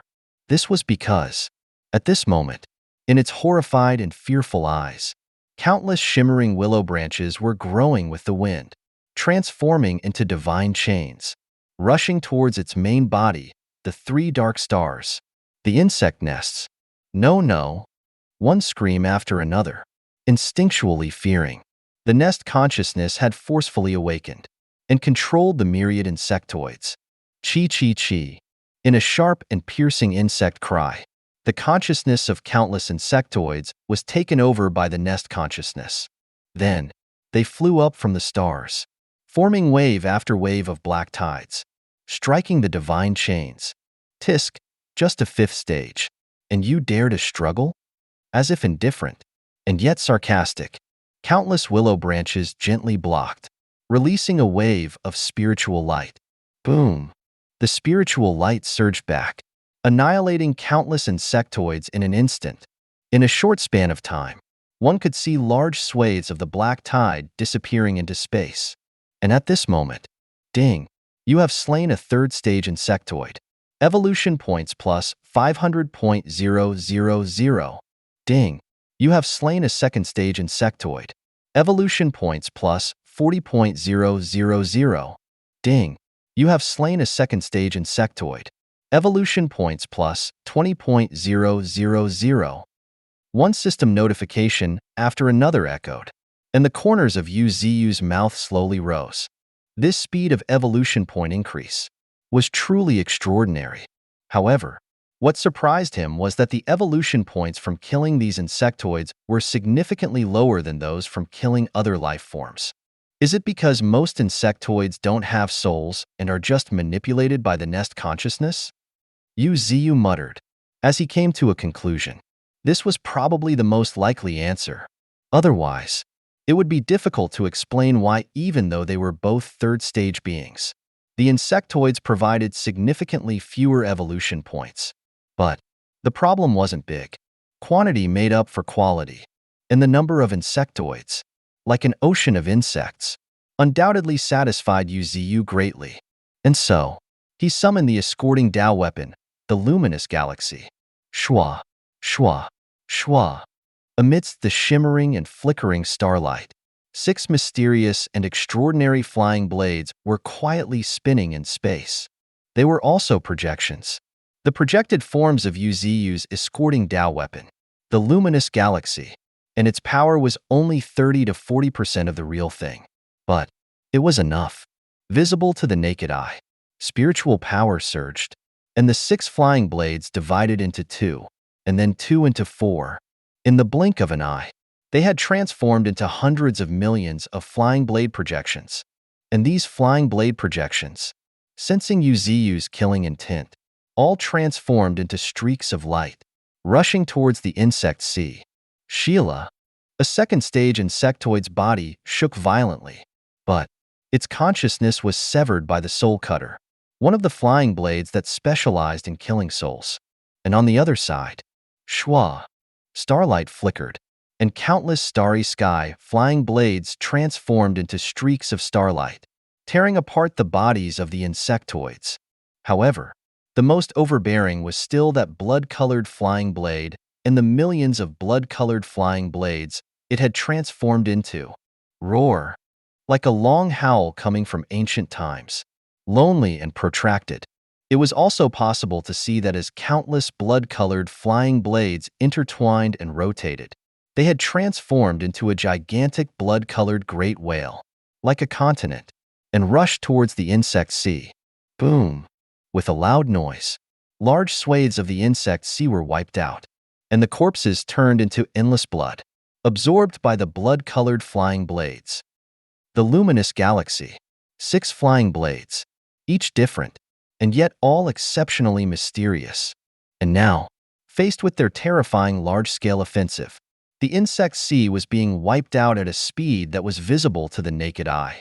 Accompanied by that was the increasingly desperate screeching of the nest consciousness. Screech, screech. No, no. The screech was miserable, like a beast driven to the edge of a cliff, emitting its final moans. But that was how it was. Looking up, countless willow branches, like divine chains, had already enveloped all three of the dark stars and were constantly devouring the insectoids. And the phantom images of the flying blades were constantly cutting down insectoids as they weaved through the divine chains. The number of insectoids was indeed terrifying, but compared to Yuziu's overbearing offense, any struggle was futile. And what was worth mentioning was that this was only 10 to 20% of Yuziu's combat power. Using the void spirit body as a medium, connecting to the power of his main body, it was ultimately difficult to display Yuziu's true power. But even this was enough. After all, the power of a transcendent sixth-stage life form was far beyond the imagination of this fifth-stage insect nest. Even if it was just 10 to 20% of his combat power, it was already enough to tear down this rotten Caligula and severely injure the entire nest. Chapter 841. And just at this moment, as if realizing something, the corner of Yuziu's mouth slightly curved upwards. It was indeed as he had predicted. As the number of insectoids steadily decreased, the insectoid consciousness's power also didn't decline. In fact, its spiritual power was falling towards the transcendent fourth stage. It should be known that at its peak, its spiritual power was even comparable to a peak fifth stage, and it could even interfere with reality and shatter the void. But now, chuckling inwardly, Yuziu now slowly ceased his offensive. Whoosh! Everything gradually calmed down, and even the remaining insectoids were all hiding in the corners. Shivering, they weren't afraid of death, but such a futile death was something they couldn't bear.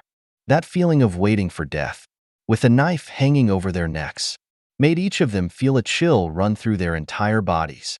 And what was worth celebrating was, this slaughter had finally come to an end.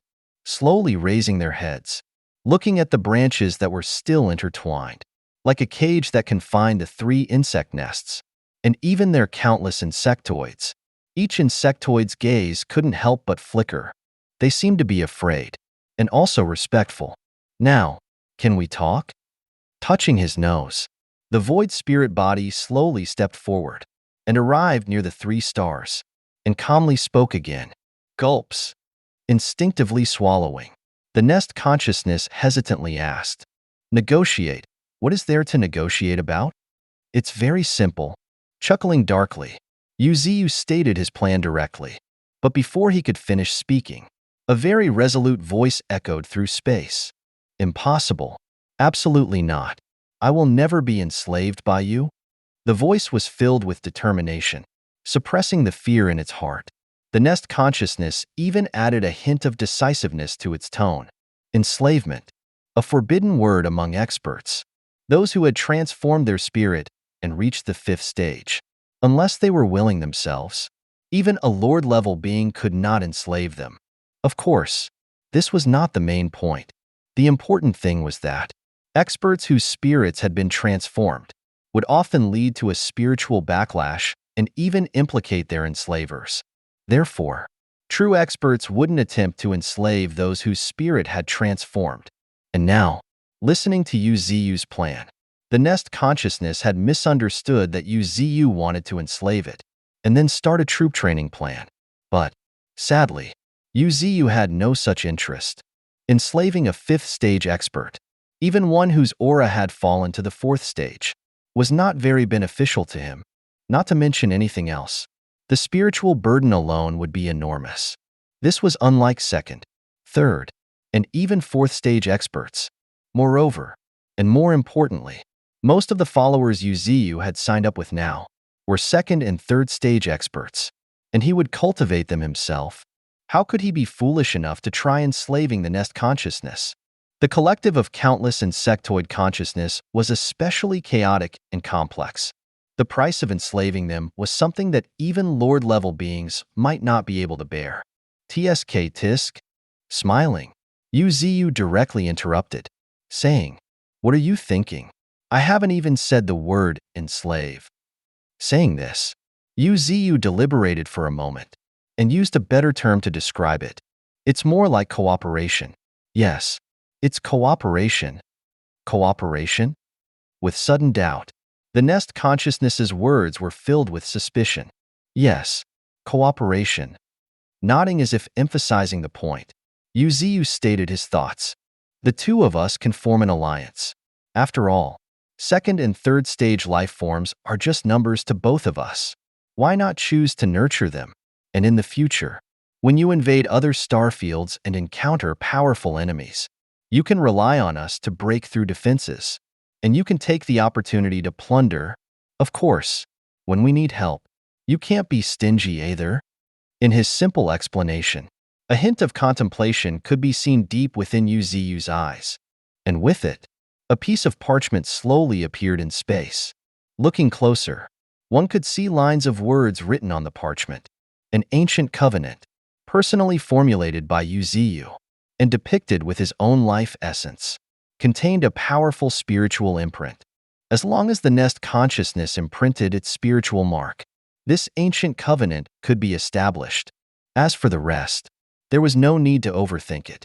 This was inherently an unequal covenant, greatly skewed towards Yu's side. It could even be said that this was not enslavement, but something that was even worse than enslavement. But the key point was, in enslavement, one's spirit lost its freedom, while, by signing an ancient covenant, one could retain their independence and would only be subjected to unequal treatment in terms of resources. And for this, Yu believed that the Nest consciousness would make a logical choice. Saying this, Yu had already raised his right hand and slowly pushed the parchment in front of the Nest consciousness. This is, with suspicion, the Nest consciousness started observing it. But, a moment later, as if it had discovered something, a disbelieving scream suddenly shattered the silence of space. What? Invading other starfields? You actually want 7/10 of the resources for no reason? And you even want the king insect under your control? Also, what is this? How did you get the idea to go after my daughter? One scream after another, extremely sharp, and contained an indescribable unwillingness. It had never encountered such an absurd agreement. Resources. Well, that was one thing. But wanting the king insect, and even its daughter, were its two most important generals. As for its daughter, she was currently sleeping deep within the nest, slowly leveling up into a terrifying figure. The insectoid queen, an anomaly among the insectoid race, was one of the rare beings with a humanoid appearance. But that wasn't important. What was important was that the insectoid queen had a very incredible talent, and that talent would benefit the entire insectoid race. To some extent, she was even more important than the king insect. But the Nest consciousness never expected that the star spirit would discover her existence and even try to target her. P.S. Seeking self-definition. 5th stage. A being whose spirit has been transformed. Enslaving them is a great price, far beyond imagination, and not worth the cost. This is also why it is not a cheat skill in the later stages. If experts could easily be enslaved, then in the later stages, when lords appear and eternals emerge, the remaining undeveloped beings shouldn't even be considered. One enslavement and it's GG for them. In terms of the setting, 5th stage and above is hard to enslave, and for those below 5th stage, even if they are enslaved, breaking through to the 5th stage will be even more difficult. Chapter 842. Hearing the Nest consciousness's scalp-numbing screams, Yu's smile deepened. Along with it, the phantom of the great tree behind him flickered with more and more intensity. Even space itself started to feel suppressed. Visible to the naked eye, the entire space seemed to be shrouded in a layer of shadow, and an indescribable pressure was constantly increasing. Do you think you have a choice? It was both a sneer and a pondering remark. An extremely cold voice echoed from the distant space. With a bitter sigh, the Nest consciousness's heart trembled. That icy breath, similar to death, had spread through its heart. However, even so, the nest consciousness was unwilling, gritting its teeth and cautiously asking, "How about we change this covenant a little?" There was no reply, just a deathly silence, which made the nest consciousness's heart turn cold. Just change it a little. Really just a little. Trying once again, the nest consciousness mustered all its courage. Even its voice had a hint of trembling. It was both afraid and fearful. This feeling of not being in control of one's own life and death made it very uneasy. But a moment later, looking at the still silent star spirit and the phantom of the great tree, its heart sank even further. At that moment, it even wanted to say, "Just sign it as it is." But before the words could leave its mouth, "Haha," a loud laugh that suddenly echoed through space was like a warm spring breeze. "My future allies don't need to change the contract. It is a small token of good faith. If you want to change it, then just change it. Don't be nervous.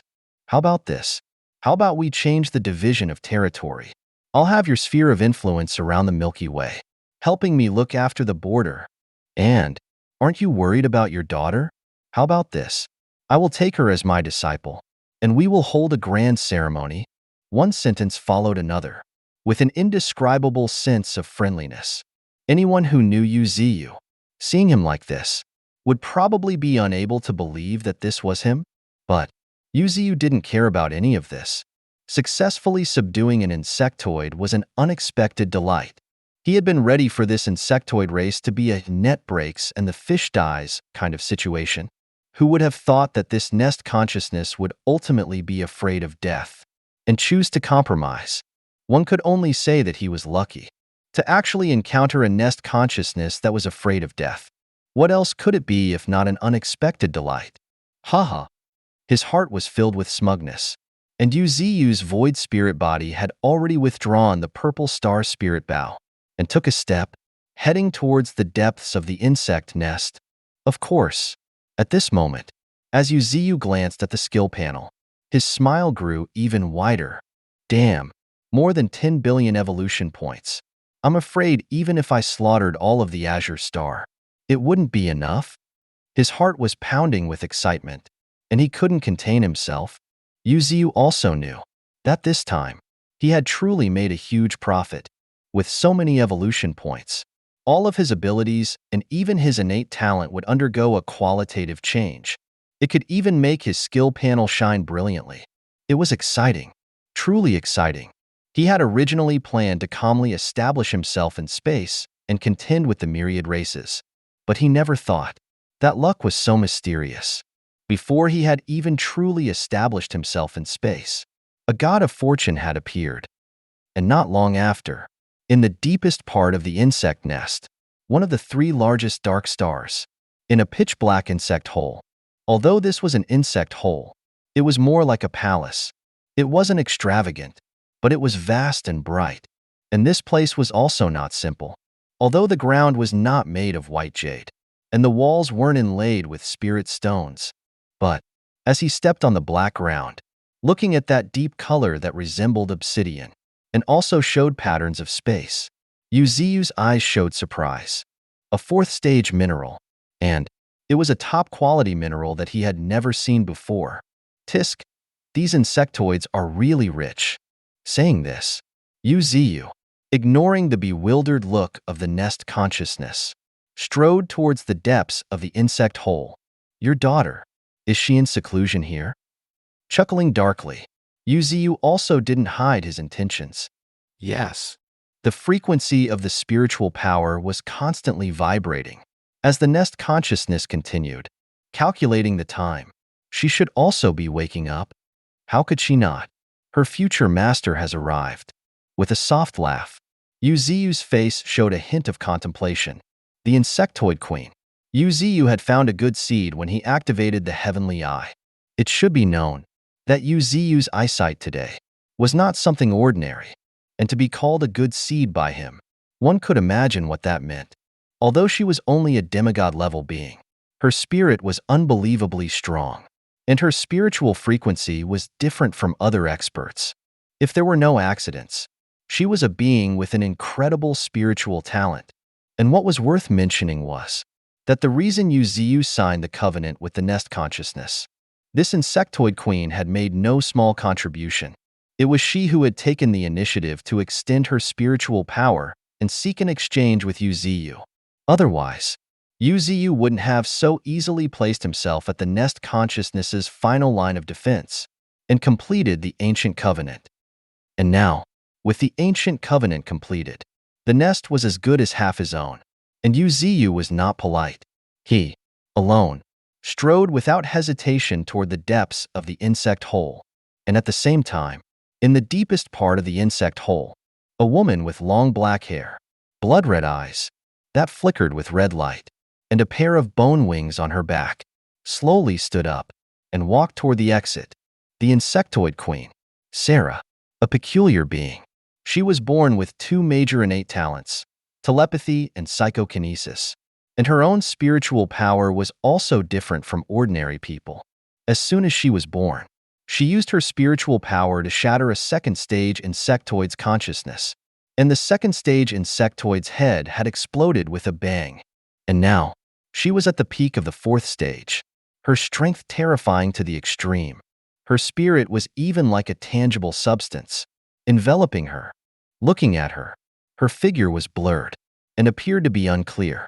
If the Emperor Crocodile was the leader in terms of physical body reaching the fifth stage, his combat power was earth-shattering, then she was the leader in terms of spirit breaking through to the fifth stage. Now, what limited her was only her too weak physical body that was unable to withstand that terrifying spiritual power, so much so that the majority of her power was unable to be released. Thud, taking a step, and at that very moment, as if she had sensed something, a cold voice echoed through the insect hole. Disciple, Sarah, greets Master. Before the person arrived, her voice had already reached them.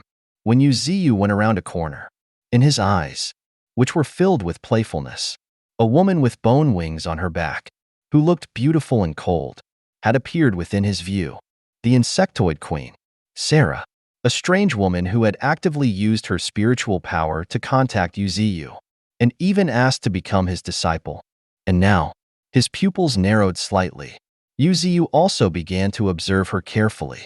Chapter 843. This was a young woman. She looked to be about 23 or 24 years old. Her figure was somewhat slender, and her long, black hair cascaded down her shoulders. She wore black armor, but this wasn't clothing, but rather resembled insectoid armor. Simply put, it was a layer of scale armor that grew from her body. Her blood-red eyes flickered with red light, and they were extremely cold. Even within that icy gaze, there was not a trace of impurities. The high bridge of her nose displayed sharp lines, and her thin lips were pressed together, seemingly emitting a signal of indifference. Her beautiful, snow-like skin, coupled with her cold, plum-like demeanor, revealed both elegance and severity, and her eyes and brows were filled with pride, and her skin was shimmering with snow-like light, possessing an indescribable mystique. This was a manifestation of her materialized spiritual power, and this also proved just how terrifying this young woman's spiritual power was. However, she was, after all, a fourth-stage physical body, and it was difficult for it to harmonize with such powerful spiritual power, so much so that she was unable to reach the transcendent fifth stage. Sarah, is that you? Yuziu muttered, his gaze becoming increasingly profound. In just a moment, even more information appeared in Yuziu's field of vision. Race, insectoid. Stage, transcendent fourth stage. Spirit has been transformed. Innate talents, telepathy, can sense the emotions of others within a close range, such as joy, anger, sorrow, and even sense their inner thoughts, and can also directly read others' memories. Psychokinesis can control people or objects from a distance, and can also conduct long-range investigations, thereby obtaining information about the environment from multiple perspectives. Special abilities. Bone wings greatly increase her speed and also serve as her weapon for both attack and defense. Spiritual tremor shakes the spirit, releasing terrifying power that shatters everything. Spiritual resonance causes another spirit to resonate with her own, directly erasing their spirit. Interference with reality can move mountains and cause rivers to surge. Spiritual barrier constantly sets up a barrier around herself that can defend against all. Super learning, her terrifying spiritual power, grants her unimaginable learning capabilities. Looking deeply, Yuziu glanced at the young woman not far away and praised her. She was truly a terrifying being. Her research into the spirit had reached a level that was difficult for even gods and ghosts to comprehend. Some aspects, even Yuziu couldn't do. Of course, it wasn't that he couldn't do it. It was just that Yuziu had not researched it. Moreover, spiritual power was not Yuziu's strength, so there was no need for him to conduct research too deeply. And just at this moment, as if hearing Yuziu's call, the young woman in the distance also nodded slightly and bowed again, saying, "Disciple, this is my first time seeing Master. My hospitality might be lacking. Please forgive me." "It's nothing." Waving his hand, Yuziu flicked his finger. In an instant, several drops of translucent green liquid, glowing with a hazy light, fell in front of Sarah. "This is a gift for you. When you truly become my disciple, I will prepare a true grand gift for you." "Thank you, Master." Her voice was calm, and she rarely revealed even a hint of emotion. Feeling the dense, almost materialized life force from those few drops of life essence, even Sarah couldn't believe it. However, with her powerful spiritual power, she had always disliked showing her emotions. Opening her mouth, she suppressed the changes in her expression and reached out to take the drops of life essence. Gulp. But, at this moment, a very untimely sound was heard in the air. Looking towards the source of the sound, Yuziu was surprised to find that there was a blurred figure, created by countless intertwined spiritual power, and that deep within its eyes was a hint of desire. That star spirit. "You see, now that we are allies, shouldn't we?" Saying that, the nest consciousness seemed to think of something, and said directly, "In my hands, I still have a few members of the Titan race. They look quite good. How about you take them?" "You, this fellow." With a soft chuckle, Yuziu also waved his hand, and once again threw out a few drops of life essence. Life essence. He had as much of this as he wanted. If he could rely on this to win people over, then that was not bad either. Moreover, the nest consciousness was also tactful, knowing to bring something out in exchange. But, at this moment, as if thinking of something, Yuziu suddenly reminded, "The Azure Star is my territory. Don't do anything excessive." The Azure Star? Slightly stunned. Then in an instant, as if it had realized something, the nest consciousness continuously nodded. Okay. I definitely won't do anything excessive." With that, the nest consciousness hastily released its spiritual power to sense the large army that had already been sent to the Azure Star. But, luckily, the journey was long, and they hadn't reached the Azure Star yet. But they had been intercepted by some experts on the way, and had suffered some losses. But it was nothing compared to that vast and boundless army. That small amount of loss was not worth mentioning. But, thinking of this, the nest consciousness's heart ached. Originally, it had 3 such large armies, but now, it only had this one complete one left. As for the other 2 large armies, they had nearly been crippled by the divine tree in a single exchange. "I'd rather clash with the 12 Titan pillars than fight this devil again." With a bitter heart, the nest consciousness made a secret resolution. And at this time, the Titan race didn't know that the nest consciousness who had been humiliated by Yuziu had used them as a reference point. But that was how it was. The Titan race was indeed terrifying. But if a lot of ants bit an elephant, even the insectoid race could fight them 1 or 2 times. But, faced with the divine tree, there was really no way to win. The insectoids were best at group battles, but in front of the divine tree's myriad branches, and the offensive of that star-like galaxy, they were truly not worth mentioning. If the insectoid race was the most proficient at group battles among races, then The Divine Tree could be said to be the most proficient in group battles among individual life forms. But the key point was that this pervert named Divine Tree had actually already reached the Transcendent 6th stage. Thinking of this, the Nest Consciousness's heart couldn't help but spasm. Damn it! If the experts of other starfields knew about this, they would probably turn the heavens upside down. This was truly a pervert, a huge pervert. As far as the Nest Consciousness knew, the most terrifying among the Titan race, the first Titan pillar, was still a long way away from the 5th stage, and the most terrifying in the Angel Starfield, the 4 archangels bearing 6 wings each, weren't this terrifying either.